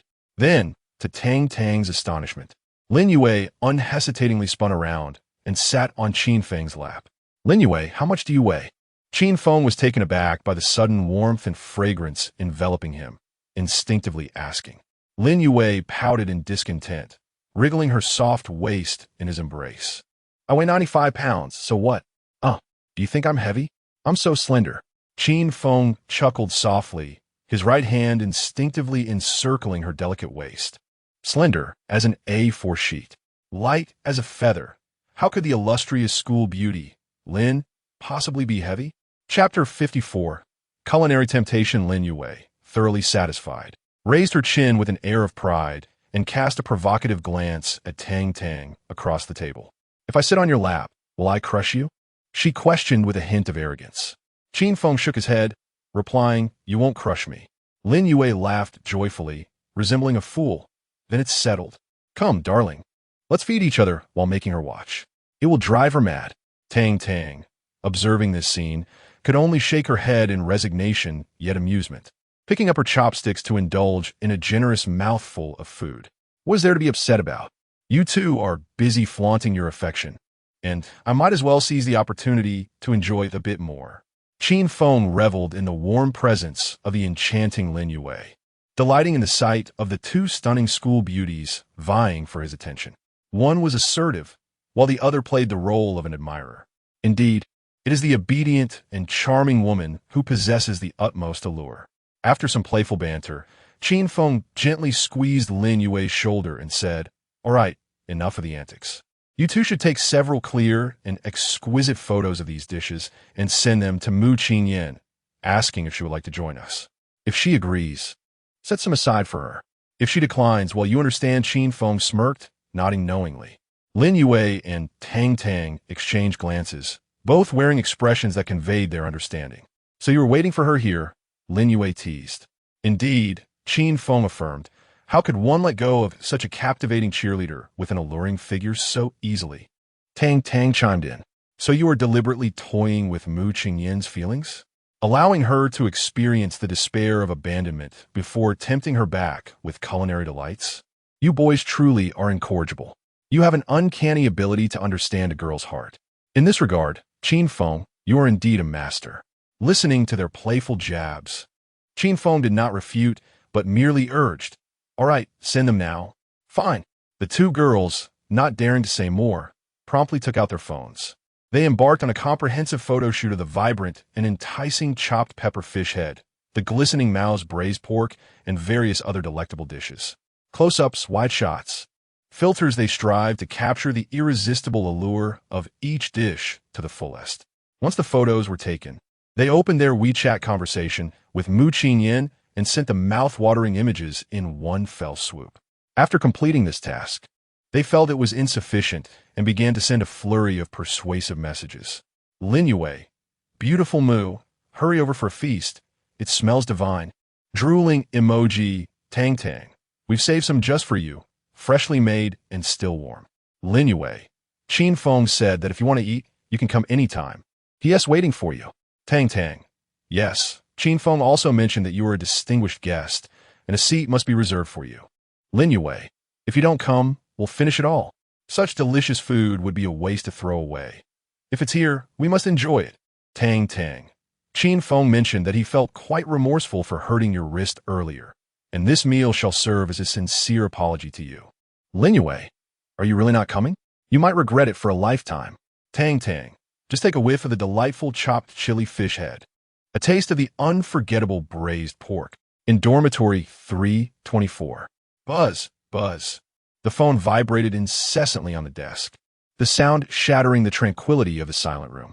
Mu Qinyin, tormented by hunger to the point of dizziness, lethargically picked up her phone. She opened the chat box and was met with a series of high-definition food photographs. Her eyes widened. Gulp. She could hear the sound of her own saliva being swallowed. The vibrant red chili, the tender white fish, the amber-glossed braised pork. Each photo, transcending the screen, bombarded her fragile stomach, clashing violently with her paper-thin resolve. Her psychological defenses crumbled, nearly pierced through. Her mouth salivated uncontrollably. Her stomach churned fiercely with acid. Then, one after another, messages popped up. Lin Yue and Tang Tang's persuasive words wormed into her ears. She felt not like a mere college student, but a besieged general in a solitary fortress, depleted of resources, yet refusing to surrender. Qin Feng was akin to Chow Chow, continuously dispatching her former colleagues and friends, urging her to heed the advantages of time, terrain, and people, coaxing her to open the gates and capitulate. Mu Qinyin felt like El Bu on the White Gate Tower, or Guan Yu in the city of Mai. Reason told her to refrain from going, to go meant to bow down, to submit. Yet her stomach, her taste buds, her very instincts screamed in unison, go, hurry. Oh, it was unbearable. This sensation was more torturous than death itself. Mu Qinyin painfully closed her eyes, her long eyelashes trembling violently from her inner turmoil. She glanced at her roommate, Jiang Chui, seated across the desk. Her roommate, the campus beauty from the School of Economics. A statuesque figure at 176 centimeters, with legs that would drive any man wild. A paragon of beauty. At that moment, she reclined gracefully in her chair, her silky black hair cascading down like a waterfall. She was engrossed in scrolling through short videos on her phone, her lips curling into a satisfied yet vain smile as she noticed more likes and adoring comments beneath her pre-apocalypse posts. She even opened her boyfriend's WeChat, listening to his confident voice message, "Baby, don't worry. Once this zombie crisis passes, my chain hot pot restaurant will definitely rake in a fortune. Just think about it. Everyone will be starving for it. One tea, there be queues every day. Once I make the money, I'll buy you a bigger Hermes." Jiang Chuyi's face radiated with blissful anticipation as if envisioning a luxurious life filled with admiration and envy even after the apocalypse. She was utterly oblivious to the fact that Mu Qingyin's complexion had turned as pale as parchment. Moreover, she could not fathom the tumultuous inner conflict that Mu Qingyin was currently enduring. After much hesitation, Mu Qingyin resolved to climb above and seek solace in slumber, believing that sleep would stave off her hunger. Simultaneously, she powered down her phone, ensuring that she would not be disturbed by messages from Lin Yue and Tang Tang. However, Jiang Chuyi suddenly seemed to recall something and asked, "Qingyin, why do you look so unwell?" As she spoke, she even rose from her seat, approaching Mu Qingyin to gently pat her shoulder. "Yinner, do not dwell too much on it. Once a life is lost, it cannot be reclaimed." Jiang Chuyi's voice was tender, imbued with a compassion that bordered on condescension. "Gao Yi, in spirit, would surely want you to live well." Upon hearing this, Mu Qingyin felt tears welling up. Jiang Chuyi sighed, her tone laced with an unwarranted superiority, perhaps unbeknownst to herself. "Yinner, you are so beautiful. You will undoubtedly find someone far better than Gao Yi in the future. To be frank, Gao Yi merely painted grand illusions, and he hardly deserves you. So, do not mourn for someone who is no longer among us. It is not worth it. Move on, seek someone wealthy. You can live a life far better than this."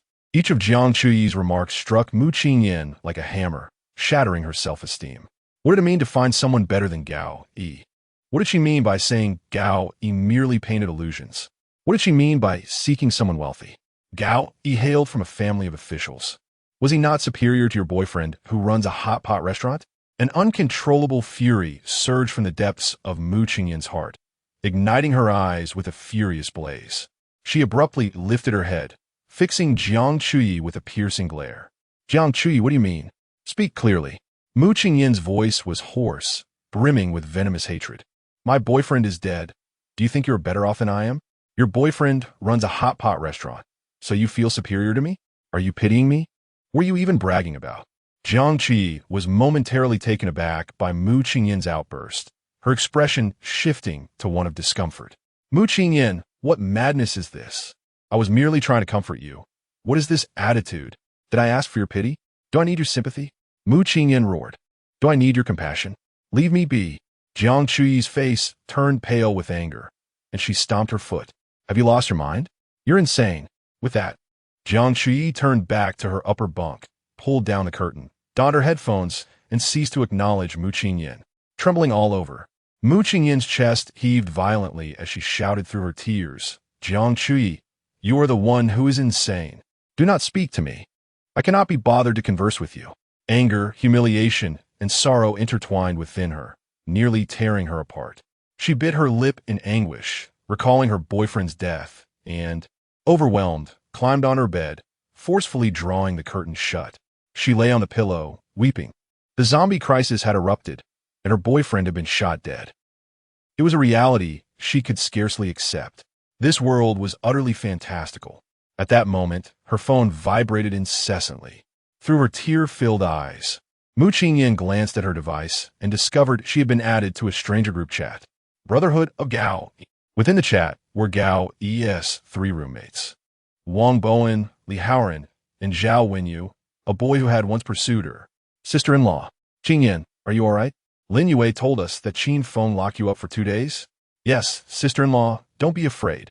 Although Gao Yi is no longer with us, we are his loyal brothers. We will never allow that scoundrel Qin Feng to bully you. Hold on, we will come to rescue you. Do not waver. Do not give up. Do not surrender." As she read these words, Mu Qingyin's tears flowed freely. The wound in her heart, inflicted by Jiang Chuyi, seemed to find solace in this moment. How wonderful it was to have Gao Yi's brothers still remember her, still care for her. Trembling, she typed a response. "I'm fine, he has let me go." No sooner had the message been sent than Zhao Wenyu's reply appeared, more urgent than any. "Zhao Wenyu, let go. That bastard hasn't done anything to you, right? Qingyin, listen to me. You must never submit to him. Such scum seeks to buy loyalty with mere scraps of food. Wang Bowen, Wenyu is right. Qin Feng is notorious. He is simply taking advantage of the chaos. Do not be deceived by him. Li Haoran, yes. Sister-in-law, hold on. We are devising a plan. There are many survivors at school, and we are uniting. Soon we will form a team to rescue you and trample that Qin Feng beneath our feet. So what if he has a gun? Zhao Wenyu. Qin Yin. With Gao Yi gone, I will protect you from now on. I will never allow anyone to harm you. Trust me. The mention of Zhao Wenyu made Mu Qingyin's heart skip a beat. She knew he had been pursuing her since their freshman year, but she had chosen Gao Yi. Now that Gao Yi was gone, his words, brimming with unmasked protectiveness and animosity towards Qin Feng, brought her an inexplicable sense of security amidst her sorrow. It turned out that someone still cared for her. She was not isolated and helpless. She need not seek refuge with the very person who had killed her boyfriend. She still had Gao Yi's brothers. They would avenge him and come to her rescue. Tears surged forth from Mu Qingyin, blurring her vision. She wiped her tears away, and in that moment, the scales in her heart tipped decisively. To hell with spicy fish head. To hell with braised pork. To hell with Qin Feng. Mu Qingyan would rather starve or jump from here than accept a morsel of your food or bow to you.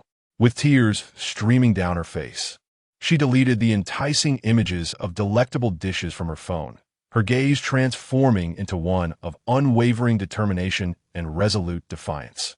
Subsequently, she meticulously typed her response in the group chat titled Gao Yi's Good Brothers.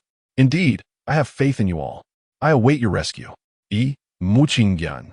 Vow to never yield to Qin Feng. Zhao Wenyu, do not let me down. Chapter 55. Your goddess, my subordinate in the boys' dormitory, room 505. The air was thick with the acrid scent of sweat mingled with instant noodles. Wang Bowen, Li Haoran, and Zhao Wenyu sat huddled together, their bodies trembling with excitement. Wang Bowen slammed his fist onto the table, causing the noodle cup to bounce. Qin Feng has truly overstepped his bounds. He locked Qin Yin in the bathroom for 2 whole days. What a despicable beast. Li Haoran's eyes glinted with a mix of schadenfreude and incitement, having just gleaned information from Lin Yue's friend. And that is not all. Qin Feng bound Mu Qingyin with 7 wolves and forced her to sleep on the floor, placing a bowl of rice before her, compelling her to eat. What? Damn it. This Qin Feng is a menace that must be eradicated. Zhao, when you thought of his goddess being mistreated by Qin Feng, his teeth nearly grinding to dust. Who knows what else Qin Feng has done behind the scenes? Even if he had a gun, I would not be afraid. I cannot stand by while Qingyin endures such humiliation. As he spoke, Zhao Wenyu gripped a sleek black compound bow. Its elegant lines exuded a sense of power, and the intricate pulley system hinted at its formidable potential. Ever since Wang Zi Pride opened the door to the sports equipment room, the entire boys' dormitory had erupted in chaos. The equipment room was conveniently located next to a back door of the dormitory, allowing easy access without alerting the zombies. That door seemed to have opened the gateway to a new world, providing an outlet for the pent-up testosterone of the boys. In a frenzy, Zhao Wenyu had managed to seize this striking compound bow, while others grabbed an array of weapons. Baseball bats, weight plates, dumbbells, and more. Even basketballs and volleyballs were snatched up, as they could be hurled from the building, igniting into a moving fireball to incinerate zombies. Thrilling and cathartic. Yes, men remain youthful until death. Even a burning soccer ball can be turned into a source of amusement. But at that moment, the most exhilarated among them was Zhao Wenyu. He felt as though he were not merely holding a bow, but destiny itself. What Qin Feng S. Barrett? Huh, that thing makes a racket. A single shot could be heard throughout the entire school. The compound bow, however, was a silent assassin. He had watched countless videos online, witnessing arrows pierce through charging wild boars, its power rivaling that of the Barrett. With unwavering confidence, Zhao Wenyu believed that given time to practice and the right opportunity, he would strike down Qin Feng when he least expected it. With a single arrow, his roommates shouted about avenging Gao Yi and standing up for Mu Qingyin, their words sounding noble. But only Zhao Wenyu knew of the wild elation surging within him. To kill Qin Feng, to rescue the damsel, to win Mu Qingyin's heart.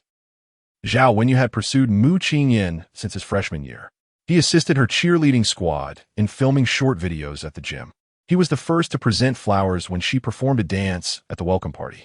On Valentine's Day, May 20th, the Qixi Festival, Singles Day, and June 18th, He tirelessly showered her with red envelopes. Mu Qingyan never refused, accepting them all without hesitation. Zhao Wenyu believed he was destined for victory, subtly revealing his affluent background. His parents were officials in a third-tier city, and his family owned 3 houses and 2 cars. They were even planning to travel with Mu Qingyan during the National Day Golden Week. Yet, Mu Qingyan casually informed him that she had already accepted Gao Yi's confession and would be going to the seaside for the holiday. Zhao Wenyu, you are a good person, but we simply did not meet at the right time. I'm sorry, and I wish you all the best. In that moment, Zhao Wenyu felt like a clown, regretting how he had boasted every night in the dorm about winning over the cheerleading goddess, only to have his good friend Gao Yi snatch her away. He despised Mu Qingyan, whom he deemed a scheming vixen, and loathed Gao Yi for his superior family background. However, he dared not provoke Gao Yi. Now, everything had changed. Gao Yi was dead, shot by Qin Feng. Ha ha ha! Qin Feng, well done. Zhao Wenyu felt an overwhelming sense of gratitude towards this apocalyptic scenario, especially towards Qin Feng. Now, all he needed to do was eliminate Qin Feng and stage a heroic rescue. Surely, Mu Qingyan, with her tear-streaked, delicate visage and soft figure, would naturally fall into his embrace? As this thought crossed his mind, Zhao Wenyu's breath grew heavy. A powerful surge of triumphant impulse overtook him. He was determined to show Qin Feng a thing or two. He wanted Mu Qingyan to know who the true protector of her heart was. He scrolled through the grade group chat until he found Qin Feng's profile picture and clicked to add him as a friend. The notification of successful verification chimed, and a sinister yet confident smile spread across Zhao Wenyu's face.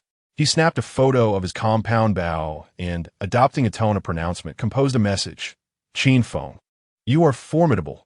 You possess a Barrett, and you have slain Mu Qingyan's boyfriend. However, you are merely a grasshopper after autumn, with only a few days left to bounce around. Be cautious when you peek out on the balcony these days.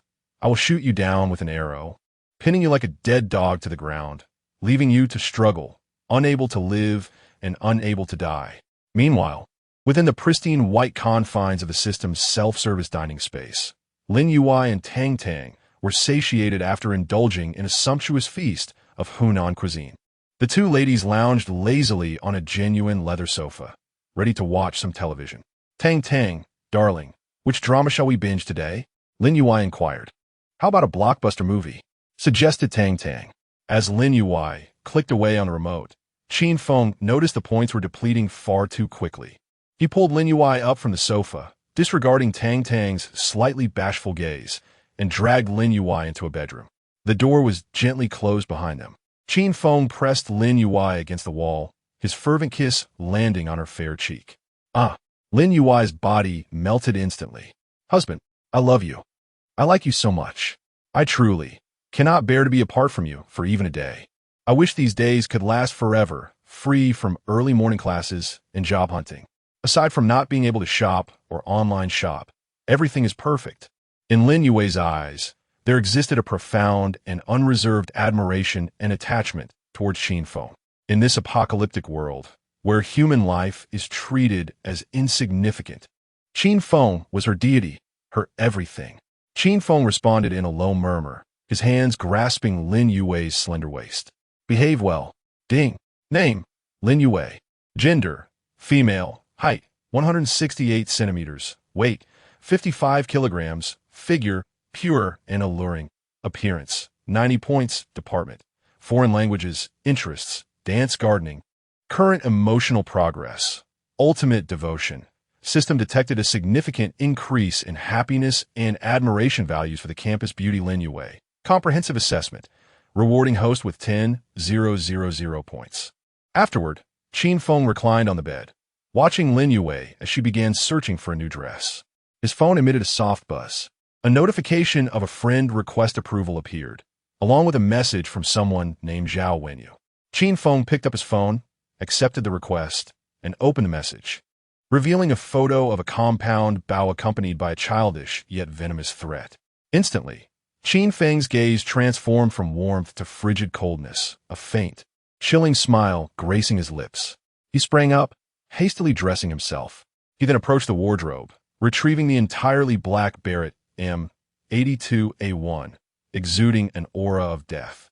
Armed with the firearm and ammunition, he exited the bedroom and settled onto the living room sofa, taking out specialized cleaning cloths and gun oil, meticulously maintaining the deadly weapon with calm precision. His movements were meticulous, akin to caressing a most cherished lover. He then produced gleaming 50 caliber bullets, wiping away the non-existent dust with a soft cloth, his actions imbued with a bloody, ritualistic significance. Tang Tang, who had been seated on the sofa watching X's, was startled into silence by Qin Feng's demeanor, hastily switching off the television. Both girls, Lin Yue and Tang Tang, trembled, biting their lips as they beheld Qin Feng's terrifyingly cold profile and the menacing weapon in his grasp, scarcely daring to breathe. They understood that Qin Feng was once again preparing to take a life. "Qin Feng, what is wrong with you?" Tang Tang mustered her courage, her voice quaking. "Baby, who upset you? Can you tell us?" Lin Yue inquired cautiously. Qin Feng did not raise his gaze, merely curling his lips into a sinister smile. "Gao Yi's roommate, Zhao Wenyu." In an instant, Lin Yue and Tang Tang comprehended the implication. Zhao Wenyu.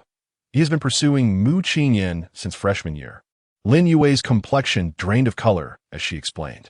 Tang Tang quickly caught on. Zhao Wenyu must think that Gao Yi's death presents him with an opportunity. Lin Yue's body began to tremble, her lips clenched in regret and fear. "I'm sorry. Darling, it's my fault. I boasted to my friends about you capturing Mu Qingyan. It must have been her who spread the word. Qin Feng, you intend to kill Zhao Wenyu?" Qin Feng finally lifted his head, his gaze devoid of any reproach, instead reflecting a playful mockery akin to a cat toying with its prey. "It mattered not. What a mere Zhao Wenyu. Even if I were to annihilate the entire male dormitory, what then?" As he surveyed Lin Yue's terrified expression, a sudden chuckle escaped him. "Did you inform them that I have locked Mu Qingyan in the restroom? Ah, splendid. Well done. Zhao Wenyu must be beside himself with rage now. Whenever I witness those boys strutting about with their arrogant faces, I feel a surge of revulsion. Perfect, let's sweep them all away." With that, Qin Feng disregarded the two girls entirely, grasping the recently serviced Barrett before vanishing from sight. In the next moment, he emerged from the spatial realm, returning to room 301. Without a moment's hesitation, he set about stacking every box, miscellaneous item, and bedding from the dormitory onto the balcony, constructing a rudimentary yet effective shooting barricade that obstructed any view from the opposite side. Only a narrow aperture remained, just wide enough for the Barrett's barrel to protrude, while perfectly concealing him from the potential gaze of the dormitory across. He steadied the heavy Barrett, peering through the scope, coldly locking onto the balcony of room 505. At that moment, his heart was devoid of any warmth. All that lingered was the chilling, violent aura that arose from being provoked by mere ants. The hunt had commenced. Chapter 56, The Flower of the Dance Academy, The Dance of the Apocalypse, through the scope. The silhouettes of three boys in dormitory 505 were magnified due to the sweltering heat of summer. The three boys were clad only in their undergarments. Damn, this infernal weather.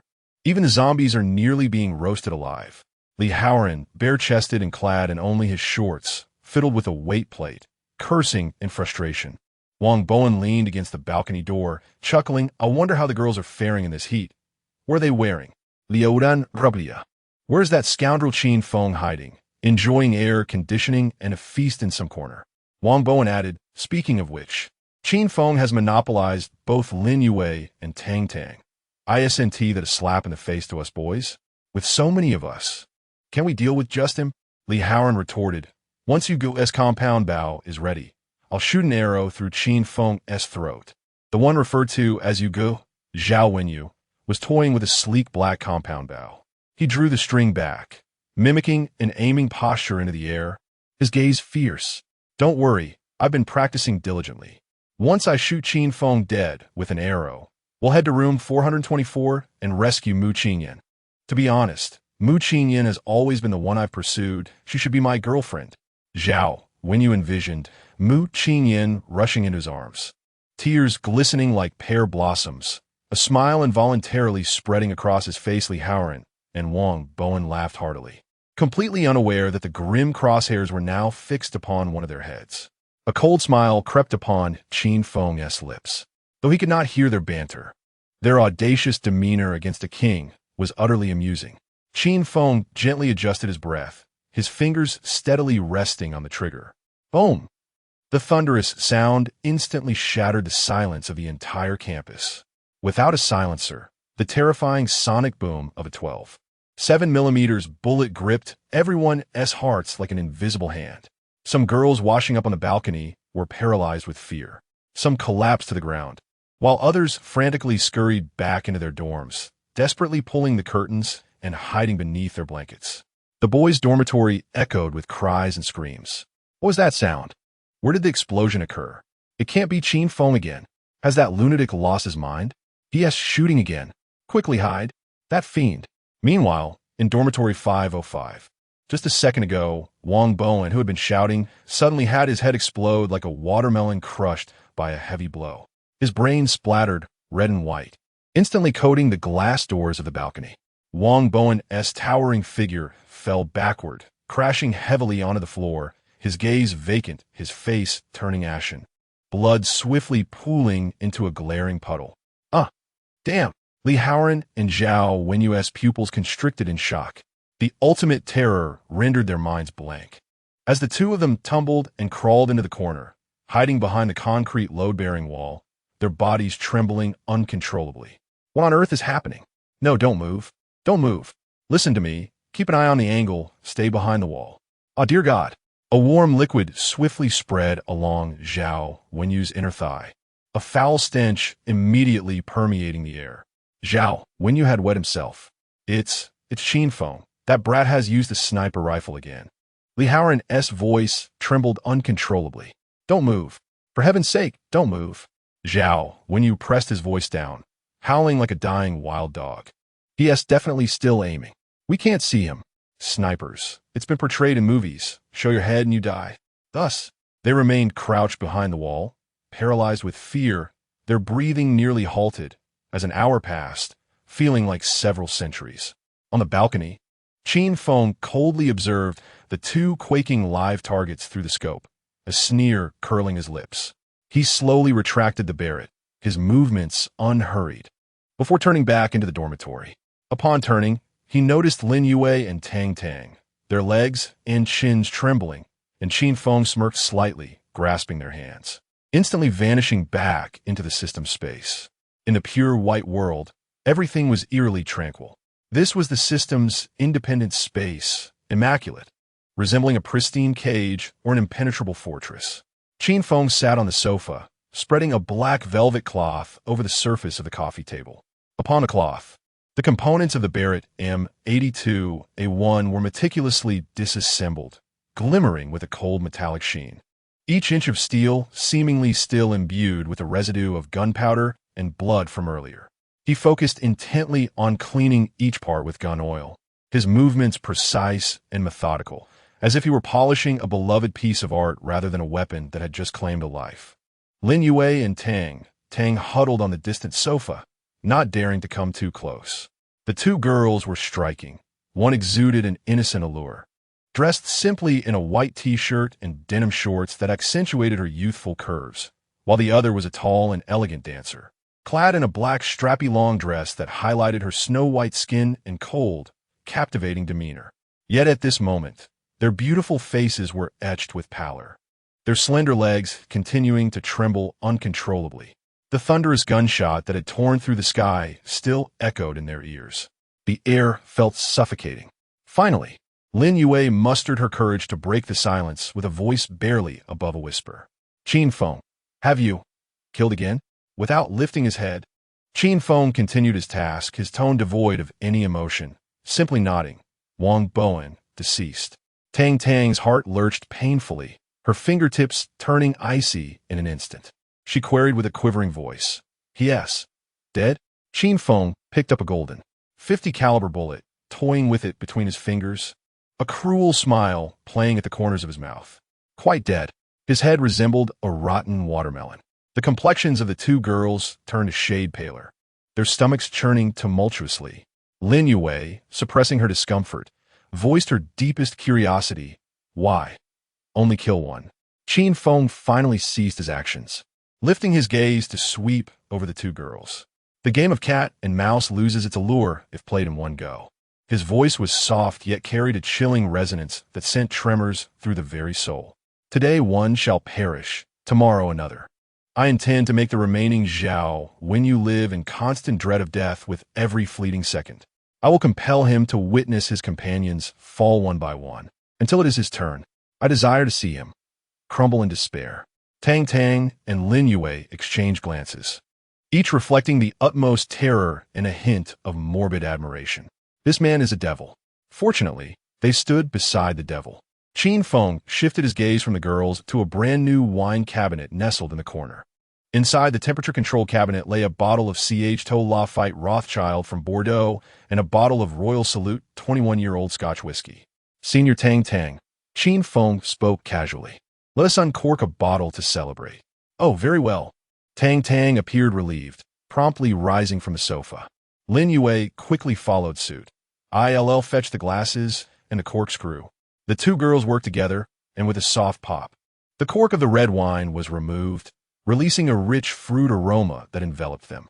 Tang Tang, with slightly trembling hands, poured the deep crimson liquid into 3 elegant wine glasses. Then, with her enchanting peach blossom eyes wide open, she approached Qin Feng, presenting the glass with both hands. Qin Feng accepted the glass from Tang Tang, yet refrained from drinking, his gaze playfully appraising her alluring figure and flowing waist-length hair. Senior, you are a dance major, are you not? Yes, why? Tang Tang's cheeks flushed under his scrutiny. Perform a dance for me to enliven the atmosphere. His authoritative tone sent a shiver down Tang Tang's spine. However, she dared not defy him, instead feeling a surge of secret delight at being needed by her master. You wish to see me dance? Tang Tang replied, her lips pressed together. Indeed, you dance students from the Art Academy have likely grown stiff for not practicing these past few days. Tang Tang's heart fluttered. She realized it was true. As dance majors, they needed to stretch and practice daily. A day without practice left them feeling uncomfortable. In fact, she had been practicing her splits while watching television that morning. Qin Feng, go on, dance for me. Wine and beauty make a perfect pairing. Let not such a stunning figure go to waste. Tang Tang hesitated. All right, but I'm unsure what kind of dance you wish to see. I do not know. I am an outsider. What can you perform? Tang Tang Ziplit, Uyghur dancer, Zai dancer, Mongolian dancer, Chinese dancer, Classical dancer. Perform them all. Tang Tang. Lin Yue smiled. I will play some music to appreciate the graceful dance of our Art Academy's bell. With that, Lin Yue knowingly switched on the ultra-slim, wall-mounted television and tuned into a music channel. The melodious strains of classical music began to flow gently through the air. Tang Tang removed her high heels, revealing her delicate, fair feet, and stepped into the center of the living room. She began to dance spontaneously, her movements flowing beautifully to the music. It was a graceful Chinese dance with flowing sleeves and a swaying waist, each gesture imbued with classical elegance. As a professional dancer, Tang Tang's gaze transformed with the rhythm, becoming enchanting.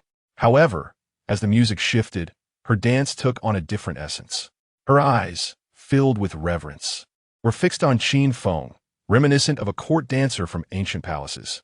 Her movements became submissive, each turn and bend reflecting unabashed flattery and servitude. She used her body to please the young man who held dominion over her existence. Qin Feng lounged on the sofa, gently swirling his wine glass, seated beside Lin Yue, the crimson liquid tracing graceful arcs along the glass. He admired Tang Tang's performance, unable to deny that this woman was a born dancer, with her form, flexibility, expressiveness, an alluring gaze all of the highest caliber. In that moment, he felt like an emperor. As the dance concluded, Tang Tang, glistening with fragrant sweat and slightly breathless, shyly glanced at Qin Feng, striking a poised pose. Lin Yue immediately applauded. Wow, Tang Tang, you danced beautifully. Qin Feng remained silent, merely smiling as he beckoned Tang Tang with a finger. A simple gesture, imbued with supreme authority. Tang Tang obediently approached like a docile kitten, settling onto his lap, her arms wrapping around Qin Feng's neck. "Did I dance well?" she whispered. At that moment, she had completely forgotten her ex-boyfriend. Her entire being was entirely consumed by Qin Feng. He grasped her chin, drawing her soft, pink lips closer. "Senior, your performance was marvelous. Besides the welcome party, who would dare to hope to see you dance like this?" Tang Tang's heart fluttered at his words, and she willingly offered him a passionate kiss. Their lips met tenderly. Tang Tang shivered, closing her eyes as she clumsily yet fervently responded to Qin Feng's kiss. Ding! Detected significant emotional fluctuations in target Tang Tang.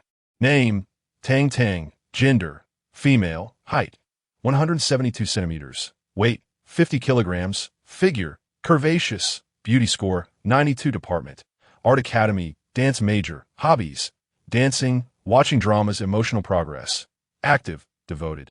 Ultimate admirer: adoration. The host's strength makes her soul tremble. Points 2,000. Awe: the host's ruthless methods render her utterly submissive. Points 3,000. Relief: grateful to be the host's possession, enjoying protection in the apocalypse. Points 5,000. Sweetness: the kiss shared with the host enveloped her in an unprecedented sense of fulfillment and indulgence, earning her 3,000 points. The system has been upgraded to level 12. The system space has expanded to 130 square meters, with the layout upgraded to 2 bedrooms, 1 living room, and 1 bathroom. Reward: a double-door higher refrigerator, including basic ingredients. Remaining points: 87,000. As soon as the announcement ended, a brand new silver double-door refrigerator materialized in the kitchen area. Lin Yue exclaimed in delight. Rushing over to open the refrigerator, her excitement palpable as she retrieved a box of glistening ice cubes from the ice tray. "How wonderful! I can enjoy chilled red wine now." On the sofa, Qin Feng concluded the kiss, gazing at the flustered and enamored Tang Tang, her cheeks flushed with emotion. He lifted her effortlessly, making his way toward the bedroom, gently closing the door with his leg. Lin Yue watched their retreating figures, pouting slightly as she muttered under her breath, "Humph, yet again flaunting their affection in front of me." Chapter 57. The Cheerleaders' Flower Cries. Breaking down the air in dormitory 424 had nearly solidified. Mu Qingyan and Jiang Qi both heard the deafening gunshot that rent the sky, and they simultaneously sprang upright from their beds, their hearts racing. Moments ago, they had been in a cold war, but now, fear was the only emotion etched upon their faces. "It is Qin Feng." Jiang Qi's voice trembled uncontrollably, her tall figure of 176 centimeters appearing particularly fragile in that moment. "He is killed again." Mu Qingyan bit her lip fiercely, tears welling in her eyes. This man, like a reaper wandering the campus, wielded his firearm as a scythe, mercilessly harvesting the lives of his classmates. Such a person is utterly soulless. He possesses a gun, yet he does not target zombies. He specifically hunts his peers. First, it was Lin Yue's boyfriend, Wu Chang'e, along with his roommate, who fell victim. Next, it was Tang Tang's boyfriend, Wang Zi, and his roommate, who met the same fate. Now, her own boyfriend, Gao Yi, had been shot down. As these thoughts flooded her mind, Mu Qingyan's tears burst forth, her sobs resonating poignantly in the stillness of the dormitory. Who is it this time? Jiang Qi's complexion turned ashen. What does he consider the boys in the opposite dormitory? Pray? At that moment, the dormitory group chat and the grade chat erupted like a boiling pot, messages flooding in frantically. Each message posed the same question. Whom has Qin Feng killed today? Did you hear that? Yes, I heard it bang such a long echo. So many reverberations. Who knows which unfortunate boy has met his demise? Who knows? Who would be foolish enough to provoke Qin Feng now? Why do I feel like Qin Feng has morphed into a sociopathic lunatic? Sociopathic? Is there even a society left? Qin Feng is society. He hold a gun to you, and you wouldn't dare utter a word. Suddenly reminded of Shao Li Fei Dao. He only has a flying knife, yet the entire Shaolin Temple dares not touch him. You think of Shao Li Fei Dao? I think of a notorious 4 villains, filled with malevolence and evil. Mu Qingyan trembled as she sent a message to Zhao Wenyu. What is happening? After a long wait, Zhao Wenyu finally replied. He could almost feel the warm dampness in his pants, accompanied by a wave of shame. Just moments ago, he had boasted in front of Mu Qingyan about using a compound bow to take down Qin Feng. Yet the reality was that when Qin Feng fired, he hadn't even seen the shadow of his adversary before fear made him wet himself. Zhao Wenyu's fingers hovered over the screen, feeling as if they were burdened with 1,000 pounds. Qin Feng has killed Wang Bowen. Mu Qingyan's pupils constricted abruptly upon reading the message, her heart leaping in terror as she bit down on her lower lip. Zhao Wenyu quickly followed up with a flurry of messages, attempting to salvage his dwindling dignity in front of the goddess. Qingyan, do not worry. He cannot reach me. I will surely take him down with my compound bow. I will save you and help you exact your vengeance. Qingyan, grant me a chance. I have pursued you since our freshman year. Once I eliminate him, will you become my girlfriend? What do you say? Mu Qingyan stared at the pale, feeble words on the screen, her heart unperturbed, instead overwhelmed by a sense of absurd sorrow. A compound bow? In the face of a Barrett sniper rifle, it was nothing but a laughable toy. To think of becoming your girlfriend? How audacious. What does your background from a 7th-tier city even amount to? Without responding, Mu Qingyan tossed her phone aside and buried her head deep into her blanket. The disappointment she felt toward Zhao Wenyu and the dread of Qin Feng weighed heavily upon her, like two towering mountains stifling her breath. Just then, a series of knocks echoed from the dormitory door. The sudden noise caused both Mu Qingyan and Jiang Chui to freeze momentarily. Meanwhile, 30 minutes later, Qin Feng and Tang Tang emerged from the bedroom. Tang Tang's delicate face still bore a blush, her eyes sparkling with a hint of languor and satisfaction as she grabbed a towel and entered the bathroom. Qin Feng leaned against the sofa, gazing at the pristine dining table in the system space, where remnants of their earlier Hunan cuisine lay. He gently tapped Lin Yue, who was engrossed in the television. Beauty, please pack those dishes and deliver them to 424. Lin Yue paused. Are you sending this to Mu Qingyan? She didn't even come when we invited her. And now you want to send her food? Indeed, Qin Feng replied with a smile, a glint of mischief in his eyes. Lin Yue, astute as ever, quickly grasped Qin Feng's intentions, though she remained puzzled. Mu Qingyan is quite proud. She is the captain of the cheerleading squad and has quite the high spirits. After you've killed her boyfriend, how could she possibly accept your gift? A cold smirk curled at the corners of Qin Feng's lips. If she refuses it, then let Jiang Chui enjoy it. Have Jiang Chui eat it right in front of her. Lin Yue instantly understood, her face breaking into a sly yet admiring smile. Clever. Truly clever. I shall do it at once. The act of murder was not merely physical, but also a matter of the heart. This was her newfound perception of Qin Feng. Lin Yue swiftly divided the chopped pepper fish head, braised pork, spicy chicken cubes, and rice into 2 round containers. Then gracefully made her way to the door of room 424, gently knocking. Who is it? Jiang Chui's cautious voice came from within. It's me, Chui. Lin Yue. Oh. The door opened to reveal Jiang Chui, surprised to see the charming Lin Yue outside. Lin Yue from the Foreign Languages Department. What brings you here? Lin Yue extended the container towards her, a playful glint in her gaze. Qin Feng sent this for Mu Qingyan. Of course, if you wish to partake, you may as well. Farewell. For her, Jiang Chui's expression instantly turned cold. However, as her gaze fell upon the container and the enticing aroma wafted towards her, her throat involuntarily swallowed, and saliva began to pool.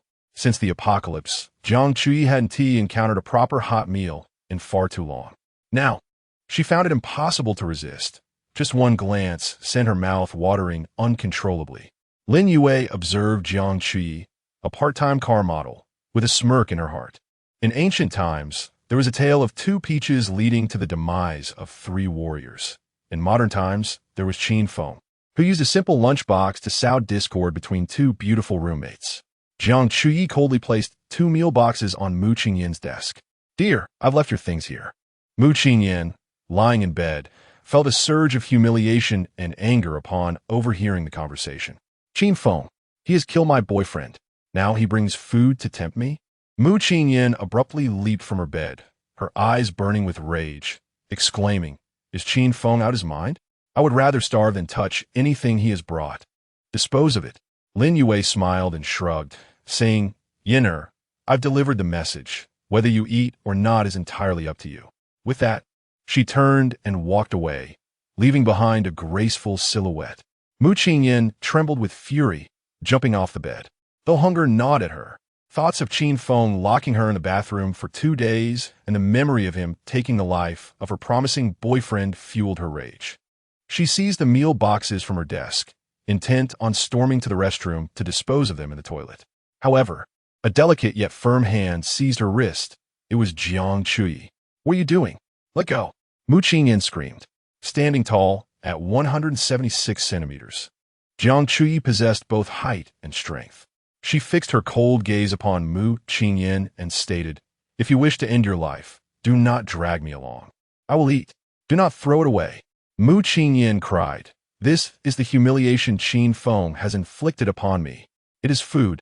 Jiang Chui's voice rose, her eyes gleaming with hunger. Eating this could sustain me for several days. Can your so-called dignity fill your stomach? Get away. Let go of me. Mu Qingyan retorted. Damn it. The two beauties quickly became embroiled in a fierce struggle. Mu Qingyan's nails left scratches on Jiang Chui's arm, while Jiang Chui retaliated with a sharp slap to Mu Qingyan's cheek. The sound echoed as Mu Qingyan fell to the ground, subdued by the encounter. She had lost, thoroughly and completely.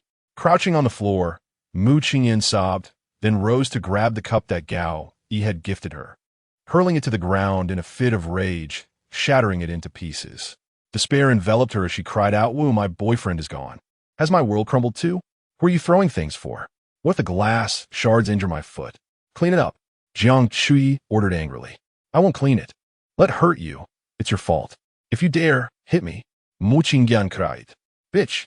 Jiang Chui, seething with anger, took it upon herself to sweep up the broken pieces of the cup. At last, Mu Qingyan could only crawl back to her bed in disarray, drawing the curtains and burying her head beneath the covers. Sharing a dormitory with another girl was a torment. There was no escape from the confrontation, no chance to retaliate, and nowhere to flee, leaving her with no choice but to burrow into her blanket and weep. After cleaning up the shattered pieces of the cup, Jiang Chui cast a cold, disdainful glance at the trembling quilt on the bed. How ridiculous, she scoffed. Then, with great eagerness, Jiang Chui opened the takeout box. It was akin to a lion on the African savanna that, having chased away a hyena, seized the hyena's meal. However, although the food was left over, it was still presentable. The braised pork glistened with oil, the spicy chicken exuded a tantalizing aroma, and the zesty flavor of the chopped pepper fish head was utterly intoxicating. This was not mere scraps of someone else's meal. These were specially set-aside dishes, distinct in their quality. Jiang Chui's eyes sparkled with delight. Well, Mu Qingyan, if you won't eat, I shall. She retrieved her chopsticks, barely taking the time to sit, as she stood at the table, relishing the feast. Delicious. So incredibly delicious. She murmured between bites, each sound of chewing and swallowing piercing Mu Qingyan's heart. Hidden beneath the covers, Mu Qingyan wept inconsolably. She could smell that overpowering fragrance and hear Jiang Chui's satisfied sighs. Her stomach growled, while her dignity was trampled upon. Ding! Detected intense, emotional fluctuations of the third campus bell Mu Qingyan. Fear. Due to the host's elimination of Wang Bowen, Mu Qingyan's fear of you intensifies. Points 2,000. Anger. Due to the host's humiliating feeding with food, the target experiences intense anger. Points 3,000. Injustice. Due to a companion's exclusive enjoyment of the delicacies, the target feels a strong sense of unfair fate. Points 5,000. Shame. Being imprisoned by the host, her past dignity trampled upon, the target experiences profound shame. Points 3,500. Collapse. The target's pride has been utterly shattered. Her psychological defenses are crumbling. Points 3,000. Remaining points. 87,16500. 103,500 points. System upgrade. Current level LV13. Space area increased to 140 square meters. Layout optimized to 1 living room, 2 bedrooms, and 1 bathroom. Reward: a couple's massage bathtub.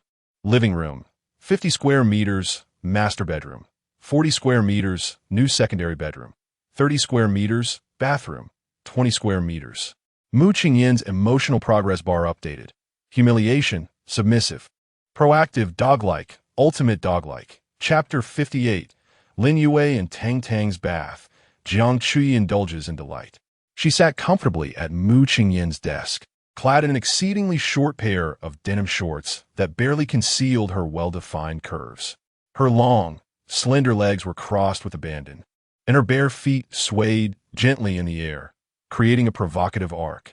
The fitted t-shirt she wore left her back completely exposed to the cool air, outlining the delicate contours of her shoulder blades and slender waist. As she pinched a piece of vividly red, chopped chili fish head, she deliberately let out a satisfied sigh amidst Mu Qingyin's whimpering. So delicious. The flavor transported her back to her first experience as a car model when the modeling agency treated them to a sumptuous meal at a high-end Hunan restaurant. It was a taste she had never encountered in the canteens she frequented, a taste reserved for the elite. Compared to her classmates who dined at the canteen every day, Jiang Chui felt a sense of superiority, reveling in the realization of how fortunate it was to have wealth. This experience marked her initial foray into the realm of the privileged. Eventually, she accepted the advances of Hui Nan, a classmate who opened a hot pot restaurant on Cultural Road. Although they began dating, Hui Nan could buy her designer bags and hold her hand, yet he forbade kissing. After all, Jiang Chui had attended car exhibitions. She was worldly. Her personal aspiration was to find a wealthy and handsome boyfriend from a prestigious family. Hui Nan was merely a transitional figure. As she savored her meal, her peripheral vision caught sight of Mu Qingyin curled up on the bed, her shoulders trembling with silent sobs. Once the exalted captain of the cheerleading squad, she was now reduced to a pitiful creature unable to even enjoy a meal. Meanwhile, Jiang Chui felt triumphant. Jiang Chui shook her head, relishing her food even more, a smile playing on her lips as she even hummed a little tune, determined to let Mu Qingyin hear it. She wanted her to recognize who truly understood the art of survival in their shared dormitory. At that moment, the screen of her phone, carelessly placed on the table, lit up. It was Hui Nan, the economics student who lamented his lack of height while striving to alter his family's genetic legacy. During their dates, he could barely see past Jiang Chui's chin. Nevertheless, his confidence blossomed, and he showered her with the latest designer bags each month. Prada, Gucci, Chanel, Dior, Armani. She accepted them all, relishing the gifts. Hui Nan's message was predictably dull. "Chu Chu, what you up to? I miss you." He would send a greeting every hour. "Yeah, me too. What are you doing?" "Guess what I'm doing?" "I guess. You're browsing shopping apps?" "After the zombie crisis, I'll get you something." His texts brimmed with affection for his girlfriend. Finally, after overcoming his height insecurity and winning over the 176 centimeters beauty, Hui Nan had transformed into a devoted admirer. "All right, let me share something amusing with you.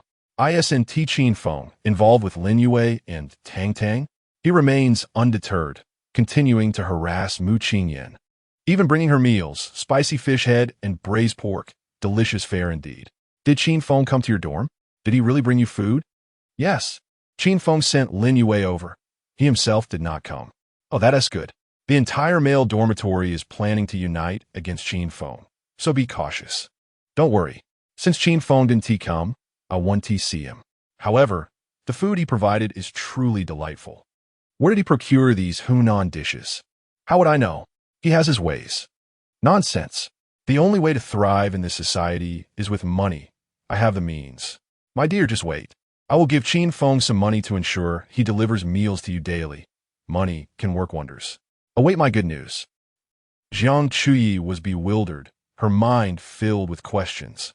Meanwhile, in Qin Feng's pristine white space, he retreated to the guest room for a midday nap to gather strength for the afternoon's endeavors. Lin Yue lounged on the three-person sofa, engrossed in her phone and watching a romantic variety show, the television filled with the raucous laughter of celebrities. Tang Tang, wrapped in a white towel, was showering in the bathroom, the warm water cascading over her fair complexion, invigorating her senses. Her long black hair became drenched. However, Upon turning her head, she was startled to find a double-person massage bathtub had materialized in the bathroom. The previously empty space now boasted a grand white bathtub, its sleek lines and luxurious design indicating a hefty price tag. The enormous white tub occupied a significant portion of the bathroom. Tang Tang turned off the water and approached, her fingertips brushing against the cool, smooth surface of the tub. She noticed the metal nozzles along the inner wall and pressed a switch that had appeared on the adjacent wall. Instantly, the nozzles emitted a gentle hum, and numerous rollers began to rotate and activate, initiating a massage. This was something she had never encountered before. Yue, what is up? Come in. You're showering. Can I really come in? Lin Yue called from outside. Come on, don't dawdle. Haven T, we changed swimsuits together when swimming. Who hasn't T seen whom? Hurry in and see. Their essay surprise. Tang Tang urged insistently. All right. Lin Yue entered to find not only Tang Tang, who was now confidently displaying her figure, but also that the bathroom appeared to have expanded with the unexpected addition of a double-person massage bathtub. What is this? Just suddenly appeared. I have no idea. The world is becoming increasingly bizarre. There are even zombies now. Don't tell me this is strange. By the way, do you want to give it a try? This should be a double bathtub, right? Feel it. It has a massage function. A mischievous glint sparkled in Tang Tang's eyes. A double massage bathtub? Who designed this? How absurd. Lin Yue's lips formed a straight line. What does that even mean? Once, while wandering through a home goods store, I stumbled upon a 3-person massage bathtub. A 3-person massage bathtub?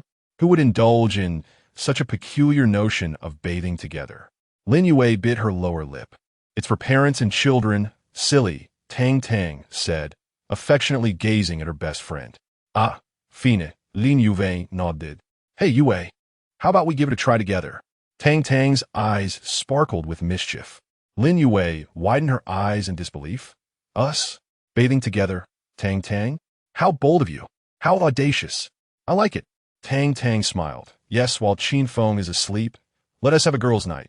Pour some red wine, fill the tub with warm water, sprinkle in some rose petals, take a bath, listen to music, and share our hearts, just as sisters. No Qin Feng allowed. Let us chat about men. Lin Yue laughed sweetly, revealing 8 pristine teeth, and playfully pinched Tang Tang's cheek. All right, my dear, you're brilliant. With that, Tang Tang began to run the hot water, tossing in a bag of rose petals from the bathtub's amenities, and added a generous splash of bubble bath. Soon, the tub was filled with a plethora of rich, white foam. Lin Yue ventured to the wine cabinet to fetch a bottle of red wine, 2 elegant goblets, a decanter, and a glass filled with ice. Then, the 2 young women shed their dresses and, facing each other, slowly sank into the warm water. The comforting warmth enveloped them entirely, eliciting sighs of pleasure.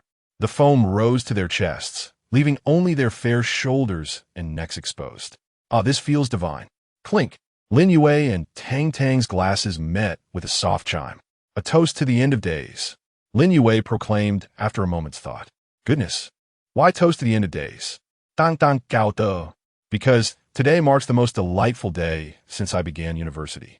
All 3 of my bothersome roommates are gone, yes.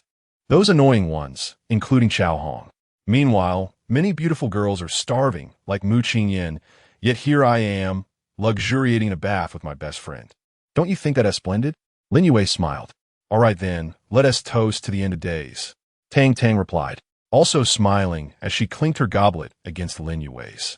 Meanwhile, Qin Feng lay asleep in the adjacent bedroom, blissfully unaware of the whispers exchanged between Lin Yue and Tang Tang in the bathroom. He turned over and noticed the screen of his phone illuminating with a verification message. Curiosity piqued. He opened it to find several messages from a boy named Gu Yuehu. Qin Feng, I am Jiang Qi's boyfriend. Listen, we are both men, so I'll be straightforward. I will send you a substantial red envelope each day as meal money. In exchange for your girlfriend Lin Yue delivering food to my girlfriend Jiang Qi 3 times a day, twice will suffice, as she is on a diet. After the zombie crisis, you will be generously rewarded. Money will not be an issue for you, but you must ensure my girlfriend does not go hungry. I will offer you many benefits. Transfer 10,000 yuan. P.S. Remember, it's Lin Yue who should deliver the food, just like today. You're not to go. Qin Feng nearly burst into laughter on his bed. Is there really someone in this world willing to spend money in such a manner? Chapter 59. Tang Tang officially moves and Qin Feng gazed despondently at the screen of his phone, engaged in a conversation with Huinan. He pondered whether it was he who had lost his sanity or if Huinan was even more unhinged than he. Qin Feng had even accepted the generous red envelope of 10,000 yuan, responding with a light-hearted message. All right, brother, I've received the red envelope. How generous of you. He continued, rest assured, as soon as I finish preparing the meal, I shall deliver it to your girlfriend without delay. He emphasized the phrase about ensuring Jiang Qi received the freshest and hottest dishes, teasingly adding, I'll make sure she is well fed. What do you think? Qin Feng deliberately exaggerated the tone of the words well fed, knowing that any man with pride would be incensed enough to smash his phone. Yet moments later, the screen lit up again with a reply from Huinan.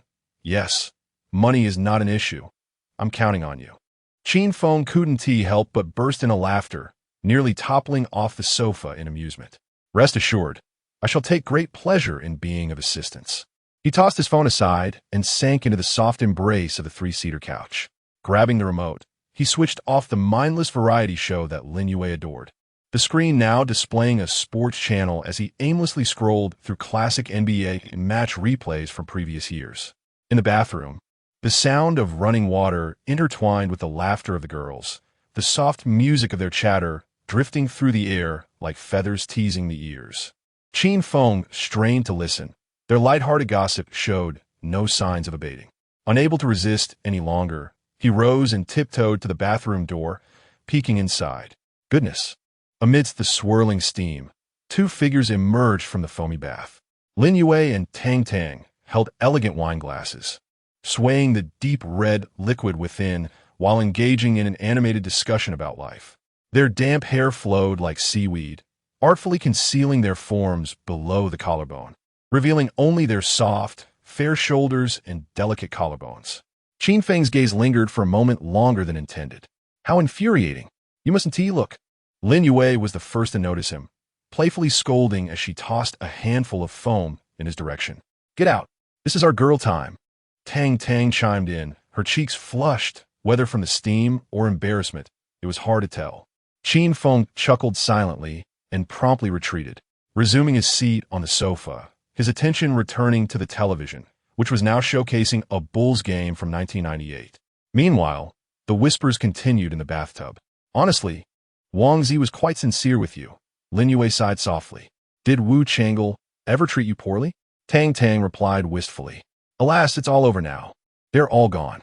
Such is fate. Their demise had indeed been tragic. It was not something for which Qin Feng could be blamed. Of course, he bore no responsibility. They had chosen their own paths, and no one could have intervened. The conversation paused momentarily, the only sound being the gentle trickle of water. After discussing their past relationships, Lin Yue suddenly smiled brightly, her gaze shifting to Tang Tang. Shall we talk about the present? Tang Tang's face flushed even more, resembling a ripe peach. The two girls shared a knowing glance, both thinking of Qin Feng. You go first. How do you perceive him? Tang Tang suggested. Why don't we assign him a score? Lin Yue mischievously winked. A score? Tang Tang pursed her lips, contemplating for a moment. I would give Qin Feng an 8. Only an 8? Lin Yue reached out to pinch Tang Tang's cheek, laughing with abandon. It seems you haven't been sufficiently satisfied. I'm satisfied. Tang Tang sighed, her voice barely above a whisper, her cheeks ablaze. It's just that my waist can't quite handle it. Oh, I see. Even a dancer like you has moments of weakness, Lin Yue teased with increasing mischief. Enough about me, Tang Tang retorted. Tell me, why is Qin Feng so formidable? Where does he get all that food, drink, and those weapons? Who knows? Lin Yue's voice lowered, a hint of enchantment in her gaze. All I know is that when I am with him, I truly feel alive, safe, and happy. Her fair complexion glowed, as if she could exude water from her skin. Tang Tang nodded in agreement, unable to conceal her joyful smile. I, too, feel quite blissful at present. After all, with the world nearing its end, what do studies, prospects, and the future matter? We should simply cherish each remaining day. Indeed, just eat and sleep like a little pig. You're the one resembling a pig. As soon as the words left her mouth, the two girls exchanged a knowing smile, splashing water at each other, their laughter echoing throughout the space. Qin Feng, in the living room, was watching Malone and Rodman brawl, finally growing impatient and calling out toward the bathroom. Are you two planning to soak in there forever? You wear the skin off. The laughter in the bathtub abruptly ceased. Lin Yue and Tang Tang exchanged a glance, chuckling softly before reluctantly rising from the water. Wrapped in towels, they emerged from the bathroom, their bodies radiating a charming pink hue from head to toe, their eyes sparkling with the languor and allure of a post-bath glow. They returned to their room to find clothes, but since Tang Tang's attire was in 303, she donned Lin Yue's dresses and lingerie. When they reappeared, both were clad in carefully chosen spaghetti-strap dresses, even sporting light makeup. One exuded innocence, while the other radiated seduction, like two exquisitely adorned flowers blooming, vying for attention before Qin Feng. As the saying goes, a woman adorns herself for the one she loves, and they were indeed competing for his affections, hoping for more of his attention. All right, enough with the vanity, Qin Feng remarked, casting his gaze over them. Come here, sit with me and watch the game. You'll catch Jordan's iconic shot, the last throw. Sure, sounds good. Basketball? Do they all have tattoos? Tattoos? Lin Yue and Tang Tang obediently walked over, taking their seats beside Qin Feng, one on each side. The two girls' supple forms pressed closely against him, their heads resting naturally on Qin Feng's shoulder, their flowing hair cascading onto his chest as they accompanied him in watching a traditional match they hardly understood. On the television, Jordan faced off against Malone. What a play. No, wait, that's a foul. Qin Feng couldn't help but exclaim. Lin Yue looked up in confusion. What is a foul? Tang Tang blinked innocently. What does it mean to collide? Sensing the warmth from their shoulders, Qin Feng paused for a moment before slowly responding. Just like how you two are now. Lin Yue and Tang Tang exchanged glances, their faces still painted with bewilderment. As the match concluded, Qin Feng inquired, Tang Tang, have you made up your mind? Will you officially move in? Lin Yue immediately chimed in, yes, yes. Tang Tang, bring all your clothes over. The wardrobe here is quite spacious, and we can officially cohabit. It will be more convenient for changing. A faint blush tinted Tang Tang's cheeks. Could this be an invitation for cohabitation from Qin Feng? Under the influence of a system's charm buff, she nodded gently. All right. Without further ado, Tang Tang and Lin Yue returned to their dormitory, soon returning with 2 silver suitcases, adorned with Genshin Impact stickers, overflowing with their belongings. The wardrobes in both the master and guest rooms were thrown open, quickly filling with the girls' clothing. Qin Feng, savoring an ice pop from the refrigerator, took an interest in Tang Tang's dance attire. Truly, a dancer.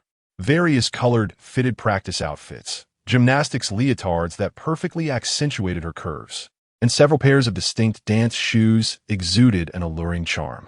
Meanwhile, Lin Yue and Tang Tang excitedly rummaged through each other's skirts and high heels, chattering animatedly about how they would swap outfits to adorn themselves in a manner that would leave Qin Feng unable to distinguish between them. Leaning against the doorframe, Qin Feng smiled, enjoying their playful antics, much like a caretaker observing his cherished pets at play. Unbeknownst to them, the afternoon slipped away and dusk descended. With a flick of his thought, Qin Feng spent 10,000 points in the system shop. System, spend 10,000 points to unlock Northeastern cuisine. Ding, Northeastern cuisine unlocked. Guabao roe, sauce pork ribs, goat bangzi smoked chicken, chicken stewed with mushrooms, spicy shredded pork, Dalian seafood dumplings, pork stewed with vermicelli, de Saint-Cien. Northeastern mixed stew. After a busy afternoon, the two girls were already famished when they beheld the table laden with a delightful array of fragrant Northeastern dishes. Their mouths nearly watered. Lin Yue exclaimed, let's dig in. I'm starving. Tang Tang added, the happiest thing in the apocalypse is eating. However, Qin Feng stopped them from sitting down, leaving the two girls puzzled as they looked up at him. Why can't we sit? Lin Yue paused in surprise. Huh? Aren't we eating here? Tang Tang's expression mirrored her astonishment then.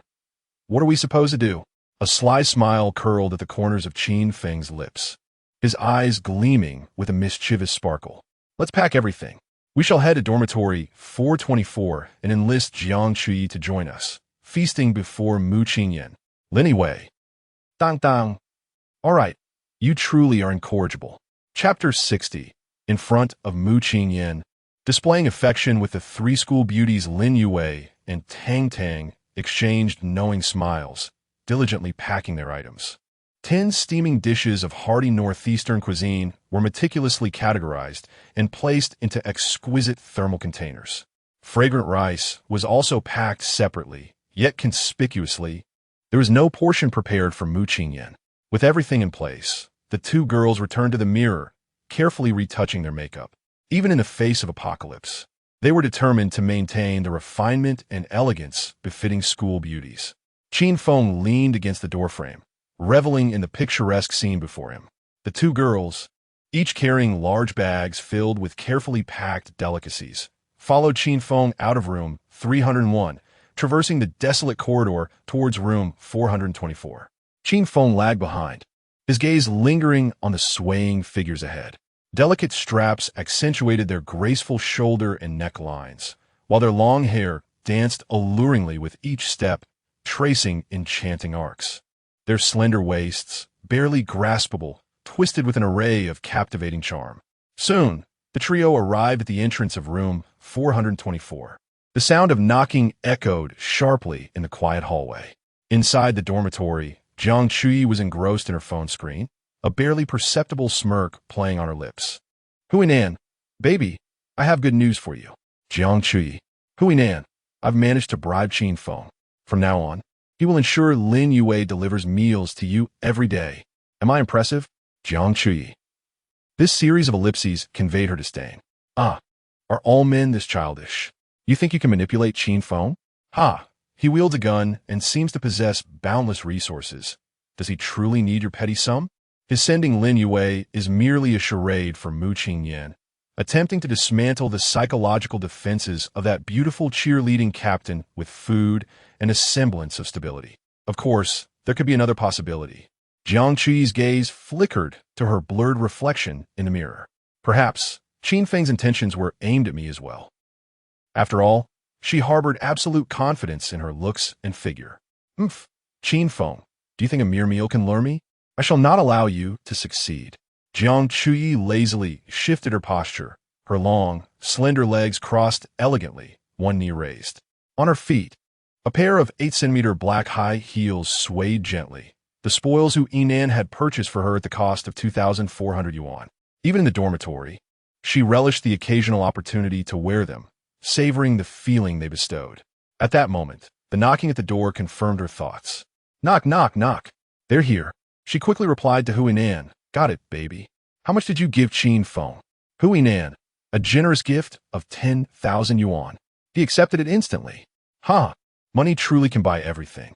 Jiang Chui frowned. I want one too. Huinan, all right, my apologies. I will send you a large red envelope right away. Jiang Chui. That is more like it. Knock, knock, knock. The knocking from outside grew increasingly urgent. On the upper bunk, Mu Qingyan pulled the curtain tightly, listening to the sounds of knocking and conversation outside, continuing to cocoon herself beneath the quilt as if feigning death. Who is it? Jiang Chui called out nonchalantly. Outside the door, Lin Yue's sweet voice chimed. Senior, it's me, Lin Yue. Oh, just a moment, Jiang Chui replied as she approached the door and opened it, her eyes widening in surprise. Lin Yue and Tang Tang, the two most stunning flowers of Binhai University, stood outside, adorned with exquisite makeup and clad in alluring spaghetti strap dresses. The aroma of the delicacies they held seemed to permeate the door. Behind them, Qin Feng wore an enigmatic expression, as if he could see through everything. Bang! Jiang Chui flung the door open, only to slam it shut again. The three outside were momentarily taken aback. From within, Jiang Chui's slightly flustered voice emerged. Wait, why is there a boy here? I need to change my clothes. With the door shut, she leaned against it, biting her lip, her heart ablaze with anger. It was not merely Qin Feng's presence that irked her. Rather, was. Well, Lin Yue and Tang Tang, you two vixens, dressed to the nines and made up, bringing delicious food as if to flaunt your superiority. Do you truly believe that in this world of chaos, only you can maintain your poise? And Qin Feng, what does that look on his face mean? As if he wants to devour me. Boys, their minds are so filled with trivialities. No, I cannot allow Lin Yue and Tang Tang to outshine me. Do only you possess spaghetti strap dresses? Are you the only ones capable of makeup? Absolutely not. I, Jiang Chuyi, refuse to be outdone. A fierce determination ignited in her eyes as she spun around, rushing towards her wardrobe. She flung open the doors to reveal an array of off-shoulder, backless, and crop tops. Looking up at the rod above her bed, she saw a vibrant assortment of skirts, long, short, translucent, and backless. Then she dashed to the balcony, where the freshly laundered garments and delicate lingerie hung like a treasure trove. Lin Yue and Tang Tang in spaghetti straps? Who doesn't have those? Jiang Chuyi swiftly unearthed a deep blue silk spaghetti strap mini dress, its smooth, cool fabric clinging closely to her curves. No, this is not sufficient. From her drawer, she retrieved a brand new pair of nude stockings, intended for special occasions. Today is indeed a significant occasion, a battlefield, brimming with intensity. She sat at the edge of her bed, sliding the stockings up her legs until they reached the tops of her thighs, the delicate fabric enveloping her legs in a soft glow. Next, she rushed to her vanity, running a comb through her waist-length chestnut curls, then spritzing a hint of Chanel No. 5 into the air, stepping into the enchanting mist. Outside, Lin Yue and Tang Tang's impatient voices broke through the air. Chuyi, are you in there putting on makeup? If you don't open the door soon, we might just eat all the delicious food. Indeed, one might mistakenly believe you were preparing for a rendezvous. Please, open the door. I am well aware of your beauty. You are simply stunning, aren't you? Jiang Chuyi inhaled deeply, disregarding the external urgings as she gazed at her reflection in the wall mirror, a vision so enchanting it could mesmerize all who beheld her. The age-old adage rings true. A glance over the shoulder and a smile ignites 100 charms. That is indeed me. With graceful poise, Jiang Chuyi approached the door and turned the doorknob. The door swung open, releasing a wave of luxurious perfume and feminine fragrance. Before her stood Lin Yue and Tang Tang, each carrying 2 large bags filled with delectable treats, their youthful exuberance evident as they lingered at the threshold. Yet, Jiang Chuyi's gaze was not upon them. Instead, it was fixed upon Qin Feng. Qin Feng, positioned behind Lin Yue and Tang Tang, regarded Jiang Chuyi as she finally emerged from her dormitory after what felt like an eternity. This was the same Jiang Chuyi renowned for her striking, 9-headed proportions, who occasionally graced auto shows as a model. He noted the stark transformation in her demeanor. She now resembled a radiant star poised to dazzle on the red carpet. Her eyes glimmered with a misty allure, exuding an air of languor and seduction. Standing at an impressive 176 centimeters, with a petite head, balanced shoulders, and a curvaceous form, she created a breathtaking silhouette at the door. The deep blue silk slip dress perfectly accentuated her breathtaking curves, with her exposed shoulder blades resembling delicate butterfly wings. Beneath the hem of her dress, her long, statuesque legs, swathed in nude stockings, extended to an astonishing length of 180 centimeters, straight, toned, and gracefully contoured. The dim corridor light reflected a tantalizing sheen upon them, while the 8-centimeter black stilettos elongated her leg lines to perfection. Her makeup was subtle yet impeccable, with eyes shaped like those of a fox, slightly upturned and brimming with a blend of allure and defiance. She directed her gaze at Qin Feng, as if to challenge him. "Dear brother, do you wish to possess me?" "Not a chance." Qin Feng internally exclaimed, "Wow. Impressive. Beep. System detected number 4 campus beauty. Would you like to bind?" Binding, Qin Feng intently thought. Name, Jiang Chuyi. Gender, female. Height, 176 centimeters. Weight, 60 kilograms. Attractiveness, 92 points. Department, School of Economics. Style, 9-headed goddess, extraordinary leg beauty. Hobbies, selfies, shopping, relishing in the spotlight. Attitude towards host, arrogant. As Qin Feng observed the word arrogant on the system panel, A subtle smirk crept across his lips, accompanied by an inward scoff. Arrogance? Why do these campus beauties regard me with such disdain? What grounds do they have for their arrogance? Beauty, or rather a pretty face, holds no true value in a world fraught with peril. A girl may perhaps be worth but a bowl of beef noodles. How intriguing. Ah, Chui, my dear senior.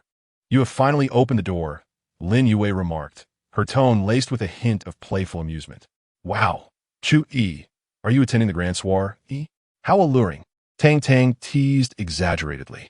Jiang Chu playfully brushed her long hair cascading over her chest, offering a flawless social smile, gracefully stepping aside.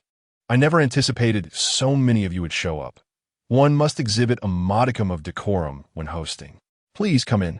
Her gaze ultimately settled on Qin Feng's face, radiating a hint of a victor's demeanor. Indeed, Qin Feng, after having Lin Yue deliver me a meal last time, you couldn't resist coming yourself today, could you? Greetings, senior. Allow me to introduce myself. I am Qin Feng. I am aware from the Foreign Languages Institute. Who does not know that you are quite the fool? She welcomed him in. Thank you. Jiang Chu observed Lin Yue and Tang Tang carrying 2 large bags and inquired, Thank you. How is it that you both arrived simultaneously? With smiles, Lin Yue and Tang Tang replied, We brought you some food, dear beauty, lest you find yourself hungry. They placed the delectable dishes on the desk, methodically unpacking the meal boxes. Indeed, how could we forget you in Yin Air when there are such delightful treats? The intimacy in their words delighted Jiang Chu. Meanwhile, Mu Qing Yin, who had spent the entire day cooped up in her upper bunk, trembled slightly. She resolutely buried her head under the blanket, determined to ignore the voices outside. She feigned a state of unconsciousness. Chapter 61. The enchantress with a serpentine figure and long legs Lin Yue placed 2 steaming bags of delectable food on the desk, the enticing aroma instantly enveloping the entire dormitory.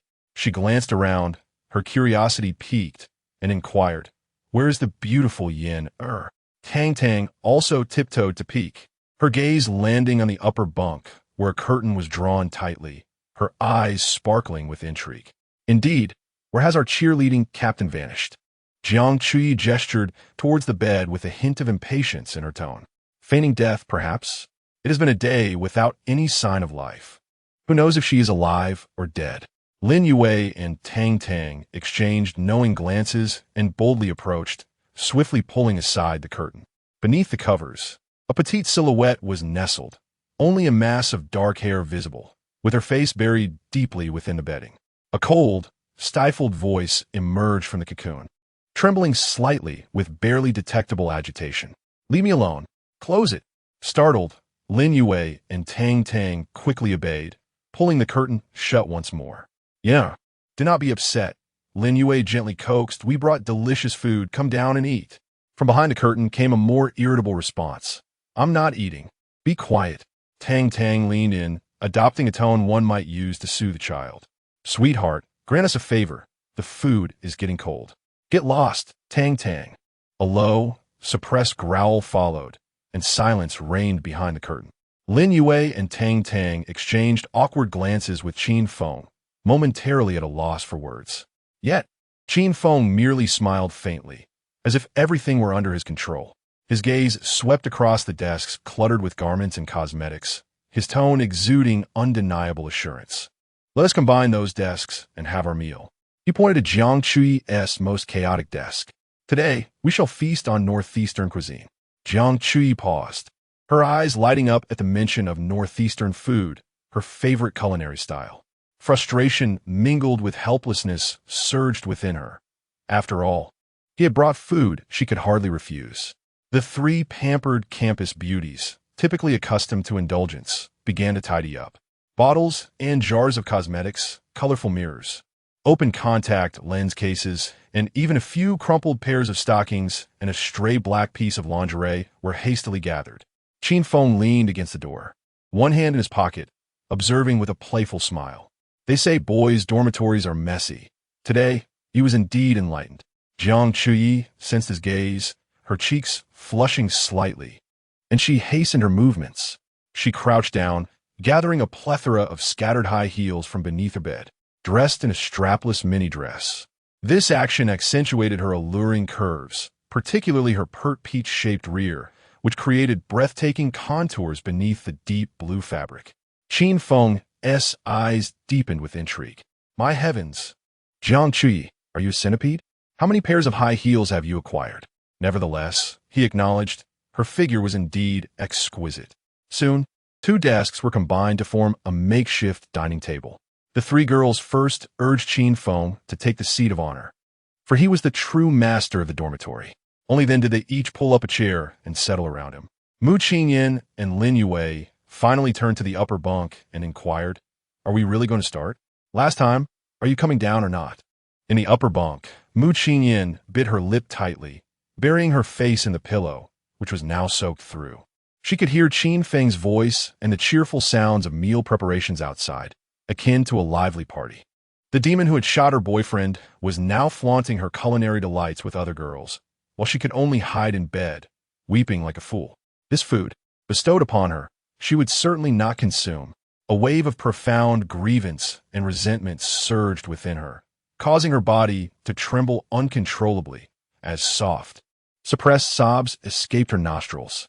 Seeing the bed remain unresponsive, Jiang Chui, Lin Yue, and Tang Tang exchanged glances, silently deciding not to inquire further.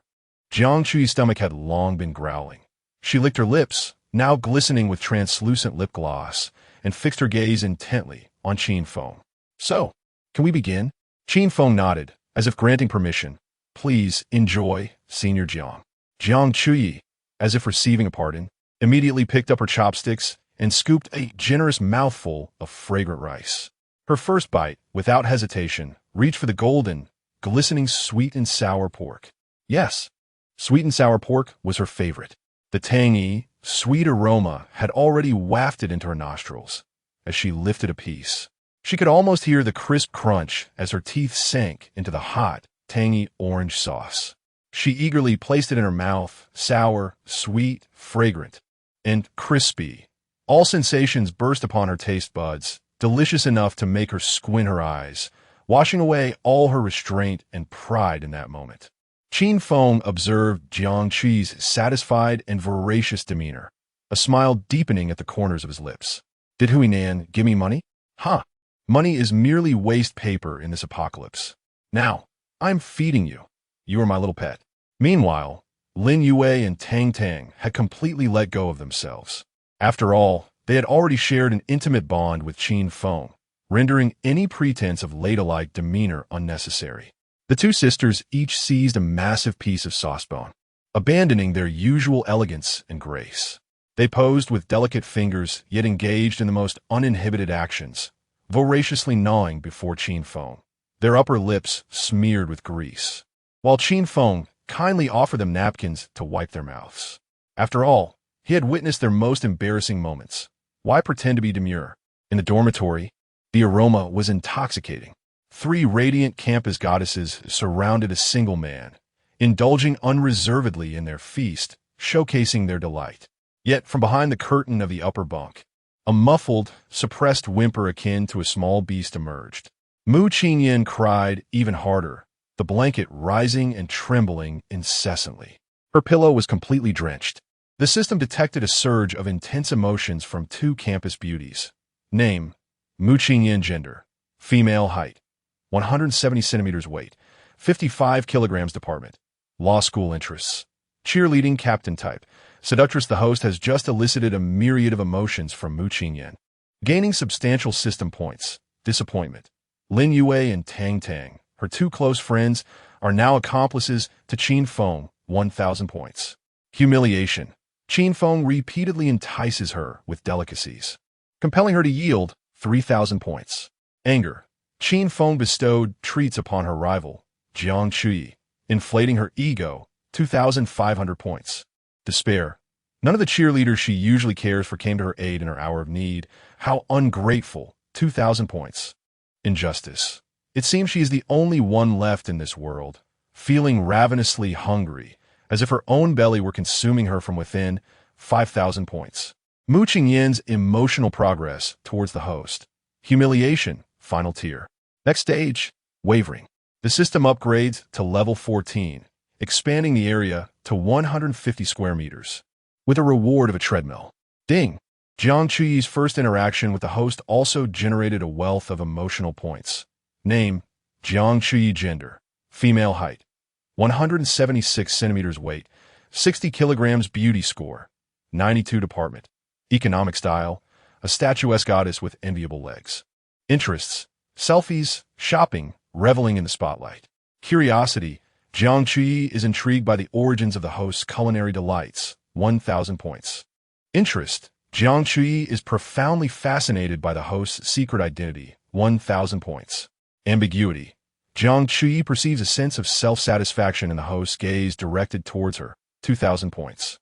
Confidence: Jiang Chuyi exudes confidence in her looks and physique, generously showcasing her beautiful legs. 1,000 points. Discontent: Jiang Chuyi feels resentment towards the exquisite lives of Lin Yue and Tang Tang, yearning to catch up. 2,000 points. Pride: Jiang Chuyi experiences a strong sense of superiority from punishing her roommate, Mu Qingyan. 3,000 points. Jiang Chuyi's attitude towards the host maintains her haughty demeanor. Mu Qingyan's contribution: 500 points. Jiang Chuyi's contribution: 10,000 points. Points deducted for Northeast cuisine: -10,000 points. Remaining points for the host: 107,000 points. The host's points exceed 100,000, indicating substantial financial resources. The system continues to upgrade. Level 15, expanding the area to 160 square meters, with rewards of a washing machine and dryer. Upon witnessing this reward, Qin Feng felt a slight chill. What does this imply? Is the system encouraging the girls to do my laundry? Chapter 62. Sniping your dog's life, bring it on. Qin Feng, Lin Yue, Tang Tang, and Jiang Chuyi gathered around a makeshift desk, relishing their meal with unrestrained delight. The dormitory buzzed with cheerful chatter, suffused with an atmosphere of joy. Lin Yue picked up a piece of golden crispy pork, her eyes squinting in bliss. Ah, this crispy pork is simply exquisite. It's both tangy and sweet, with a crunchy exterior and tender interior. Tang Tang, my dear, you must try it. Tang Tang, with her mouth full of savory ribs, mumbled indistinctly. I haven't tasted such authentic ribs in ages. They are absolutely delectable. Chuyi, with an elegant wipe of her mouth, continued to eat without pause, her charming eyes glancing over. Don't speak to me. I'm afraid that if I open my mouth, I might swallow my own tongue. The three girls erupted into laughter, while Qin Feng quietly enjoyed his meal, a hint of a smile gracing his lips. However, warmth is often meant to be shattered. Whoosh! A sharp, piercing sound sliced through the air. Clang! A black arrow, propelled by a fierce gust, zipped past Jiang Chuyi's ear, embedding itself firmly into the wall behind her. The arrowhead buzzed ominously. The girls' laughter ceased abruptly as they stared in shock, utterly bewildered by the sudden turn of events. They had not even glimpsed what had flown past, only feeling a chilling dread creep up their spines.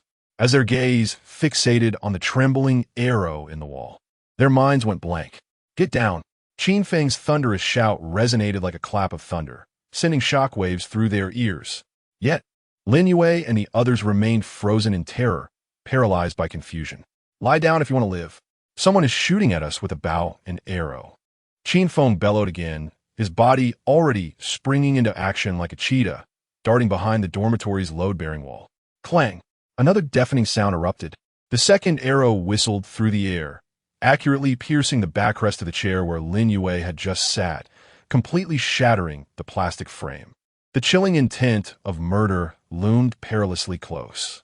At this moment, the three girls finally snapped to attention, shrieking as they dove to the floor, desperately cradling their heads.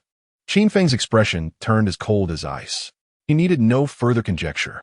Such treacherous tactics, such familiar malice, could only belong to Zhao Wenyu. Zhao Wenyu, Qin Feng uttered coldly. Today, you are doomed. Before his words could fade, his figure had vanished from the doorway of dormitory 424. Across the way, on the balcony of dormitory 502, Zhao Wenyu and Li Haoran brandished a black compound bow, their faces alight with a sickly excitement and maniacal laughter. Ha ha ha! Did you see that? I nearly blew that kid Qin Feng's head off with a single shot, Li Haoran boasted triumphantly. Zhao Wenyu's expression was even more grotesque. The sight of those three little harlots terrified beyond measure was utterly delightful. Qin Feng, aren't you quite the fighter? Show me just how tough you really are. I bet he's cowering like a dog right now. Ha ha ha. A turtle hiding its head. Let us return indoors and wait for the moment to strike again, allowing him to dwell in fear. The two laughed maniacally as they stowed away their compound bow. Turning back to their dormitory, already envisioning the scene of Qin Feng pleading for mercy on his knees. Little did they know, this harbinger of death had already suspended his scythe above their necks. However, Qin Feng did not retreat to his own dormitory. Instead, he stealthily ascended to the rooftop via the fire escape outside the girls' dormitory. Upon entering the space, he retrieved a cold, metallic briefcase. With a click, the case opened to reveal the glimmering steel components of a Barrett M82A1 sniper rifle, resting quietly within black foam. Qin Feng's visage was as stoic as ice, his eyes ablaze with the flames of vengeance. Adrenaline surged through his veins, yet his hands remained as steady as a rock. The angrier he became, the calmer he grew. With fluid grace, he assembled the weapon, chamber round, and calibrated the scope, a series of movements imbued with mechanical elegance and lethal intent. Cradling the sniper rifle, Qin Feng lay prone behind the parapet of the rooftop, akin to a top-tier predator, having found his optimal hunting position. Through the 8-power scope, he effortlessly zeroed in on the balcony of dormitory 502. There was no need for a search. The raucous laughter of Zhao Wenyu and Li Haoran had served as the finest beacon. At that moment, Qin Feng noted an amusing detail: the male dormitories, fully aware of his possession of a sniper rifle, had resorted to precautionary measures. Some kept their lights off at night, while others hung bed curtains to obscure their view. Presently, however, dormitory 502 was illuminated, the curtains drawn wide, revealing that the two fools were still basking in the euphoria of their perceived triumph, utterly unguarded. A cruel smile crept on Qin Feng's lips. He was not in haste to fire. He was waiting for the moment that would plunge them into utter despair. Through the scope, he observed Li Haoran animatedly boasting about something, while Zhao Wenyu leaned against the bed, smugly engrossed in his phone. Qin Feng's index finger gently rested upon the trigger. He resolved to eliminate the most vociferous of the two. Bang! A thunderous roar shattered the tranquility of the campus night. The bullet, propelled by an annihilative force, traversed hundreds of meters, piercing precisely through a crack in the curtains. A shriek, so harrowing it scarcely resembled a human cry, erupted from dormitory 502. Li Haoran, who had been preparing to recline on the bed, suddenly froze as the bullet obliterated his right arm. Bone shattered, flesh exploded. The tremendous impact hurled him from the upper bunk, crashing heavily onto the floor. My hand is broken. Help! Zhao Wenyu, save me. Call an ambulance. Li Haoran writhed on the ground, clutching his blood-soaked, severed limb, howling in agony. Zhao Wenyu, paralyzed by the sudden horror, felt his bravado evaporate, replaced by an overwhelming dread. He scrambled, trembling like a leaf, to hide behind a load-bearing wall. It's Qin Feng. It's his sniper rifle. He has come to exact his revenge. Stop screaming. Do you want to die? Zhao Wenyu, suppressing his voice, shrieked in terror at Li Haoran. What time is it? Where on earth is the ambulance? Quickly hide. Get behind the bed. Qin Feng, that bastard, is still aiming at us. Woo. All right, I'll hide. Liu Dan, on the brink of fainting from pain, felt a surge of primal instinct for survival, compelling him to muster his last ounce of strength as he crawled towards the space behind the bed, hoping to shield himself with the bed frame and the hanging sheets from that infernal gaze. In an instant, both parties were ensnared in a suffocating silence, one in the act of hunting, the other awaiting death. Through the scope, Qin Feng coldly observed the unfolding scene.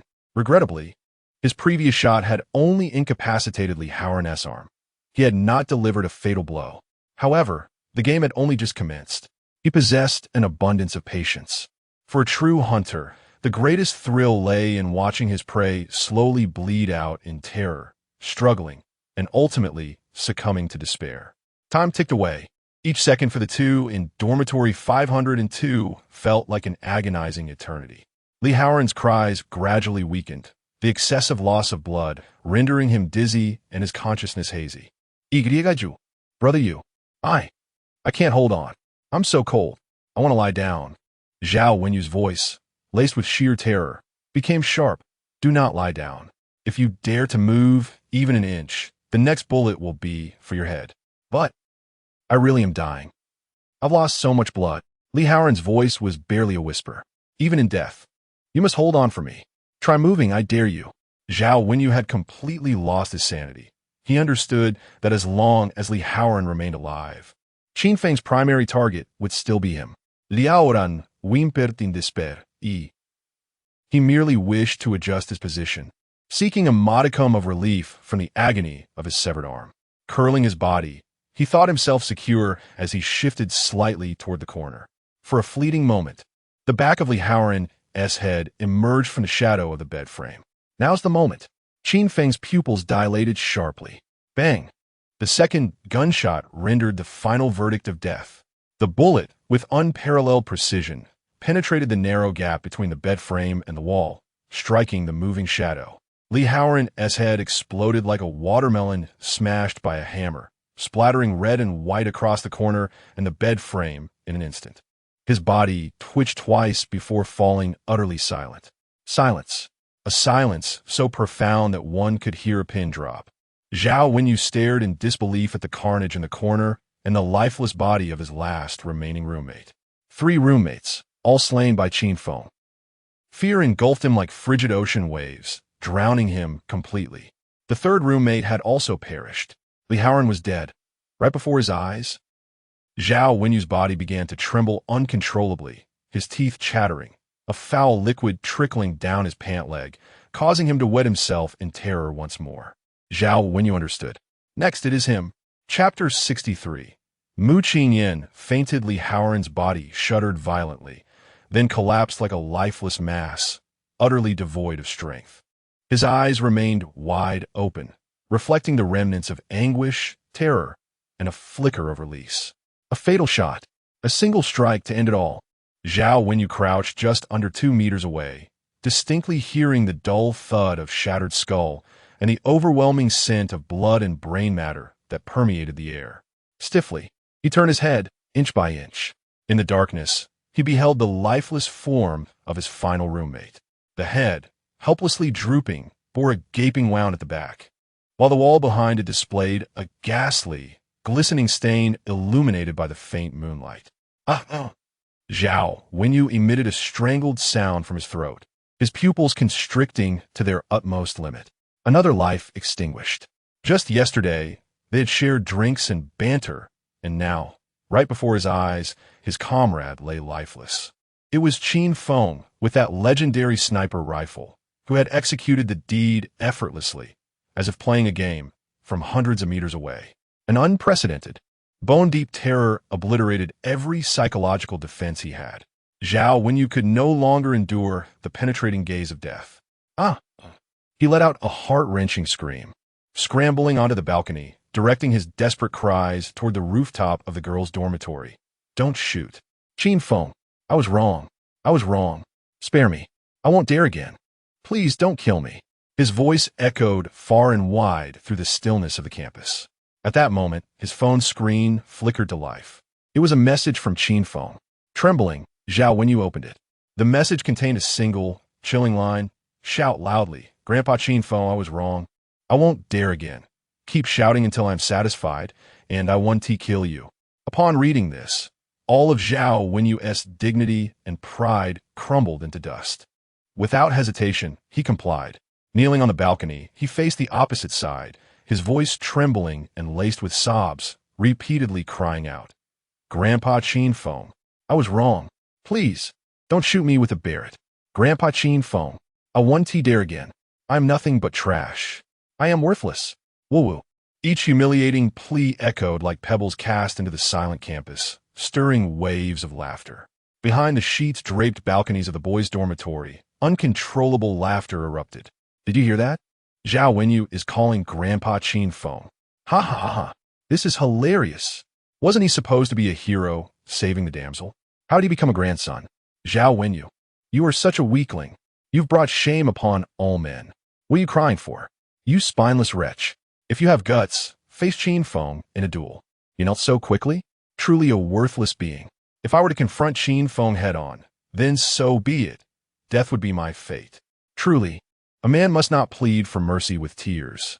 Countless boys, hidden behind their respective shelters, mock this kneeling hero without restraint. The commotion from the girls' dormitory is even more pronounced. Some audacious young women have taken to the balcony, pointing and jeering at Zhao Wenyu with disdain etched upon their faces. Among them is Xiao Jinrong, a robust girl from the physical education department weighing 230 pounds, who bellows, Zhao Wenyu, are you even a man? Better to die standing than live on your knees. Just look at Wu Chang'e, Wang Zi, and Gao Yi, though they were all killed by Qin Feng. At least they died on their feet. Indeed, get yourself together. Let Qin Feng put an end to you swiftly. Spare us this embarrassing display. Are you not a man? The girls' words are sharp and biting as they hurl insults across the way. In an instant, the chat group of the School of Economics erupts with activity. Extra! Extra! God, Qin strikes again.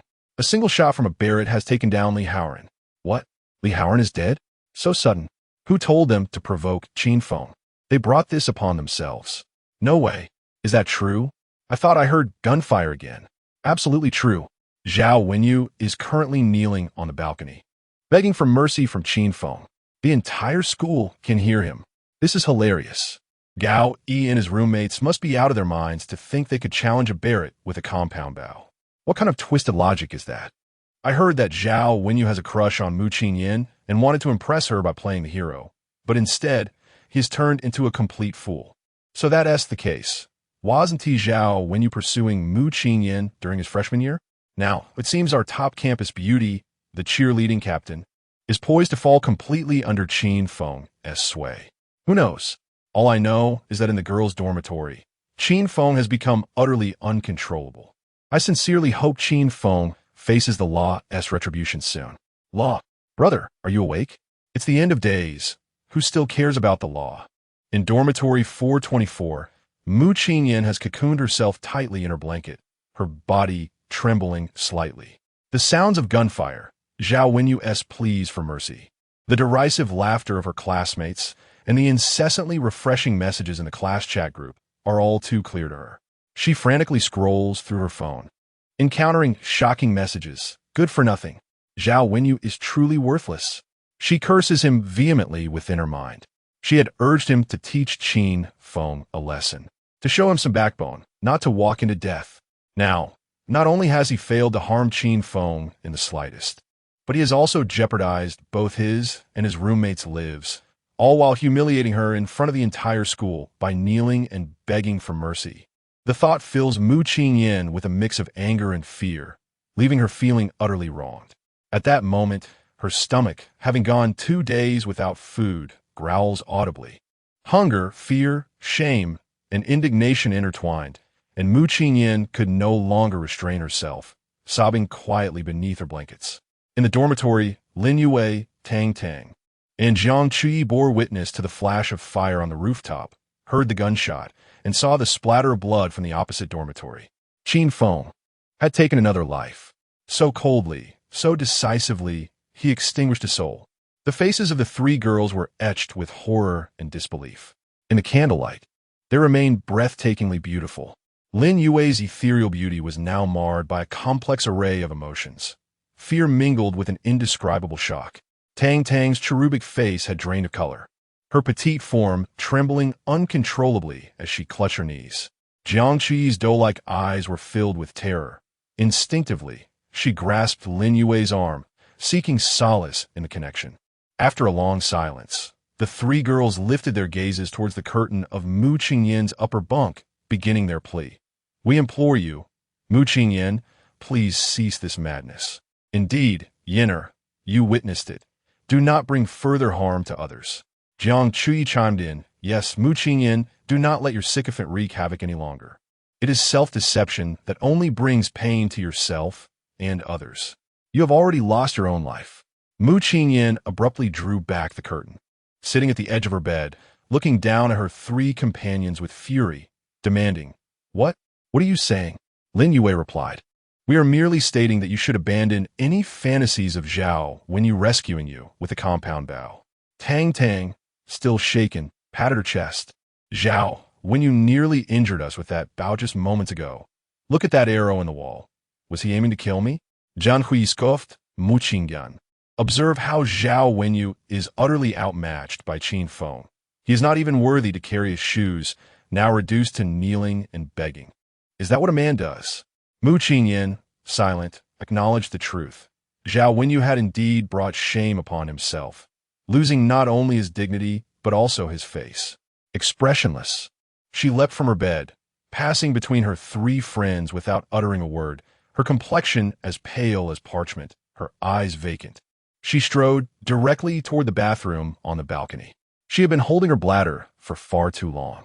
With Qin Feng and the others dining below, she had refrained from descending to relieve herself. Thus, she said nothing, entered the restroom, and slammed the door shut behind her. In the solitude of the bathroom, she squatted down. Hush! Lin Yue approached, knocking on the bathroom door. Yinner, I'm speaking to you. Can you hear me? Tang Tang joined her in knocking. Yes, do not engage in infighting. It will only lead to more casualties among our classmates. Jiang Chui sneered. You will be better off simply sharing a meal with Qin Feng. What are you holding out for? Your high E has perished. As Mu Qingyan sat in the restroom, listening to the taunts and jibes of her three friends outside, tears fell once more. As a result, Mu Qingyan had not consumed a proper meal for 2 days, leaving her body exceedingly weak. After squatting to use the restroom, she abruptly stood up, and in that instant, her brain experienced a moment of ischemia. Everything before her darkened, and the world spun around her. With a dull thud, Mu Qingyan fell straight backward, collapsing onto the cold ceramic tiles. She was clad only in a silk nightgown, the hem of which flipped upward upon her fall, revealing expanse of her fair, elongated thighs, which appeared especially striking amidst the darkness. What was that sound? Had she fainted? Was it due to starvation? The three girls in the dormitory, startled by the commotion, felt a sudden jolt of alarm. Chapter 64. Please feed Senior. Mu Qing in the night breeze atop the building carried a faint scent of blood, fluttering against Qin Feng's garments. He knelt on one knee, his form as steadfast as a rock, his gaze firmly affixed to the scope of the barret. Within the lens, Zhao, when you knelt on the cold balcony floor, tears streaming down his face as he cried out with all his might, Grandpa Qin, I was wrong. I will never dare again. Please spare me. A cold, disdainful smile curled at the corners of Qin Feng's lips. Spare you? Perhaps. But your claws must be severed. His finger gently and steadily settled once more on the trigger, devoid of any hesitation. Bang! Another thunderous gunshot shattered the eerie silence of the campus night. The bullet, imbued with devastating force, grazed the top of Zhao Wenyu's head, crashing into the wall of the dormitory behind him. With a roar, the wall was instantly gouged, leaving a gaping, grotesque hole as bricks and debris exploded inward. The composite bow, which Zhao Wenyu treasured as his prized possession and a means to rescue the fair Mu Qingyan, was violently torn asunder under the ferocity of the impact, transforming into a heap of meaningless plastic and carbon refuse. This obliteration shattered the last vestiges of Zhao Wenyu's spirit. He turned to see his greatest support reduced to rubble. The once fiery ambition to champion Mu Qingyan evaporating into thin air, leaving him utterly deflated. Without his weapon, how could he play the hero? How could he act decisively? Zhao Wenyu emitted a heart-wrenching scream, clutching his head, his body trembling uncontrollably as an uncontrollable warmth surged forth, a strong stench permeating the air. He had truly lost control. Before the eyes of his male peers, he knelt in supplication, having soiled himself. Qin Feng regarded the figure in the scope with indifference, retracting his finger. Preserving Zhao Wenyu's life might prove useful in the future. He deftly disassembled the barret, meticulously returning each component to its black rectangular case before turning and vanishing from the rooftop. In room 424, Qin Feng returned to find Lin Yue, Tang Tang, and Jiang Chui anxiously surrounding the bathroom door on the balcony, pounding on it fervently. "Yenu? Mu Qingyan? What is happening?" Tang Tang called out loudly. "Open the door. Respond." Lin Yue's tone bore a hint of concern. "What are you doing in there? You're not thinking of doing something foolish, are you?" Jiang Chui remarked coldly. Qin Feng furrowed his brow and approached, asking in a low voice, "What is going on?" The three girls, having found their anchor, quickly gathered around him. "Gangtang explained that rapid bache, Qin Feng, Mo Qingjian." She just came out of the dormitory without a word and went straight into the bathroom. Then we heard a thud from inside, and she hasn't responded since. Upon hearing this, a flicker of understanding crossed Qin Feng's eyes. 2 days without sustenance, compounded by the immense psychological strain she had just endured. It was a wonder she hadn't fainted. He dismissed any unnecessary words and stepped forward decisively. Under the astonished gaze of the three girls, he lifted his right foot and forcefully kicked the door lock. Bang! With a deafening sound, the fragile lock shattered, and the wooden door swung open violently, revealing the scene within the restroom. In the cramped, single-person restroom, a delicate figure lay helplessly sprawled on the cold porcelain tiles. Mu Qingyan, the esteemed cheerleading captain and campus beauty, was clad only in a light pink silk nightgown, the fabric thin and smooth, clinging closely to her curvaceous form. Due to her fallen position, the already short hem of her dress had flipped up to an astonishing height, nearly reaching her waist.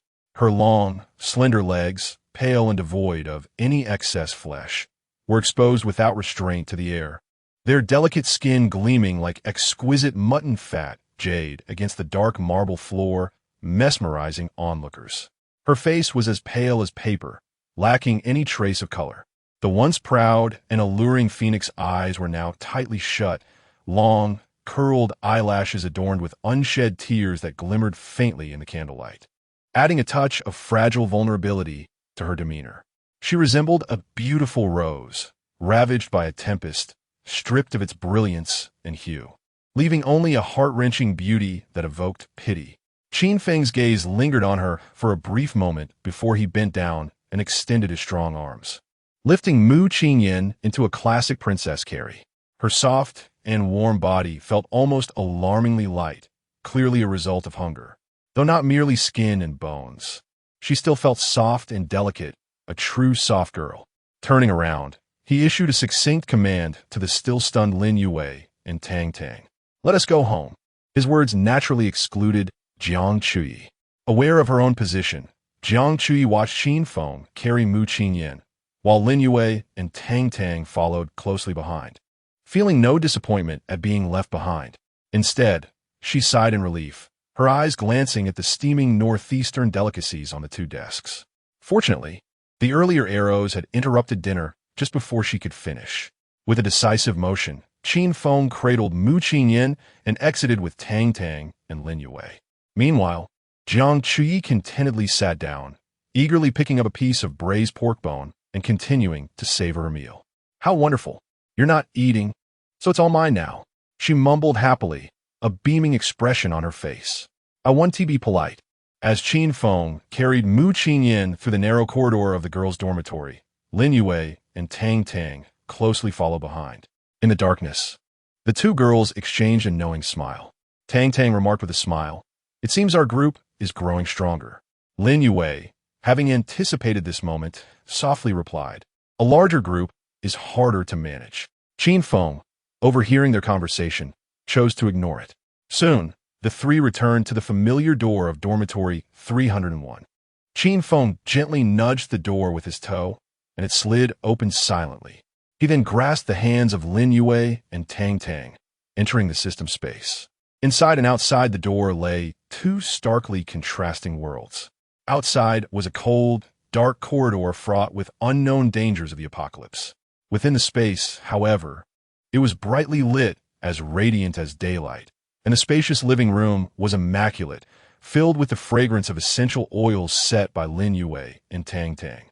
The system space was a sanctuary amidst this apocalyptic world, an absolute paradise. Cradling Mu Qingyan in his arms, Qin Feng approached the genuine leather sofa in the living room and gently laid her down. She remained in a deep slumber, her chestnut hair cascading onto the wooden floor. Qin Feng turned to Lin Yue and Tang Tang, issuing further commands.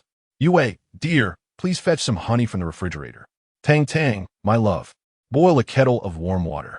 Make sure it's not too hot. Mix it with the honey and feed it to her with a spoon.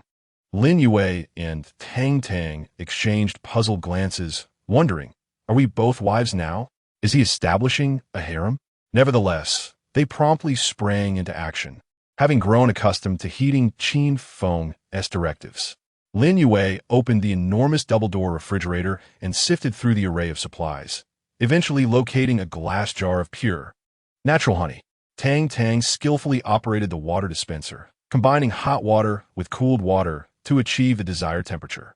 As they collaborated, Lin Yue gazed at the unconscious Mu Qinyan on the sofa, murmuring, "It seems our esteemed school beauty cannot escape Qin Feng's grasp after all."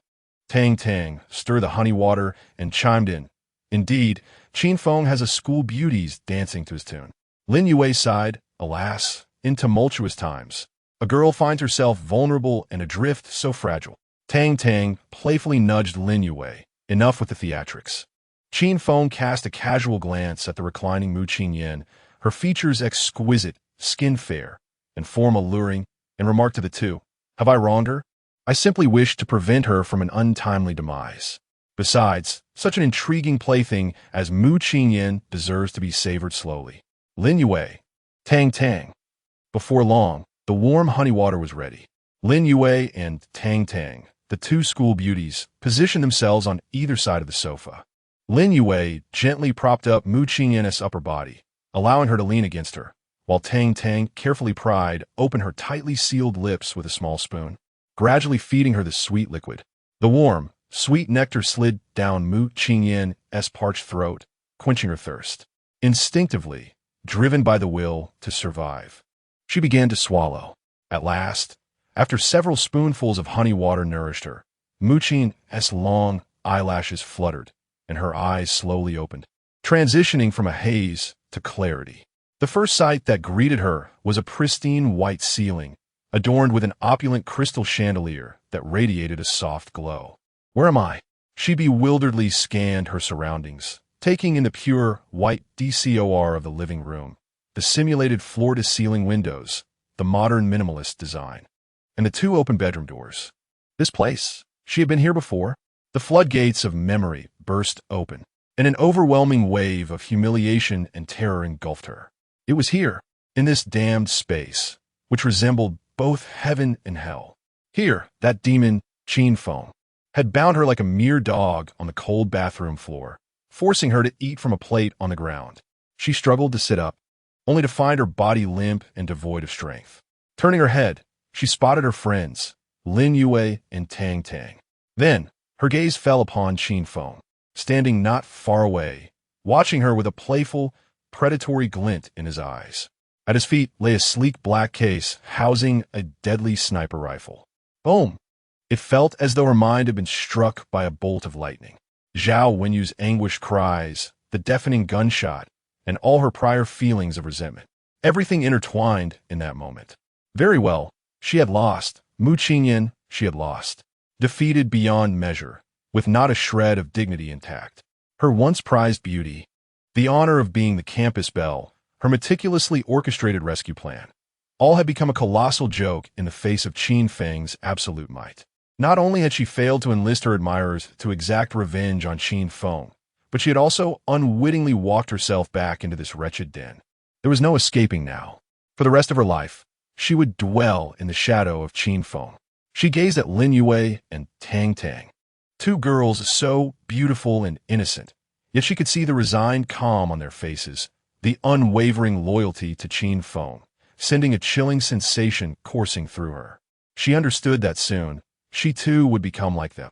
Mu Qinyan would become Qin Feng's pet, stripped of dignity and freedom, reduced to a pitiful creature begging for scraps. Despair washed over her like a black tide, submerging her completely.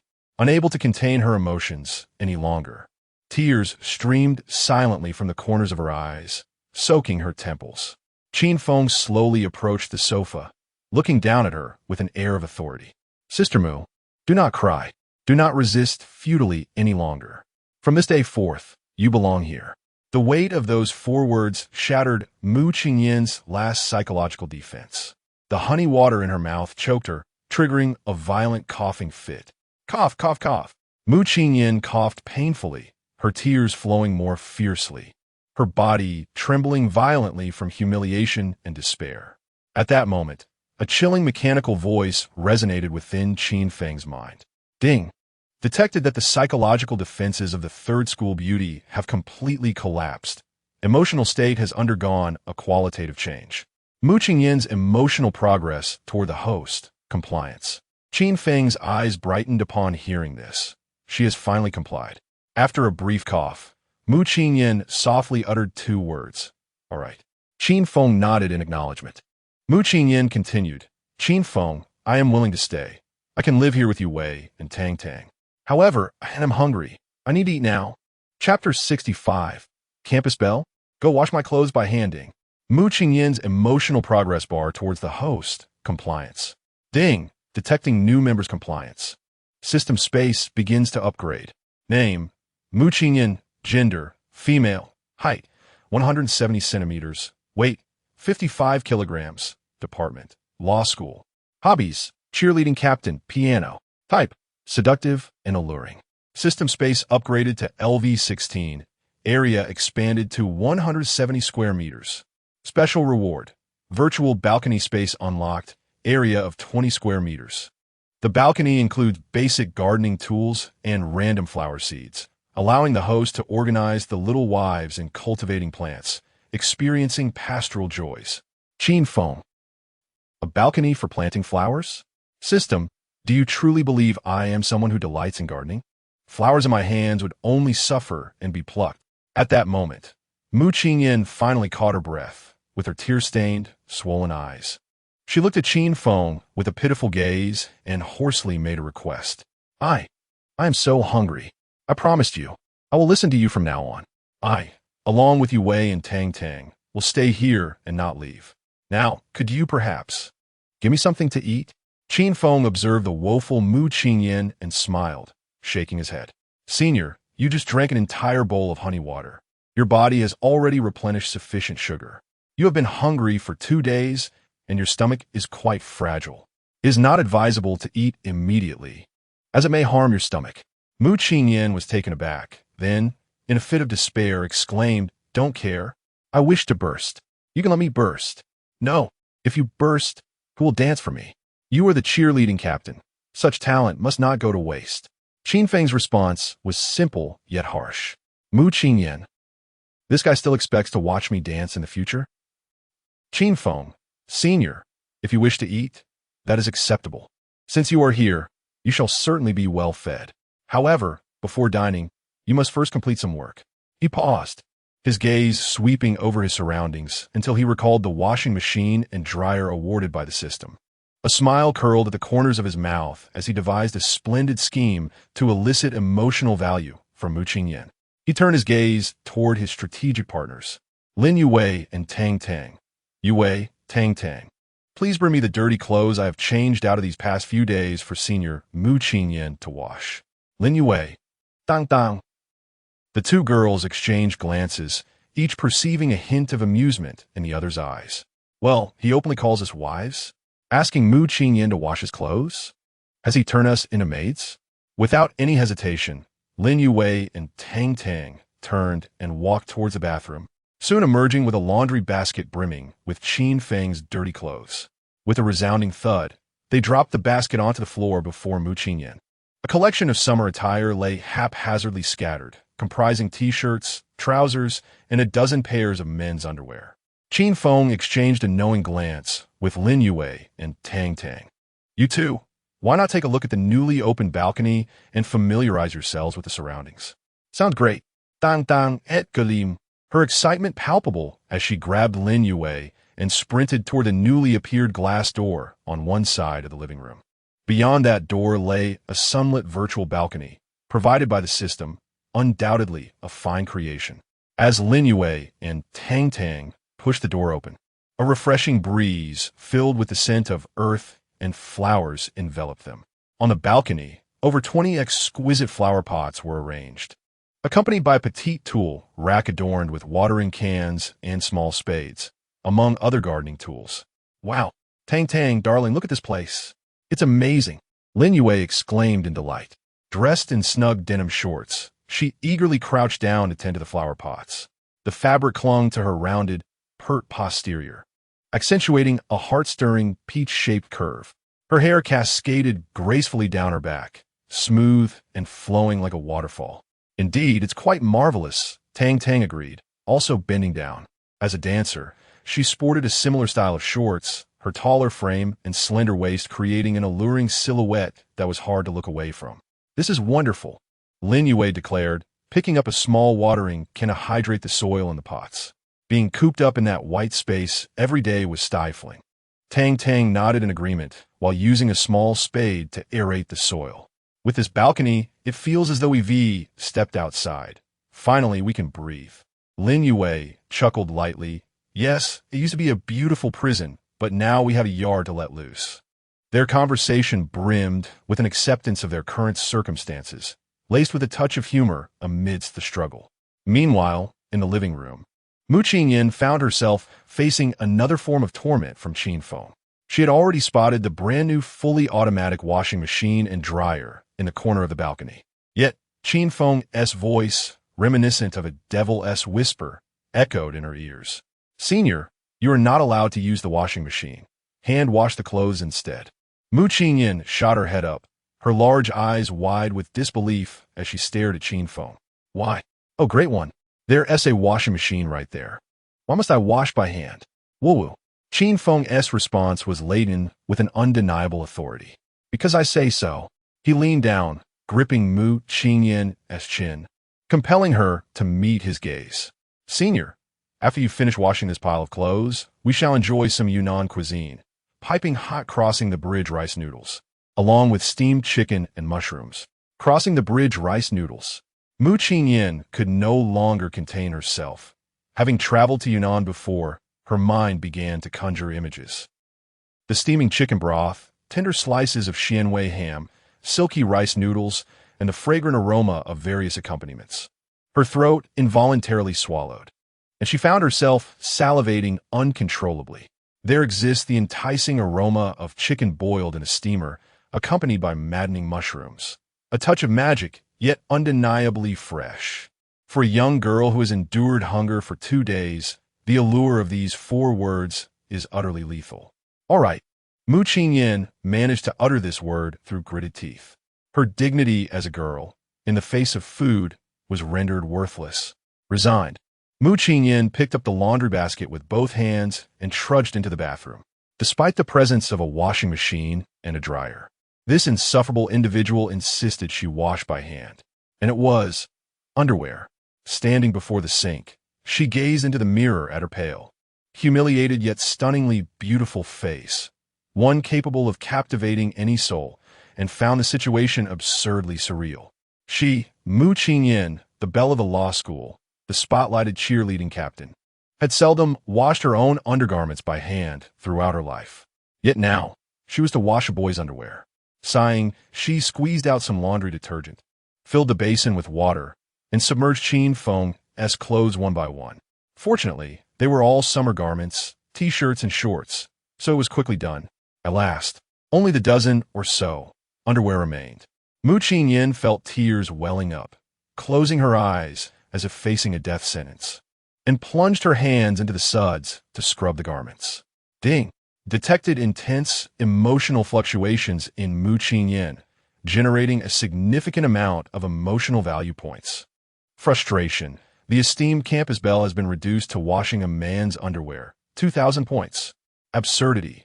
The world is in ruins, and yet here I am. Washing clothes for a demon? This is utterly ridiculous. 3,000 points. Anticipation. Once the laundry is done, I can savor the delicious bridge rice noodles. I long to eat. And later, I wish to tend to flowers on that beautiful balcony. 1,000 points. A sense of belonging. By obeying this man's commands, I can survive in this cannibalistic apocalypse and still have food to eat. This seems to be the only way out. 2,000 points. Host remaining points 107 000 8000 115000. The host has ample points, allowing for the purchase of abundant food. As Mu Qingyan grappled with her profound humiliation while envisioning the delectable rice noodles, her phone vibrated in her pocket. In a flurry, she dried her hands and retrieved her phone to see the caller ID. Zhao Wenyu. Oh my, you just wept and called out for Qin Feng in front of the entire school, and now you choose to call? Mu Qingyan hesitated momentarily, but ultimately swiped to answer. On the other end, Zhao Wenyu's voice, weak and laced with tears, reached her ears. Qingyan, sorry. I couldn't save you. I lost. I apologize for your trust. But I hope we can still be good friends. Listening to his futile words, a wave of irritation surged within her. Good friends? She coldly interrupted him, her tone frigid. Zhao Wenyu, don't call me again. I'm washing Qin Feng's underwear. On the other end, silence fell abruptly. After several seconds, Zhao Wenyu's incredulous voice finally trembled through the line. What are you doing? I am washing Qin Feng's underwear. Mu Qingyan almost roared in response. Zhao Wenyu stammered. Where are you? Mu Qingyan let out a cold laugh. Guess where I am? Zhao Wenyu, stop calling. There is no possibility for us in this lifetime. It ends here. With that, Mu Qingyan abruptly hung up the phone, tossing it aside as if discarding a piece of debris that no longer held any significance to her. In a distant corner, Zhao Wenyu, having narrowly escaped a catastrophe, clutched the disconnected phone, feeling as though he had been struck by lightning. Mu Qingyan, washing, underwear for Qin Feng. Those words echoed relentlessly in his mind, his heart feeling as if it had been crushed by an invisible hand. In the sky, a mournful melody seemed to resonate. Snowflakes danced, and the north wind howled. It was his own melancholic soundtrack. Chapter 66. Mu Qingyan finally enjoys a meal at long last. After enduring an epic mental struggle, Mu Qingyan completed the task of washing all of Qin Feng's garments. Meanwhile, Qin Feng leaned against the doorframe of the bathroom like a supervisor, admiring the graceful silhouette of Mu Qingyan from behind. To be fair, she truly embodied the essence of a cheerleading captain. Her figure was undeniably striking. Clad in a pink nightgown, her chestnut hair cascaded down, perfectly concealing the exposed back design that revealed a flawless expanse of skin. Regrettably, no matter how long her hair was, it could not obscure her enchanting legs, long and fair. They dazzled the eyes. Suddenly, Qin Feng broke the silence. Do girls really take this long to do laundry? Mu Qingyan, engrossed in wringing out water, nearly strained her back at his remark. Turning back with an exasperated expression, she retorted, What do you mean by this long? This is what I call professionalism. Do you think we girls are like you boys, leaving dirty laundry to soak in the basin for a week, believing that fate will decide the outcome? Just pull it out and hang it to dry? How do you know boys do laundry that way? Qin Feng raised an eyebrow. Of course I know, Mu Qingyan replied, glancing at him while continuing her task. I soak it for 10 minutes first, then meticulously scrub it. You see, it must be done this way to remove the grime. Qin Feng watched with keen interest. Even the slight tremors of her delicate frame while washing radiated a peculiar rhythm. Indeed, from this day forth, all my laundry shall be entrusted to you, he declared, his tone one of undeniable certainty. Mu Qingyan responded with incredulity. Thank you? Having finally completed the laundry, she felt as though her waist no longer belonged to her.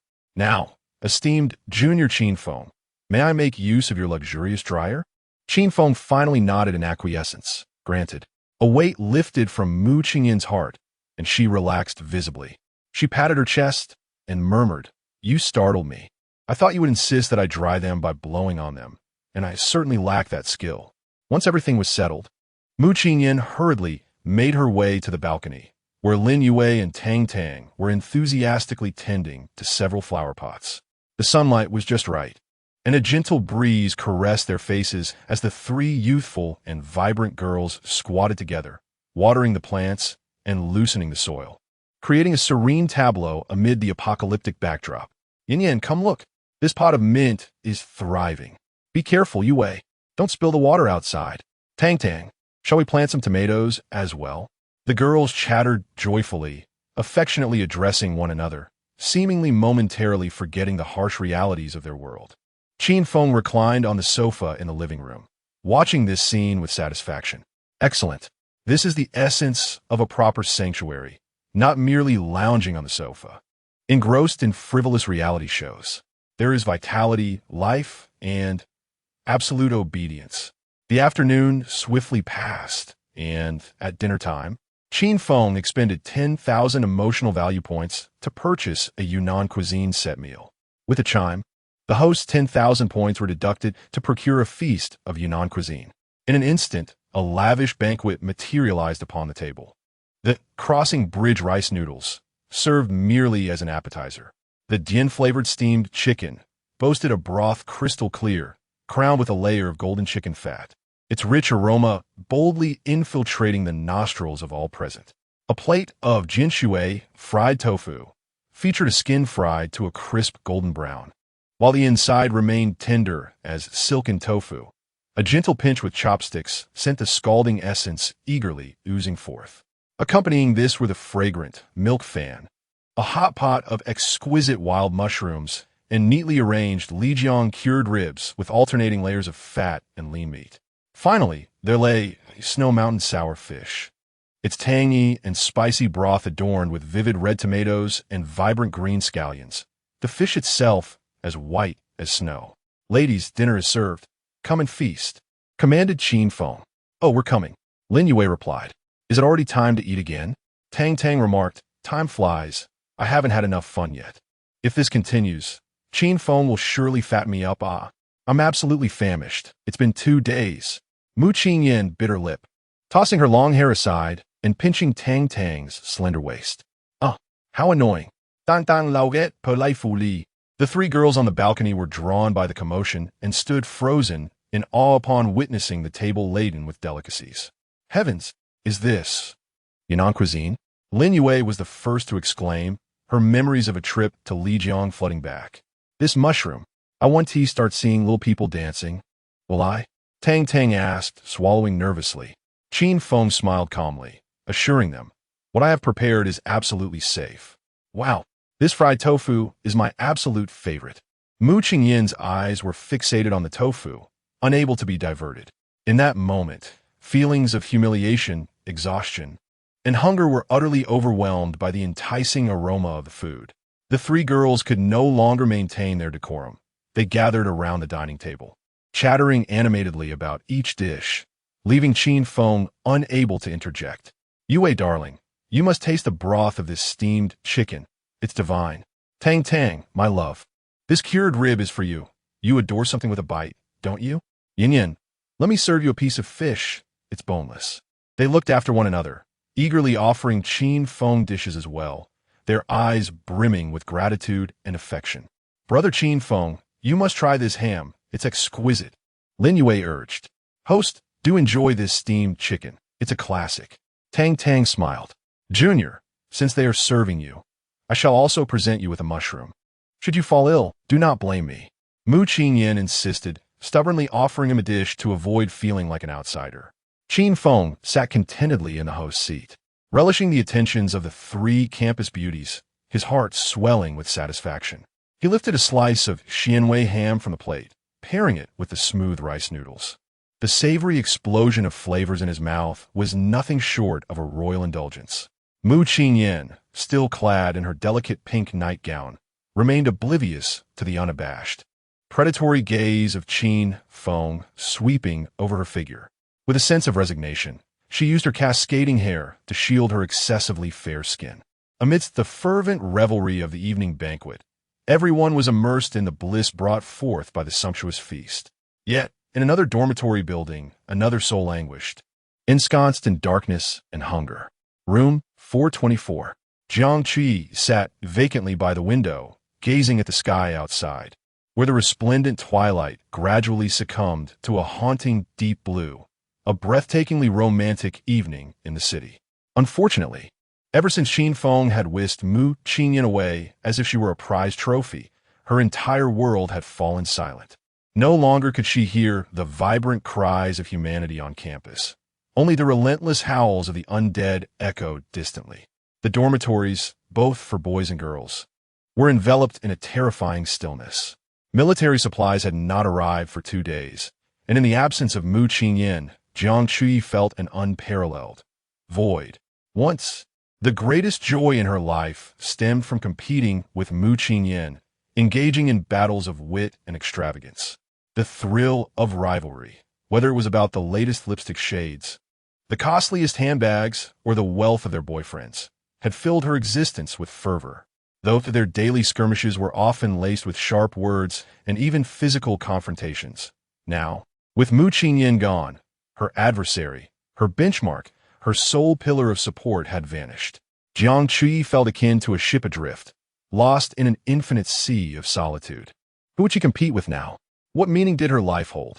The tide of loneliness surged, engulfing Jiang Chui as she hugged her long legs, casting her gaze upon the vibrant sky beyond the balcony, finally succumbing to tears of despair.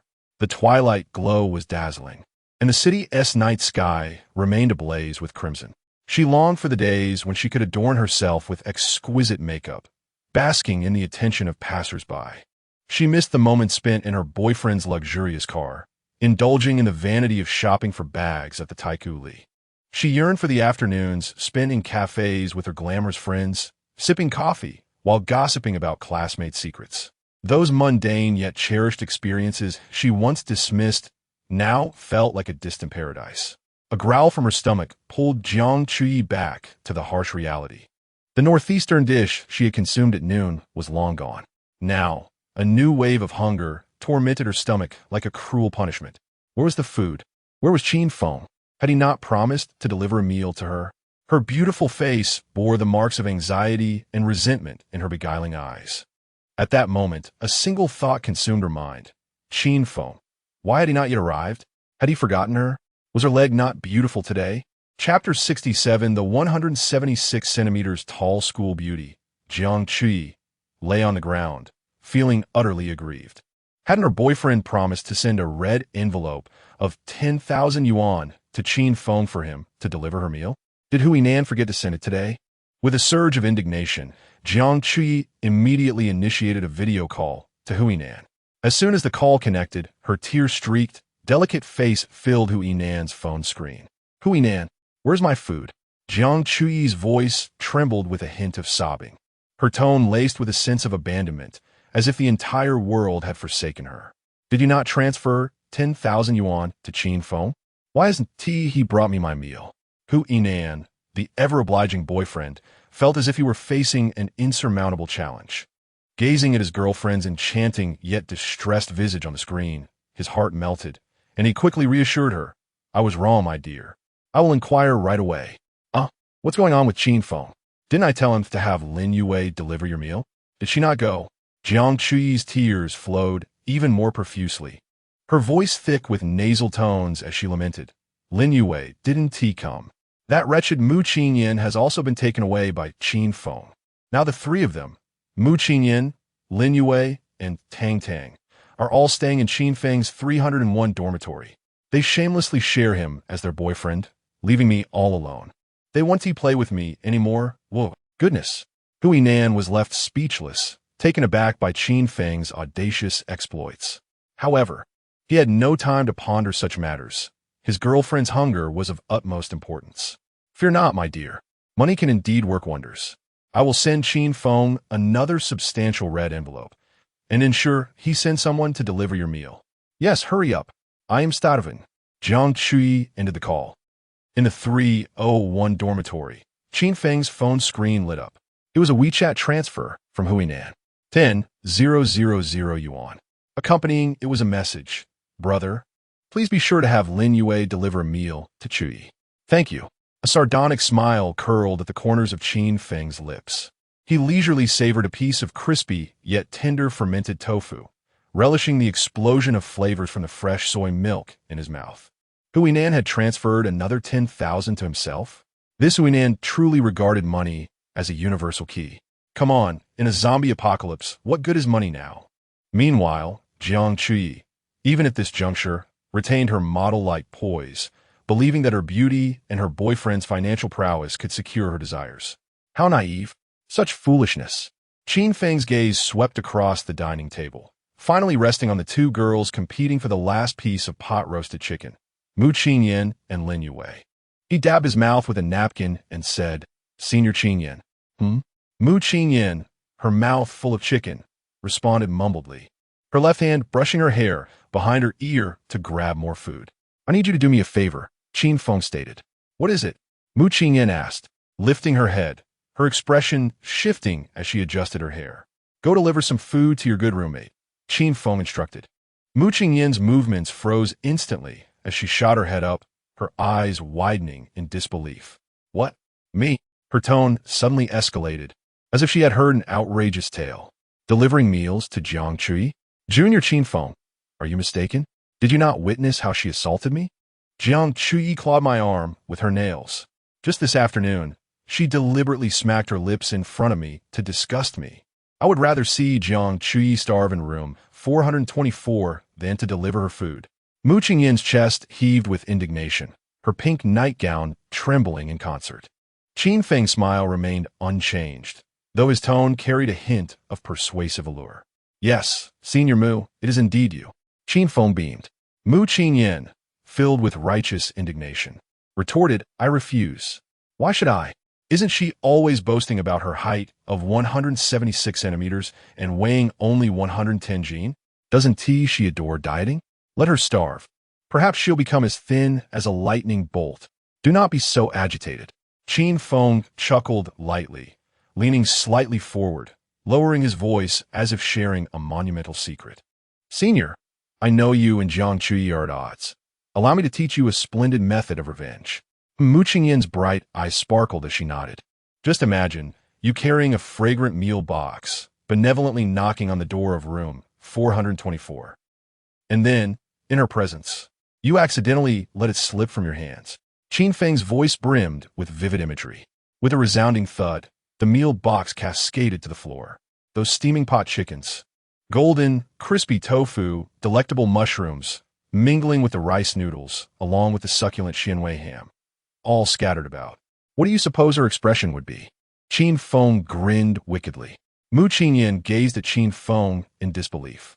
The fire of her anger gradually extinguished, morphing into a blend of shock and exhilaration.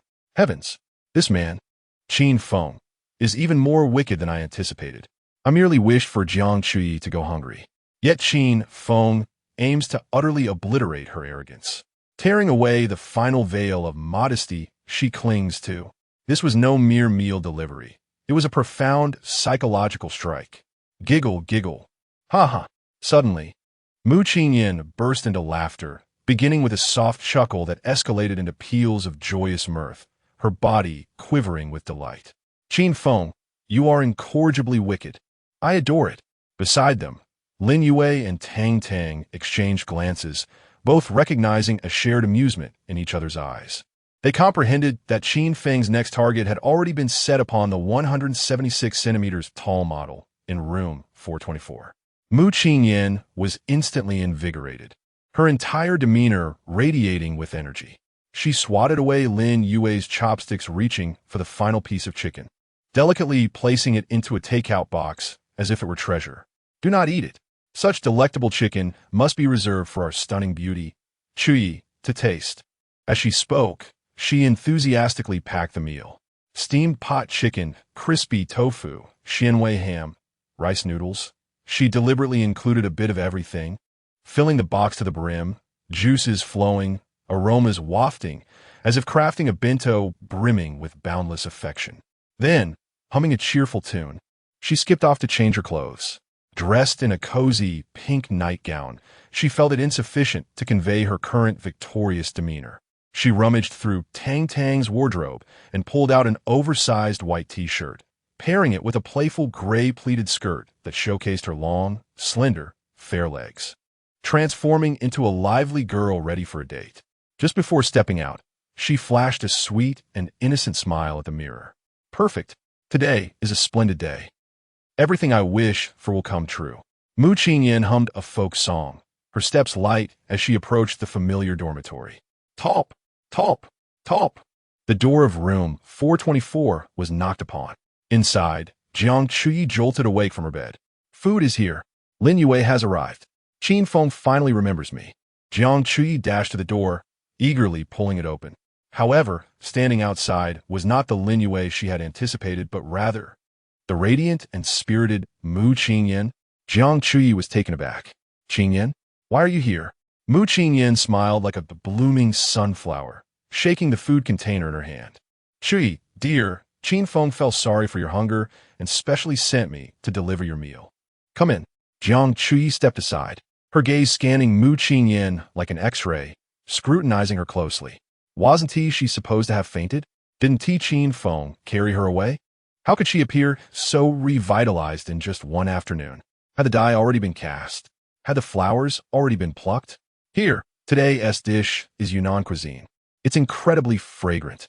Mu Qingyan entered the dormitory and placed the food container on the table. Were you not fainted? Are you feeling better? Jiang Chuyi asked coldly. Yes. Mu Qingyan blinked innocently. I drank a lot of honey water that Qin Feng fed me, and I had a hearty meal. Look, I'm so full that I can barely move, and I even packed this much for you. I'm good to you, right? As Mu Qingyan spoke, she eagerly attempted to open the food container's lid. Look, this is the steamed chicken. Just as she finished her sentence, in a swift motion, Mu Qingyan's wrist inexplicably twitched, and she gasped. Oh no! Crash! A container full of delicacies spilled out like a torrent breaching a dam. Golden chicken pieces, steaming tofu, fragrant mushrooms, and pure white rice noodles. Mixed with rich broth, they traced a desperate parabola through the air, ultimately splattering onto the cold, dirty floor tiles with a resounding thud. The aroma mingled with an unpleasant odor, instantly permeating the entire dormitory. Mu Qingyan dramatically covered her mouth with both hands, her eyes filled with innocence and terror. I'm so sorry, Chuyi. I slipped. I truly didn't mean to. Alas, my butterfingers. Jiang Chuyi's enchanting eyes, however, blazed with a fierce fire at that moment. She glared at Mu Qingyan, each word squeezed out from between clenched teeth. Mu Qingyan, you did it on purpose. Mu Qingyan retracted her facade, her smile transforming into a frigid and mocking expression. Jiang Chuyi, I went out of my way to bring you food, and you dare accuse me of malice? Truly, you're like a dog biting El Dongbin, unable to recognize the intentions of a good person. Who are you calling a dog? You are the dog. Qin Feng's sycophant. Jiang Chuyi was utterly incensed. What's your problem? Having had my fill, Mu Qingyan, emboldened, rolled up her sleeves, ready to brawl. Last time you pulled my hair, this time, I shall return the favor. Jiang Chuyi had no desire for confrontation. Her enchanting almond-shaped eyes fixated intensely on the mess that could no longer be deemed food, her heart aching as if it were bleeding. I spent 10,000 on that delicacy. Pointing toward the entrance, Jiang Chuyi screamed in fury. Get out. You get out. Did you sleep with Qin Feng? You green tea bitch. Never return. Mu Qingyan had achieved her objective, letting out a derisive laugh. Leave? If you insist. Who cares? Oh, by the way, I did not sleep with Qin Feng. Tonight, I shall be sharing a bed with my beloved Lin Yue and my darling Tang Tang. Farewell.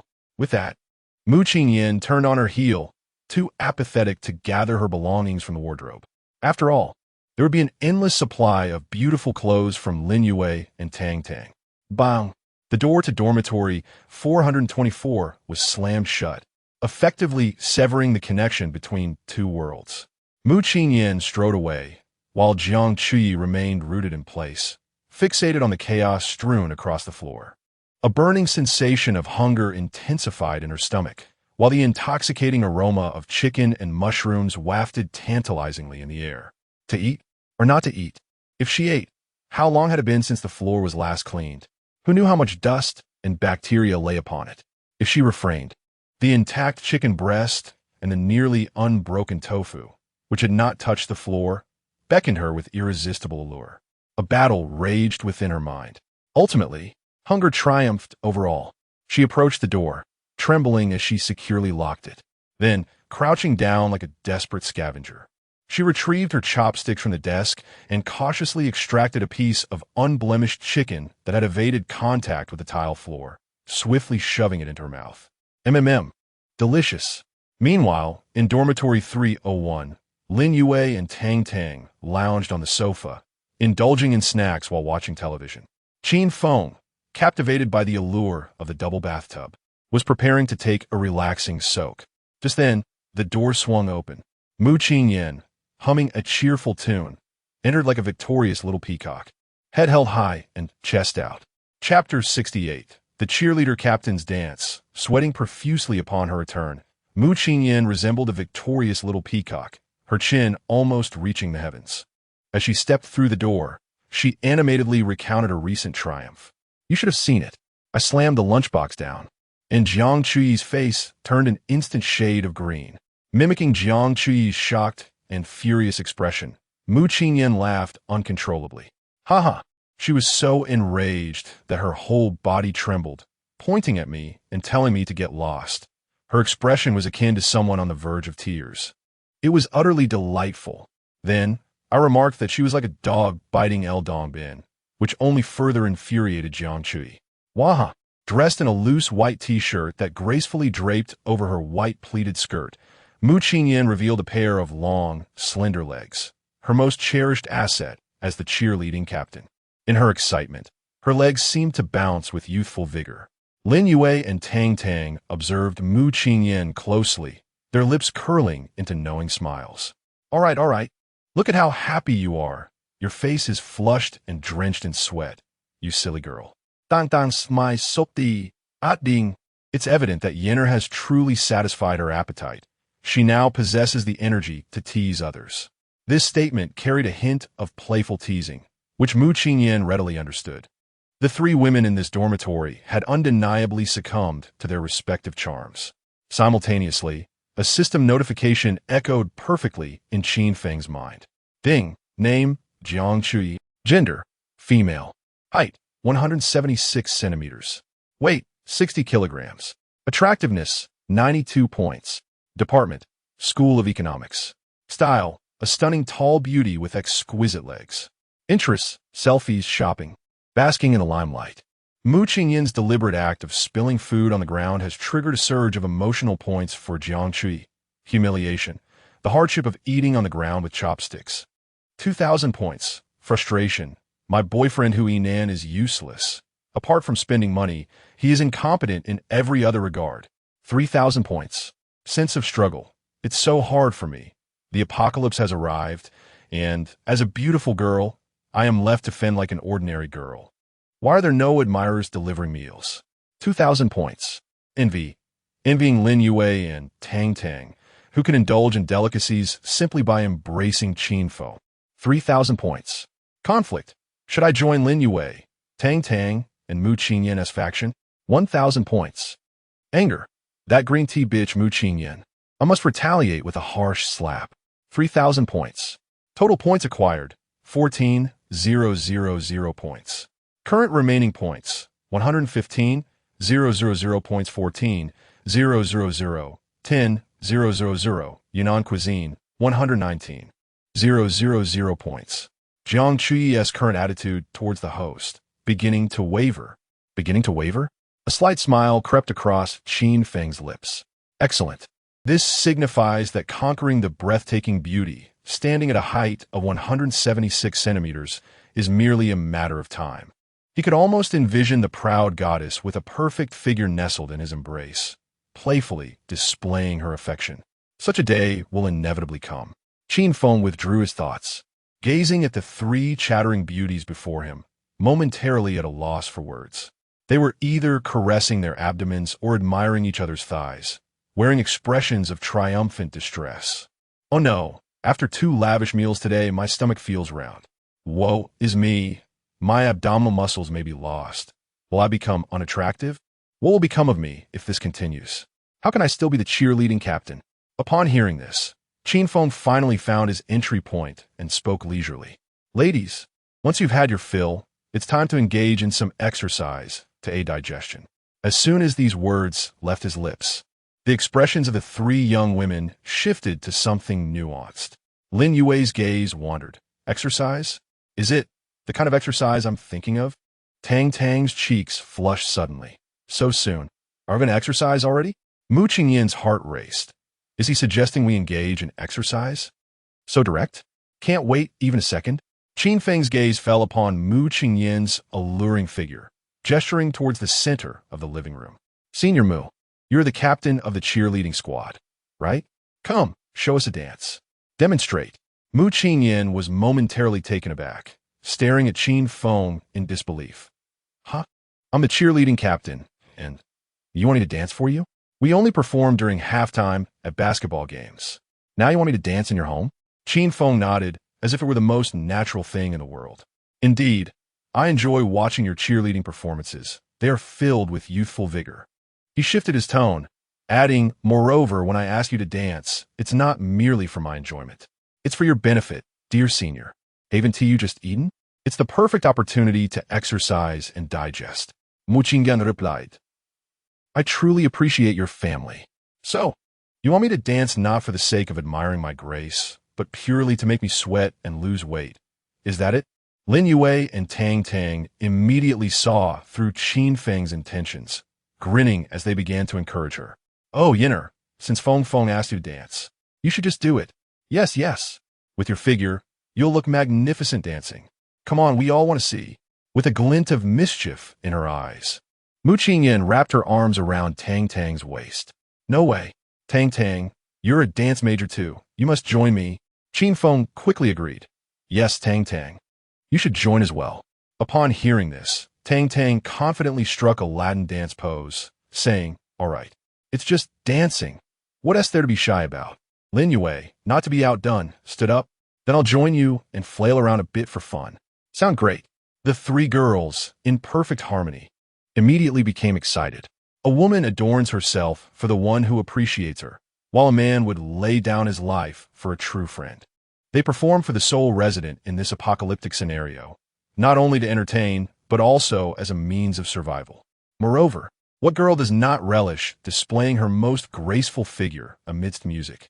Mu Qinyan connected her phone to the television's Bluetooth and selected an energetic dance track commonly used by their cheerleading squad. As the music played, the spacious 60-square-meter living room transformed into a stage. True to her role as the cheerleading captain, Mu Qingyan's every beat, every turn, every wink and nod was executed with precision and vigor. Her pleated skirt flowed with her movements, creating vibrant arcs that were both sensual and striking. Her petite figure swayed with an energy reminiscent of an electric motor. This is what one would call professionalism.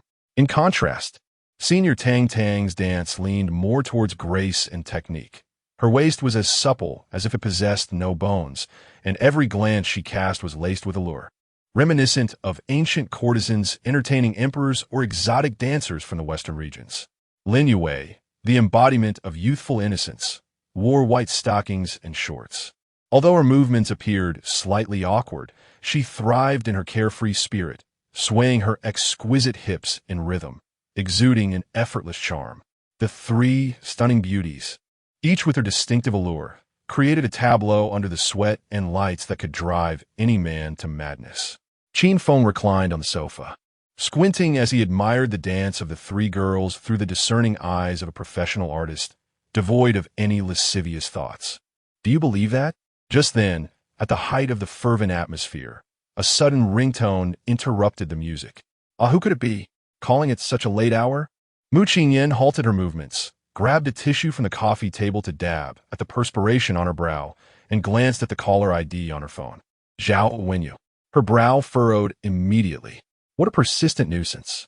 Hadn't they already clarified everything? Hadn't she explicitly asked him not to call again?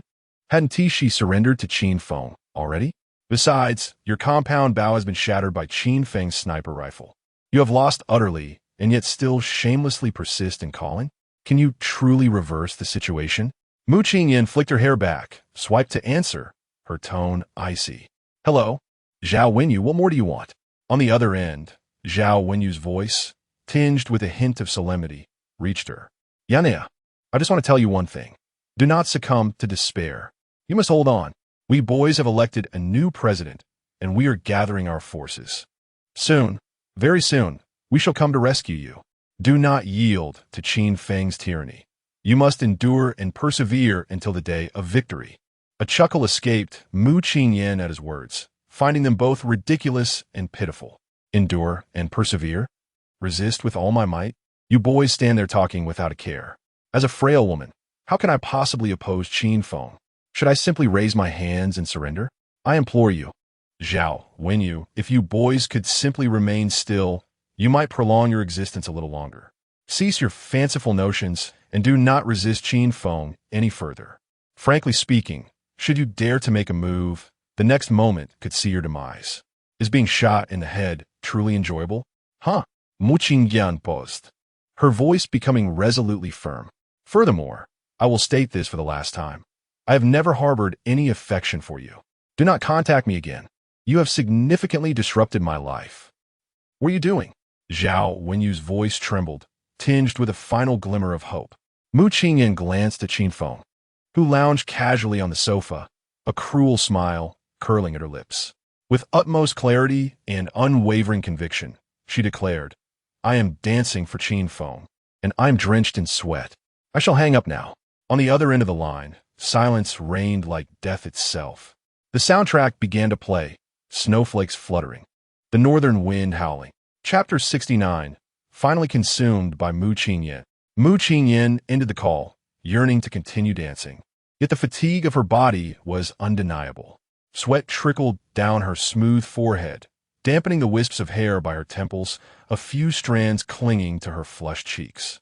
Her chest rose and fell as her breath quickened, accompanied by a hint of sweet gasps. When she gazed at Qin Feng, her eyes seemed veiled by a mist. The blush from her dance spread from her cheeks to her elongated neck, shimmering alluringly under the lights. Qin Feng approached her, producing a tissue to gently wipe the fine beads of sweat from her forehead. That's enough, Senior Mu. No more dancing, he said in a calm tone, a mischievous smile playing at the corners of his mouth. I have something intriguing to show you. Mu Qingyan's heart skipped a beat, a myriad of unseemly images flashing through her mind. What was this man planning? The intriguing thing he mentioned was surely nothing innocent. Before she could react, Qin Feng grasped her delicate wrist, the warmth of his touch sending a shiver through her. He led her directly towards the restroom.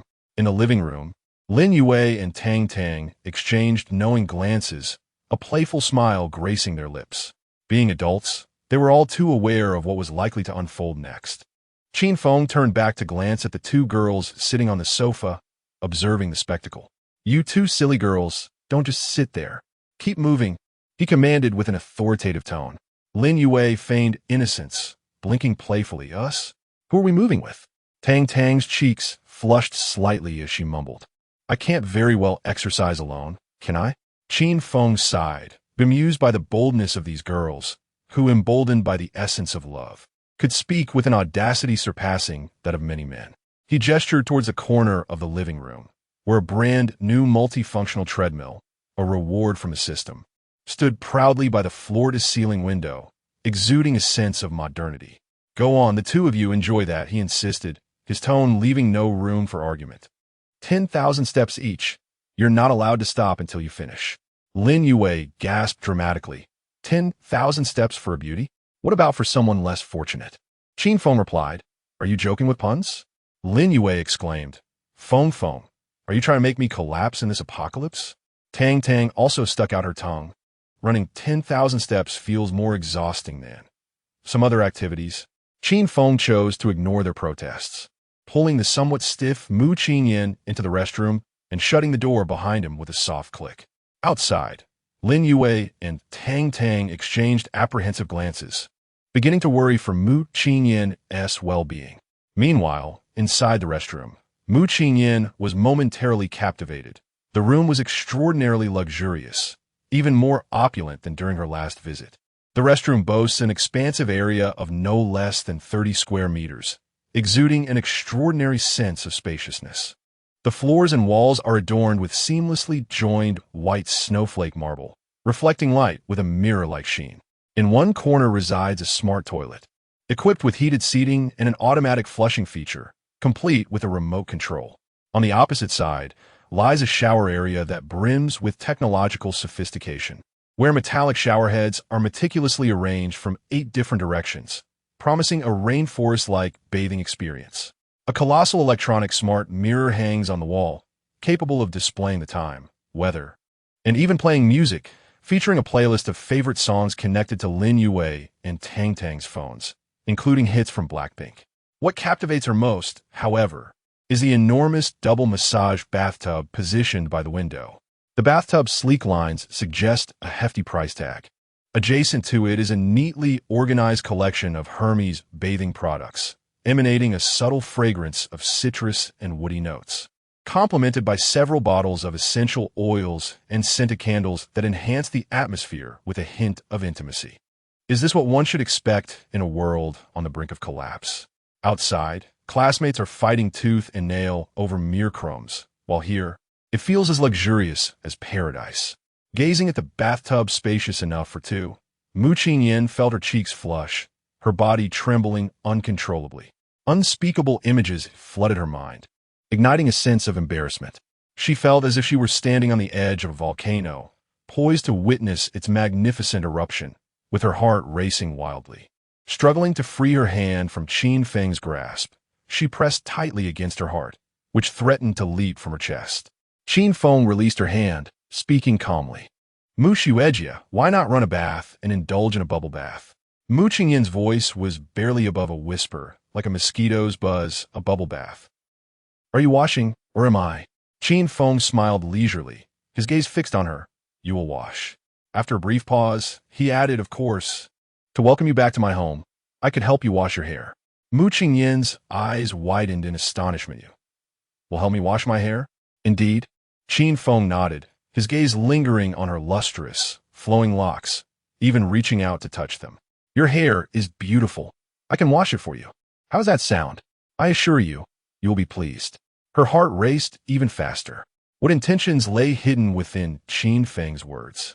What did his mind harbor? What wickedness coursed through his veins? Steadying herself, Mu Qingyan ventured. After you wash my hair, then what?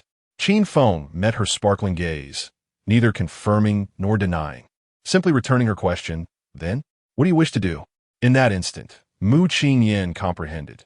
This was an unspoken transaction, an enveloping possession wrapped in tenderness. Biting her crimson lips, her fingertips trembled, ultimately lowering her gaze, as if resigned to fate. The system's obedience buff began to weigh heavily on her heart. All right, you help me wash my hair, she said, as if it were to her advantage.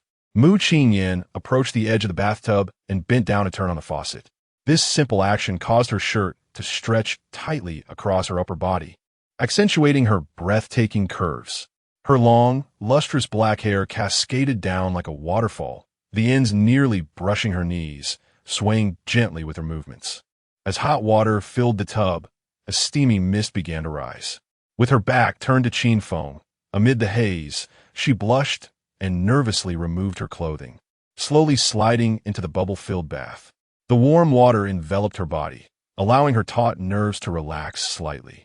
She rested her head against the cool edge of the tub, closing her eyes, while her long hair was swept outside, as if waiting for something. Qin Feng approached, picked up the shower head, and delicately dampened her long hair with warm water. His movements were meticulous as he washed her hair. Mu Qingyan felt a peculiar sensation, for it was the first time in her life that a boy was washing her hair.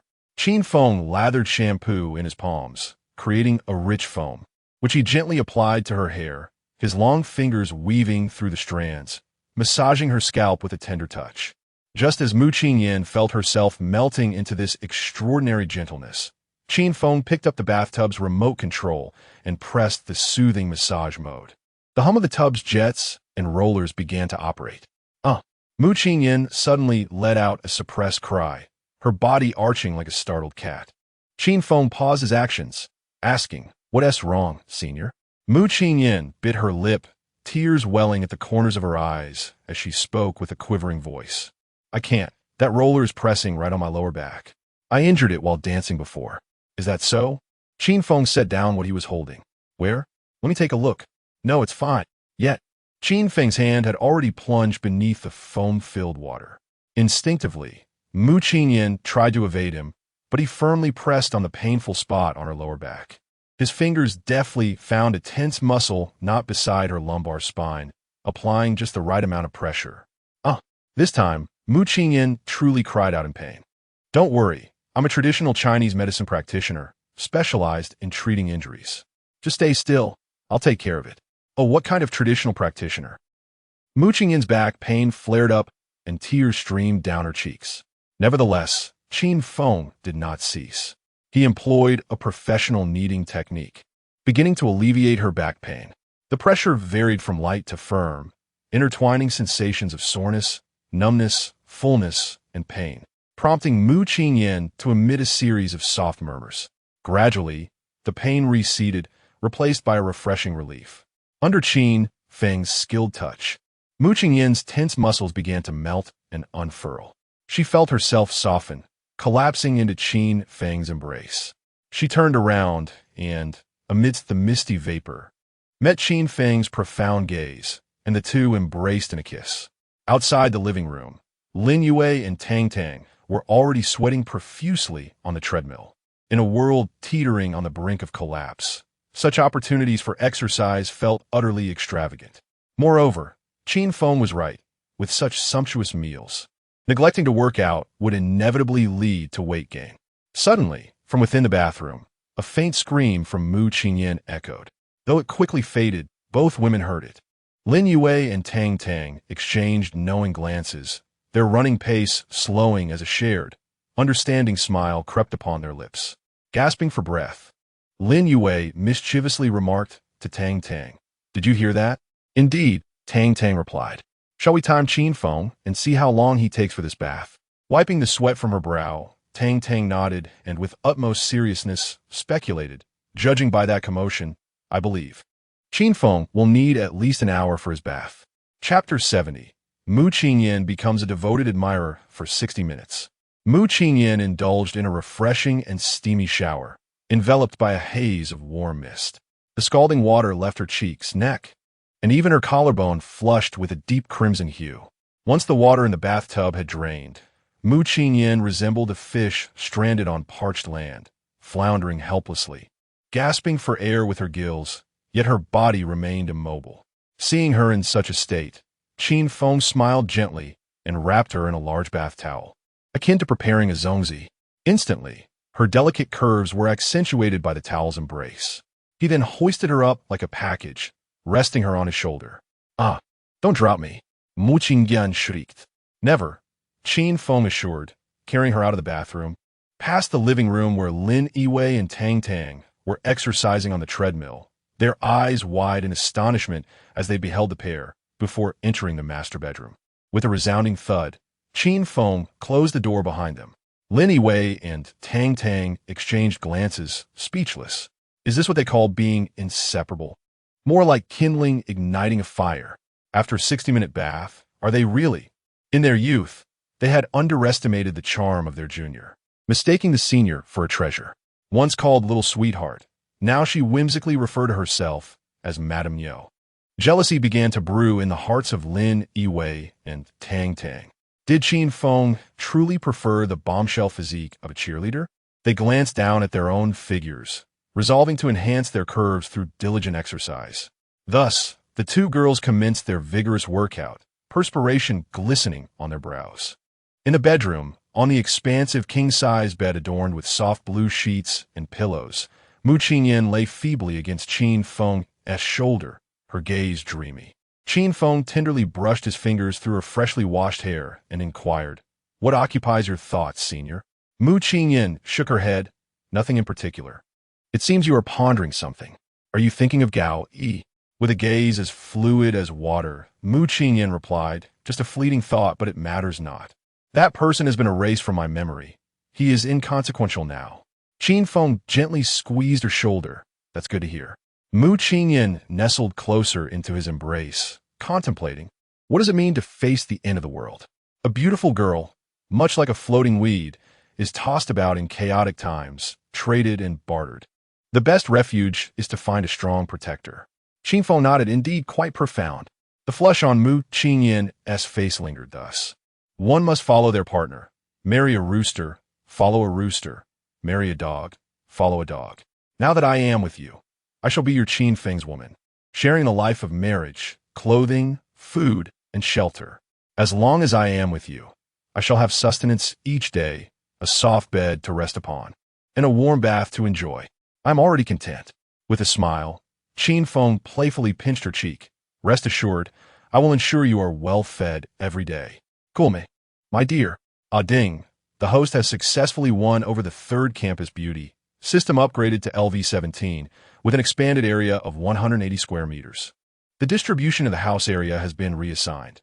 Living room 70 square meters, master bedroom 40 square meters, second bedroom 30 square meters, bathroom 20 square meters, balcony sky garden 20 square meters. Reward. The bed size in the master bedroom has increased to 2 meters wide by 2 meters long, accommodating 3 individuals for sleep. Home furnishings. The 3-person sofa has been upgraded to a 4-person genuine leather sofa. The wall-mounted television has been upgraded to a 76-inch large screen. The 4-person dining table has been expanded to a 6-person table with 6 accompanying chairs. Additional furnishings include wardrobe, temperature-controlled wine cabinet, massage chair, double-door refrigerator, treadmill, washing machine, and dryer. Mu Qingyin's emotional attitude has transformed. Name: Mu Qingyin. Gender: female. Height: 170 centimeters. Weight: 55 kilograms. Department: law school. Interests: cheerleading captain. Type: sultry and seductive. Hobby: dance, fitness, piano. The host has just evoked various emotions in Mu Qingyin, earning a significant amount of system points. Desire: Mu Qingyin yearns to develop a positive emotional relationship with the host, 1,000 points. Joy: Mu Qingyin has experienced immense joy from the host, 3,000 points. Stability: Mu Qingyin feels a profound sense of security living in the host space, 2,500 points. Satisfaction: Mu Qingyin feels fulfilled and well-nourished, 2,000 points. Vulnerability: in the tumultuous end times, a girl seeks a boy for support. Feeling extremely fragile, like a delicate vase, 5,000 points. Mu Qingyin's emotional progress with the host, a little love-struck. Qin Feng read the system information and smiled faintly. How is it that Mu Qingyin has become so smitten so quickly? Thus, he became even more fervent with the girl below. Ding! Unlocking the next round of culinary choices. Each set meal costing 10,000 points. Guizhou cuisine. Sour soup fish, stir-fry pork with folded root, silk dal, spicy chicken, tofu balls, intestine wang noodles, 10,000 points. Hubei cuisine. Steamed wuchang fish, mianyang 3 steams, pork and lotus root soup. Jingzhou fish cake. Jingsha soft-shelled turtle, 10,000 points. Shaanxi cuisine. Meat burger. Lamb pao ma, oil splash noodles, sauce noodles, spicy cold noodles, red willow meat skewers, 10,000 points. Qin Feng glanced at the culinary preview, feeling a strong urge to critique. The first 2 cuisines deducting 10,000 points each was acceptable. However, the carb-heavy Shaanxi cuisine, consisting mainly of bread or noodles, also requiring 10,000 points. System: sometimes it can be quite unreasonable. Beep. A new round of weapons has been unlocked. The host currently has an ample arsenal and an abundance of ammunition, as the host never wastes bullets on zombies. Yet the system has introduced a selection of new products for the host to choose from. M2 Flamethrower. A devastating close-range weapon with an effective range of 30 meters. The liquid hellfire it ejects can instantly ignite hordes of corpses, creating an insurmountable wall of flames, making it the most efficient choice for clearing narrow spaces and dealing with zombie tides. 10,000 points. RPG rocket launcher, a shoulder-mounted heavy weapon, equipped with high explosive warheads. It can effortlessly destroy vehicles, fortifications, and thick walls. It presents the simplest and most direct solution when facing troublesome mutants or needing to breach obstacles. 10,000 points. Suicide bombing drone, a safe and precise means of remote attack.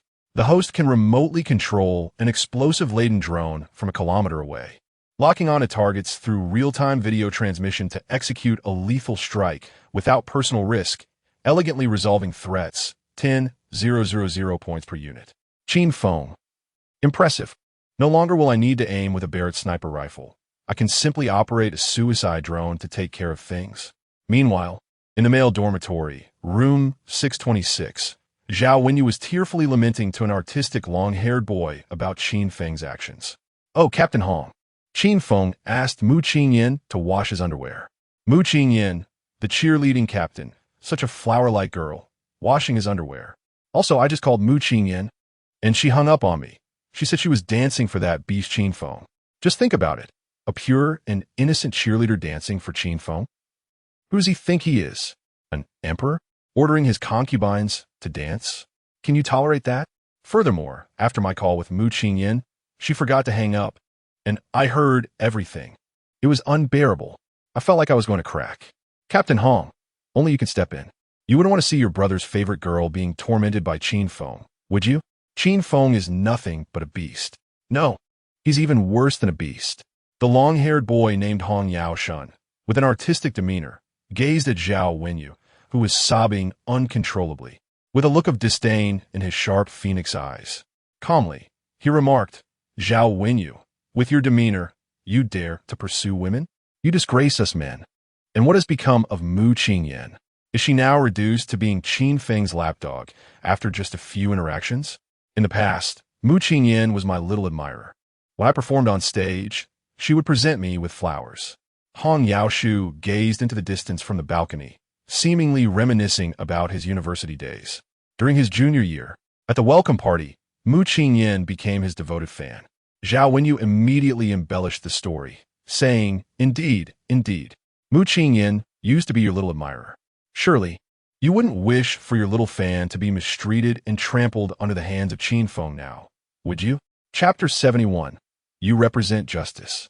I represent evil. After Qin Feng had exhausted Mu Qingyan to the point of slumber, he decided to check on Lin Yiwei and Tang Tang in the guest room. Inside, Lin Yiwei and Tang Tang had recently taken advantage of Qin Feng and Mu Qingyan's absence to share a bath. Now they lay side by side on the bed, one adorned in a delicate pink camisole nightgown, the other draped in pure white silk. Their fair legs intertwined as they were engrossed in their phones, oblivious to the world around them. The glow of the screen illuminated their exquisite faces, casting shadows that accentuated their delicate features. They appeared to be browsing a shopping app. For even in the face of apocalypse, the allure of beautiful clothing and handbags remained irresistible to women. Oh, if only this dress were available for purchase. I would wear it for Qin Feng. He would surely adore it. Lin Yiwei sighed wistfully. Tang Tang let out a soft huff, tinged with a trace of envy. With Mu Qingyan, that enchanting creature, by his side, how could we possibly attract his attention? Not necessarily, Lin Yiwei retorted. Before she could finish, both girls noticed Qin Feng standing at the door. A synchronized gasp escaped their lips, akin to a secret signal. In a flurry, they grabbed the blanket to cover their chests, revealing only their wide, sparkling eyes, filled with a mixture of caution and curiosity. Their startled expressions, reminiscent of frightened fawns, evoked a sense of tenderness. Qin Feng approached with a smile, the palpable pressure he exuded causing the girls' breaths to quicken. "Continue the performance," he said, his voice deep and alluring.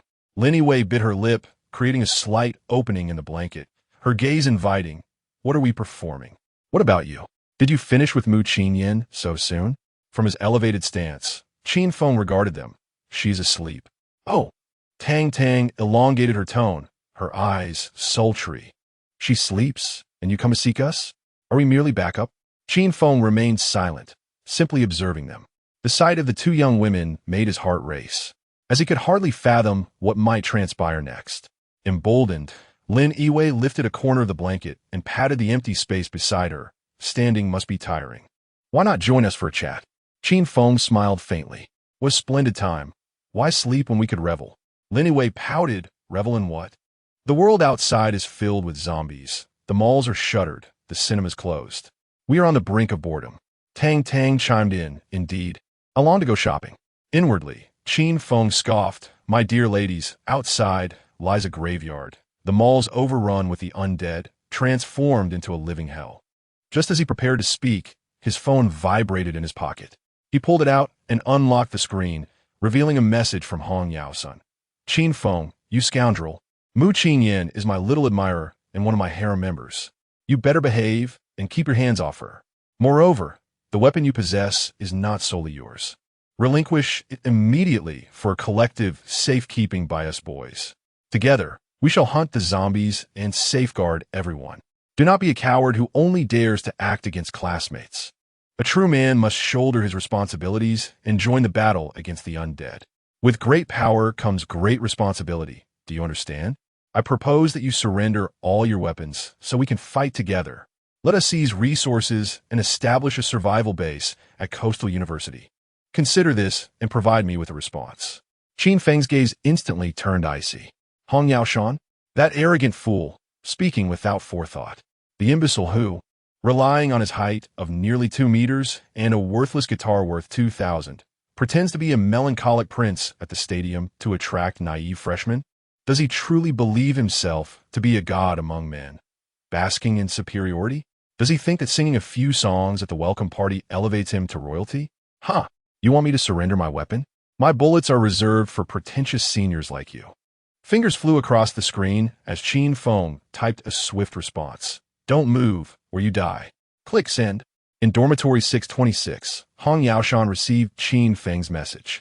Staring at the screen, he was momentarily stunned by the murderous intent in Qin Feng's words, his heart tightening, and then his expression darkened to a blood-red hue. Beside him, Zhao Wenyu leaned in to read the message, a flicker of hope igniting in his eyes. Brother Sean, this guy is too arrogant. Take him down and retrieve Qin Yan. Hong Yaoshan ignored him, a cold smile curling at the corners of his mouth. Wu Chengel, Wang Zi, and you are merely a bunch of fools relying on brute strength. To kill, one must use their intellect. A glimmer of brilliance flashed in Hong Yaoshan's eyes as a cunning plan took shape. Why pit men against men, leading to mutual destruction? A dog-eat-dog scenario? Hong Yaoshan believed the proper approach was to utilize the girls against Qin Feng. No matter how ruthless Qin Feng may be, would he dare to open fire on dozens of unarmed girls? Should he do so, he would become the enemy of the entire school. I, Hong Yaoshan, shall ensnare Qin Feng in a sea of girls from which he cannot escape. He promptly opened a large group chat for girls and swiftly composed a highly provocative message. Attention, all girls. The apocalypse is upon us. Are we to await our demise? The greatest scourge lies among you. Qin Feng from room 301 hoards mountains of food, feasting on lavish meals each night. He has monopolized our 3 most beautiful campus flowers. Lin Yue, Tang Tang, and Mu Qinyan. They are being ravaged by this monster. Sisters, shall we stand idly by? He would not dare to lay a hand on you. Let us unite. Storm room 301. Reclaim our food, rescue our sisters, and bring this scoundrel to justice. Accompanying the message were enticing images of gourmet food, steaks, hot pots, barbecues, each exuding a deadly temptation. The message detonated like a bomb in the silent girls group. Heavens! Qin Feng truly possesses an abundance of food. I am on the brink of starvation. I cannot endure any longer. Why is it that Qin Feng can indulge in sumptuous meals while we are left to suffer in hunger? The few campus beauties are equally despicable, fawning over Qin Feng merely for the sake of food. Jealousy and hunger gnaw at the sanity of all the girls like 2 venomous serpents. To ensure the flawless execution of the plan, Hong Yaoshan privately messaged another girl. Xiao Jinrong, the champion shot putter from the sports academy, weighing 230 pounds. Sister Rong, it is your turn to take action. With your muscular strength, are you afraid of a mere Qin Feng? He monopolizes both beauty and food while shirking his duty to combat zombies. Such a person is a disgrace to humanity. Sister Rong, you embody justice. You must put an end to him. The rice and flour hoarded by Qin Feng in room 301 will belong to you. Xiao Jinrong glanced at the message, her robust fingers cracking the phone under pressure. Starvation had long since clouded her vision, and her pent-up fury sought an outlet. When one is afflicted by low blood sugar, anger and despair are easily provoked. Is Hong Yaoshan suggesting I wield a metaphorical knife? Today, I shall see if Qin Feng's neck is sturdy enough. Xiao Jinrong promptly sent a voice message in the girls' chat group, her tone rough and powerful. Sisters, do not allow the boys in the opposite dormitory to look down upon us. This is the apocalypse governed by the law of the jungle. Only the strongest prevail. Qin Feng has indeed hoarded a significant amount of food. I witnessed it myself the other day when he even offered me a piece of bread. Are those few scheming beauties permitted to betray their boyfriends and fawn over Qin Feng? Must we, the ordinary-looking girls, be condemned to starvation? I shall head to room 301. If I eliminate Qin Feng, the food will be ours. Who dares join me? Let's rise in rebellion. Count me in. I stand with you, Sister Rome. I'm in. Whether it be death by starvation or by fighting, I would rather take a chance. The girls' chat group erupted with fervor. Their hunger had left them dazed, and death felt inevitable. Starvation or being killed by Qin Feng. Either way, it will be better to fight to the end.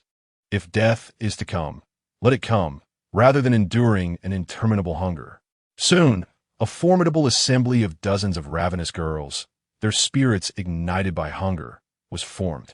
They bore no weapons, their faces reflecting innocence and kindness.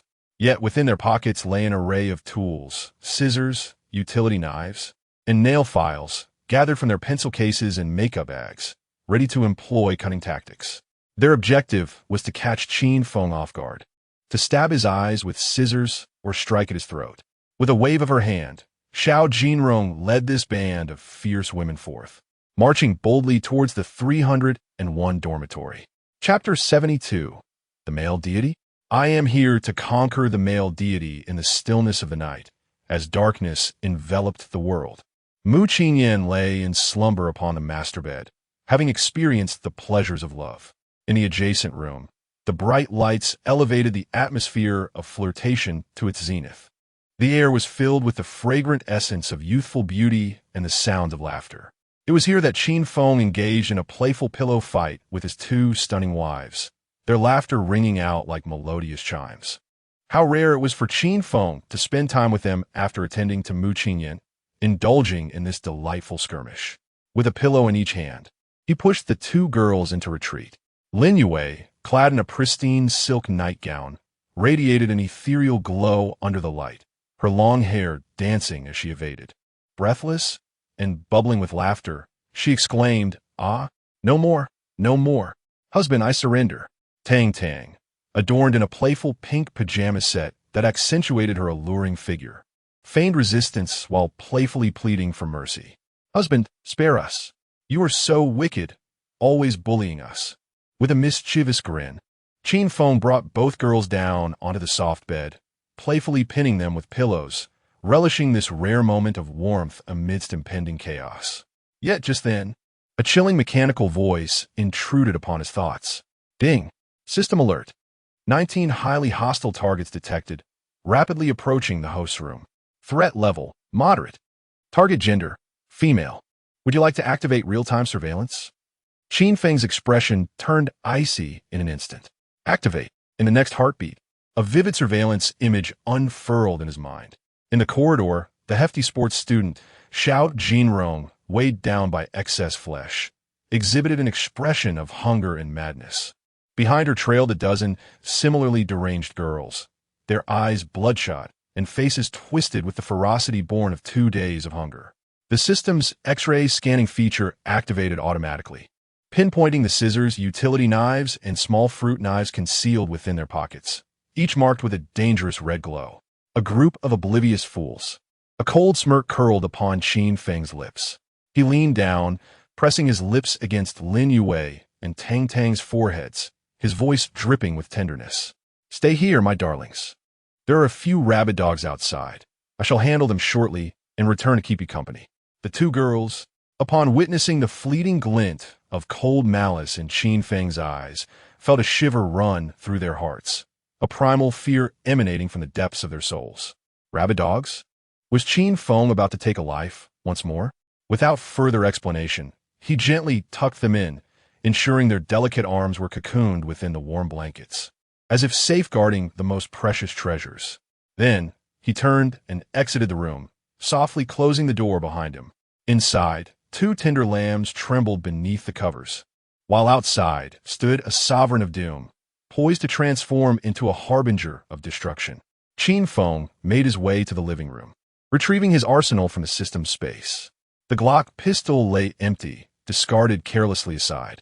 His gaze fell upon the formidable weapons, the AK-47, the M16 assault rifle, and the Barrett sniper rifle, each magazine brimming, exuding an aura of death. Beside them, 10 defensive grenades were neatly arranged, resembling a row of black eggs poised to reap lives. Qin Feng picked up 2 grenades, weighing them in his hands, his lips whispering softly, as if reciting a poem of demise. "Very well, dear classmates, since you yearn for death so fervently, I shall gladly bury you." Meanwhile, Xiao Jinrong, accompanied by a throng of ravenous girls, had already surged to the door of dormitory 301. The door was firmly locked. "Everyone quiet down. It's time to focus," Xiao Jinrong roared, silencing the chattering of the dozen girls behind her. She stepped back, inhaled deeply, and then thrust her foot against the door with tremendous force. Bang! Splinters flew as the door yielded to her robust frame, creating a sizable breach. Xiao Jinrong reached through the opening and unlocked the door from within. "Charge in." The girls rushed in like a swarm of locusts, flipping on the lights. However, the dormitory 301 was eerily vacant. Not only was Qin Feng and the trio of campus beauties absent, but there wasn't even a ghostly shadow present. The beds lay empty, devoid of any semblance of habitation. "What's going on? Where is everyone? Have they fled? Disappeared? This place is filthy. So much dirt." Xiao Jinrong's mind raced, driven by hunger. Qin Feng must have hidden away in that vixen Lin Yue's dormitory 302. "Let us go." "Yes, we'll deal with that green tea Tang Tang too. And Mu Qingyan. Let us not spare anyone." The girls' emotions reignited. They howled as they surged out of 301, heading toward the neighboring 302. Just as Xiao Jinrong prepared to kick the door once more, a shadow appeared, ghost-like, silently materializing at the dimly lit corner of the hallway behind them. Qin Feng had exited the system's space, quietly emerging behind the frenzied girls, his gaze cold and detached, as if observing a collection of lifeless entities. He gently removed the safety pin, and with a slight flick of his arm, a black spherical object rolled to the feet of the girls, hissing softly as smoke began to rise. "What is that?" one girl inquired, her expression puzzled. Before they could react, another identical object rolled into their midst. Halting at the center of the crowd, Qin Feng had thrown a second defensive grenade. Xiao Jinrong, being an athlete, reacted a half-beat faster than the others. Upon recognizing the object's nature, her soul nearly departed from fear, letting out the most piercing scream of her life. "It's a grenade. Get down!" But it was too late. Boom! The first grenade erupted with a thunderous blast. A terrifying shockwave instantly engulfed the entire hallway, followed by an even more intense explosion. Boom! 2 defensive grenades, each containing over 6,000 steel balls, detonated within the confines of a narrow space, unleashing a storm of death without any blind spots. "Ah, my leg! My leg is broken. My eyes! I can no longer see. Woe is me! Mother!" The air was filled with blood-curdling screams, wails of despair, and cries of anguish. Countless tiny steel balls and fragments of the grenades sliced through their fragile bodies like the scythe of death.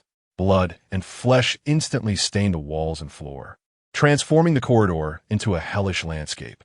Despite this, the remarkably heavy Xiao Jinrong, cushioned by her considerable mass, surprisingly did not perish immediately.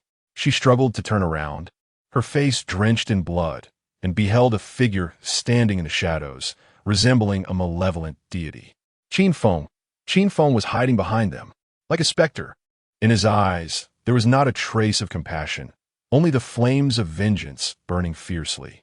He vividly remembered how, in his previous life, he had been pushed off a balcony by a throng of girls. "Damn you, Qin Feng!" Xiao Jinrong emitted a primal roar, dragging her mangled body towards him, clawing and grasping. Qin Feng stood motionless, unwavering.